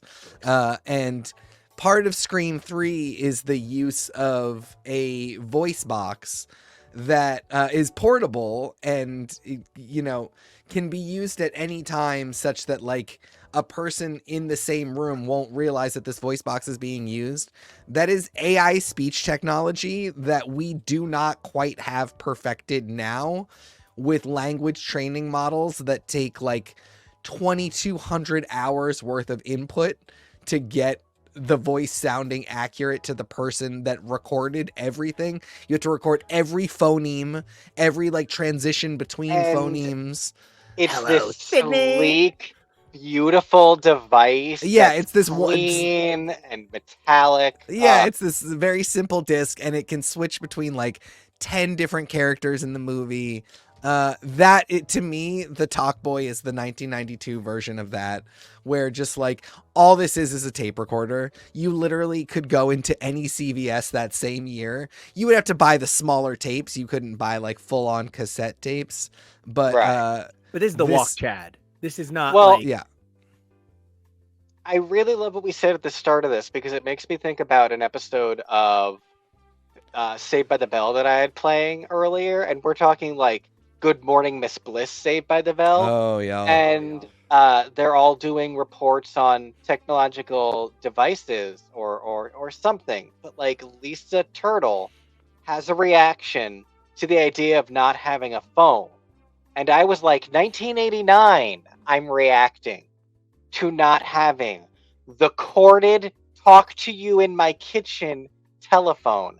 And so it's really funny to think about the things that society was just chomping at the bit to have and were ready for. And I think this is a piece of technology that really reflects TikTok, Snapchat, Instagram, so many things that we have today where the idea sparked things in our brains that we thought we wanted to be able to do with this device, but it's not what it was. Yeah. Not in any way, shape, or form. Exactly that. I also just want to comment that one of the things that this device represents is sort of the ultimate in resell you the same fucking thing. Yep. In a way that we mostly make fun of. But like when I think about my dad was a very important businessman who did very important business and worked at, Fortune 500 companies and had to take international flights to international places. So, of course, as soon as the Discman was available, my father needed the Discman to be able to listen to his Mannheim Steamroller Christmas records as he walked through New York City. My dad was sort of like that. Like, my dad is like that guy in a good way. My dad, was a New York executive in the 90s, so an accounting executive guy, right? So my dad had the very serious looking Sony Walkman and Sony Discman, the black one with the silver accents and the gray buttons, so everything looks serious. And got so tired of me stealing his Discman, my God, that it was time to get me and my sister Discmans. But by the time my parents went to get me and my sister Discmans, they got us Discmans that were so much better than their high quality $200 at the time Sony ones from 2 and 3 years earlier that my technology greatly outstripped theirs. But mine came in basically exactly that deluxe Talkboy model color set. Yeah. And that was my shit. Neon and see-through. I was such a fucking queer guy who wanted to be Mask Miami queer, that very tan chest hair. Oh, hey, what's up, yo? Hey. Kind of like queer Mask. But anyway, point of my story is just Talkboy really understood how to remodel the same thing 100 ways that you really wouldn't see until CD companies and CD manufacturing disc makers would make those that exact color set Discman 5 years later. I had the Mr. Pibb version of the Talkboy. I had one or two of the Yak Backs. Yes. I had the Yak Backs that specifically did it backwards. And I had the pen as well. And the pen kind of had the same styling as the deluxe Talkboy, where so many things had that neon colored clear plastic so you can see inside the thing. I think that also was meant to, one of the things is old technology was meant to look very pristine and clean and classy. Think about what the Atari looked like. It looked like a piece of furniture in the 1970s. It looked like it belonged in your living room. But as the 90s continued and we started to see the future that never was, I think, things like the deluxe Talkboy and these intense color choices really did take hold. I mean, even look at the Talk Girl, Tori, if you're still with us, I would love to know your opinion as, first of all, frankly, you are the Simon to the Alvin that is Kevin McAllister, right? Yes. In that you would never want to get in trouble. You would want to do the right thing. But I could still see the Talk Girl still being something that appealed to you. Do you find the idea that the Talk Girl was this sort of pink and purple? Frankly, I would have preferred the pink and purple Talk Girl any goddamn day of the week to that fucking gray and black nightmare. Though, frankly, the blue one is really me. Exactly, the deluxe one, same. But Tori, if you're still with us, whenever it's good, I would love to know your thoughts on the fact that the Talk Girl had to be manufactured differently because it was still at a point where we were calling it Talk Boy and Talk Girl. Now it would just be called the iTape, the iTape, or something that doesn't have a boy or a girl. I actually think for me, I probably would have wanted that Talkboy TikToker. I think I would have wanted to pretend that was a Power Rangers communicator very badly. Same, but Tori just comes in with the best answer ever. She read Harriet the Spy and was too paranoid to keep a journal. The secret of life. Never had a journal. Except I give live this- journal. I give this a C. Yeah. And just because, like, it's exactly what you said, Kevo, it inspired everything about our present, but what it was not great. Yep, it was a C for me too. All I'll right. keep up the trend. Oh, here we go. S. We could talk a S. bunch about it, but the idea of the Zords, the idea of the flip head Rangers, the idea of the action figures, everything about Power Rangers, we've covered it in depth on this channel. Some of our favorite broadcasts include Power Rangers material. It's just a fucking slam dunk, man. Out of the park across the board. I feel like I should say A only because I never really got to play with them. I never got into them. I was just too old. You're already busy having cigarettes and kissing babes. It was just before that, but right after I was like, I think I'm done with action figures. I will keep the X-Men ones around because I already have them, but I will not be investing in more. But my beloved partner, as an adult, was like, no, I want them all. I didn't get to have them as a kid, and so has invested quite a lot of money in the Zords, and we have a ton of them, and they are very cool. And in the spirit of Christmas giving, I will give them an S. They are freaking amazing. And we do have Serpentera as well. We also have Pyramidas. You have Pyramidas? Yeah. Oh, you're so cool. It's Jake that's cool. I don't want to break in or anything, but I'm developing special holiday traditions with Jake this holiday, and That's it makes so me good. so happy. So I cannot say enough positive things about my wonderful partner-in-law, who is going to be covered all over our amazing Lego unboxing. Yeah. And that's the thing too. We're family, so if you guys have it, that means we have it now. So Exactly. So you can come over and play with Pyramidas anytime. So one of the things that I had was this tent on the right here. Oh my gosh. Did it come with that misshapen child? No, but I did also have that sleeping bag that's in front of it. I don't think that I had anything else that came with it. But yeah, I had the angled roof one, not even the dome roof one. I slept in that one for like 2 months. That's really cool. I had it set up in my bedroom, and I slept on the floor in the Power Ranger sleeping bag, and Beth and Walter let me. Oh my gosh, I'm so sorry. Just real quick, Kevo, speaking of amazing cool memories, here's a TK over here with has like a crazy number of Power Rangers toys and has a Pyramidas. Ooh. Nice. Good for you, sir. Sounds like you got the Pyramidas touch.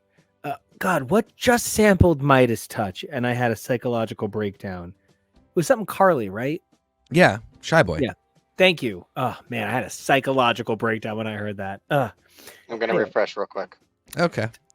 So while he refreshes, just since we're on the subject, right? TK. What?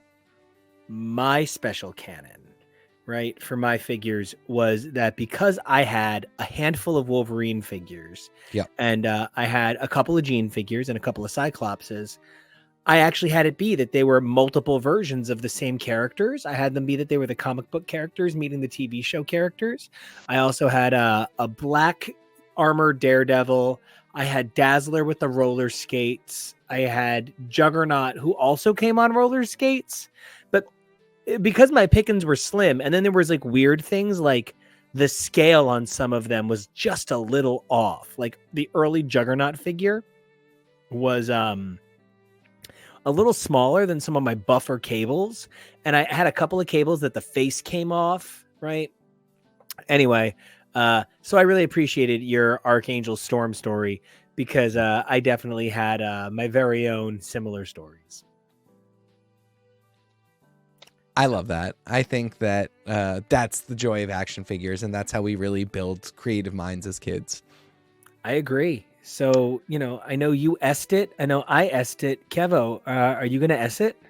That's like the story I told you earlier where I accidentally had been given 2 Tommy action figures, but one had like kind of a wonky joint, so I had it be that he was like battle damaged.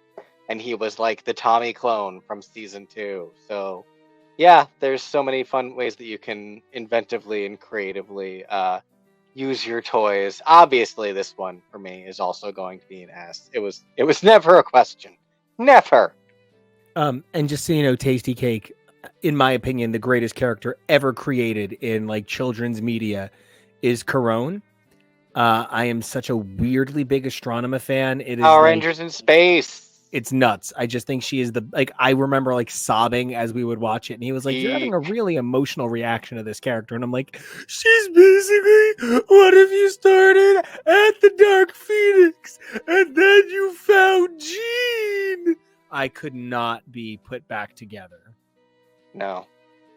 And then she gets to come back as the Pink Ranger, and it's like the greatest thing in the history of fiction ever. So, okay, this toy. Pretty much all I have to say is, oh boy, that tickles. Like, we all have it memorized. This is the toy that launched 1 billion toys. It's an A. Do I love Tickle Me Elmo like it's my own child? Certainly not. But Tickle Me Elmo is one of the most recognizable toys in our generation. And if you do not appreciate Elmo as a character, I just recommend you go on YouTube and you find the one version that's out there from the original 1997 Elmo Palooza, and you listen to Sean Colvin and Elmo sing "I Don't Want to Live on the Moon." This toy is childhood for me. I was lucky enough to be 11 and got to look after my newborn cousin, who as an adult is like my brother and one of my best friends, and I'm just so lucky he's in my life. And like genuinely taking care of him when he was like a baby, and him loving his Tickle Me Elmo more than life, but like all of us losing our shit over it at the dining room table every time he would play with it, thinking it was the funniest thing I've ever seen. It honestly was kind of funny too. Like, that said, the things that inspired are way better. Laughing. Like the Hulky Pulky. Who Oh, am Kevin. I, the Incredible Hulk? Who am I, the Incredible Hulk? Yeah, he had these toys, the little Hulk, the little, essentially Tickle Me Hulk and Tickle Me Spidey. Yeah. Those are so me. Oh my god, they're so stupid and they're so me. Oh my god, that green guy is what you look like on the inside, and the little He Spidey really is definitely Jonah. And TK is TMX. I'm Barbie TMX. over there. You're A TMX real Barbie over there. whore. I'm promising You're you, she has a Tickle coke Me problem. Extreme? What is TMX? God. It's the 10th anniversary limited edition special Tickle Me Elmo that had multiple 10 points of reaction for the 10th anniversary.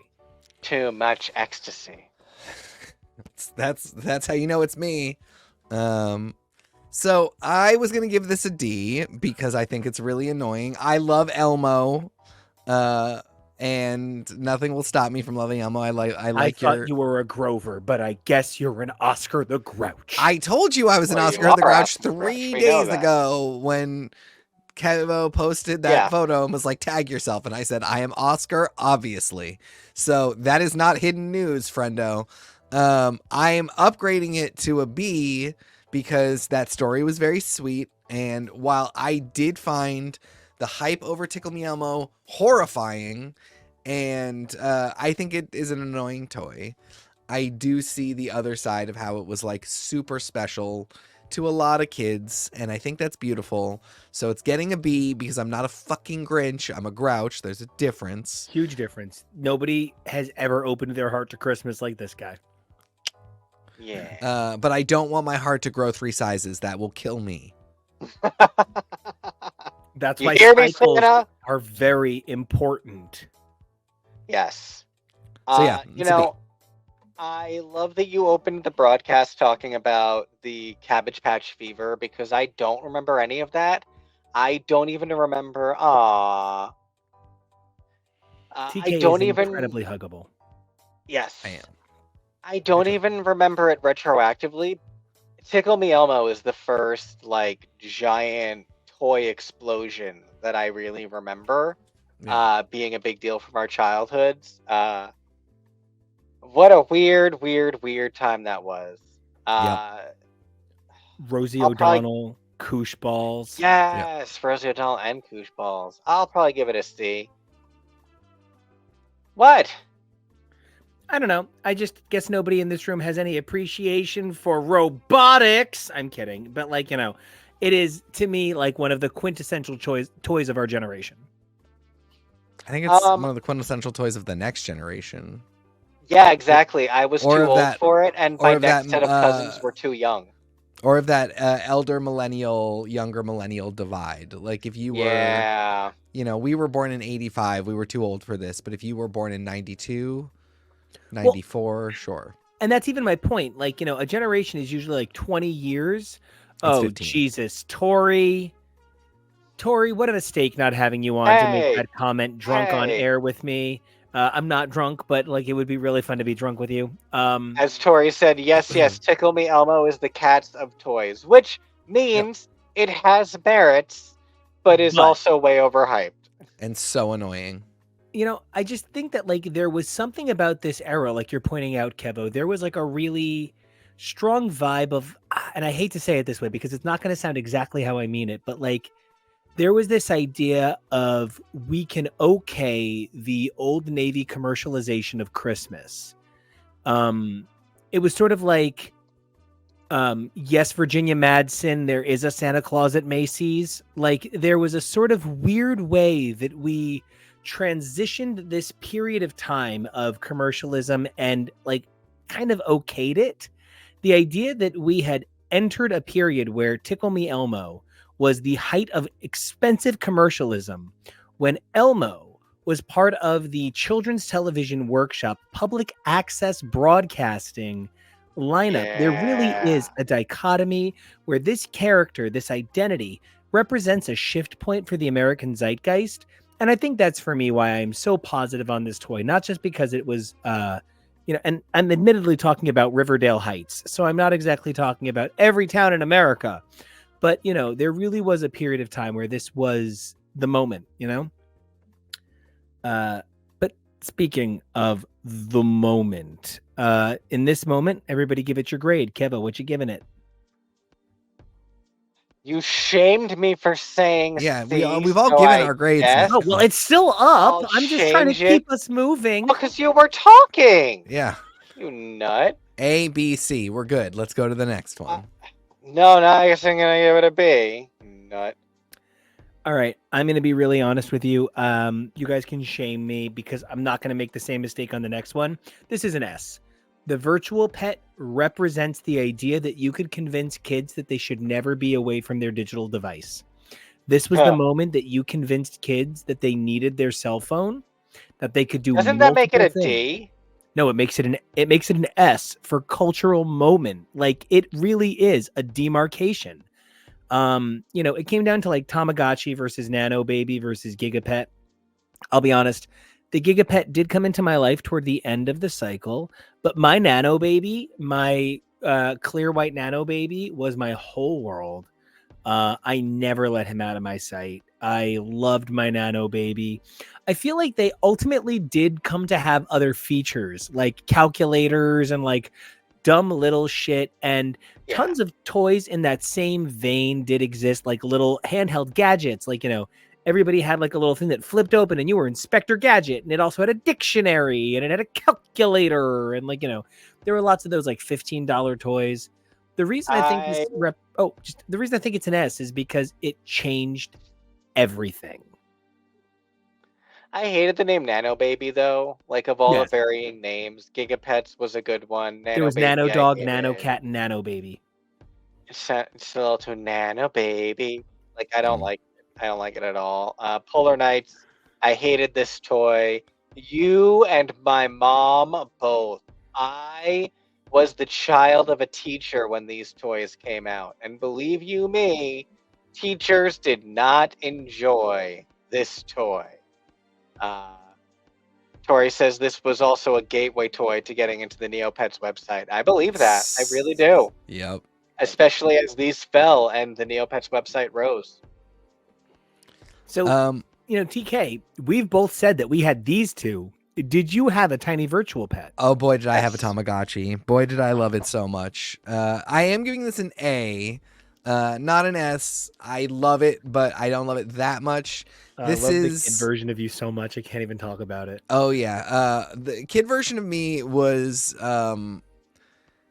I was like the same from about 12 to 19 with the exception of drugs and alcohol being added in the back half.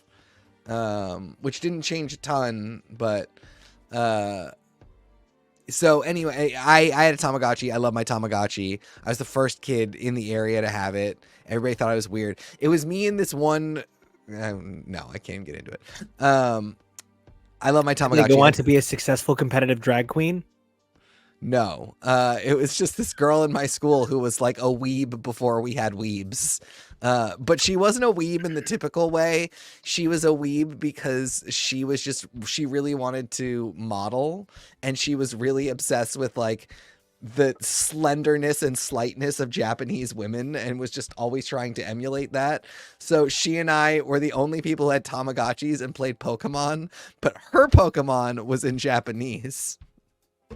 And Our this girl- being like late 90s, early 2000s. So This is like 98. Wikipedia. Yeah. Oh, barely with AOL chat rooms. Yeah. Nico. That girl's name was Isa Mhm. Pagani, and she and I were like for many years BFF, and she was the coolest girl in the world, and kind of taught me that my Western understanding of the world was kind of stupid, and I just wanted to be like, Isa, for a half Italian, half Puerto Rican girl, you really understand the Japanese culture. This was So- me. This was me with the one in my class, who also tried to get out of gym because she didn't want it to make her too bulky. Same. Anyway, yeah, this is a great toy. I love my Tamagotchi. Solid A, and I think it's great. I don't know. I also just want to say that like the idea that dressing them up makes them different is kind of interesting in how we react to the skinning. Sure. The idea that like we have such a different reaction. It's the same fucking toy. More than my nano baby. Yeah. Even it's though all I about had the the Nano identity Baby you assign to it. Yeah. I think there is money to be made in a Gigapet virtual pet that allows you to buy the skin of Yeah. the old toy. Yeah. Maybe after this, I'll install a virtual pet, see what happens. I did that Green Lantern read, and I'm still going, and it's gotten weird. So, Tori, really, one more time, I'm going to blackmail you into reading this with me. Kevo, TK, what are your guys' votes on Tamagotchi ultimately? I said final grade S. TK, you said A. How about you, Kevo? Yeah, I think I'm also gonna go A, because it was a really cool, really interesting, really inventive thing that it changed a lot of the game. So, It didn't just change the game. It changed the game of acceptability. It was the first time my mother ever came home and said, "What the fuck is wrong with my coworkers?" Nicholas, let me tell you, one of my coworkers, Bonnie's kids are no longer allowed to bring their virtual pets to school. So Bonnie brings them and she feeds them during meetings. Nicholas, have you ever seen anything like feeding a virtual pet during a meeting? And I'm like, Mom, my cat needs to be fed. Shut up. oh my God, 11-year-old you. Ah! 11-year-old me was this, but like, Oh my God, my mom would have wanted to put you through a wall. yeah, she had trouble with me when we met in my 20s. So, So right. what's our last entry? This last entry is so significant because I need to be clear with you. Like I said at the start of this episode, and that's purposely why I said it at the start, I did not grow up in a gift competitive town. And then Furby happened. And everything was different. 2 people in my friend group. We had so Issa named our group the Kawaii Gang. And so the Kawaii Gang was like 40 people big, and depending on like the size party, there was the A tier, the B tier, and the C tier. And like you invited C tier kawaii if it was like a really big party. Standardly, you would invite B tier, but if it was a dinner get together for which there were special rules, you only invited A tier. And of the 40 of us in Kauai, only 2 of us got Furbies. But my parents were so concerned that we wouldn't get a Furby that my parents went balls to the fucking wall the way only a Greek, Irish, Cuban family can go balls to the wall, and made sure to have Furbies for me and my sister who wanted nothing to do with Furbies. Of course not. Oh my God, I can't think of anybody who hated anything more in this world. Did she kill it? Well, they wound up with so many Furbies. I had one, Mom had one, Dad had one, Julia had one, Jenny got one, Aunt Jeannie got one, and Mike got one. So, that first year, I found out exactly what happens when you've put 4 Furbies in a room. Let me tell you, we opened our Furbies last. My parents were very careful to make sure that the Furbies, just Santa forgot to put them in the Santa sack. So, the Furbies came into the room a little bit later. Santa sacks. Oh yeah, we did Santa sacks. My parents didn't believe in being wasteful. My parents have always been kind of green, except now they're not. But like they used to like not wrap the presents. Santa would leave a magical Santa sack full of presents, but the rule was you couldn't look in it. You just had to reach in it and pull the present out, and it was unwrapped already for you. Beth and Walter put wall wrapping paper over the archway into the living room. They used extra wrapping paper. So we filled that hole, don't worry. God, your mom just did everything so cool. So, Oh, yeah. but so anyway, we had too many Furbies, and we opened them at like 11 a.m. Christmas morning. Guys, I'm literally not kidding. Before dinner, Christmas Day, despite having like 25 people come over, because you know we're a big family. The Furbies were literally locked in a closet in a box up in the attic, trying to get away from them, not wanting to hear them, but not wanting to take the batteries out of something my parents had worked so hard to spend so much money on. Swear to God, Davy Jones' lockers shed them to the bottom of the ocean, pray that they drown kind of shit, day one. We had very different reactions to the Furby. The Furby is me in a nutshell. It is This one especially in the top corner. that is correct. That is correct. Oh, no, I'm sorry. There Her she too. is. Her too, absolutely. That's They my were- right there. They were ahead of their time. They are extremely creepy. They are weird as fuck. They are pointless, and yet I don't think any of us should be living without them. They are... I don't know. I was obsessed with my Furby. It was a weird physical virtual pet that had like some amount of programming. I think realistically far less than they promised us, but I spent a lot of time lying to myself about that. You will not see anyone in no man's land for at least 1,000 years. Yeah, No I don't Man's know. Sky. Sorry. I loved my Furby so much. I thought it was just so cool. It's very annoying. Very nothing. I don't know. I can't argue that like this is redeeming for everybody, but this was also like my last toy.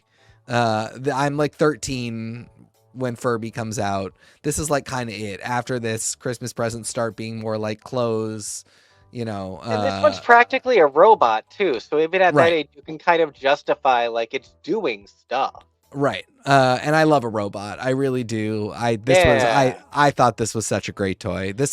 My vote is S. This is my third S ranking.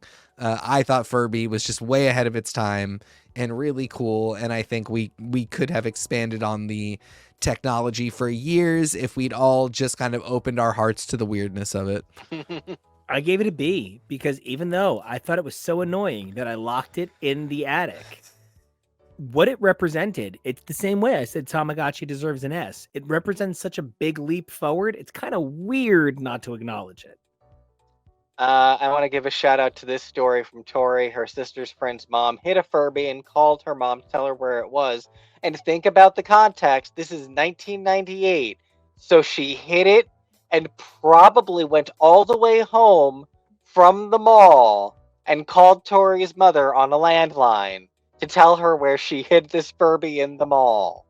Insane, wild, wild west. Respects. I did not have one of these. If I had to guess, Beth probably thought it was a demon. Yeah. She probably hated these just as much as, if not more than, the Tamagotchi. Yep, for sure. For it being a chirpy little robot that distracted children. Poor teachers, the things that all of these toys did to test all of their patients. I kind of wanted one, but I also found them a little odd. I see that red one with the white tummy. I probably would have wanted one like that. Probably one that was a little less jarring of a color dynamic. If you look at the one fourth row on the very end, that's what mine looked like. I don't know what that means. That could go in any direction. It's a cube. Columns are from the top, rows are from the side. I don't know that. I'm an idiot. Fourth row, fourth column, 4-4. Okay, well then 4-4 either. 4-5. I know 4-6. I can't count. All right, it doesn't matter. It doesn't matter.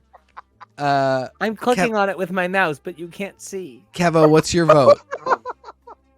I will definitely give it, like everyone else. I see where this is a super cool, very influential thing. And, things like this still exist. I remember my nieces wanting that egg thing a few years ago, whatever that was. So, yeah, because, frankly, they haven't come much further. So, they really have not, which is a huge bummer. They should be a highly advanced, iterated Like when we saw that Teddy Ruxpin with the screens for eyes, I was like, damn! Tamagotchi, you have failed. Or Furby, you have failed. Yeah. I don't know what the egg is. Maybe I'll ask my sister. Who knows? But so I'll give this a B just for, wow, influential. Fair. And what are we at currently?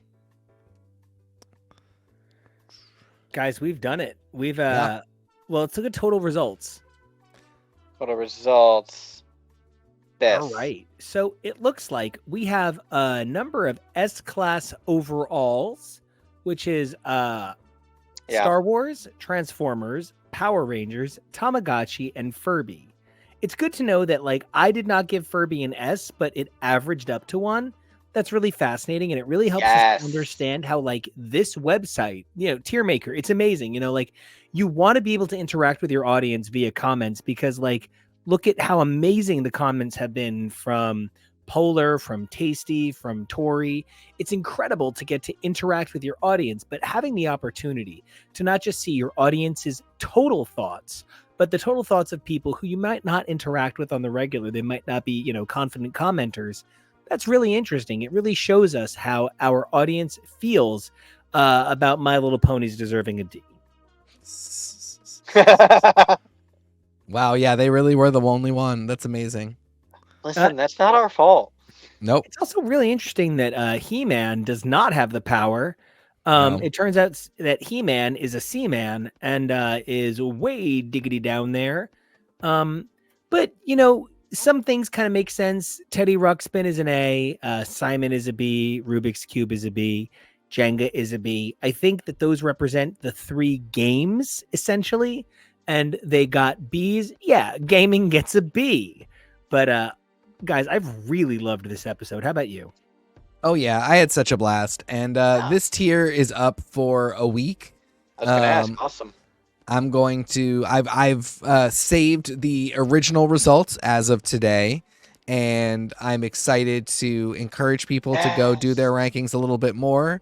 And I'll be interested to see what we get for any future votes, if we get any big changes. I can't wait to see it. Yes. Honestly, my number one from this whole list, I guess, is going to be Power Rangers toys. I guess very few things influenced me the way Sentai and the influence of Eastern storytelling has over the years. So I'm really grateful for Power Rangers. TK, how about you? I think my top one is probably Furby. That's awesome. I love that. Wow. wild. I thought you were gonna say Star Wars. Like Star Wars is a really close second, but Furby represents my brand of weirdness. you are an enigma wrapped in a puzzle, wrapped in a vest, wrapped in bacon. a headband, Stuffed in a Furby. That's correct. stuffed in a Halo Furby. Coco. Kevo, how about you? What's your number to one? I'm probably going to land somewhere between the Star Wars and the Power Rangers. I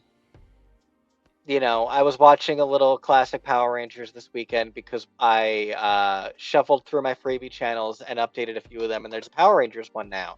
And they play like a third of the time classic Mighty Morphin, and it's just really cute to see all that, classic Power Rangers energy. And so yeah, that was a huge thing at a very formative time at our Christmases. So yeah. Dude, I love that. And speaking of Christmases, you have put together some unbelievable material for our holiday season. Whether it's the Lego Advent Calendar shorts, my Christmas loop, which I'm so grateful for, or any of the number of other amazing programming you put out for us. Thank you so much for all the stuff you put together for the holiday this year. You're so welcome. I love it. I love us. I love all the stuff that we do. I'm too ADHD because I did all of that and I don't have any of those links ready. So I'm going to make sure to pop the links to all of that into the chat when I can. And we'll post them on Twitter too. Yeah, it was a lot of fun to make. Yeah, I'm super stoked about the holidays this year. So we got a lot of cool stuff still coming. And we've already done so much. We did our Christmas music showdown last week. That one went unbelievably longer than this Really one. sorry. And was no, do not apologize. Stop apologizing. We had so much fun. And that playlist has a ton of hits because it's all bangers, man. So go check that out. Go check out our playlist section. Go check out our shorts where you can see the day-by-day unboxing of our Marvel Lego calendar until I eventually drop the full unboxing video, and you can watch it all at once. That'll definitely be up before the holiday, probably. Who knows? Well, until then, Kevo, it is such an amazing opportunity to get to do these episodes with you. Your production skills have come so far, and that's something I'm very thankful for this new year. And until then, where can everybody find your amazing work if they want to contact you and be like, hey, man, your graphics are so cool. I love your work. Hey, man, that'd be really cool. Well, you can find me on the socials over at Kevoreally. That's KEVOREALLY. Teak, where can people find you on the socials? Hopefully showing off more hot looks. You look great tonight, and we all need to start being better about putting up pictures on the Instas and the tweeters for sure. Yeah. Handsome men. I've not posted a single thing to Twitter except a picture of me and one of my other headbands that I just got that has Jean Grey. And if you want to go see that, you can find me at TK Elemental. Nico, Do it. where can everybody find you? You guys can find me at Nico Action. If you just search Google for Nico Action, you'll find me on SoundCloud, Instagram, Twitter, because I won't call it the stupid new name, Blue Sky, and more. And that's Nico Action, NICOACTION. And until next time, stay safe, evolve, be brave, and have a happy holidays. Oh, that was too fast for me. Oh, no. I apologize. Okay, now I'm ready. And we will see you tomorrow night. So make sure to check us out for our regular broadcast Sunday night, 6 p.m. Eastern Standard. And we will see you.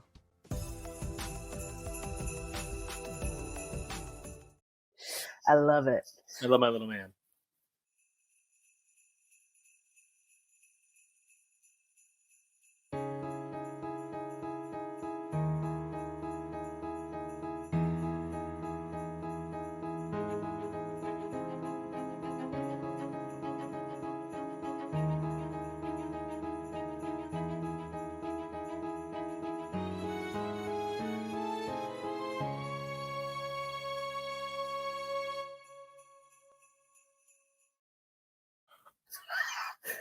Hi. Sorry, Kevo plays a lovely intro for us as well, and we were unaware that it was so amazing and wonderful. I was not prepared. Ready? Oh my God. And now we're in cute little wreaths. This is full force. Wow. Okay. I hope I'm still Nico, and you can find me at Nico Action, NICOACTION. I'm Tori. You can find me on Instagram at smtori and on Twitter at Tori_Sheehan. And we are the host today for a new Man in Red.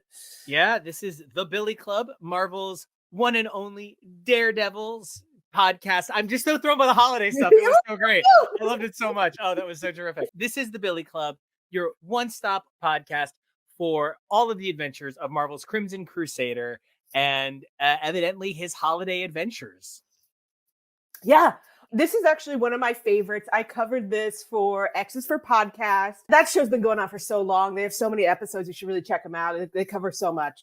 But I love so much about what this is because it's not your classic Christmas tale. Kevin and I once had a long discussion about how there are like 4 basic themes for Christmas episodes of television shows. I think when you get into Christmas issues for comics, it can kind of be the same thing. There's the idea of like the gift of the Magi. There's the idea of, and then a Christmas miracle or like a Scroogifying or the Grinch or things like that. And this is not that. No. And I really absolutely love it because I'm doing, like you mentioned, X's for Podcast. We do a holiday special every year. This year, we're kind of doing a best of because like Tori said, we've done so many holiday episodes over the years. This year, we're doing a best of. I'm very excited about it. I'm recording something new for it where I'm looking at every special issue ever called The Punisher Holiday Something. He's had one-shots in the bigger Marvel holiday tales, but specifically, the Punisher had 3 one-shots, Punisher Holiday Special 1 through 3, and then he's had 4 Punisher holiday one-shots over the last 20 years. I'm just so fascinated why Marvel thought this was such a good idea. Yeah, who is he, the Doctor? Well, that's the thing. They all fall into one of 2 categories. Really, because like you said, there's a couple of categories for Christmas. There's Punisher stories where some of the decorations are Christmas, like, oh, he's claiming that the bad weather is because it's snowing because it's right around Christmas, but it could also just be a hurricane in Miami and it wouldn't change the story. Right. So there's a lot of like you just kind of slot in the holidays. Yeah, and, little Die Hard, little Iron Man 3. And then the other story is you put the Punisher in a Santa suit. That's it. That's the only change. It's just Punisher in a Santa suit. I went into this issue having just done all of this rereading for holiday stuff and actually re-editing all of the Classic X segments so that they'd be cleaner and tighter. I went into this being like, oh, great. I'm in for another holiday story that's not holiday at all. And you know what? It's actually kind of not that holidaysy, but what it has is Winter's Tale.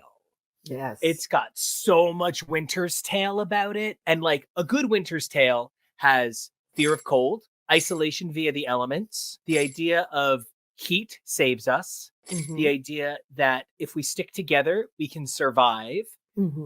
This is a Winter's Tale, and I love it.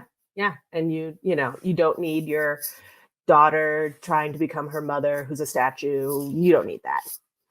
And that's the thing about this story that also makes it so interesting is that Daredevil #7 from the Mark Waid run. Now, this is from volume 3. Yeah, we didn't introduce this for 5 minutes in. Oh, no, but this is such a great issue. It speaks for itself, and we'll have a really clear thumbnail.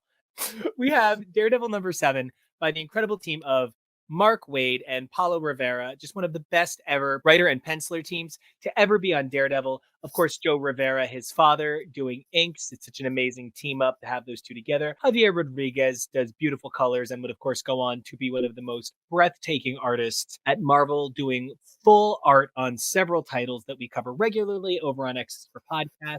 Joe Caramagna with his brilliant letters courtesy of Virtual Calligraphy. So terrific. This issue came out in 2011, and it is to this day one of those like the Badlands level of perfect one and dones for Daredevil. It's so gorgeous. And it starts with that cover, the black and the white, the snow, the simple snow angel, little red guy down there. Like, we complain a lot in the early issues about how Daredevil is so small in comparison to other things on his cover. But in this, it's so perfect. There's just Magic. a little smiley dude down there, and he's having a good time, and gets the big bad world, and I love it. I love everything about it. And I think the thing that makes the story so important to me is that I really love that he's not fighting a bad guy here. There's no enemy. It's not Bullseye gained the power of perfect accuracy at Christmas. It is Daredevil against an opponent, which is winter and fear.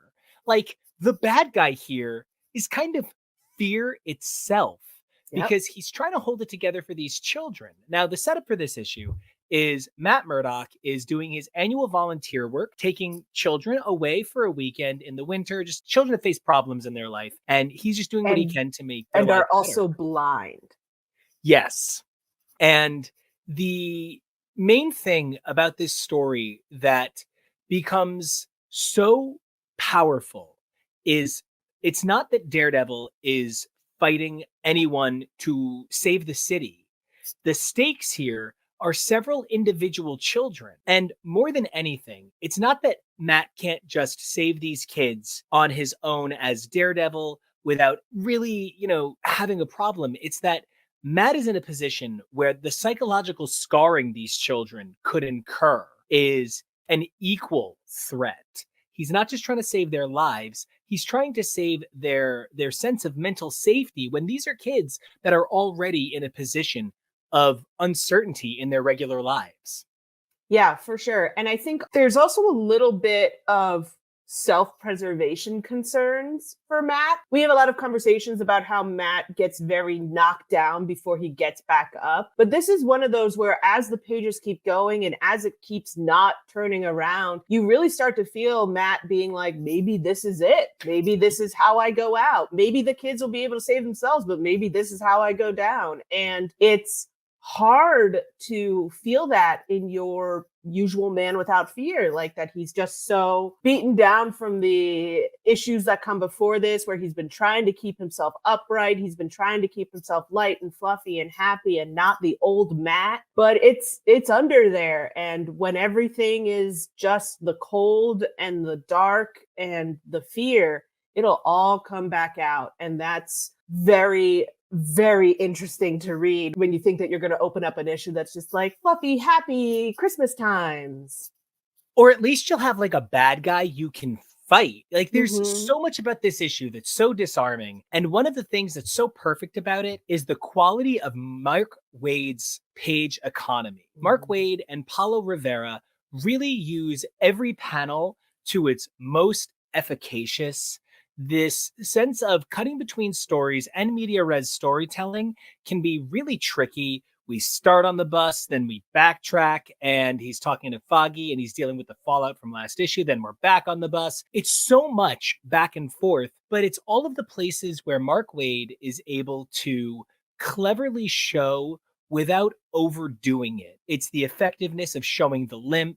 It's the effectiveness of having the kids dragging Daredevil. There are so many key elements that are a storyteller trusting his team. I feel like Mark Waid said, here's a couple of the biggest emotional moments. I would love to be the one to do them, but there aren't words. Show it. Kevo, this amazing blocking you've done where we can see the creative team the whole time is just so beautiful, because I really feel this creative team deserves that sort of credit for what is easily one of the most beautiful issues I've ever seen. It really shows how each of them shine and bring such wonder and such amazing work into this issue. It's firing on all cylinders. Nobody is phoning it in. This is a great, great issue that really sticks in your mind and stays with you. It's been over 10 years and we're still like, no. Which Christmas one are we doing? We're doing this one. We're doing this one. Same for me 1,000%. And like, I think this gave us one of the most famous Daredevil memes of all time. Oh, yes. I'm not Daredevil. I'm not Daredevil is like one of the most famous Daredevil memes of all time. Like, how is this not on every piece of merch that they have? Like 1,000%. Like, because when I think about Daredevil and I think about the fact that his, my identity, Foggy, do you know who I am? Like, that I think about that this is his narrative for the better part of his career, that we've talked about it so many times. You know, in the stories now, they're kind of doing something similar where they're trying to defeat his identity yet again, Mhm. even in an amazing run like the Zdarsky. One of the things that really stands out is you either make fun of it or you lose the point. Yeah. And they're making fun of it in a way that's so sweet. Like, I'm Not Daredevil is a highlight of this character for me. Oh, 100%. I think it's also the fact that so much of where we are in the 60s right now is people like looking at Matt going, oh, he's not Daredevil. And now we're at the point where he's like, I'm not Daredevil. And everyone's like, but you are. But And, you like, are, Blanche. You Yeah, are. you are, but wink, wink. Okay, I guess you're not. Like, everyone's sort of playing into it, except for the Daily Bugle, whatever. They're all just like, yeah, that's Matt. He's Daredevil, but to keep him on the happy place, we're all just gonna be like, yeah, no, you're not Daredevil. Hee. Oh no, which should I grab, the red or the white? Oh, you knew I wanted the red. Yeah, it's one of those when, eventually Neil Patrick Harris was like, oh, but so, I mean, I'm going to shock the world and tell everyone I'm gay, but I was never in the closet. It's one of those things every now and then when Matt's like, I'm Daredevil, everybody's like, sure, buddy. We were going to let you tell us. And other times he's like, hey guys, I'm not Daredevil. And they're like, all right, that's what we're doing right now. Okay. But you are playing Mark in Rent, but you're not Daredevil. Got it. Yeah. Oh, you're covered in glitter and feathers and mom's heels. And okay, sweetheart, whatever you need. No one can convince me that Jaden Smith is still a heterosexual with that Insta post with the poppers on the table. I think the joke becomes how well the people in Daredevil's life have fun with this. Kirsten being like, oh, so you're not deaf. She's so sharp. It's difficult because, like, Daredevil is a character who has some unbelievable, breathtaking, unforgettable love interests. And so many of his love interests become so great they no longer fit in his book. Karen has time in Ghost Rider. Black Widow is so much more than Daredevil's love interest. Elektra is so much more than Daredevil's love interest. But then you've got Heather Glenn. Heather. So getting Kirsten, who is like queen motherfucker, like in a world of vitamin water, she's a full sugar Gatorade. And I really love her in this title. So getting to see her be part of this Christmas issue, this like spectacular moment in our memories, it does that thing where it permanently sneaks her into that moment. You know what I mean? There's that thing we have where we can kind of forget that somebody's not in as much as we think they are because they're in the right things. Yes. This is that for her. Mm-hmm. I agree very much. I mean, I always talk about how I love Happy Matt and like Carefree Matt, and this party in comparison to the stark winter horror that comes. This is the best Matt that I could possibly ask for, and it's just such a joy to see him and to see someone who like gets him and plays along with him is just so wonderful for us to have as these tension breakers to allow time to slip forward in the snow. I think it's a wonderful, wonderful use of plotting. And speaking of people that get things and a wonderful use of stuff, there's two lines of dialogue in this issue that I think are perfectly terrible because they're right. Even if they're not words I would have written, when I see them for Matt, I'm like, no, that's correct. The fart jokes in the beginning of the issue should be stupid, but that they play almost a beat role makes them a lot better.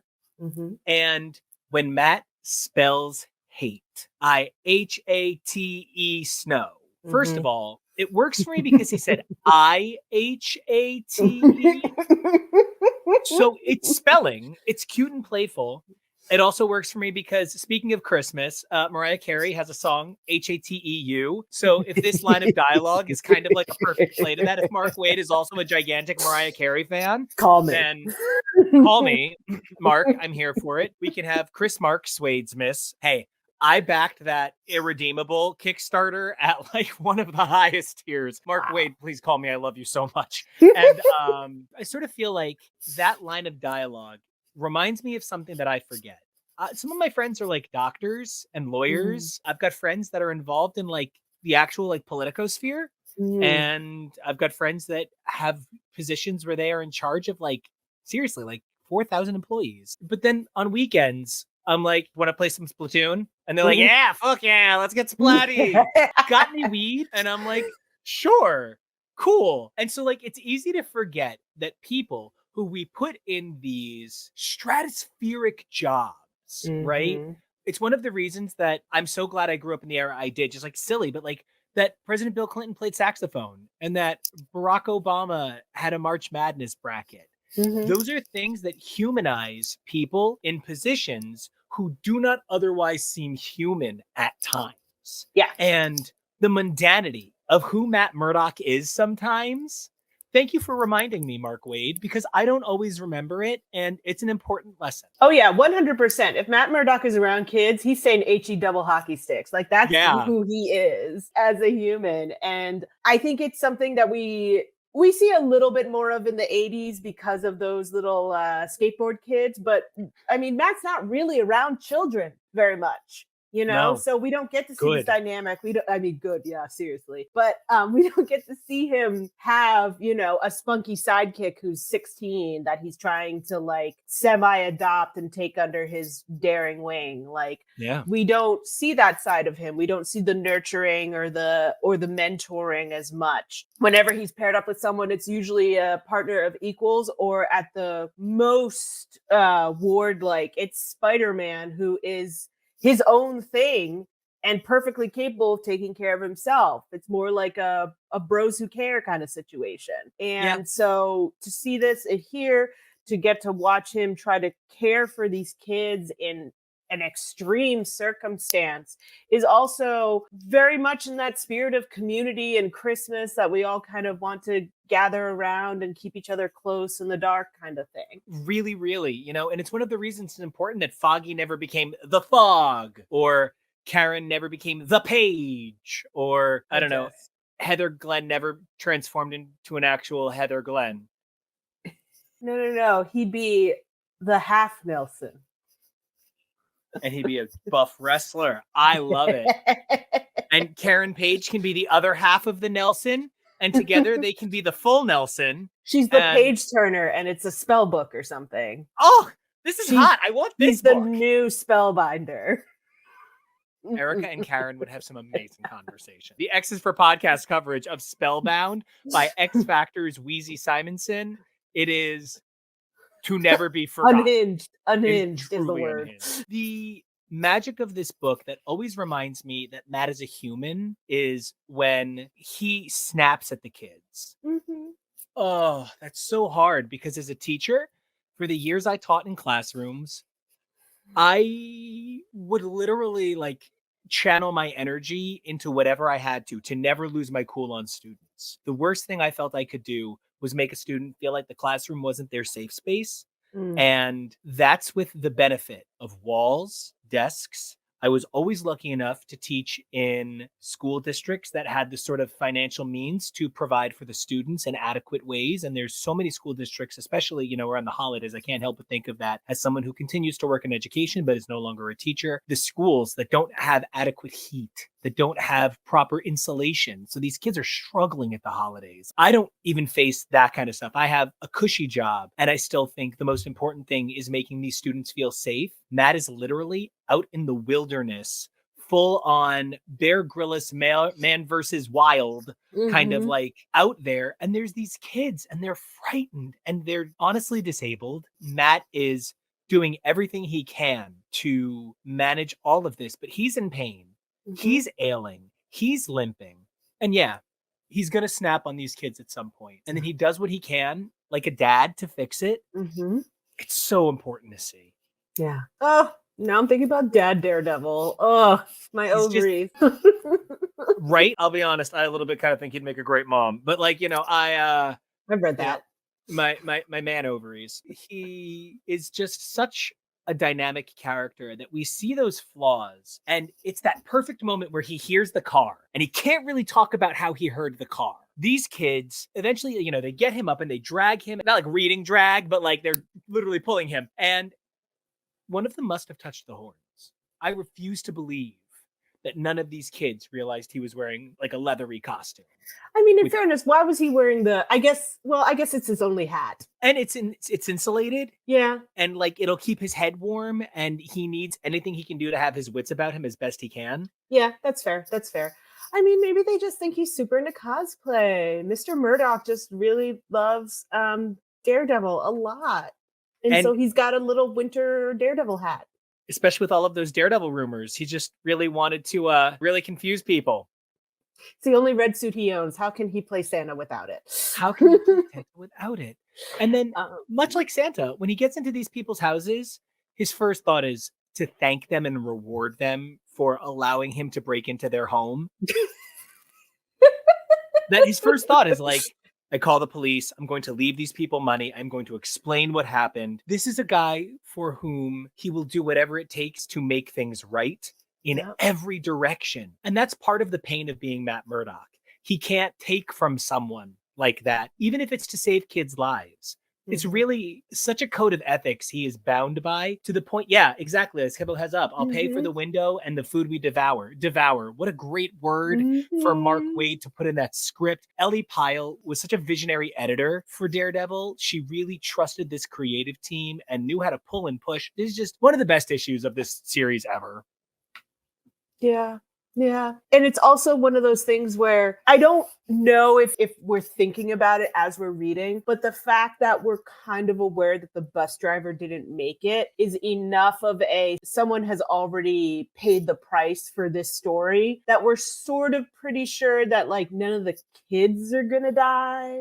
Yeah. Like that if Matt or if somebody succumbs, they're going to wake up in a hospital in the morning. Yeah, like, exactly. We don't think that this is going to end with like Matt in the snow cuddling a frozen child that's not going to make it. Like we don't have that hanging over us as much. We still have everyone might not like walk out of here, but we're not as concerned about extreme mortality. Yeah, that's a really great point. They even have the kids be like, why did the bus driver leave us? And Matt is like, oh, this is tough.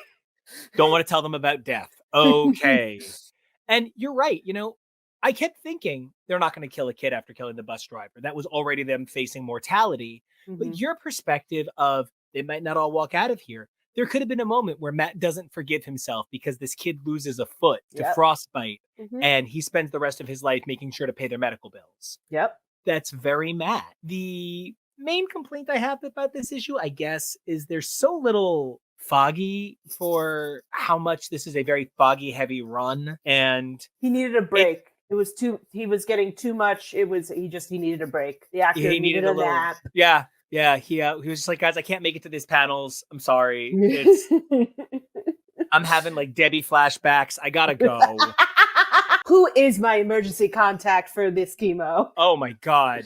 What man, I can't wait to get into this run. Just another 400 issues to go. We got it. And the major conclusive point of this issue isn't really the stuff that follows, because there's that short arc that comes after this, which is lovely. But the main thing about this issue is that it's reminding us that the concerns of Daredevil are not just supervillains. Daredevil has always been a book bound by some scope of reality. Not exactly the scope of reality that like real people use, but a scope of reality that is defining of his experience as a superhero. When we think about Daredevil, we think about overcoming challenges and overcoming odds. And that's what this story really is. Truly. I think one of the things that we talk about in Daredevil that we haven't gotten to yet in the 60s is the idea that it is always a double act. Yeah. There is a very big difference between a Daredevil story and a Matt Murdock story. And for all that he is in the suit this time, this is a Matt Murdock story. There is no point where the kids are like, Daredevil's here! Like there's no point where he gets to like something comes out of the snow and he has to punch his way out of it. That doesn't happen. This is a Matt Murdock story through and through. And for me, as someone who sometimes struggles with the superhero genre, because in these issues it can be very monster of the week, there's not enough plot development, there's not enough character development to keep me hanging on. An issue like this can really hold me over for several issues afterwards of big action sequences, because it does so much to hold me over on the interpersonal play, on the internal conflicts, on the emotions and the remembrances and the echoes. For me, this is a huge issue that I would treasure deeply in a run. And it's such a special issue because it's in a legendary run is part of the thing. Mm-hmm. And it manages to stand out. When you talk about standouts among a standout, that's so tough. You know what I mean? It's just so why we make this show is this idea of Daredevil's strength overcoming. And I don't think I've ever realized this before, but I kind of think Daredevil is a summer and winter book. And I'm like an autumn and spring guy. I'm also a very winter guy, but like I'm probably autumn, winter more than I'm anything. I love summer, but the things about autumn, like the season of autumn is where my heart is. The season of winter is where my heart is. Gets a little cold, but you know, it's kind of a balance, and Daredevil exists best in the coldest days of the darkest winter and the hottest, most acrid days of a New York City summer. Yep. But I don't know, fall is kind of Matt Murdock's time.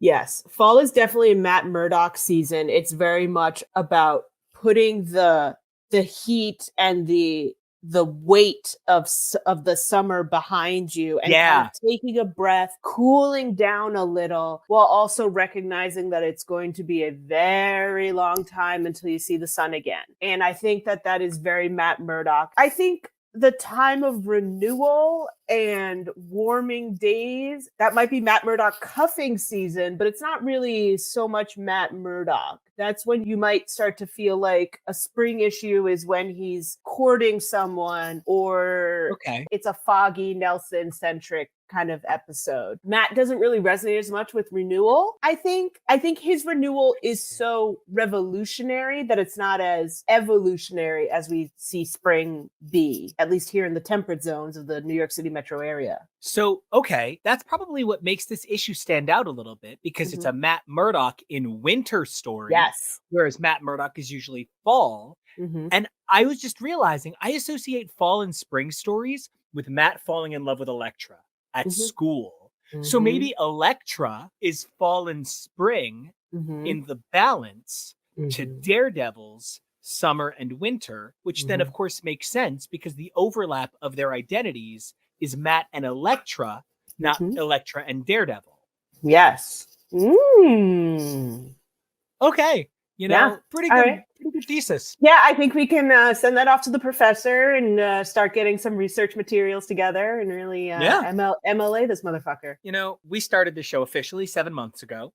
We put up our first Amazing The Origin of Daredevil episode. And, you know, we didn't think we were going to do the like live TV stuff and the special we did for the cartoon that he's going to be in. And there were some million things we didn't think we were going to do when we started the show. I didn't think I was going to get a chance to show off my awesome Deadpool cardigan, right? So here we are at the end of our first year. You know, it's been really exciting. We've done like 25, 26 episodes. Yeah. And we're moving maybe faster and slower than I thought we would. Maybe with a little bit more awesome input from Kevo than I could have ever dreamt up. Oh my gosh. Right. Oh my gosh. Makes the show look so much cleaner. So truly much better. Look at this the background. Gift. He's the gift. He is the tree. He is the reason for the season. He is, right? I'm just really grateful that we're doing this. I love this project, and it's just getting cooler. And I just want to say thanks for an amazing year of Daredevil. Oh, I want to say thank you too. Thank you for originally dragging me into this like years ago now, and like saying like, no, you can read the comics, but first start with the Mark Waid issue, and then we'll get into the 60s. And I just really appreciate you. I really appreciate Kevo, and I appreciate everyone who's tuning in and watching this and making us feel like we should keep going and keep introducing you guys to some really excellent, interesting Daredevil content that sometimes makes us want to bang our head against a wall, but generally makes us want to swing through the buildings. Makes us want to take out our billy club and just go Christmas a-caroling. I think you can get arrested for that. I think you can too. I think that's why they don't want you caroling in trench coats anymore. That's got to be a de Blasio ordinance. Sorry, Christmas present. I know what's hiding under your robes. Well, before this goes from Christmas presents to Christmas predators, Tori, where can everybody find you online? You can find me on Instagram at smtori and on Twitter at Tori_Sheehan. And of course, you can find this whole podcast over at the Billy Club Pod all over your socials. Nico, where can they find you? You guys can find me thoroughly ensconced in every video on this amazing network produced by our amazing producer and editor, Kevo, who does all of this fine work on the show. Kevo, if you want to wave hi real quick. Happy holidays! I just want to say a great big thank you to everybody. You can find the show, like Tori said, at the Billy Club Pod. You can find me at Nico Action. That's NicoAction everywhere as part of X's for Podcast and more. I also, personal note, thank you so much to all of the end of year lists, nominations, and blogs, vlogs, podcasts that are singing the praises of Young Men in Love for end of year stuff. It's unfucking real. I'm so freaked out. I'm so happy. I'm so grateful. And huge shout out to everyone who made that possible. Thank you. And until next time, guys, there's only one thing to do. Stay fearless. We got it. We get it. We got a trio Triple going. play. Yeah. All right. And to all, a Happy New Year. Happy New Year. Happy holidays, everyone. May you survive the Mwah. blizzard.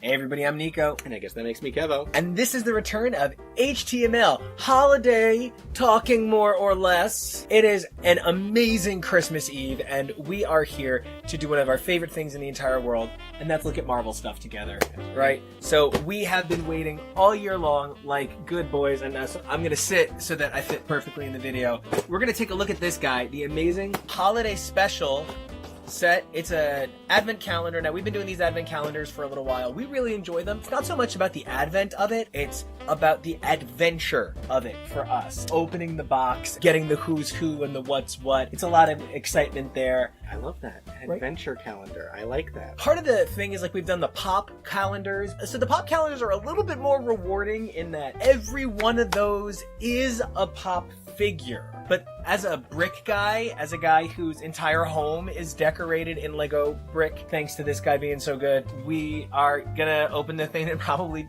gets me a little bit more excited about the holidays, and that's bricks. The thing about a calendar like this, though, is there's going to be really cool ones, really awesome figures, and sometimes it's just going to be someone's bike. Yeah. We're going to open this thing really carefully so that we can show off the cool display of it. The box actually has like a slip.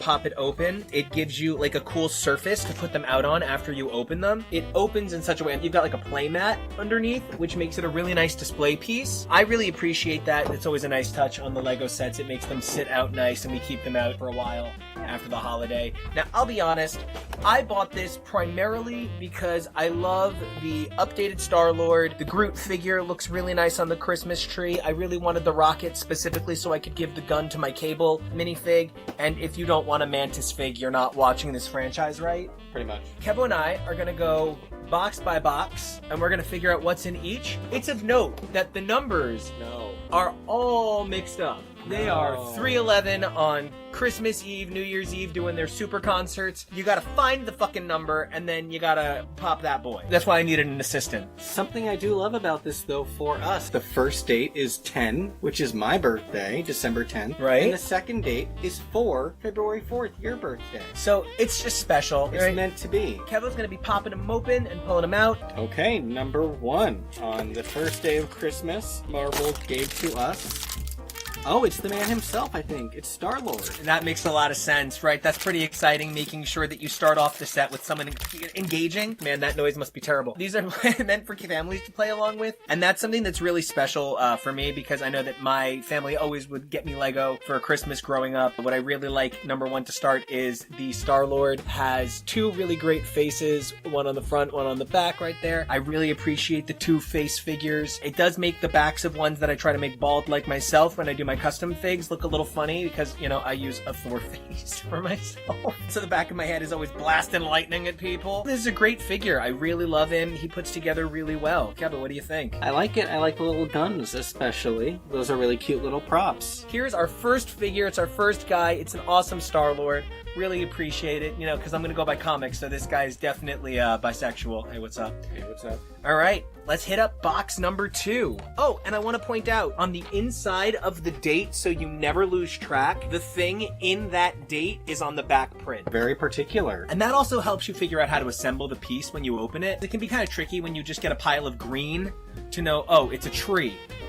For December 2nd, Oh, it's the boombox Oh, from that's the film awesome. series. Yeah, and headphones too. You can see that awesome cassette right through there. Looking real crisp, looking real nice. I love the way they've really tried to make this set feel Guardians. The color is such a clear color on it. I like the gray of the headphones because I have a couple of different color headphones at this point. I've got some blues. Really nice color set. Really appreciate the detail. This has the kind of cassette that we'd be looking for. And on day number 3, looks to be some kind of blaster rider piece. This guy comes together to make like an awesome little vehicle. One of the things that's always so important about these sets that I super do love is that it does kind of mean like if you do this day by day, when you open it, you're kind of like, it's like a rider thing. Yeah. So in my family, we used to like split who opened what next. You always wanted to be the one who found a character. So let's see who's in number 4.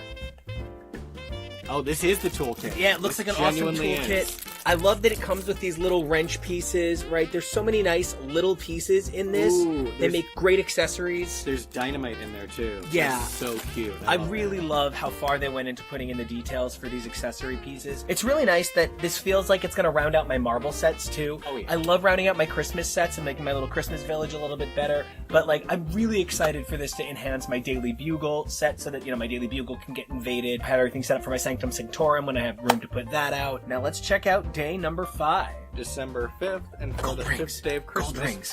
Gold rings. Gold rings. Not Gold quite. rings. 5 golden battery things Sure, yeah. from those gold people. I'm sure he pissed off 5 of the gold people. Yeah, no, but we have our next character. Yeah, we got us a little rocket man. Right, you want to put this one together, Kevy?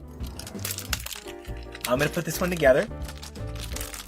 Get out of here, little rocket man. Oh, I can do this one. It looks really easy. This one looks really easy? Okay, he's got Okay. this one, you guys. He's got it. Okay. Don't worry. So the tail goes on first. Yeah, you put the We tail see on. Torso. Torso, and good, there's no hair. It's just Nothing. his head. There's 4 easy pieces, and then there you go. And we have... And that's a great looking figure. I really appreciate the detail of the tail. It seems like an obvious thing, but so few Legos come with something like a tail that this is just such a nice touch on this figure. There's something really great about having the opportunity to merge like Disney, Marvel, and Lego. So many of the things I love so much. The attention to detail just really shines. I think it's great. I will point out that like a lot of shortened legged figures, Rocket's legs do not move. Note that that does also mean that his tail does come down a little bit further. You're going to want to put him up on something so that he rests right on your figure shelf.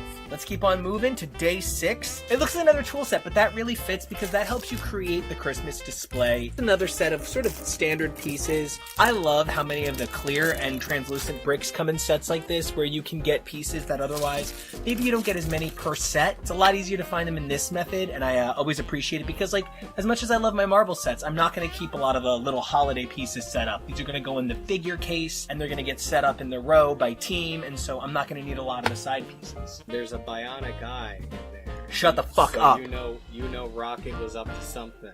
Maybe I'll keep that one together. Now we're hitting 7. Pretty excited. Oh, it looks like a weapon. Yeah, this looks like it's going to come together to be more of the same kind of building the background and putting together the atmosphere of the set. And I really do love that. And it's like I said, that's why it's a little bit more fun to open these all at once sometimes. Yeah, exactly. Because if you're waiting with anticipation, you're like, wow, cool. It's the poker thing. Yay! All right, let's hit up 8. Ooh. Oh, okay. This is one of those ones that's like actually really cool. The prize turkey. The prize turkey. God bless It costs 1 whole sovereign, Yes. but you get to keep the second sovereign for yourself, and then help me bring it over to Bob Cratchit's. There's genuinely like turkey legs that are Yeah. detachable and flames. This is one of those sets where they really took the time and they put in the effort. We've got this really beautiful turkey base, and then you can pop in the drumsticks there. I really love the attention to detail on this set. One of the things that makes these advent calendars so great is the number of little pieces. I know I have a Star Wars one from last year as well, where I got my Grogu and Mando. These are just so special to me. Let's check out number 9. Okay, December 9th. Mantis. No, but it's someone else we love very much. It's a Christmas nebula. Is she even on the box? I don't know. Is she? That's definitely her, though. Yeah, this is... Oh, man, I don't think I... She's got a Thanos Christmas sweater, which is very funny. Was she even on the box? No, I don't see her. I don't see her on the box art anywhere. I don't want to flip it around too much. Open so many figures. Guys! This is the coolest surprise! I mean, I haven't been phoning it in or anything, but this is actual excitement! I love this bold blue bitch! Oh, she's so great!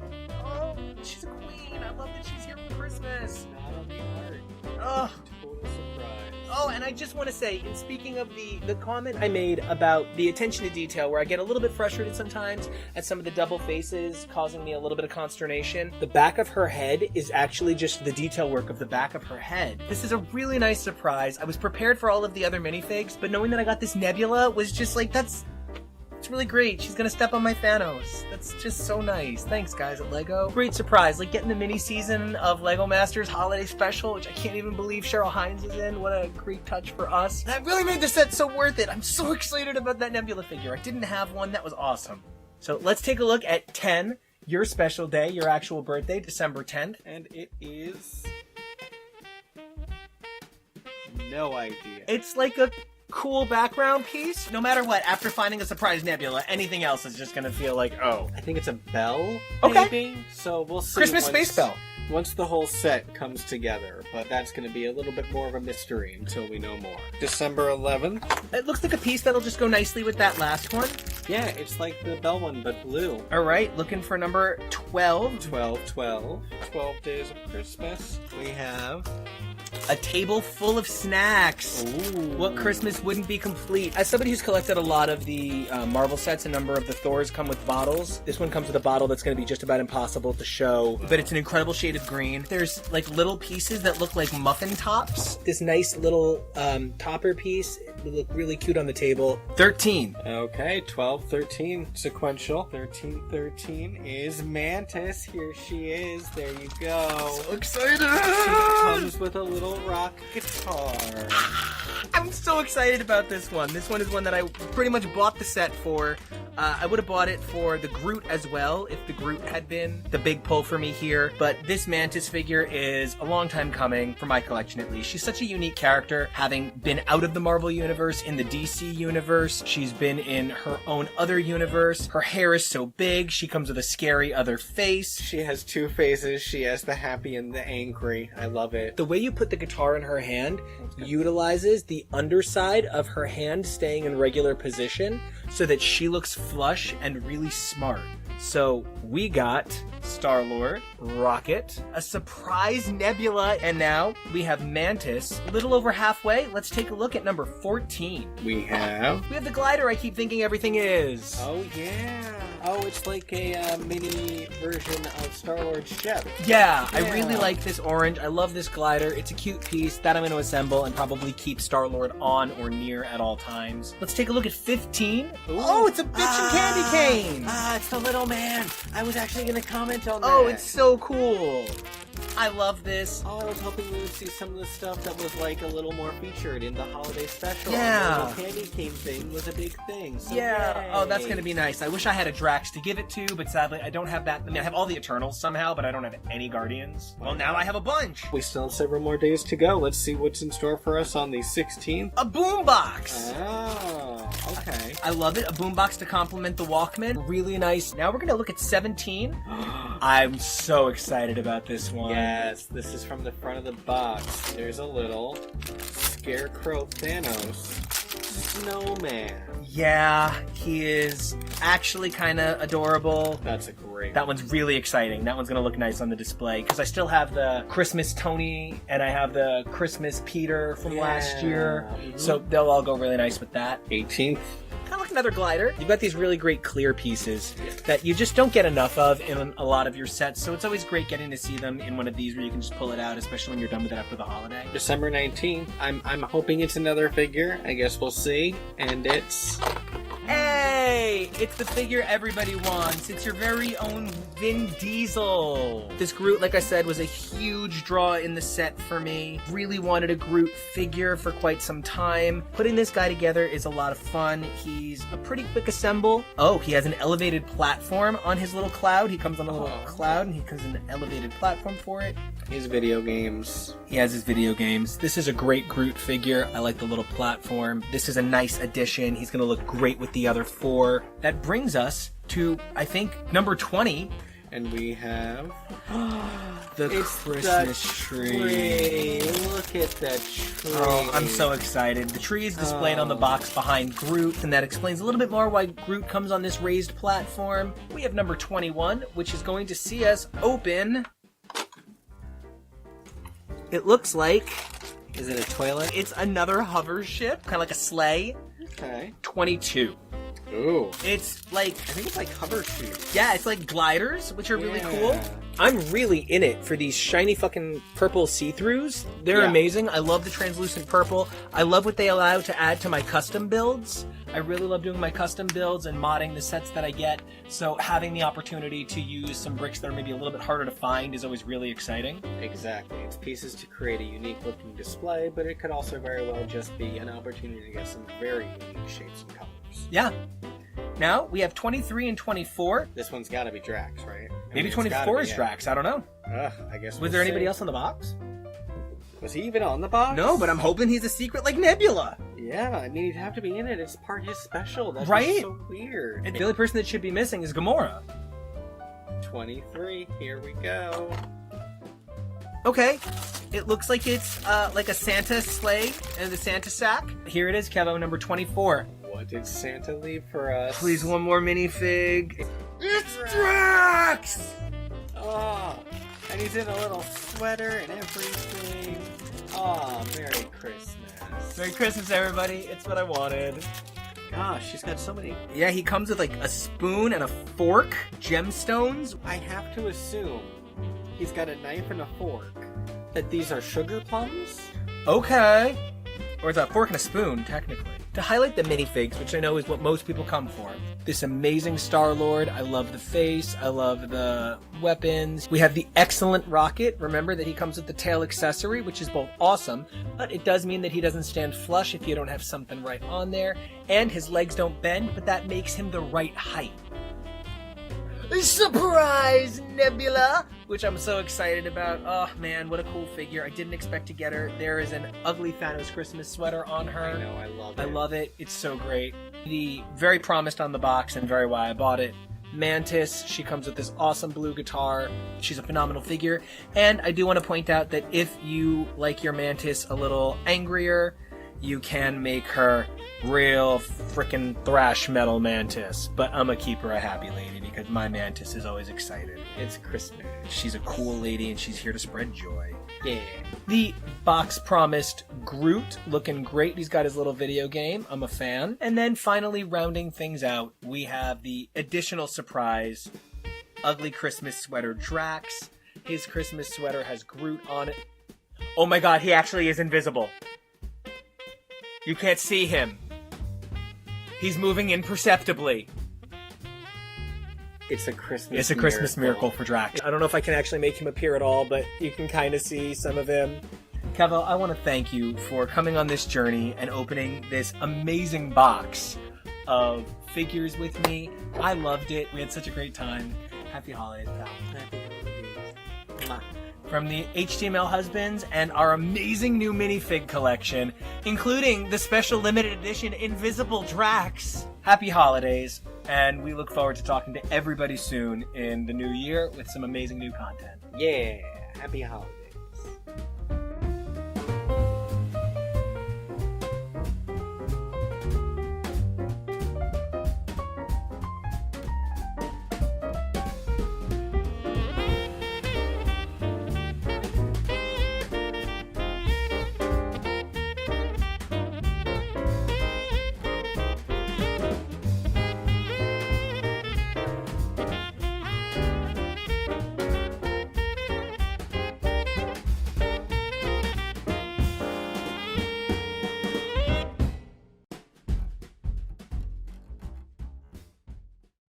Ho ho ho, and welcome back to a very holiday special episode of X's for Show, your premier media response show. Finishing out some of our exciting holiday coverage. I'm Nico, and you can check me out at Nico Action everywhere. And I'm TK. You can check me out at TK Elemental, also everywhere. And you can find me, your producer, at Kevo Really, most of the places. I try to be everywhere, but I just get so tired. Well, you're everywhere to me. Like Santa Claus. Yeah. Hey, Tom. Yeah, hey Tom. As they say in Jingle Bell swag, Merry Christmas, Merry Merry Christmas. Which is just a little bit of German rap Christmas music that everybody should definitely listen to once. We are here though today to celebrate the holidays with you guys. It's really, notable that a significant date for some people, but hey, just part of the holiday season for others. It falls on one of our show days. We're kind of Christmas Eve-y people, so we were really excited to share this with you guys, and then go do some other stuff maybe after. But it's always exciting to get to be part of other people's holiday, and it's just really special. And I'm really excited to be here with you guys and celebrate the season, and also the filmmaking of the season. Yes. So, does anybody have any actual holiday movie traditions that they just gotta every holiday? Mixed nuts. Okay. That was the top one on my my Christmas marathon, and that is my Christmas movie every year. I just gotta. And it's also a bunch of those comedy Christmas specials, particularly the Community musical Christmas special. Well, they're both musicals, but the Claymation and the Glee send-up. Those are, I just love watching this. I think for me, it's got to be some version of the Mencken Christmas Carol. And I guess something memey and now that I've watched it, Merry Little Batman Forever. Yes. But really, I think for me, it's more about hit touchstone hallmarks. Everything should appear every other year, every third year, maybe. But just keep it in your Christmas heart, and remember that the power of Christmas allows you to spy on your enemies and know what they're doing. So it's true. It's really true. A lot of Christmas movies are about spying and espionage. I don't know that I can winnow down what is my top holiday must-watch necessarily, but I think I can at least winnow it down to something Muppety. Oh, that's whether it's a Muppet Christmas Carol or the Fraggle Rock Christmas specials or even something super old school like Eureka's Castle. It's sort of like how we keep ending up going to Disney World at Christmas. We don't only love Disney World at Christmas. Disney World doesn't only mean Christmas to us, but we do love it. And there is something very special and magical about a Muppet Christmas. And, I think there's something that really never crossed my mind before. Now that I'm thinking about it, I wonder how often one of the things that we come across is the loss of an iteration of a Christmas classic, like Muppet Christmas Carol. I feel not necessarily has fallen out of favor or fallen out of appreciated vogue, but I think because there's now so many versions of A Christmas Carol that are family accessible, that are kid accessible, I feel like perhaps this one in particular now blends in with a bigger tapestry instead of standing out quite so strongly. And in that same way, there are so many amazing Muppet Christmas things to celebrate that it sort of diluted the need for that to be the only Christmas thing that you do Muppety. Deep. Interesting perspective. Especially because when I was putting together this list, one of the things that, so what we're here to do is, as they come up, that's what we do. But we're going to put them in a bracket style duel, where it is going to be some unusual questions as per the description. I'm really excited to see which of the questions TK went with. This is going to be so exciting. He's not just handsome, but he's a creative genius. I also I randomized for a bunch of these because I thought it was more fun. And I randomized, and then when I saw questions I didn't like, I filtered them out, and then I put stuff in. But I really wanted to see where you could have a little bit of silliness just from the pairing of movies, which in some cases is kind of random, and the questions being in a bit of a random place. Yeah, I think what is Christmas without a little bit of chaos? And exactly. And it keeps a little bit fresh for both of us. If I can monopolize the conversation for Muppets for just one more second, because I found this thing that I had. And this is old now by this point, because this is just up to 2018 of every single Muppet Christmas thing up to 2018 that had been done. From the Great Santa Claus Switch in 1970 to A Very Muppet Baby's Christmas in 2018, which isn't even the last Muppet Baby's Christmas episode that they had on that series. Wait, how many were there? There's at least the other one that I talked about, A Mitzvah for Miss Nanny, because Miss Nanny is Jewish on New Muppet Babies. So, and that's not on here. That's A Very Muppet Baby Christmas. So there's a lot of Muppet Christmas things to watch. I could have made my entire 24-hour thing Muppets and still had some to spare. So God bless. This does have the one that I'm making us watch this year. We probably won't again. But someday, Robert Downey Jr. It's on. And until then, we're gonna bracket some classics. Now, I tried to make this a reasonable list. I tried to, think about what makes a Christmas classic and what's just like, I like it, so everybody should. When you're asking me like the all-time greatest movies, 8-year-old Nico would say Surf Ninjas. So I tried not to make this something that catered to a very specific audience, like 8-year-old Nico.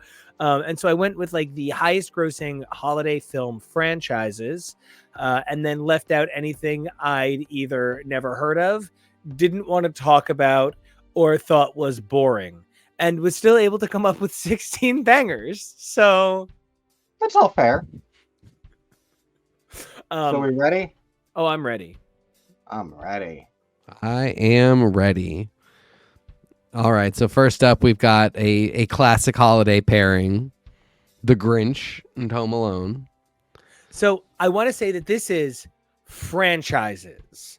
This is every version of The Grinch. So it's, it's Thurl Ravenscroft, 39.5-foot pole. And then it's the Jim Carrey. And then it's that one, which I've never come seen. on my back. Yeah.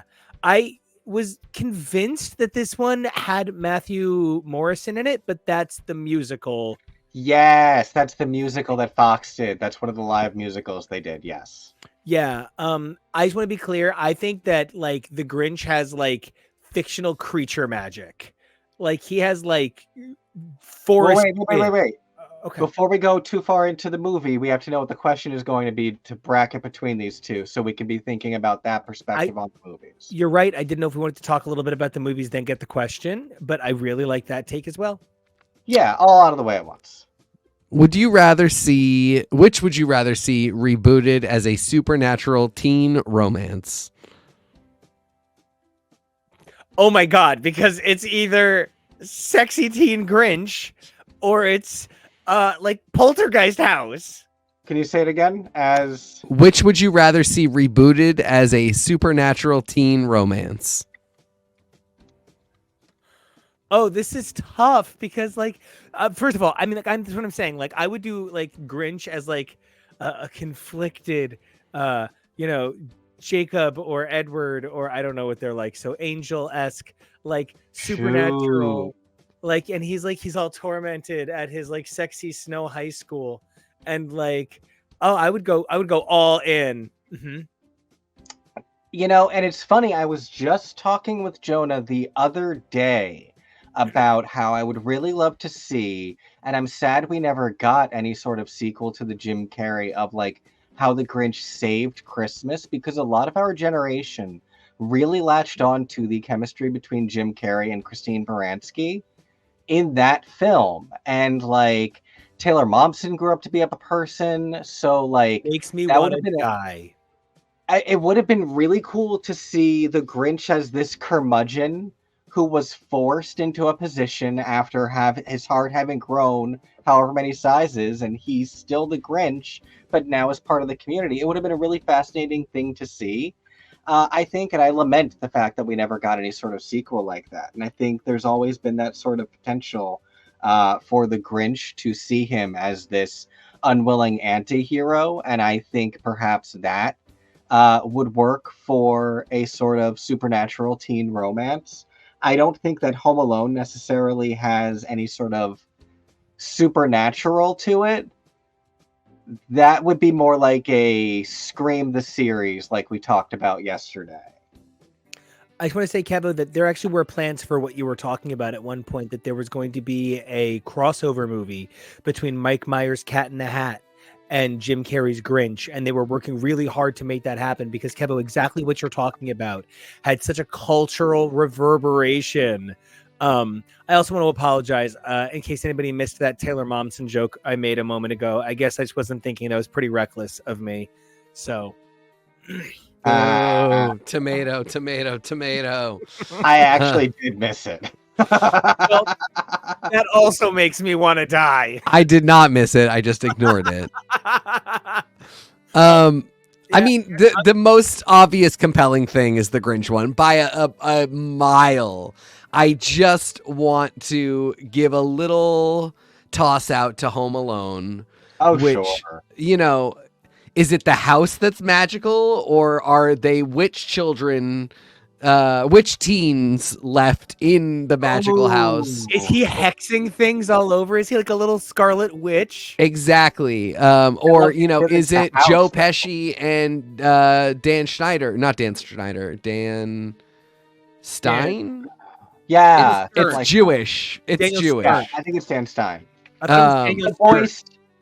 What? Yeah, Stern? I thought it was Daniel Stern. It's probably the voice Stern. from the Wonder Years. It's not that Jewish. Anyway, are they the witches? Are they the evil? And then the teens have to figure it out.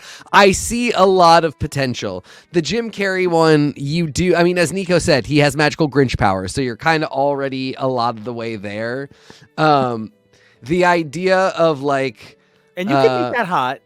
Roberto Aguirre-Sacasa trying to do like sexy Whoville teens, sexy Who teens. Get out of to my way. me. I want to do for it. Sure. I want to do it. All the Who's are like jocks, and there's like, but there's also like super fancy, flashy, like white and like blue Grinch people. Oh, I'm so ready to do this. Look at some of the people that he's worked with already. KJ Apa and Chris Colfer already look like who? I know KJ Apa is 100% a Who. I would cast Chris Holy hell. Colfer as the mayor of Whoville. Hi, Yeah. I'm your little gay Christmas mayor. Hi, I write books. He's going to come up later on this list too, because there's another sequel I would have cast him in. All right. I also do want to say you're really correct. The poltergeistiness of the Home Alone house. is Yeah, great. like there is a lot of potential there. It's obvious the Grinch is the better one. Like we're not dumb here, people. Oh, But yeah. like Home Alone is not a bad one. And this is one of those ones where like Macaulay Culkin plays the dad. Yeah. And like Catherine O'Hara is somehow in the mix as well. She's like the witch grandma. It would be great, but obviously we're picking the Grinch. I get it. Strogalona. Yes. Okay. This is so unfair because it's the Christmas thing I think is the most overrated thing in Christmas history versus the thing I think is it's not bad. It's just everyone says to me I should think that A Christmas Story is the funniest thing of all time, and I don't. And I think A Christmas Carol is that classic. I think A Christmas Story was just for people our age and older, as kids, their first real Christmas thing. And everybody latches onto, it's the way that everybody talks about how good the X-Men cartoon is. It's not very good. It was just your first cartoon. It was the cartoon you loved when you were a kid. That's why I'm like, I'm also not a huge Christmas Story fan, but I'm a huge Mixed Nuts fan because that was probably my earliest Christmas movie where I was like, this is so fucking funny. And I'm just a kid and I don't know. I don't even get half these jokes right now. I'll get them when I'm older. But I think for a lot of kids it was a Christmas Story and they just don't realize that like it's great, it's fine, but like nobody it's also needs one of those movies that they played on a 24-hour loop at holidays. So exactly. Nobody needs to like Christmas Story. There's nothing revelatory about this film. It was just your comfort Christmas film as a kid, and that's okay too. And it's only from 83, which is like really of note. It's from 83. Yeah. The first sequel was 93. The next sequel was 2012. And then there's the sequel that came out like 2 or 3 years ago with Hot Adult Ralphie. Yeah. So well, anyway, not there. That's not Hot Adult Ralphie. No. I've got some terrible news for you. Okay. Which would you rather see rebooted as a Tarantino style flick? A Christmas Carol, get out of my way! Cavo. I mean, Death, because not a fan of Tarantino in general. But, I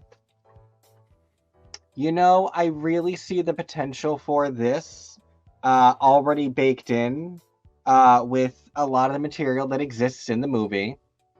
So I think it would probably be an easy move. But I think that this would probably be the bolder move, especially this version that Nico and I are so fond of, specifically a musical Tarantino Christmas Carol that stays true to both Tarantino and A Christmas Carol would be a fascinating artistic endeavor to try and undertake. And I feel like this would just be easy. This, you can just slap some violence on this and it's already Tarantino. Yeah, I mean, a lot of the gags are just Tarantino gags scaled for... The kid's tongue would just rip off on the pole. That's exactly. all. That is what it is. Yeah, I mean, again, this is another one where, like, it's the exact same situation, actually, but I can elucidate it better now. You can immediately see how Home Alone would be like, oh, we could actually pitch that tomorrow, and WB would probably pick it up. Similarly, like, you could immediately pitch A Christmas Story as a Tarantino film, and it's just like, I mean, Tarantino could film that in 20 minutes. I mean, there'd be a lot more after, like, B footage of toes, but, most of it he could get in about 20 minutes. A Christmas Carol, and especially the version you guys picked, Tarantino should be forced to work with Jane Krakowski and a bunch of actors who are at least as out there as he is and take up as much space in a room, and in some cases, Kelsey Grammer, are as difficult as he is, because he deserves it. He also should not be such a fucking pussy and make a musical. Like, that's, Yes. you know, if you're going to make 8 different blaxploitation and kung fu movies, make a fucking musical. It's not that hard. Dare And- you. I also want to point out that this musical is actually already like set up for him, right? There's a song called Link by Link that's a bunch of ghosts just slamming chains at each other. Fucking Oh, scary as yeah. shit. But the best number for me in many ways is at Mr. Fezziwig's annual Christmas ball. And the part that follows is rat-tat-tat-tat-tat-tat-tat-tat-tat-tat. Are you telling me that we can't turn that into Fezziwig's annual Christmas massacre? Rat-tat-tat-tat-tat-tat for Tarantino? I think that there's a lot of room for Tarantino to do a Wild A Christmas Carol musical, and so I'm gonna throw my vote in on that one. Not just because A Christmas Carol is perfect, but because Tarantino would make the Ghost of Christmas Present so corpulent he would eat everything in the room. Also, it's public domain. It's free. Just do this. Just do it now. Yeah, not even our version. Just do a version. Exactly. Do it now. It's So free. keeping the rat-tat-tats, and Keep the rat-tat-tats, obviously. So is this the move, Kevo? Are we good? I believe so. Okay. Oh, 2 movies I fucking hate. yeah. Can I tell you? I only found out that I've never seen the one on the left when I found out that I didn't know the song from it. I was really wondering about that. I can't believe you don't know that song. That blows. I my mind. also can't believe you didn't know. Did I tell you the thing about Bjork? About the new Bjork song? Is it a Christmas song? No, but it has the exact same. The chorus has the exact same melody as the Polar Express theme. The da da da da da is the exact same thing in the chorus of Oral by Bjork. But here's the fucking crazy thing.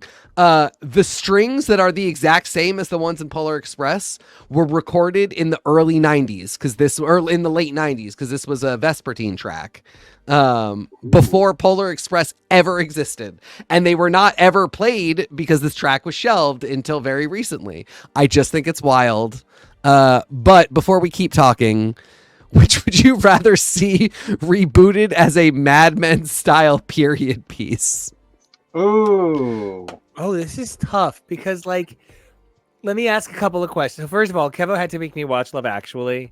Nobody makes you do anything, but whatever. I A little Yeah. sometimes. kind of. I'm the only one who can. I did not like this movie. No. I really was I was very sour about it. This Yeah. movie was just utter emotional and mental manipulation that served no purpose. I've never seen Polar Express, but I've read the book. Riveting page turner, had me on the edge of my seat like Da Vinci Code. And I love the amount of Kevo, I love that you got this image. I almost included it. One of the things I love is that Polar Express. Oh, this is one of the ones you gave me. Yeah. Oh, good for me. Polar Express, it has a bunch of experiential exhibits, and I think that's really cool. So here's my question for you guys. Wait, Okay. hold on. One more thing before you go. I just want to show you something that might make you like Love Actually a little bit more. And it's apropos of everything we're doing right now. I'm ready. I'm ready. I'm in.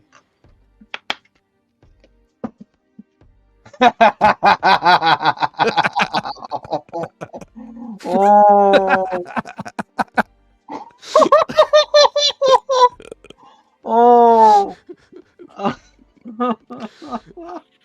I was like, okay, well, if you really want me to like Yeah. it more, you should show it to me with Natalie Portman instead of Keira Knightley. But So that we don't have to translate anything over for when we eventually lazily put this on the podcast. It is a video of Keira Knightley from Love Actually and the stalker scene, as even the people involved call it. But it's Beaker. Is that what you're doing when you say meep when you show up in the studio? You're being Yes, meep. I'm not doing Star Beast Meep, although Oh. Star Beast Meep now lives in my heart, and I'm trying to figure out how to fold that into my faith. But it is primarily Beaker Meep. That's awesome. That is Yeah. awesome. Anyway, I just thought, in all fairness, to try and get this sussed out, I wanted you to see that beautiful interpretation. And hey, maybe that's part of the Mad Men period piece of Love Actually. But then that's my question. Yeah. Is this like a magical train ride Polar Express period piece? Like every week we cut back to, there won't be enough coal to keep us rolling. I think so, The yes. elves are making the toys as fast as they can. Yeah. Have we thought about stations? Yeah. The dining cart. Yeah. Which is next time on Polar Express, men. No, Yeah. yours is better than actual next time on Mad Men. I don't have time.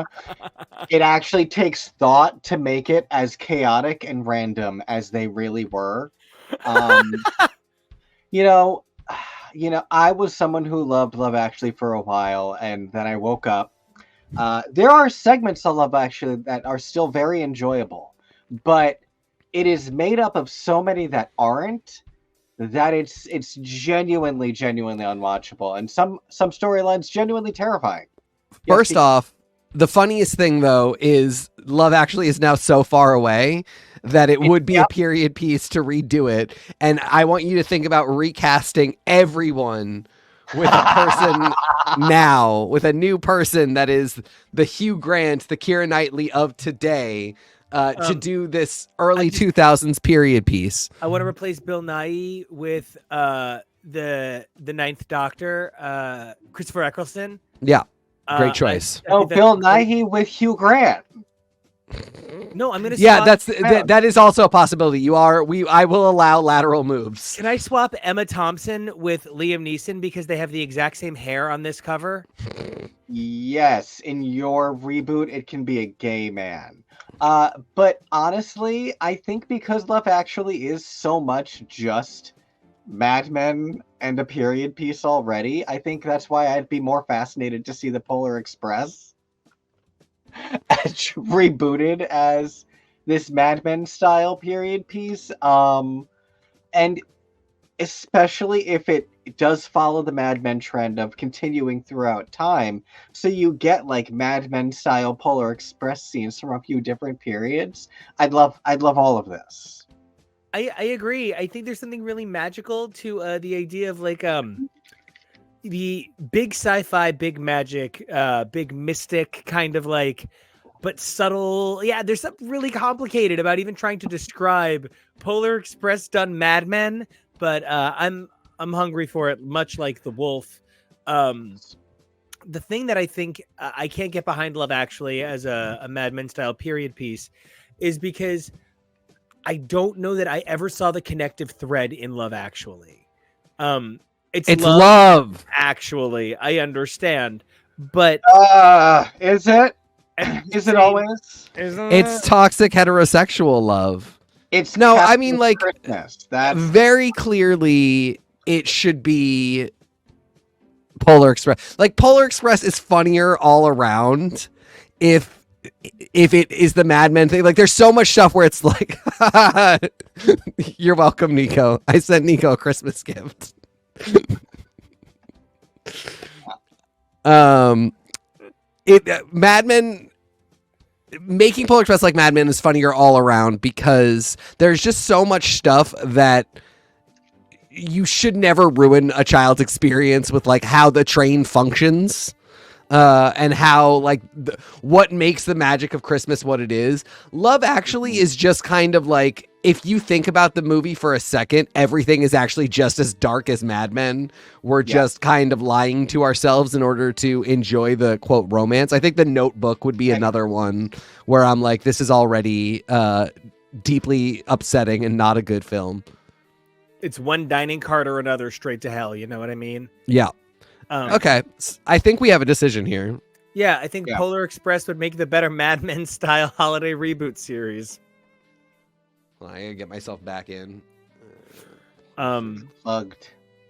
You know, now I think one of the things that I'm most excited about with this holiday showdown is that, you know, it's not just talking about what makes these movies what they are, but it's what makes them kind of last and what kind of makes them work. This pairing, these two actually, like, I have held the test of time.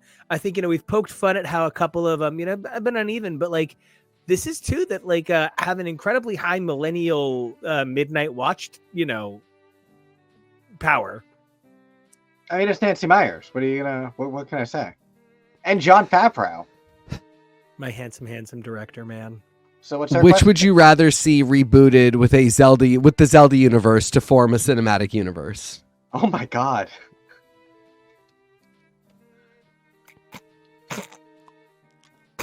I left this one in. Of course you did. Okay. But I mean, I didn't move it to like a better slot. Sure you did. Because no, this is terrible because you don't want it to be Elf. You don't want Elf and Zelda forming, the adventures of Buddy and Link. That's not what you want. But at the same time, the holiday, while lovely, is distinctly a little not the giant scary moon is going to come smash the planet down. Yeah, Ganon can't fuck with Kate Winslet. No, but can you imagine Jack Black facing off against Ganon? I challenge you to grab your electric guitar and rock! Yeah, that's my thing. Do you have a pitch for if it's the holiday? Elf feels pretty obvious. Santa, blah, blah, blah. You could cross that over with Zelda. Why not? But do we have a pitch for the holiday? Would it be classic, like 1980s, early 90s style? Oh man, we're sucked into this game! Or what are we doing? I feel like it would be Princess Bride style. They are playing the game, and then we flash into the game. I don't think they could be like, oh shit, we've arrived in Hyrule. I think it would have to be, never ending story. They are reading this as it happens. I would maybe even accept they are both the characters in the holiday and the characters in Zelda. So like Cameron Diaz would be Zelda, Jude Law would be Link, Jack Black would be Ganon, Kate Winslet would be the Great Fairy. But then they also have to be there. I don't think they can interact with another version of the characters. I'm saying it might have to be Elf. I do think it's Elf. There are so many there are so many silly elves already in Legend of Zelda. Like, I mean, the Kokiri are just so weird, and so they are basically the elves from Elf. Like Zeldoe de Chanel. No, I hate it. You ruined it. Now we have to end the game. We're done. This is done. We're never doing this again. He had an allergic reaction to the thing I just said. Oh, yes, I did. I sneezed, but I muted, so good for Zoe me. Deschanel is the worst. You did not mute it. Not mute, Kevin. I didn't? I thought Nope. I had my... Oh, my thing's broken. My thing is broken. So that's a good thing to know. God, what else haven't I been muted? All right. Oh God! There's never been another incident where I'm like, why the fuck isn't he muted? So I think we're okay. But I think it's Elf. I think Nico thinks it's Elf. And I will just give a protest vote for whatchamacallit? The holiday. Okay. Because I can, because Yeah. it's gonna lose anyway. But Yeah. no, I'm down with that. I get it. Like I said, I see it. So All right, we're doing other side of left side, right? Yes. Give me 1 second. It just popped out of presentation mode. Put it back in presentation mode. There we go. Yes, I said Elf. Woo. Oh no, yeah. Now we got to finish the left side. Yeah. So, which would you rather see rebooted as a Star Wars style space opera? A Christmas Carol. Hear me out. I think he should have to go planet by planet fighting ghosts. No, I'm already not into it. Grinch? No. Can I combine them? Can it be the Grinch versus Nope, ghosts? because we have to pick one. space? Nope. no. I'm saying A Christmas Carol. I think Yeah, Dickens has a lot more potential. Really? Yeah, for one thing, you could just go the future, like the adapt everything into the future. So like Scrooge runs the megacorp that spreads throughout planets. Tiny Tim is like a cyborg with like, his leg is like a broken part that he needs replaced. I am Robo Scrooge and I run Toxicorp. Yeah, exactly. The ghosts are not ghosts, but ghosts are what they call uploaded AI brains, and they all show up, or like, they have the power to manipulate the past, present, and future. But it's still just Jane Krakowski. Yes, absolutely. It's still Jane Krakowski. That goes without saying. I love Jedis. Jedi Ghosts. Jedi Ghosts, also totally an option, even though AI is completely evil and we should not be using it to replace actors. In this case, for this movie, for this space opera, we will be using an AI actor to replace Kelsey Grammer, just because it's funny. Just because, I don't want to get him off the Frasier schedule. Actually, could we, let's just replace him with Andy Grammer. Okay, sure. Okay. Yeah. Why not? He can sing. Sure. So my vote is for Christmas Carol. I that's where my heart is at. I'm gonna give a stronger vote this time then for Grinch, because I think there is a lot of potential for Seuss space opera that I am surprised that we haven't seen anything like that yet, especially because in the 1960s to the 1980s, there were a lot of weird space things. Like Josie and the Pussycats went to space. Everything went to space. Dr. Seuss didn't go to space. That's wild. So I think Planet Whoville and all that stuff would be very interesting. Nice tossed salad and scrambled eggs reference. But I am bested. I am beaten. I fully concede. No, Nico still hasn't voted yet. Oh, no, Christmas Carol. No, yeah, he voted. Okay. Well, I appreciate your protest vote. I'll survive. All right, here's two that I don't have a huge vested interest in, so I'm really excited to hear how the question shapes my answer. Polar Elf. Which would you rather see rebooted with the McDonald's characters to form a cinematic universe? Ooh. What is wrong with me? Okay, Polar Express. Agreed, 100%. They would live on the train. Yep. They would work the dining cart. Yep. I would be able to get around having elf indentured servitude labor.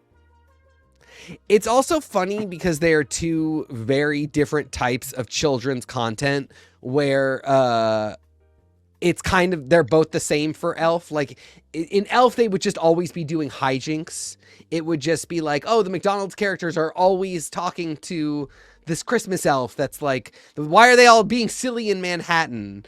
But the Polar Express is like, traveling. Polar Express is not silly most of the time. It's trying to provide you a beautiful Christmas magic, and then all of a sudden some dude who is a burglar shows up and steals your food, and there's just some horrible purple furry monster. I'm not a gumdrop. Stop calling me a giant gumdrop. It just entirely disrupts what the Polar Express is about, and I think that's very funny, and I think that's why it should win. There is a page that I follow on Facebook called Dinosaur Dracula that I just happened to find. And they share a lot of nostalgic videos. And one of the things that he shared just recently is an entire compilation of the whole series of McDonald's Christmas commercials from the 1980s and 90s of our childhood. Always very inappropriately dramatic for a commercial featuring Ronald McDonald. There's the one where the kid's running away from home and Ronald convinces him to go home. Like, what the hell was that about? And I think that that is something that fits a lot more the theming of Polar Express than Elf. I feel like if we were to do the McDonald's characters inserted into Elf, that it would become something of a competition between Ronald and Buddy. And I don't really need the Batman versus Superman energy that I think that would unleash. What did you just say you call her? Mom? I call my mom too. That is the That would Batman. be. Yeah, that would be the That's what they would do. Exactly. I love that. Commissioner Zoolander in the background. Because of the logic I have injected into this situation. It's Yeah. the only thing that makes sense. Sure. Portmanteaus, man. Last but not least, which would you rather see rebooted as a superhero universe? To be clear, is the train a person? It certainly can be. You know what? I think A Christmas Carol. Yeah. Because I'm really into the ghosts, man. I'm here for the ghosts. Yeah. Yeah. I understand it's because none of us are very familiar with Polar Express necessarily. But I don't think a lot of characters really jump out No. from that lack of knowledge. They're all Tom Hanks. Yeah, there's Tom Hanks, conductor, and then other characters that, yeah, I understand are also played by Tom Hanks. There's a train, and there's some kids, and one of those kids grew up to be Josh Hutcherson. That's about it. Christmas Carol has very significant and specific and explicit characters that you can really turn into something. So, yeah.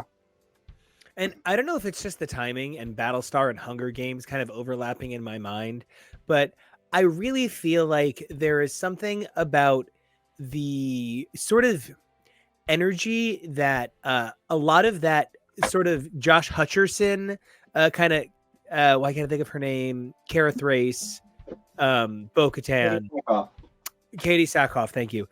Where you kind of like have trouble breaking them out of those sorts of roles, or at least like nerd culture sometimes. So like knowing that he has this like Christmas movie past that he is sort of like known for, cause I've always put them in sort of that like, oh yeah, they're from that era. So I don't know. It's really interesting to know he has this like magical Christmas movie just in the background. Yes. I get that. All right. So we have a new bracket. And if you've never seen White Christmas, then you did not grow up my father's son. But I do believe you've got a prompt. Which would you rather see rebooted as an Ocean's 11 style heist flick? Ooh. I would love to write a musical Christmas heist that takes place at a fancy resort. So if I could do like the White Christmas Inn heist musical, I'd love to do that. You know, the problem with Santa Claus being a heist movie is it kind of makes Santa seem like a burglar. And Doesn't he already seem like that enough?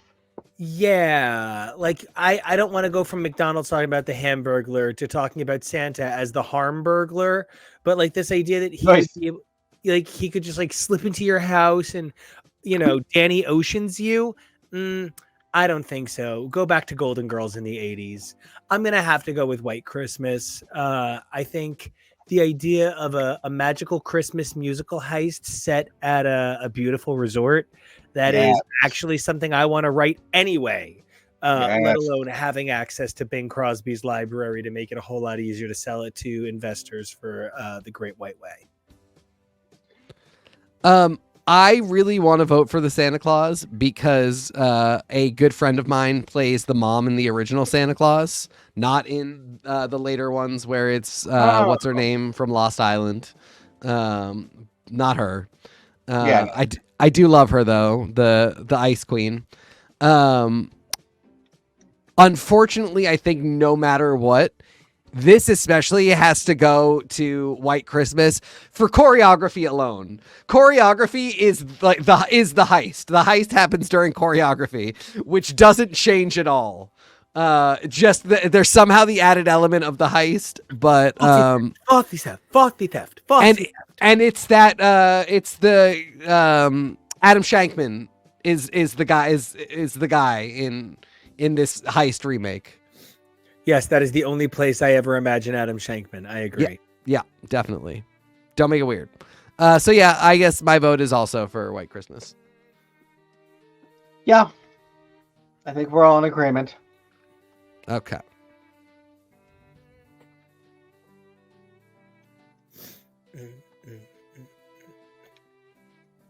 Oh man. Okay, I love one of these and I don't love the other one. So this is fun. Me too.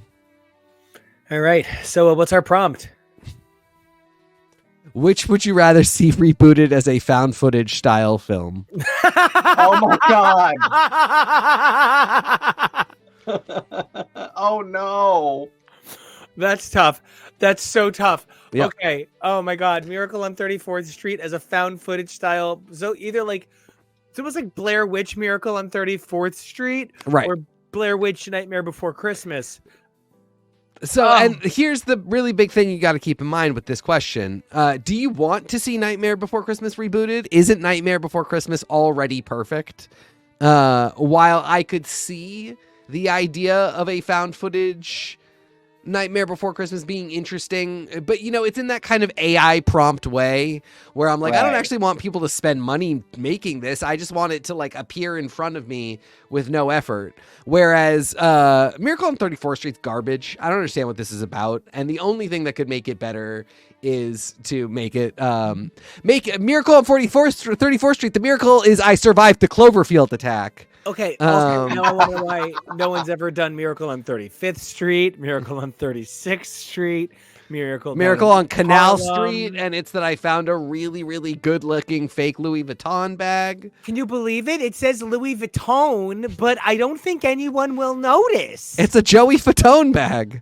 You got a Joey Vuitton. Now you're I gonna be would really love a in Joey sync with Vuitton fashion. bag. I think this one goes to Miracle on 34th Street. I rest. The defense rests.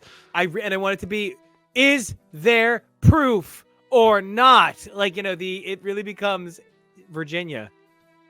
Yes, meet I- Virginia by Oh. train.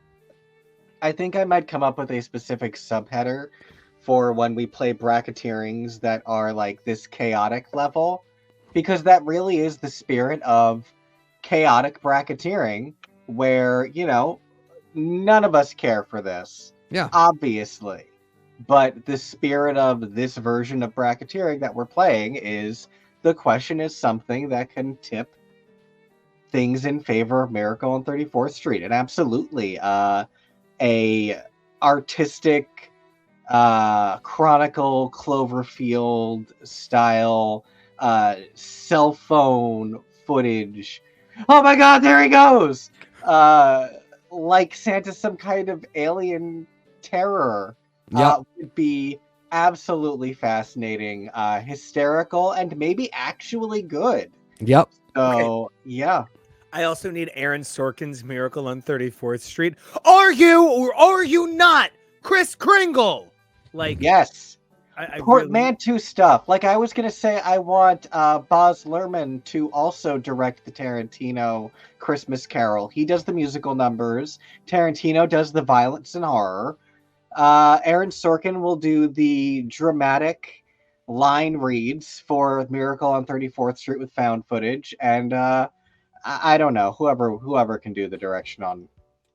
You guys would know better than I would, probably. I also think it's a real shame that Flogging Molly never did the music to Cloverfield. Okay, I'm giving my vote to Miracle on 34th Street. We're all in agreement on that one. Hey. Hey. So this is perfect because these two things are so tangentially Christmas movies you can fuck yourself.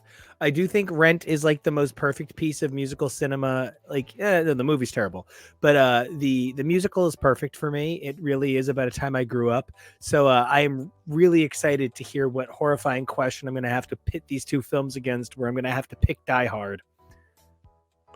Which would you rather see rebooted as an 80s ski lodge film?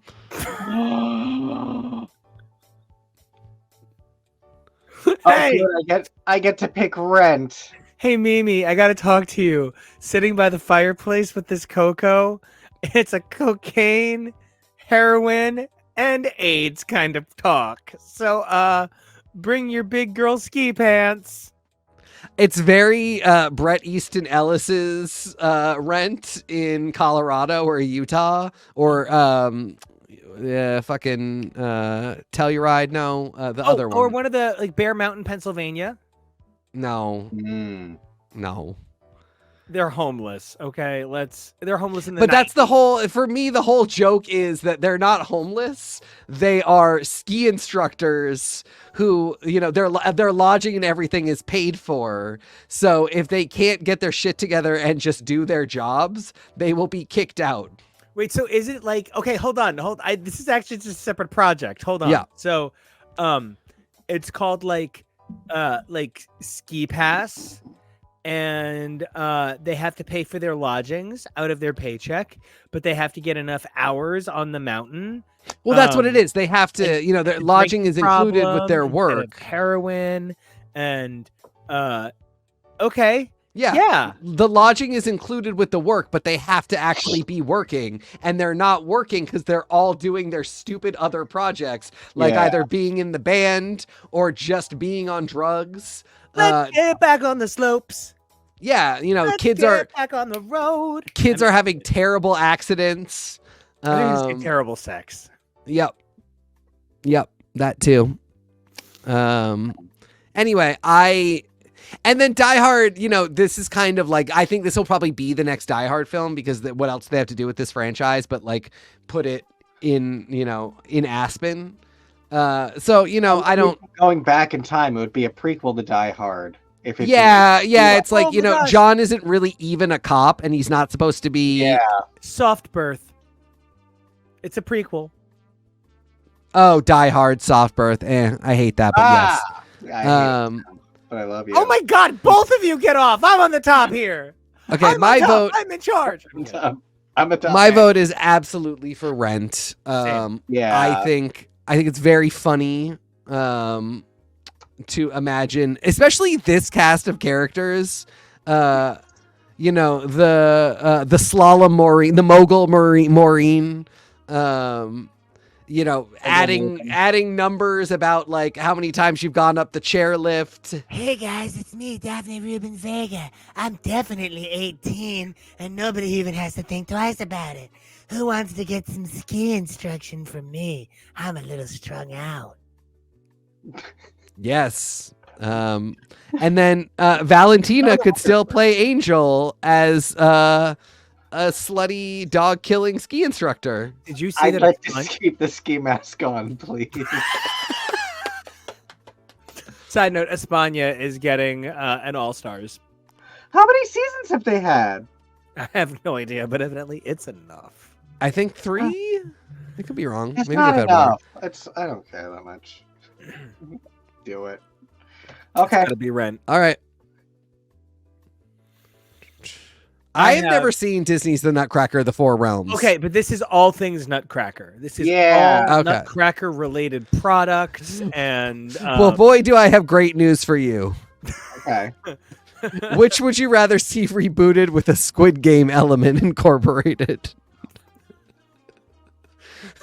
I wrote these questions. Obviously, it's going to Nutcracker because as a guy who has been struggling in the arts industry for 20 years, I want to see hungry dancers fight for solo.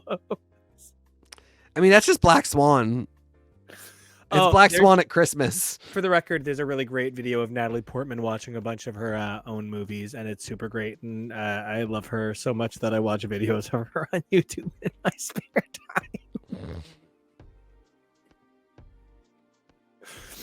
time. Yeah, Nutcracker.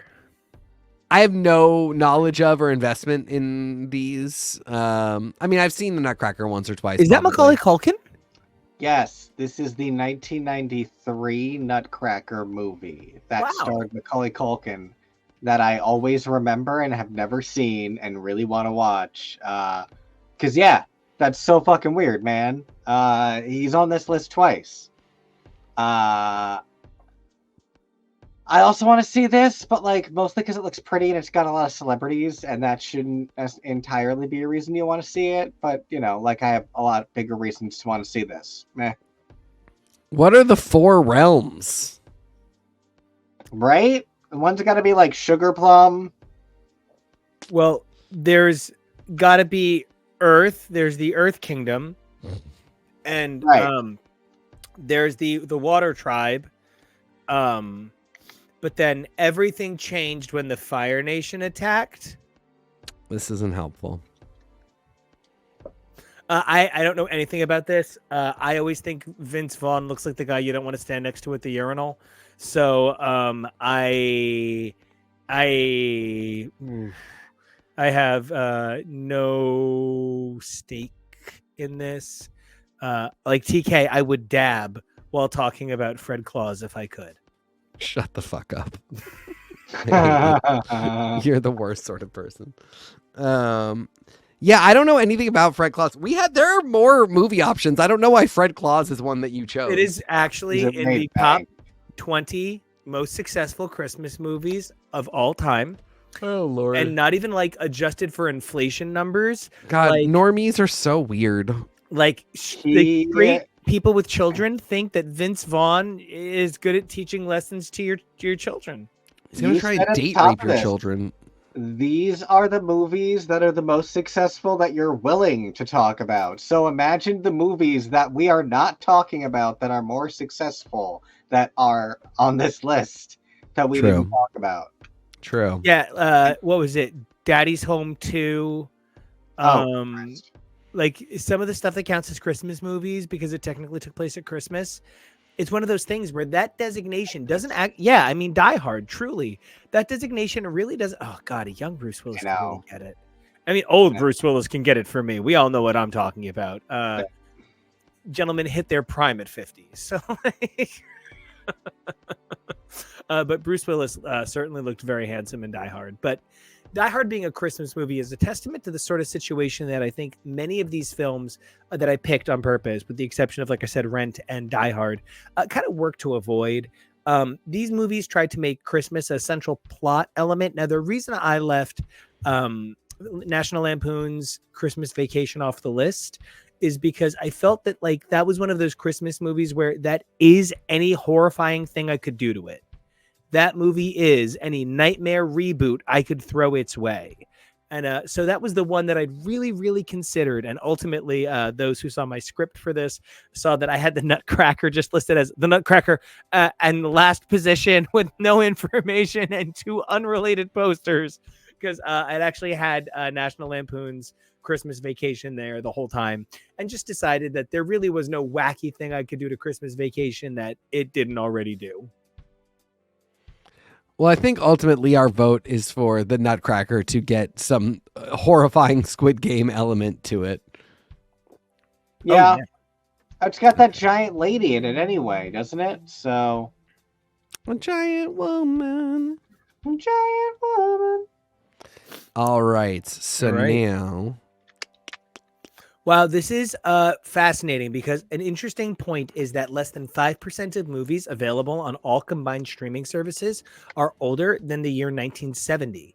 So that we have 2 films in contention that both here are, reputable classics. Both White Christmas and Miracle on 34th Street are part of the American electorate of what is acceptable to holiday standards when, compared to the zeitgeist that sort of dictates the Coca-Cola Santa universe we live in. So I'm really excited to see the challenge here.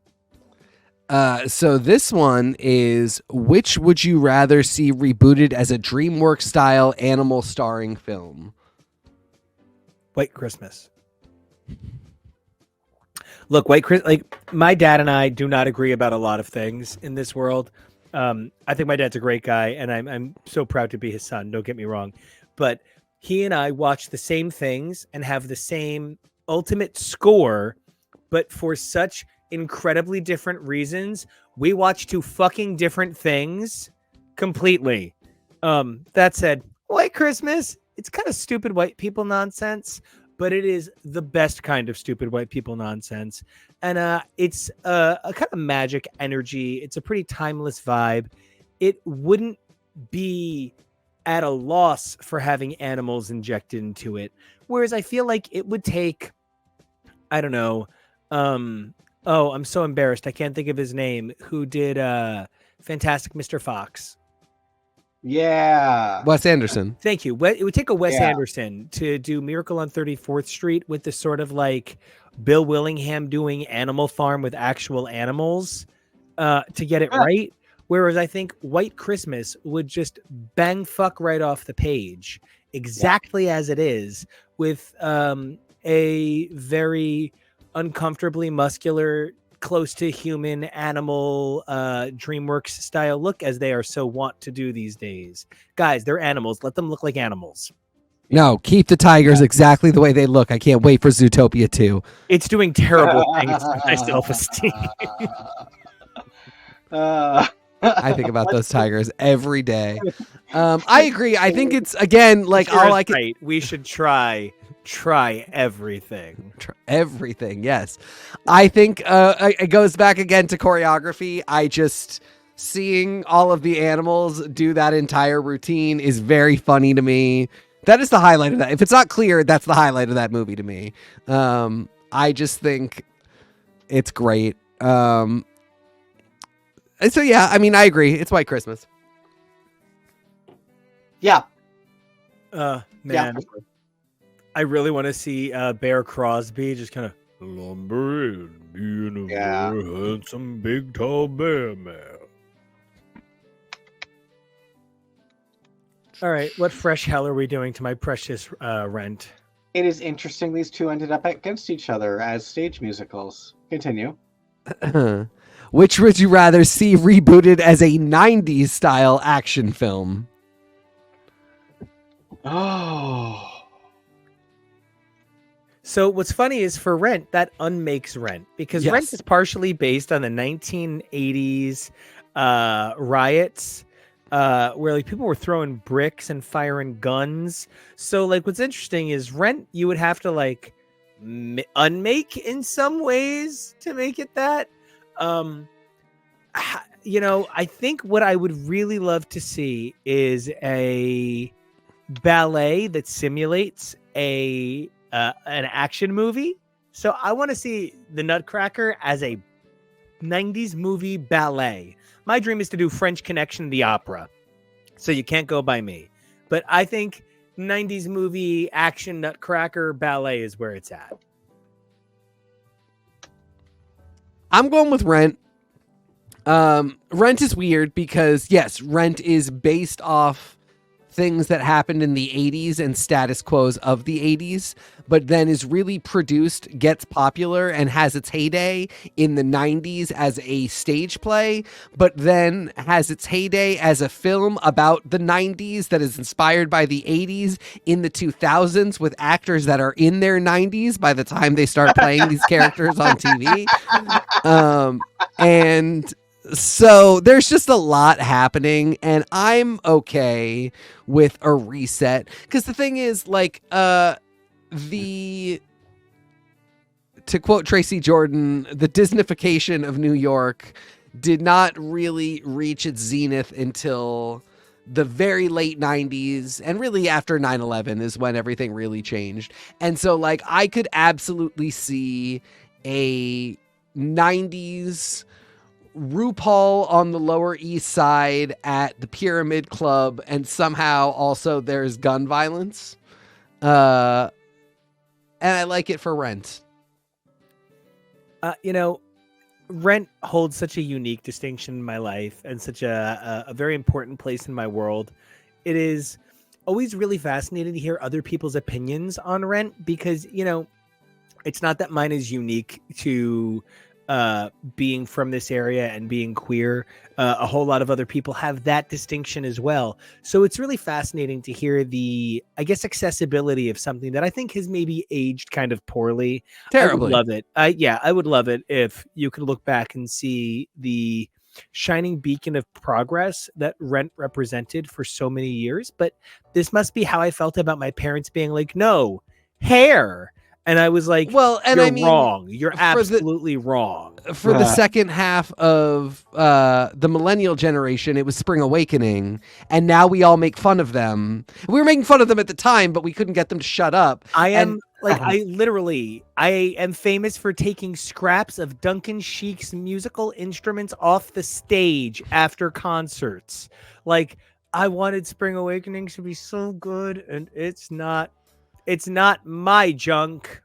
It's not. The music is. I mean, Duncan Sheik did a great job. I will say did. but like it's just not the way kids talked about Spring Awakening back in the day. You would have thought it was Dear Evan Hansen or something. You would have thought that it was making the same kinds of huge statements that Rent did. And it just was, I mean, it wasn't, it's not bad. It just like in the grand scheme of theater that really changed the world, even like theater that changed the world for reasons like the way that Wicked did. It's just none of those. It was just a play that you like because you were also a horny teenager, and that's okay. But it's embarrassing sometimes. And I mean, in some ways, the same was true with Rent. So many of us were into Rent in the late 90s and early 2000s in this way where like our parents were like, yeah, we had revolutionary theater too. No, you didn't. You had O Calcutta. Looking at an old man's penis isn't progress. But, like the war themes of hair were important, and you can't take that away. Like the themes of the AIDS crisis in Rent and the fact that this brought it to the forefront in so many ways was important. But there are also a lot of themes that, like TK is saying, you are just a horny teenager. And I think something, especially like Spring Awakening, that one is a lot more evident because there wasn't really anything current or relevant it was saying. It, much like many things like Rent, like I can't remember now one of the other ones we were talking about, but like so many of these things are this one, like it is a remake of a story. Spring Awakening and Rent, they all are, but it's also not reinventing it in a way. It's still set when it was, and it's not trying to teach anything new. Yes, wasn't things awful 100 years ago? Sure. I remember being a teenager and not understanding how close time was between a lot of things. I didn't understand how close 1989 was to 2005 when I was a child, to the point where like I thought Rent was set in the 90s. And so when the movie said it was 1989, I found that annoying because I was fucking annoying and I was a child. And so I think those things were saying more relevant things to the current time, and other stuff doesn't, and so it doesn't hold up as easily. And I just want to piggyback on that one of the things that makes Rent kind of a tough sell is I'm a big fan of, you can't just take a song and say it's a Christmas song because you want to. And I actually really hear how for many people, especially for Black Americans who are looking for a deeply underserved Christmas catalog to be recognized nationally, something like the Diana Ross cover of My Favorite Things becomes a Christmas tradition in a way that for me, it's synonymous with The Sound of Music, and I cannot tell you why, but The Sound of Music is exclusively a spring product. You should pretty much only listen to The Sound of Music on a warm day in February through June, and at that point, you should retire it for the year. You should switch to Victor Victoria for the summers. I have a whole thing, but because you should spend your whole year with Julie Andrews. But whole point of story. Different episode. I think Rent's usage as Season of Love as a Christmas song ultimately is a factor that both positively and negatively affects Rent's memory. If you go to Rent as that thing that has that beautiful Christmas song that you heard that one time at your local community choir, they do that beautiful song about remembering all the little things in life and love and never forgetting to measure your life in love. And that one lady went, ooh, hoo, woo, woo, woo. And it was great. And then you were like, why are all of these homeless people throwing things at police officers and threatening to piss on them? What's happening? It really can be a very difficult juxtaposition. And I really think that with the exception of maybe A Christmas Story, nothing else on this list that is considered Christmas, Die Hard is ironic Christmas, really has that pratfall the way Rent does. So, the question was, which should get a 90s style action remake? I said Rent. Nico said Nutcracker. Kevo, be the tie cracker and break this shit up. In part I was vamping because this is a tough one, and I don't want to be the tiebreaker. And I A little especially, vamping. Ooh, ooh, ooh. Sorry. I don't know the reference, but I like when you sing. It's Wendy Williams singing Native New Yorker on The Masked Singer. It is Kevy, I promise you, I have literally Show me made you watch this multiple times. It's my favorite thing. It's my favorite. You'll show me again after, and then we'll watch Yes. the video of What's Your Name not knowing the words to the Christmas song. Yes. I don't know the words, I don't know the words. Where's my backup dancer? This Christmas. I don't got my backup singers, I don't know the words. And more vamping. I mostly just would have really been allured by the final bracket being Nutcracker versus A Christmas Carol, because that would have been really cool. But because the question is which I would rather see rebooted as a 90s action style film, Nutcracker would be cool. But I think there is a really funny over-under on the ski lodge question for Rent, because it is something that straddles the 80s and 90s, that I think it has the versatility to be both. And I am amused by that juxtaposition and would love that DVD 2-pack of those two movies. Yes. So that is why Rent kind of needs to get my answer within the rules of the game. Love it. Love it. Listen, It's all about the game. This is gonna be the shortest episode in history, so nobody can fight me on this one for 1 minute. Did you cut my weekend at Bernie's question? I didn't cut it, but we can put it in. That can be our final one. Okay. Well, what's this Nico, one? there are 16 other questions There's a that lot. aren't getting asked at all, so I clearly didn't cut any of them. You put like 40 questions. Good job, by the way. Genuinely. I cut around when I saw where this was going. I moved some around to have the ones that we have towards the end, but we can make Weekend at Bernie's the final matchup. Oh, we don't have to. I was kind of being silly because I realized there was a very legitimate quality to a number of the ones you made sure to see included. Well, yeah, there's absolutely a silliness. Some of the questions I wrote up were just this side of, if the Hawaiian Punch guy punched you in the face, which tooth would you want to lose? So, like, I do appreciate some of the editing on this. So the question about Rent or White Christmas, which would you rather see rebooted as a survival horror game?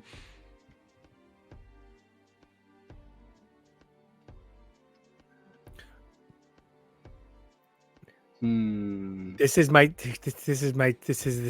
two of my three favorite settings in the history of horror: crowded New York streets and desolate winter wastelands. If you just add in warm woods at Halloween that turn inexplicably cold at 11:59, you have the greatest horror settings of all time. Oh gosh, this is really compelling. But I mean, woods. I think you have that with White Christmas. Then, as much as I loved the 80s, 90s over under for Rent, I think survivor horror, and the theming of it being Christmas and everything. I think White Christmas probably. That is a very good vote for White. I almost said White Christmas. I'm so sorry. I am both looking to get a hippopotamus and channel Barbara Walters. So TK, what about you? Because I am very much I'm a property line because I'm sitting on a fence right now. I am a little bit too. My creative director brain is all about New York in the late 80s and just really like before Giuliani took out all the good titty bars back when you could find horse and pussy on every corner. Well, and there were alleys to hide behind filled with boxes. We were just talking about how none of this you can hide in a New York alley. Scream 6 shit. Yeah, there's just that's not happening. But back in the Rent days, I think we really could have done it. Angel is frankly terrifying. Angel is probably the pyramid head of this survival horror game. He is the puppet. Mark is the person that you as the player murder and don't feel bad about it. And then there's a lot of in-betweens. But so, immediately I'm pitching ideas. How are we bringing magic into this? Give me a second, I'll get there. At the same time, I am every day I Collins wake up. does ATM digital like source code magic. Yes. Every day I wake up and check my Google News feed to see if we have gotten any word on BioShock 4, which is said to take place in the Arctic. And as soon as I hear White Christmas, the survival horror game, I start thinking about how that could really be a BioShock kind of setting. TK, hold on. I What? got a news alert on my phone just now while you were talking. It looks like Insomniac Games has agreed to produce your game that you just mentioned right now in the year 2079. Yes.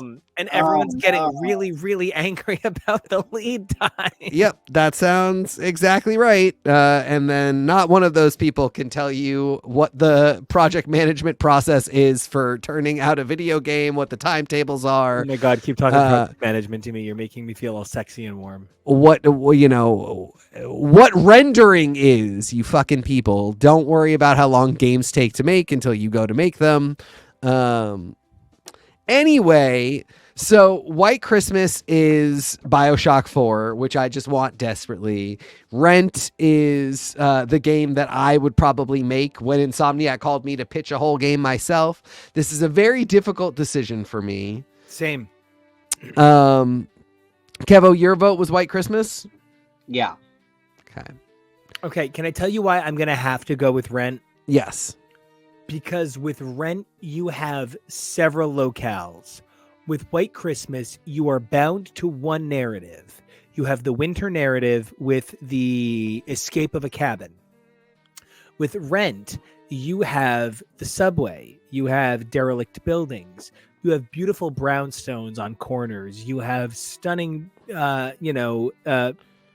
stores filled with mannequins. You have a Rite Aid. And if you have ever been to a New York drugstore, you know there is literally nothing more frightening than those receipts. So, I think with Rent, you have a little bit more opportunity to exploit the identity of the location as an element of the gameplay. Because you see, the fifth girl is the city. And so The fifth killer. the ninth vocalist is the city. So I think I got to give it to Ninth circle is hell. Oh boy.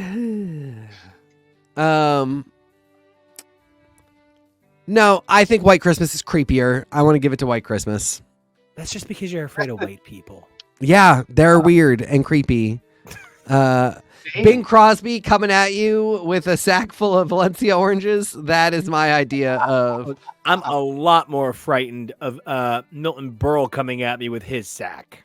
Well, there you go. But I don't think that's happening in any of these. So, and again, choreography as a scene in a survival horror game would be horrifying.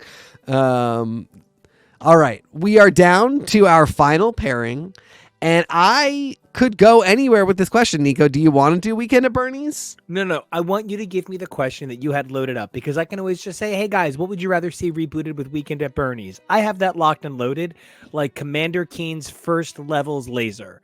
So I'm ready to roll. Give me what you have prepared for A Christmas Carol versus White Christmas, two of the undoubted best Christmas musicals ever. This is a musical cast of titans. I only wish Tori was here. I too wish Tori was here. She would have given us some incredible ideas for this one. Which would you rather see rebooted as a trashy soap? A Christmas Carol. Oh my God. I would modernize it and update it, and I would make it a corporate carol. And I would have it be like all season long, but I would have the seasons run Christmas to Christmas. And it would be like old school Melrose Place style, 38 episodes a season. And that includes the double season finale where Allison finds out that her dad was not such a good dad. When are we covering Melrose Place? Beginning to end. Dude, did you ever do the CW's Melrose Place? Of course. Okay. Honestly, it was one of the more rewarding continuations when it figured out what it wanted to be. Exactly, by the end. I think A Christmas Carol, oh God, when you think about, I mean, my favorite novel of all time is Great Expectations. Like when you think about like the great stories of all time, like Mrs. Havisham is the prototype for your Blanche Dubois. Like, you know what I mean? Like she is the identity of the American aged dame in so many ways. And so like when you're talking about Dickens, who was such a master of craft, when he created the characters in A Christmas Carol, what he created were the archetypes and the tropes that would go on to pervade every form of Christmas media for 200 years, whether it's Muppet Christmas Carol in the most direct ways, or it's even subtle, funny ways like Christmas Carol. You start to see this identity of A Christmas Carol as the identity of a socially conscious Christmas in an era where what we thought was social consciousness was just remembering to throw your change to poor people. It was the 1800s. You were just trying not to get dysentery and die. So I don't know. For me, A Christmas Carol is the ultimate story in so many regards, and it has great soap built in. And how much of Dickens, yeah, exactly, essentially was just trashy soap. And so it is built into the fabric of the concept in so many ways. I hear what you guys are saying, but I sort of feel like, for one thing, there's really no women in A Christmas Carol. Point. I'm sorry. There are several unnamed women in the ensemble. They are townsperson 1, who is also Fezziwig party goer number 6, and I don't know why you are erasing her number, dumb sir. There are several wives. They are good property to their husbands. They are Mrs. to their husbands and prepare many a Christmas dinner. Actually, no, yeah, there's Emily, there's the sister fan, there's Mrs. the nephew's Fezziwig girlfriend, there's Mrs. Fezziwig, there's Mrs. Cratchit, there's one of the ghosts is almost always made female. The first ghost is usually female, except on the OBCR for some reason, which is really annoying because when I saw it, it was Frenchie from Greece, and she was great. Diddy Khan? Yes, and then the Ghost of Christmas Present was Reginald Bell Johnson, so it was like one of the most amazing productions I could have ever seen in my life. Really, really, as somebody who this is probably one of the plays. This and Rent are the 2 plays I've seen. No, and Sweeney Todd. Those are the 3 shows I've seen the most in my life, and that's quite the cast, Kevy. You're both voting for Christmas Carol, right? I don't think there's any choice. I just really think that the inherent morality play of Scrooge coming to terms with every decision he's ever made laid out before him, that is a good soap. That was the plot of the first 2 seasons of Empire.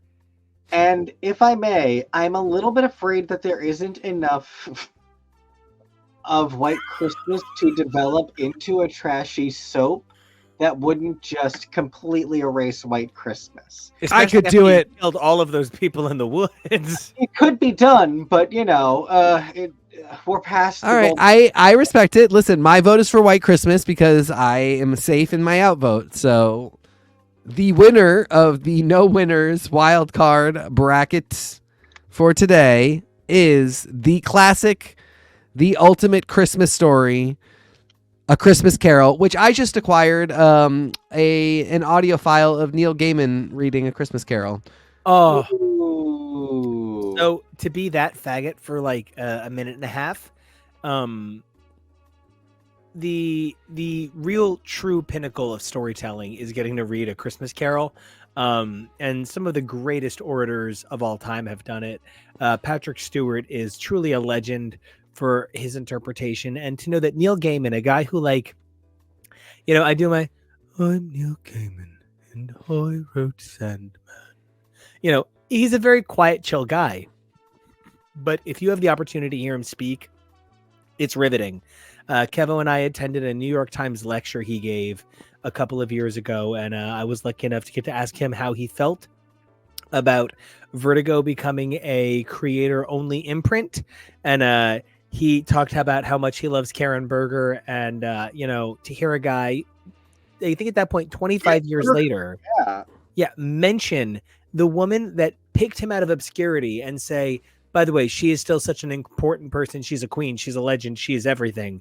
I don't know. it's really cool that like we get to talk about Neil Gaiman doing a Christmas Carol when he kind of is the spirit of a Christmas Carol. Yeah.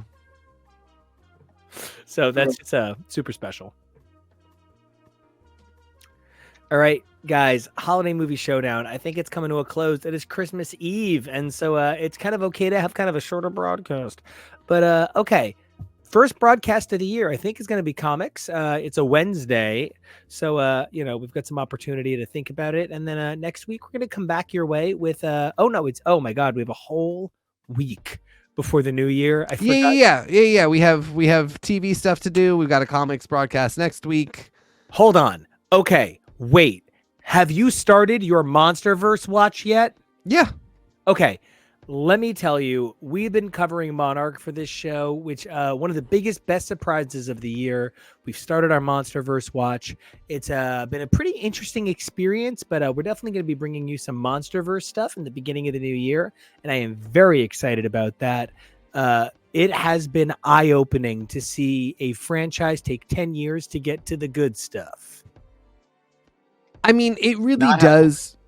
It really does go to show that in some ways it is worth digging with some of this stuff, because I think with Monarch, what we found is there's more to the legendary MonsterVerse than larger than life creatures on a larger than life screen. I know that formula seems like it would make a ton of sense. Where else would you want to see a kaiju but in, the largest screen you can get to? I know that's what made Godzilla successful, but Godzilla also became successful in a period where we were terrified of nuclear war, and Godzilla was a reflection of that terror. What? Well, I just want to say, to that point, the best thing about Kong Skull Island was the humanity I saw in Kong's eyes every time he was focused on my tiny. Okay, it's not a tiny screen. It's like it's the big Amazon Fire TV, because I like a corporate tie-in. So it's whichever one that is really powerful to still see it on like a personal size television. Yeah, I mean, and I think throughout the movies, I think one of the big missing factors is good character work on the human actors. I think there's some interesting stuff happening with the monsters where you're like, I want to know what's going, like, what is part of the mystery and part of the magic is like, what are the interactions between these characters that are unknowable? But like Millie Bobby Brown isn't great. Vera Farmiga isn't great. There's a lot of people that it's not that the actors aren't doing well. It's just that they're not really anything. And they worked so hard to make the characters something in Monarch. And the writing isn't out of this world, but it is solid. And figuring out how to give us these really cool character-driven stories in the backdrop of the world of these monsters. It's something that you notice in the first episode when the main character goes to Japan and they have Godzilla procedures. And that, that's an immediate, like, that gives you so much story before you've ever even, thank you, Kevo, pulling it right out, before you see any glimpse of Godzilla as a force of nature to be scared of on screen. You see these hints and the way the world has changed and how these characters inhabit the world that has changed. And I just think it's insane that it took them 10 years to get here and so many movies, but I'm excited now that they are, and it just makes me think there's a bunch of stuff out there that I know has not been in its right form and gotten its right chance. And I like take another crack at it, put it on another venue. That was your exact your exact tune when you were covering Haunted Mansion with us earlier this year. Yeah, that remains. So yeah, good, but just hasn't had the opportunity to be really developed by somebody with the fullest vision possible. Yep. All right. So I think at a 7:30 this Christmas Eve, I think we're going to sign off of this initial leg of the holiday season. It has been I don't know. It's been an incredible year because it's only 13 months ago that we changed this show over, and we were doing something very different a year ago, and it was pretty scary for the three of us to make this leap. We were pacing around TK's living room by his beautiful fireplace, talking about like, is this the right thing? And it's not that we didn't love everything we were doing. And I was just talking with contributor Nathan from the earlier incarnations of the show about coming on and doing some comic work with us in the new year, and just coming by and saying hey. So everything is so positive, and the changes have been so warmly welcomed. We have seen Would some. you call it merry and bright? I would call it very merry and bright, and it has been a really wild year for me personally, for me professionally, and even for me, I guess emotionally, as somebody who gives so much to this show. A year ago, I was spending a good 10, 12 hours a week editing episodes, and now I get to spend more time doing the research on these projects, and I feel like we develop better episodes with more perspective, and it means the world to me. We've gotten to make incredible fans like Tasty Cake, Tom, who says goodnight to us, and a great good night back to you, Tom. Thank you so much for all that you've given this year. It is really my pleasure to be part of this team with two men that I love more than anything, two men that are in my life for the rest of it.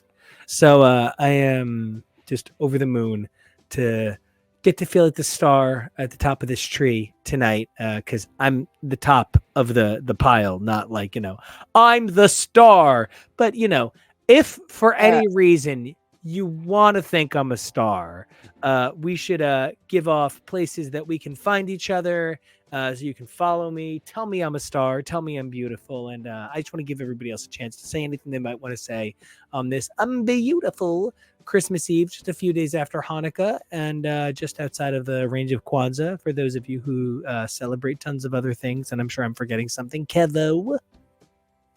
Yes. Hugely echo everything you're saying. Oh, I was about to say, no, we call it the Maya Lopez show. yeah. That's how we refer to it to not trigger her. Looking forward to talking about the Maya Lopez show. Looking forward to talking about finishing out this season of Canada's Drag Race eventually. Okay, beyond the fact that you eliminated the hottest man on television this week, and I will never forgive you for the rest of my life, ever, for the rest of my life. We just could not talk about this without Jonah. So, Kebo, thank you so much for bringing this up.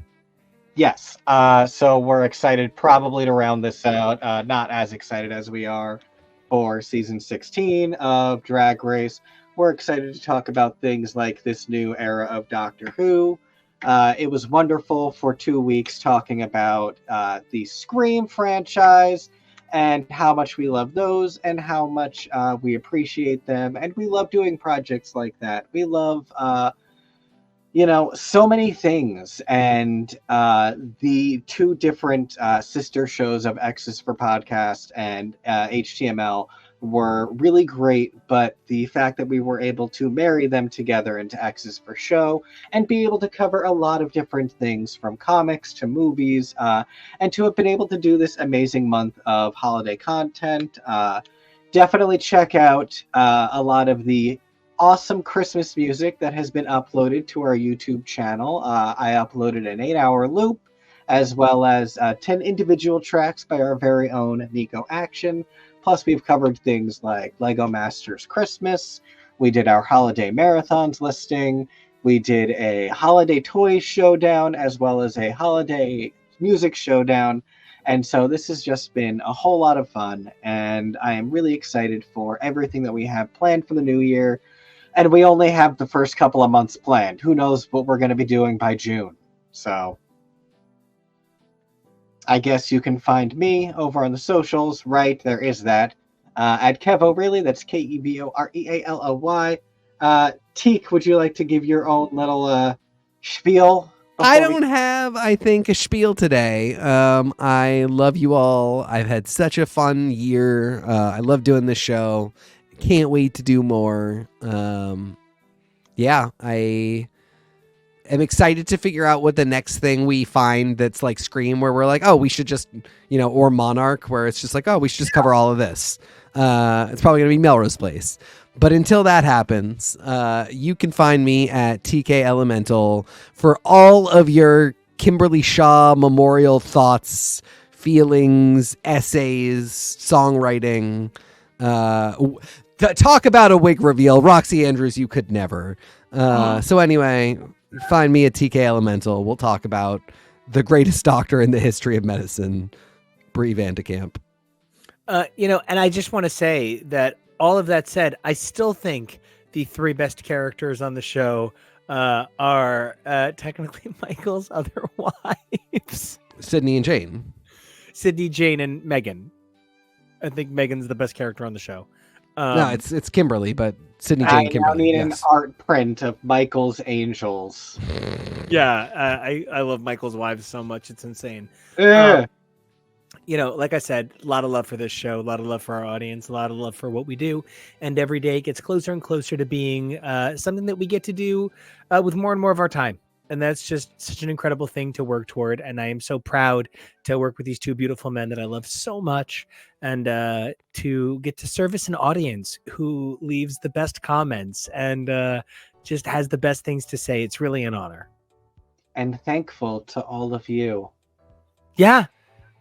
Thanks. So the doctor turning to the camera at the end of the Christmas special in the 1960s and saying Merry Christmas to all of you. So thank you, genuinely. And we love spending Christmas and every holiday with all of you. And until we come back to talk about more comics, TV, musicals, music, movies, and more, you can check us out all over this amazing channel at X's for Show. So please don't forget to like, subscribe, and comment. You can check me out, Nico Action. That's NICOACTION. And until next time, I'm going to ask you to do 4 things. Number 1, stay merry. Number 2, stay safe. And then the last 2, you guys know, always the same. Be brave, evolve daily. Best 2 things you can do. And we will see you on the other side of the merriment.